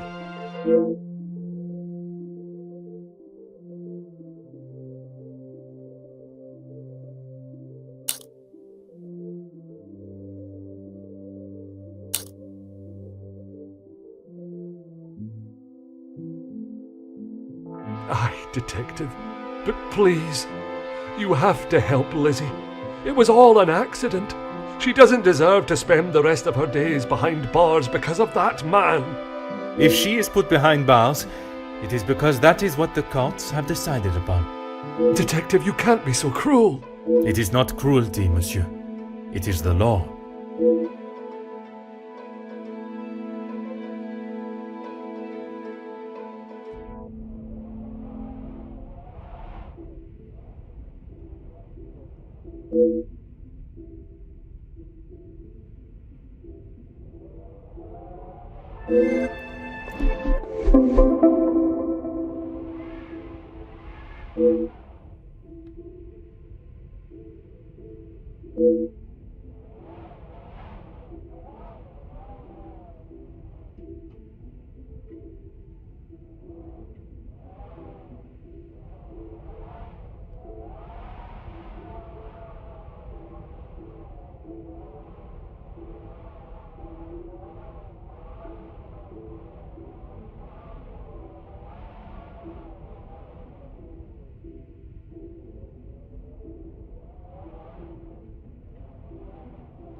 Order and method. That... This will not get me any club.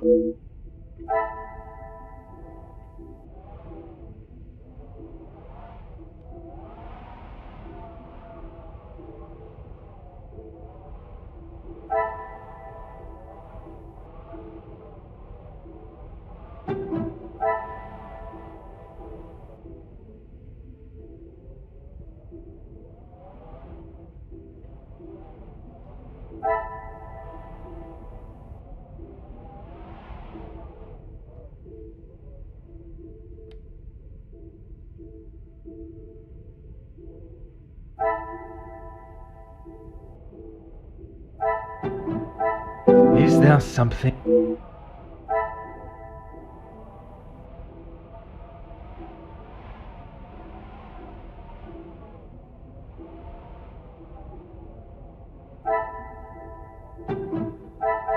Some would say a lucky guess.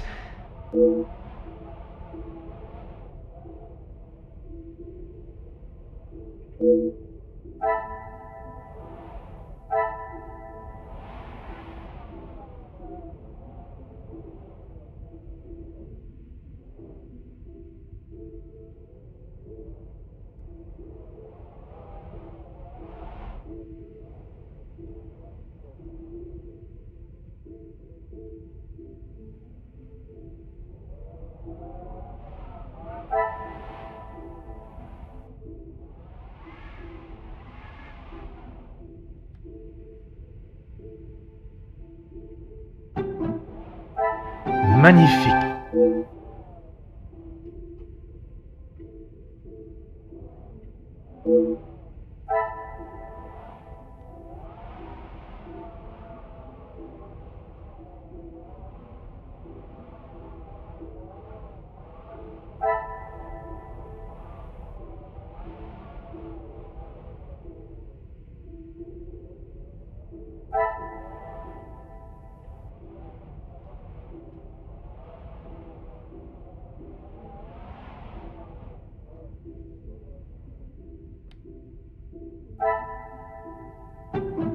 Order and method.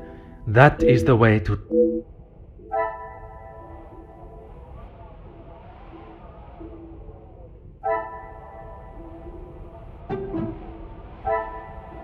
Things are beginning to be...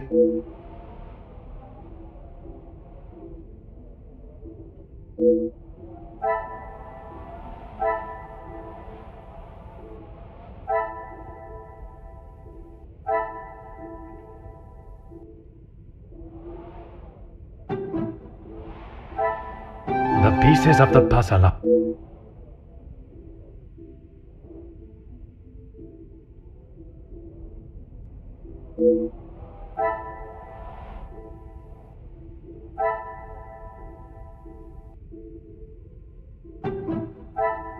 What a revelation!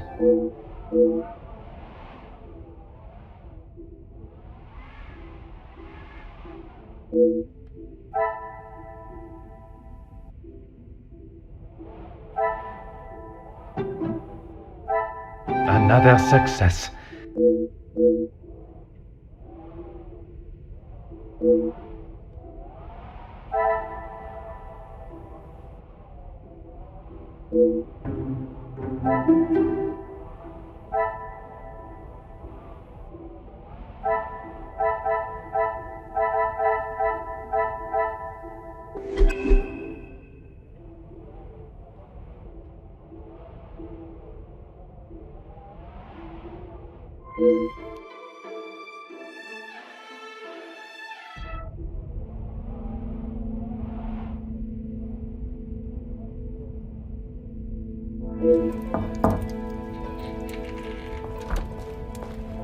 Detective Poirot, I'm glad you're awake. Bonjour, mademoiselle. It has certainly not been a night of peaceful sleep. There is something that we must discuss. Please, Detective, I'm not sure I can take any more surprises like last night. I'm afraid this may be the most upsetting of them all. You have found Felix's killer, haven't you? I have. And the guilty party will certainly come as a shock. Detective, please. It was Mademoiselle Elizabeth that was behind the Major's death. You must be mistaken. Elizabeth could not do such a thing. I assure you I am not. It is something I spent much of last night deliberating. When you spoke of the telephone lines being out of order, it made me question the conversation I thought I had heard Monsieur Sterling make with the Major before connecting the call to him. But it hasn't been working all weekend. Exactement, mademoiselle. That is when I knew I had once again been lied to.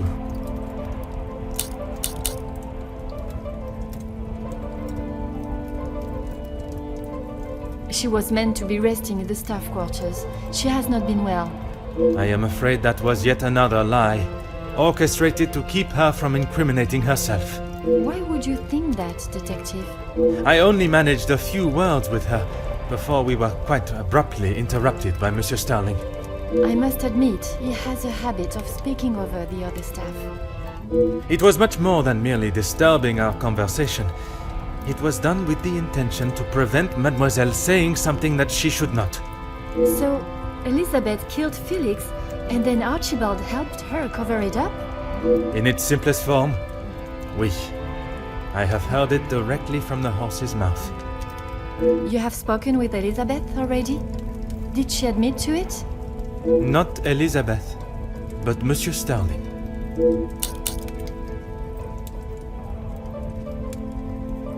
I wasn't. What were you doing in there, Detective? It was Monsieur Sterling that I found in there. I was taken by some surprise to hear anyone awake at that hour. What on earth was he doing? He claimed he was merely reminiscing of his time with the family. You don't believe him? It did not take long for me to uncover the truth of why he was there, and the location of the Major's murder weapon.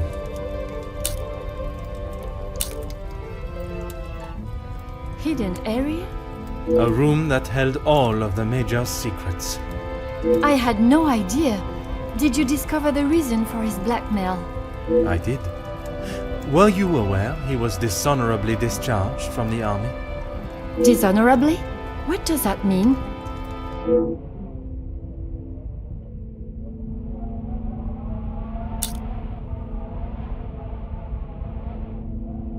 Yes, Gedeon told me about the conversation you had. It is really quite upsetting. Zakariyah was adamant of the Major's cruelty during the war, but the extent was not known until now. He killed a number of prisoners, men that were friends of Zakariyah. Surely not. He would not do such a thing. They must have been trying to escape. I am afraid not. They were in fact unarmed. Oh, detective. It is the reason he was discharged, denied his military pension, and I believe the reason he fled England. He had been such an important part of my life for so long, but I feel like I hardly knew him.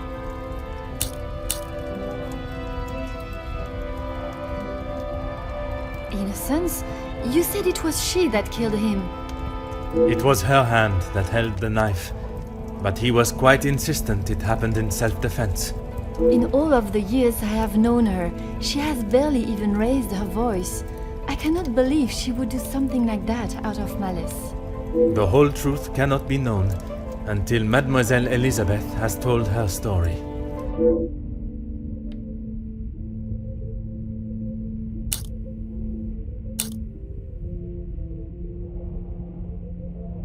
Will you allow me to be present? I think that is an excellent idea.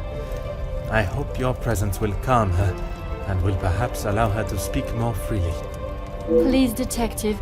I know she has done a terrible thing, but I beg of you to give her the time to explain herself. I will offer Mademoiselle Elizabeth the fair trial that she deserves, as I would with any suspect. Thank you, Detective Poirot. Would you bring Mademoiselle Elizabeth to the study where we will not be disturbed? Of course, I'll find her immediately.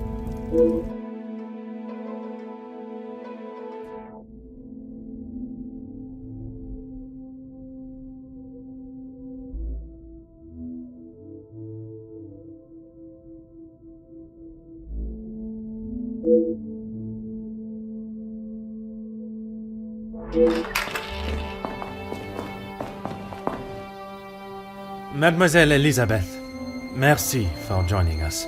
Miss Angeline said you requested to see me urgently. We have some serious matters to discuss, and I would like to waste no further time. Oh, yes, Detective. Still not quite myself.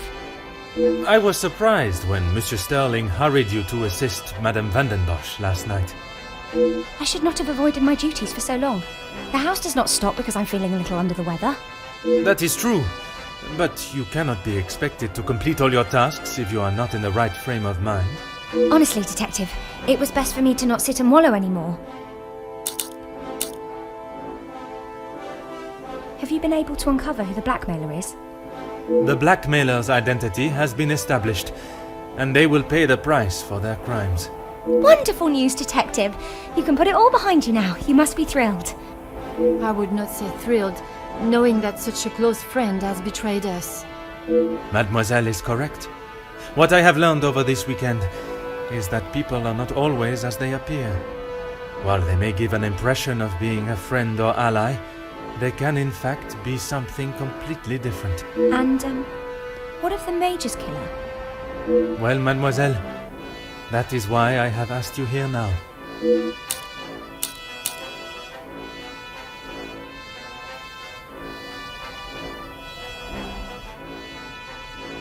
I'm not quite sure what you want me to say, Detective. Your honest opinion is all I ask, and, s'il te plaît, do not hold back. No one else felt it necessary. We only spoke when there was something in the house to be done. We did not speak of interests or pastimes. You knew of his work with Monsieur da Silva? I only know what is required of me to know, and that is very little. But you were aware of his work as security at Monsieur da Silva's factory. I was. The factory your beloved Luke worked at, before he was cruelly taken from this world. Yes, Detective.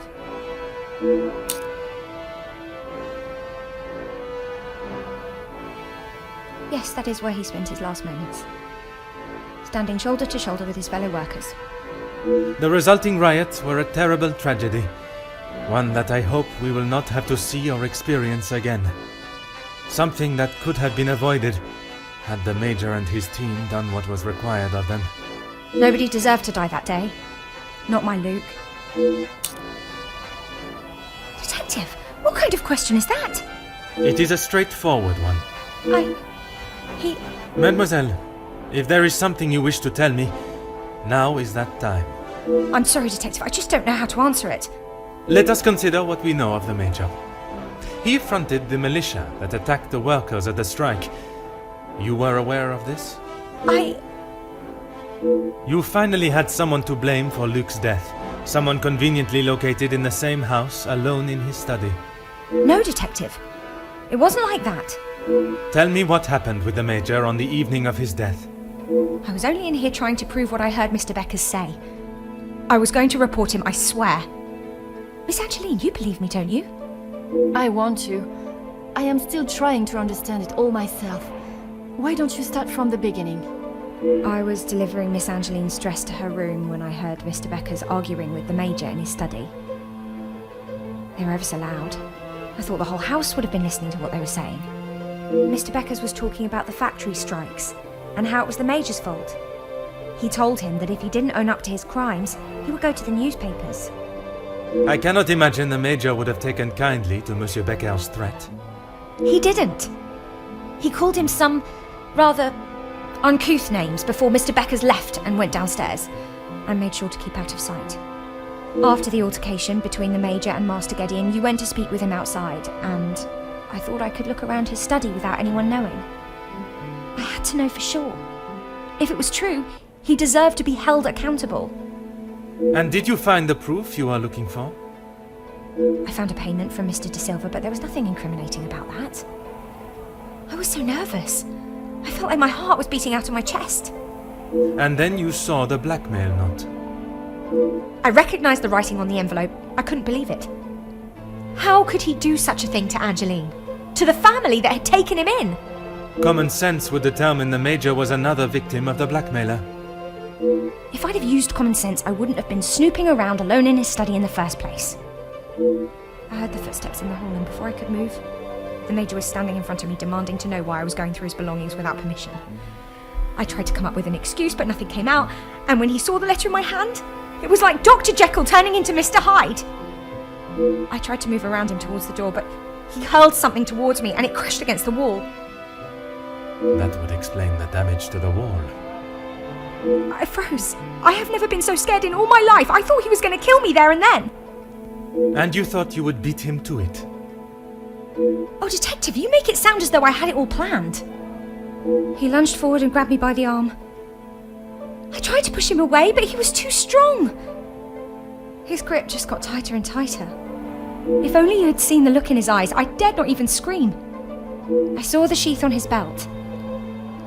I didn't know what else to do. I didn't want to hurt him, but he wouldn't let go of me.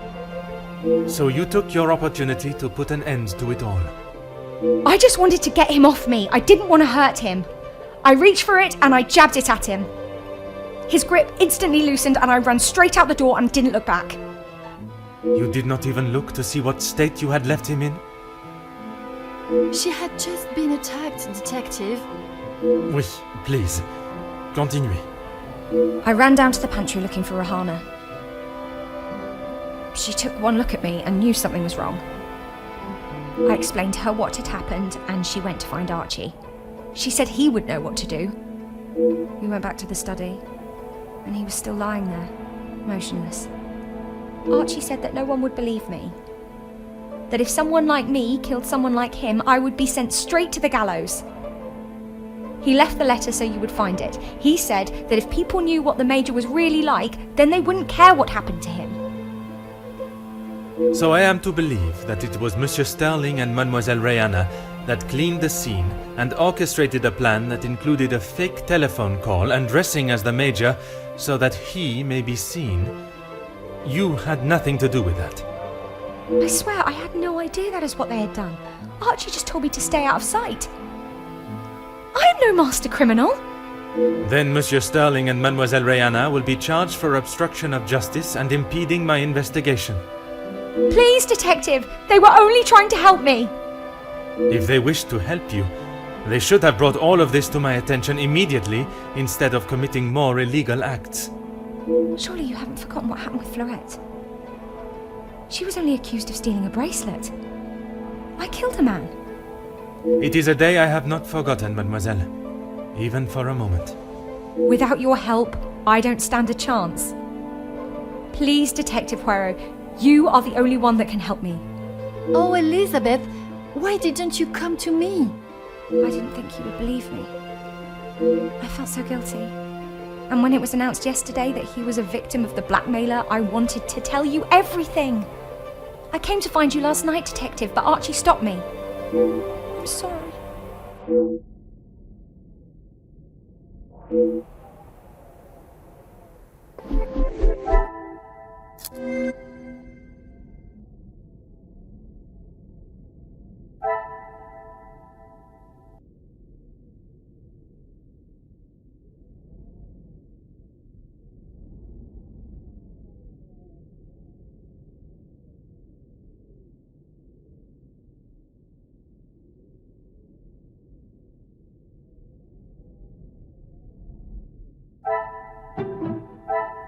Is there something I...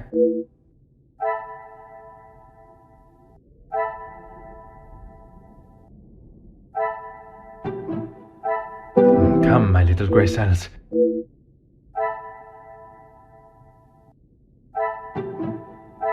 I should not be surprised by my own skills of deduction.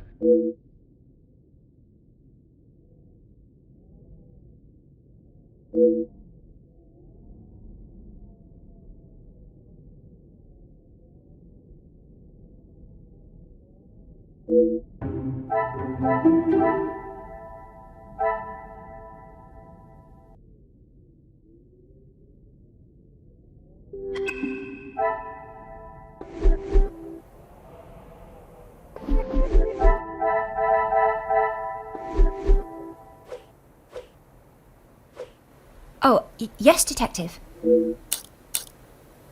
I don't know where it is. If you have been honest with me until now, I ask that you continue. I'm sorry, I really don't know. Archie dropped it out of the study window and he said he would deal with it. I couldn't bear to touch the thing.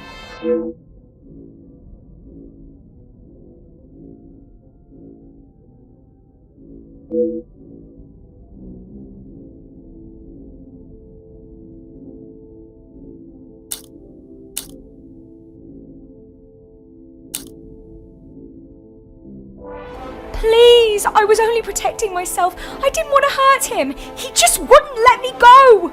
Oui, mademoiselle. I know.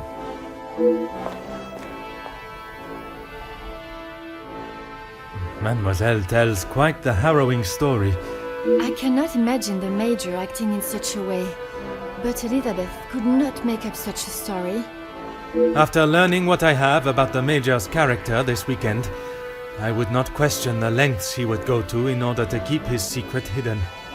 I know that you share a close bond with Mademoiselle Elizabeth, but you cannot allow your personal feelings to taint your belief of what took place.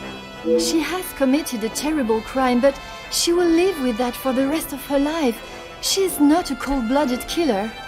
If what she says of the Major's attack is true, she acted in self-defense, and in the law's eyes, a crime has not been committed. I will do everything I can to make sure her story is heard and a fair trial is conducted.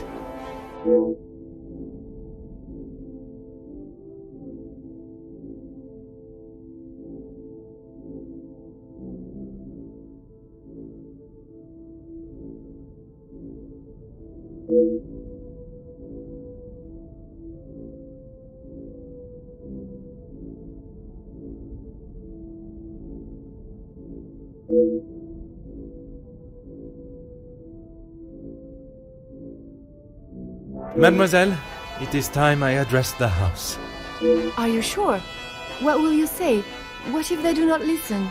I can assure you, they will. Elizabeth was right, though. She's just a servant. What if they... Mademoiselle, when Detective Poirot speaks, they will listen. Would you ask the guests to convene in the library? Of course. And what of the staff? I have told Monsieur Sterling to remain in the staff quarters with the others. When the authorities arrive, they shall be dealt with. You have been of great help to me throughout my investigation, and now that it is over, I have one final request. You only need to ask. While I am speaking with the guests in the library, would you watch over Mademoiselle Elizabeth in my room? You don't think she will try and escape, do you? In her position, I do not know what she might try. But I trust with you there, any potential ideas of such a thing will be squashed.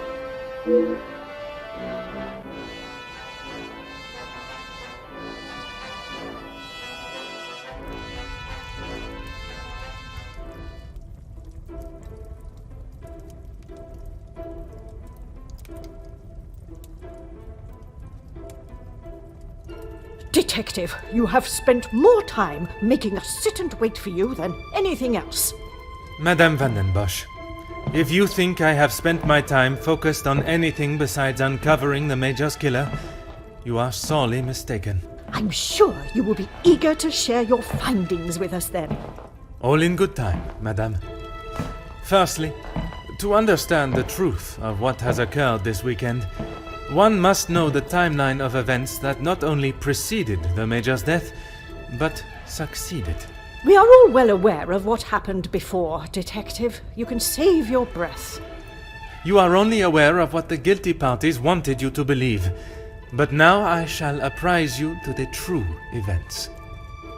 The reason for us all being here, you know.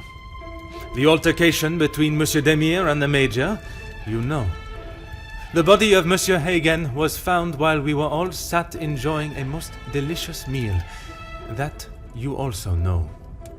But what was kept from us all was that his body lay on the study floor for far longer than was thought. It was that servant! She found him! S'il te plaît, monsieur. It was indeed young Inge that found the Major's body lying lifeless in the study. So it was her! Monsieur, I will not allow for any further interruptions. I return to the Major's body.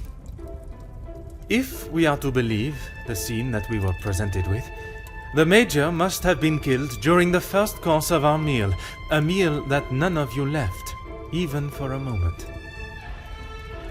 Speaking in the evening, you all confirmed one another's alibis, and although there was doubt in the validity of some, I confirmed that they were indeed all true. What I could not understand was how a man came to be found dead, and every guest accounted for at the time of death. That is until I questioned the latter. Monsieur Beckers, I shall now allow you to speak. You saw the Major smoking a cigar in the snow. Is that true? It is. False. You saw what you were meant to see. Someone in the Major's coat standing outside, giving the illusion that the Major was still very much alive. Monsieur da Silva, on the afternoon of the Major's death, do you recall hearing a telephone ring? Now that you mention it, I have not heard a single ring all weekend. Correct. The telephone lines have been down for the duration of our stay, meaning the telephone call that was received and promptly directed to the Major's study was yet another act of trickery and deceit. But it did not end there. When I entered the study for the first time, it was obvious someone had already been there and falsified the scene to stage a burglary and clear away important evidence, including the murder weapon. What followed was an investigation that had already been hindered, but even those lengths were not enough to derail me for long. I think we have all had enough of your self-praise, Detective. Perhaps you would like to tell us who killed him now? Madame, as I'm sure you would expect, it is not as simple as that. What many of you do not know is the discussion that was had between the Major and Monsieur Beckers earlier that day. What has that got to do with anything? I told you I didn't kill him! That I know to be true. What you do not know is that it was not only his ears that heard your spoken words. I hope you are not implying I had something to do with it. No, madame, there was another. Mademoiselle Elisabeth. You are all aware that the Major was hired by Monsieur de Silva to front the security during the workers' strikes. What very few of you know is that it was the Major's order that instigated the vicious attacks on those unarmed men and resulted in numerous deaths, including Mademoiselle Elisabeth's fiancé, Luc. Monsieur Beckers confronted the Major, declaring that he was to hand himself in. That is what Mademoiselle Elisabeth overheard. Now, knowing the truth, she waited until the Major was away from his study. After he stepped outside following the confrontation with Monsieur Demir's fist, it looked to be the perfect opportunity, or so she thought.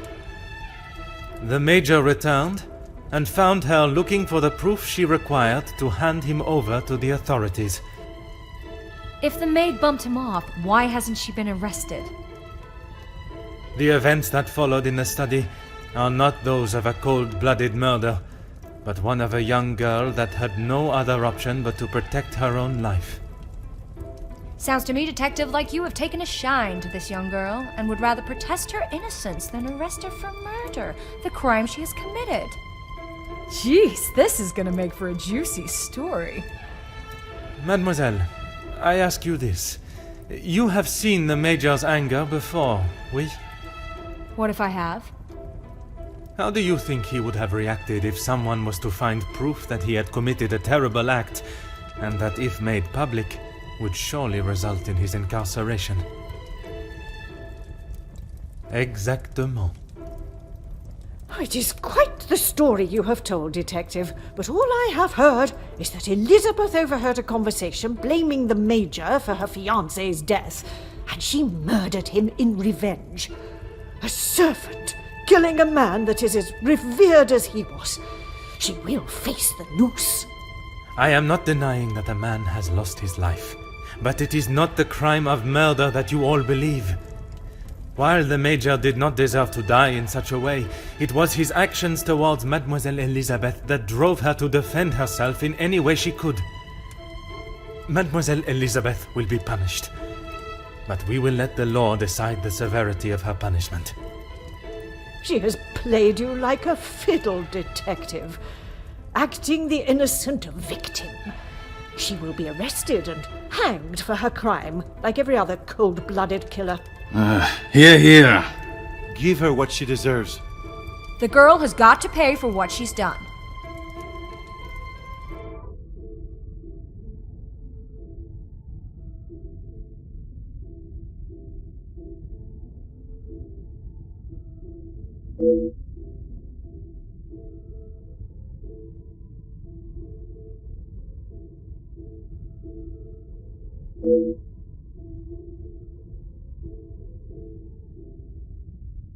Those of you that are calling for the hanging of Mademoiselle Elisabeth, have you forgotten the roles you played? Your actions have been far from innocent. Look, Detective, I see where you are going with this, but it's not going to work. So maybe the strikes were down to De Silva and Beckers. But don't try and drag me into their mistakes. Mademoiselle Conrad, if you are so confident of your innocence, perhaps we should begin with you.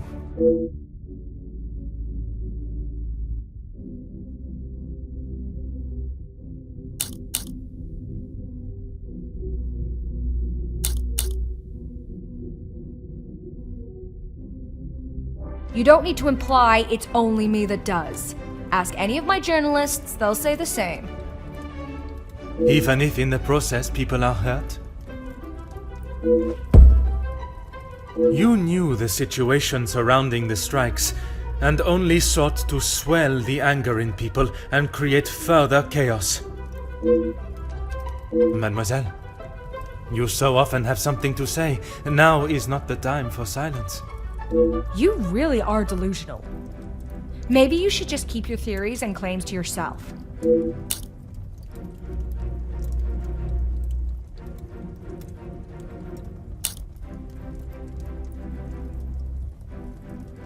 You obviously have no idea what goes on in my world.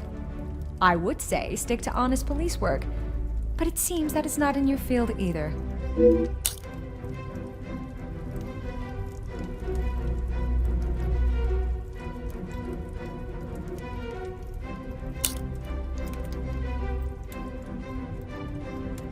You know what it's like to get your hands dirty, Detective. You can't expect others not to do the same. Mademoiselle, I do not have time for your excuses. Do you wish to state your direct involvement, or should I? It's not... Okay, fine. Yes, the story was going nowhere. There was a deal on the table, and it was going to be done and dusted. Everything you said is true. I wanted the story. The scoop that would have blown the others out of the water. I never wanted anyone to get hurt. But I can see what I did wasn't right. I didn't think you had this side in you. I can see now why Angeline asked for you personally. You're not like other cops. It's clear it's the law and doing the right thing through and through with you. If you say it was self-defense, I believe you. We can't just forget what that girl has done. It's not Jackie's fault, or any of ours, that she decided to do what she did. Monsieur Beckers, you are the last person I expected to defend Mademoiselle Conrad. We talked only last night, and correct me if I am wrong, but you have already declared the role you played. To me, at least. Yes, we talked.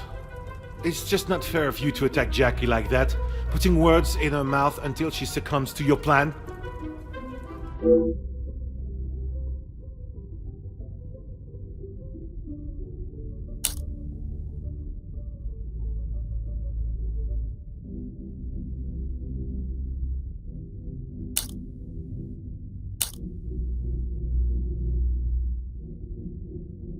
Detective, I'm afraid you're misunderstood.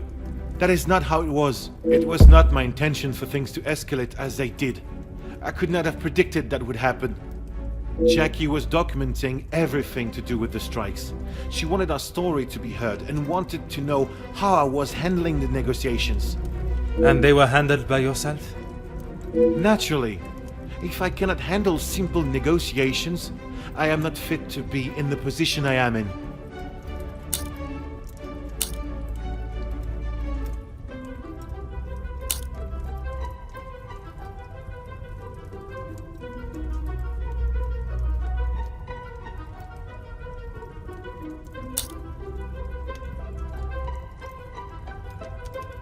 No, it wasn't like that.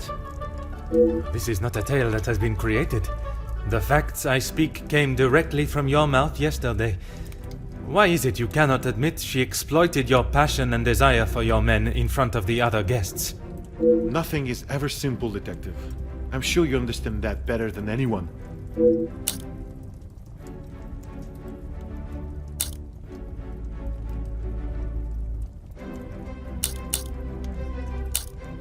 You're right, Detective. I have tried so hard to deny my part, but I know only too well that my decisions led to the death of those men. I know I cannot excuse what I've done. I just want you all to know that I am not a hateful or malicious man. I only wanted to prove that I was the right man. I have lived in other shadows for so long. I thought I would be able to finally step into the light and be the one that everyone remembered, not forgot. Monsieur da Silva offered me a deal and I turned it down. I thought I was doing right by the workers. But it was only myself I was thinking about. What more proof do you need? He said it himself. I made a generous offer to reach a resolution, and he turned his nose up at it. It was not that simple, though. An offer was made, but Monsieur Beckers and the workers would never have been forced into that position had their working conditions been satisfactory to begin with. This is outrageous! Do you plan on blaming everyone for doing their jobs? I suppose it makes you feel better about yourself, doesn't it?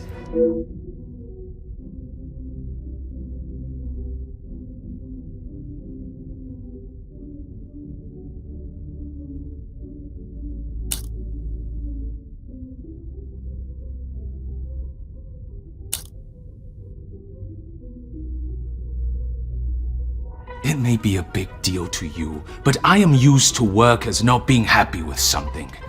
And most of the time, that unhappiness is directed at me. When you're in charge of your own factory, you'll understand. I handled the situation the best I could.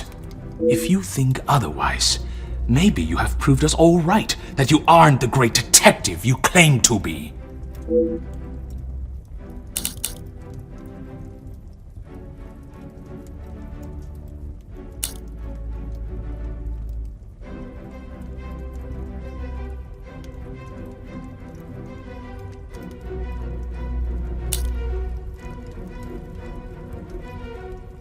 You said it. Anonymous.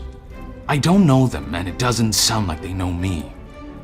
When you have something people want, money, they will do anything, including constructing lies to get their hands on it. Monsieur da Silva, you seem to have forgotten our previous conversations. I recall them just fine, thank you. A police officer trying to manipulate facts to fit his own agenda. Shocking.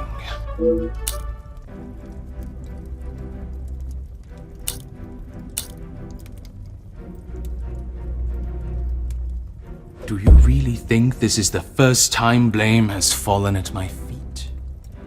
Although I don't think I've seen someone try so hard before to even convince themselves of what they are saying. Have you not learnt enough already from having your factories closed? If you have any hope to return to normality, you must admit your faults and accept the repercussions. I may have been a little harsh with my staff.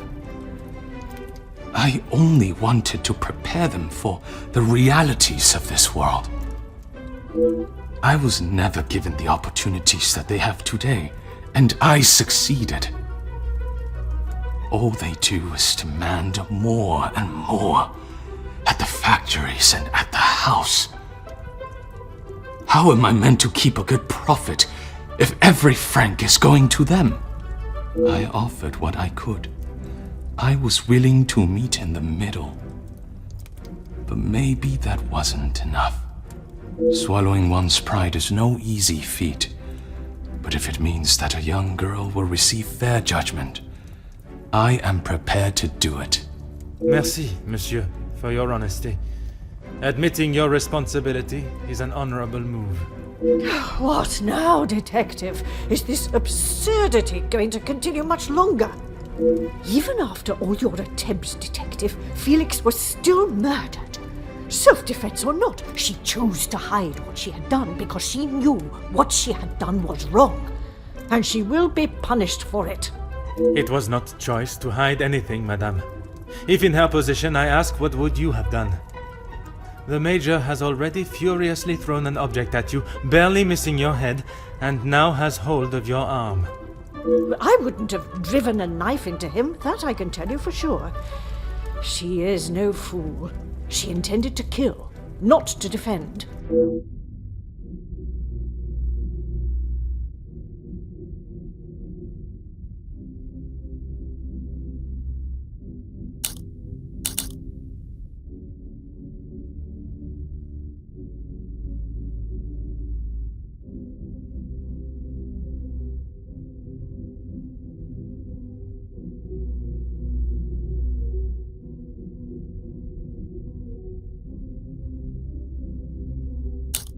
Quite presumptuous of you to assume violence is in his nature.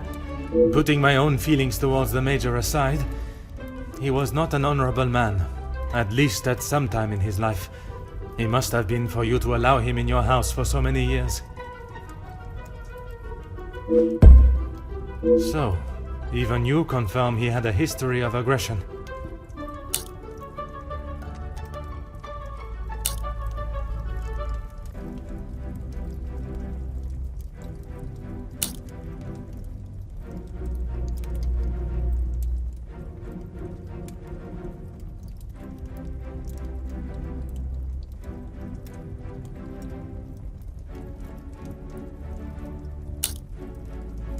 I'm sure that is none of my business. Likewise, it is none of yours. The Major shot and killed a number of unarmed prisoners as they were bound and terrified, posing no threat. His actions are unforgivable and should not be defended by anyone. You judge him so harshly, but I return the question. What would you have done in his position? He had made mistakes. I will not deny that. In those moments when a decision had to be made, it fell to him, and he did what he saw fit.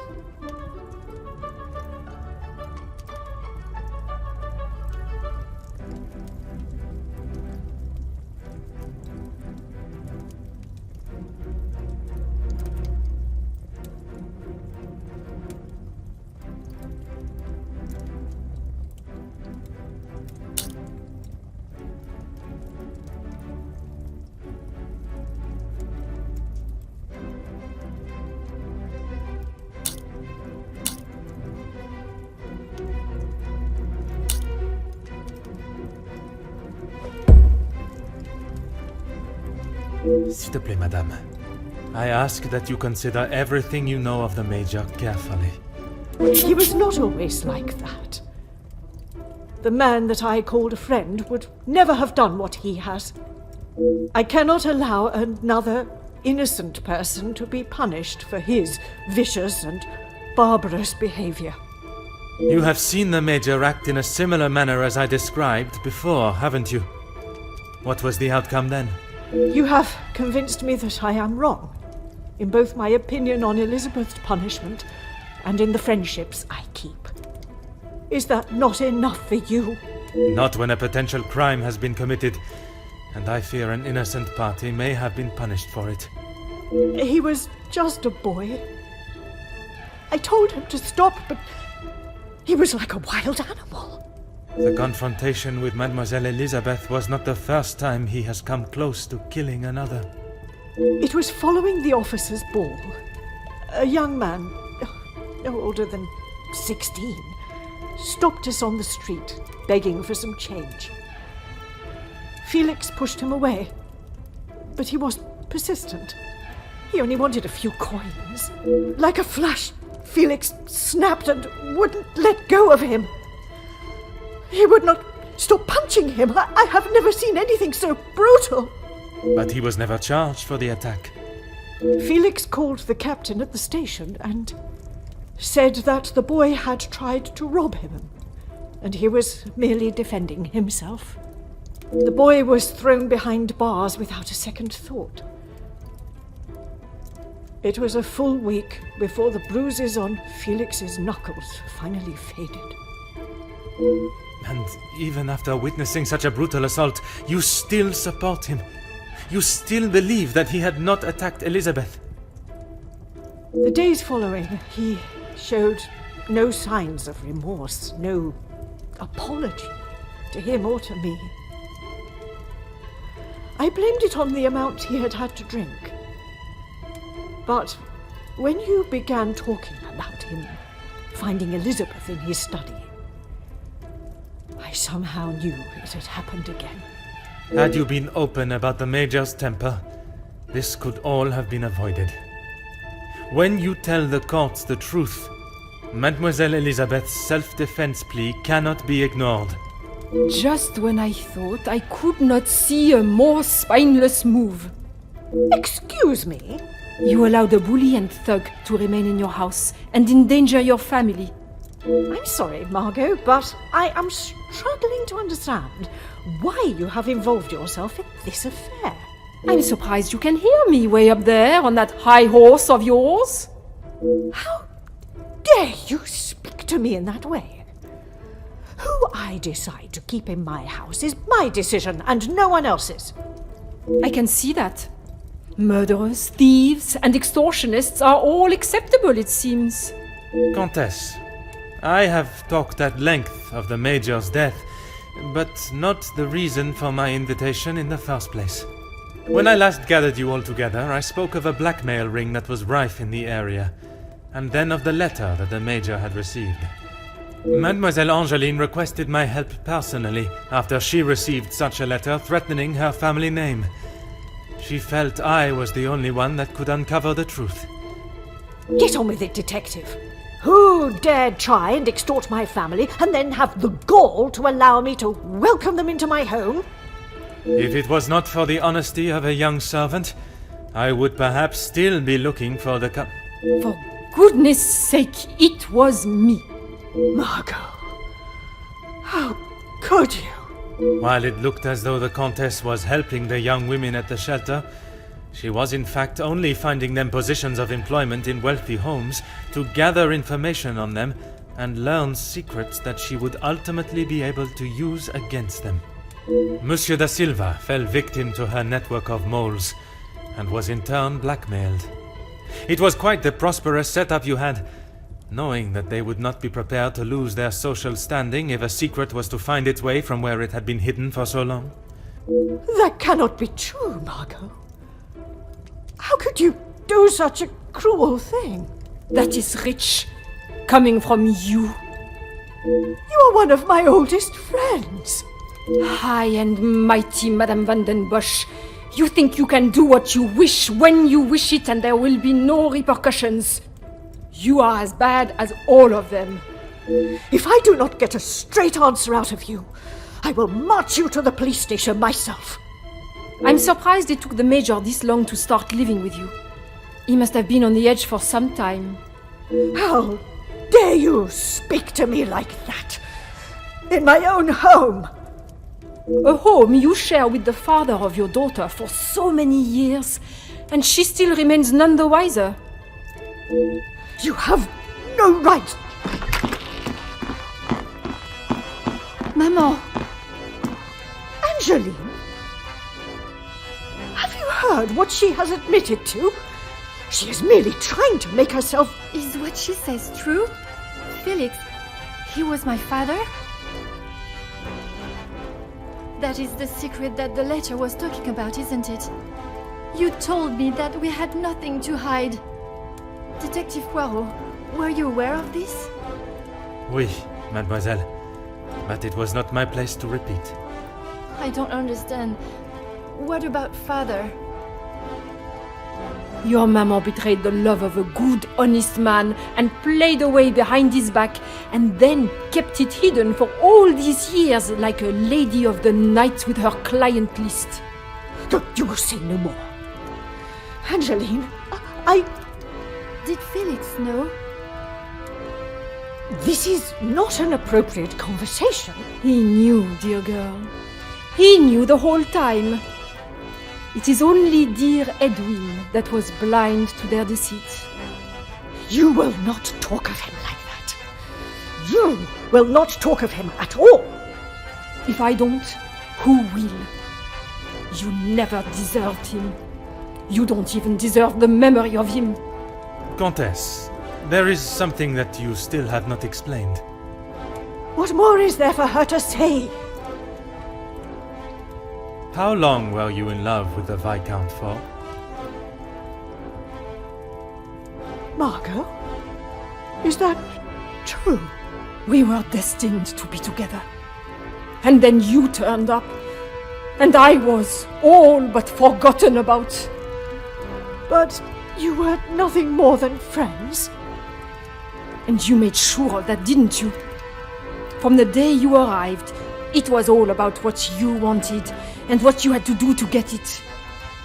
You didn't consider Edwin at all. He was just a purse to you.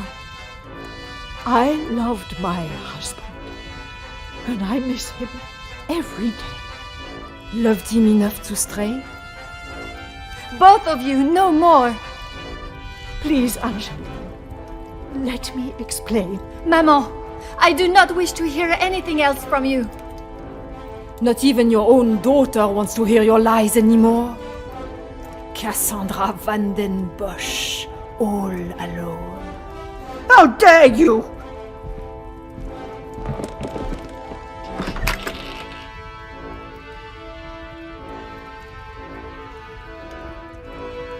While I feel a sense of satisfaction and pride in solving both cases, there is still a part of me that is reluctant to revel in triumph. I am content with the unmasking of Comtesse de Vos as the blackmailer, and knowing that she will pay for her crimes. But it is the justice for Mademoiselle Elizabeth that worries me. She will stand in a court of law, and I can only hope that they can see she acted in self-defense. I must trust that our legal system and justice will prevail, and a fair sentencing will be given. In protecting her own life, she took the life of another. Perhaps the guilt she must live with is a greater punishment than any sentence she can receive.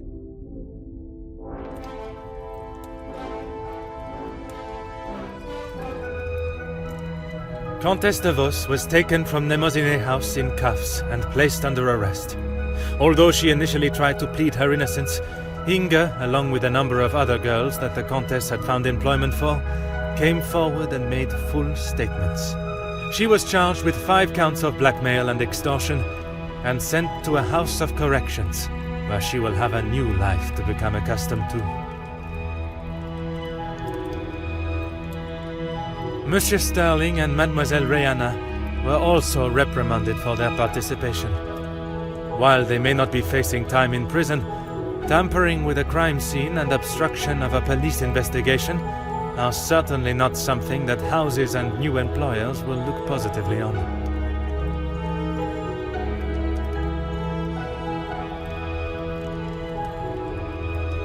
Mademoiselle Angeline finally became Madame Demire, and together they took up residence in England, where Monsieur Demire continues to support and fight for fairness and equality in London. I am happy to say that we have remained in contact, and Madame Demire has become a regular correspondent of mine, and the latest joyous news is that they are expecting a child of their own. Madame van den Bosch showed compassion that I had not seen in her before. She stood in court and gave a truthful and genuine character reference of Elizabeth, as well as describing the Major and the atrocious crimes he had committed. After Madame van den Bosch's secret was revealed to the world, her position in the social hierarchy was no more, disappearing in a moment. While she still resides in Belgium, I believe she has had to adapt to a far more modest way of life. A humbling experience for her, I am sure. Following her actions in the courtroom, Angeline believed that her maman still had a place in her life. Although they are on different sides of La Manche, they remain in contact. Mademoiselle Conrad left Nemozinet House the same way she entered, confident in herself and audacious in her opinions. Her report of the Major's murder at the house and the surrounding blackmails became one of the most talked about stories of the year. While there were certain details of her own involvement that did not make it to print, she was really quite complimentary about the detective at the heart of the case. Monsieur de Silva tried to continue in his position as factory owner and business entrepreneur, but after his accounts and business dealings were investigated following the details of his blackmail being made public in Mademoiselle Conrad's article, his illustrious business empire began to crumble, and is now facing an international corporate investigation. Monsieur Beckers stepped down from his position as union leader, accepting that he was no longer fit to represent the workforce that, in his words, he had let down on a scale of unmeasurable proportion. Although he is no longer the voice of the workers, he continues to support them from behind the scenes. Monsieur Zakariyah and his brother made amends, and returning to his family home, and after sobering up, he was able to find the help that he required. I understand that he is now helping fellow soldiers with similar conditions. And Mademoiselle Elizabeth, she stood before a court, and while the proceedings were deemed controversial, the charges against her were dropped, and the reasoning of self-defense was accepted by the presiding judge.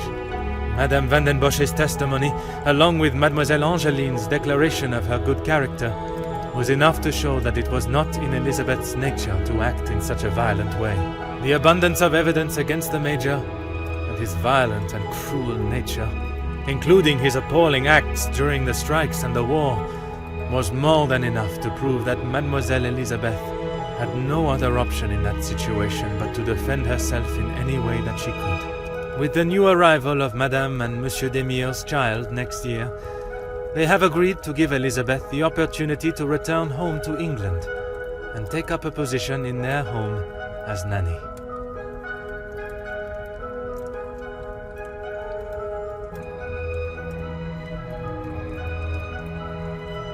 The death of Elizabeth's beloved Luc has been at the center of everything. Had those in positions to help not acted with only themselves in mind, perhaps he would still be alive today, and the Major would have paid the price for his own crimes in the eyes of the law, not at the blade of a knife. The blood of Major Felix Hagen will remain on Elizabeth's hands. A stain that wherever she is and whatever she may do, she will never be able to wash clean. However, it will remain as a reminder to not only her, but all of us, of what we as human beings are capable of to protect ourselves. We all have something that may be considered shameful or sinful, and it is how we deal with it that shows our true character. Those involved in the riots, the workers' deaths, and the Major's killing believed themselves to be untouchable. Whether it was from their social standing or their confidence in themselves, they learned that everyone is accountable for their actions. There is no exemption because of the suit you wear or the money in your bank account. There is no price to a man's life. It cannot be bought or traded or discarded. No man is better than another, including Detective Hercule Poirot.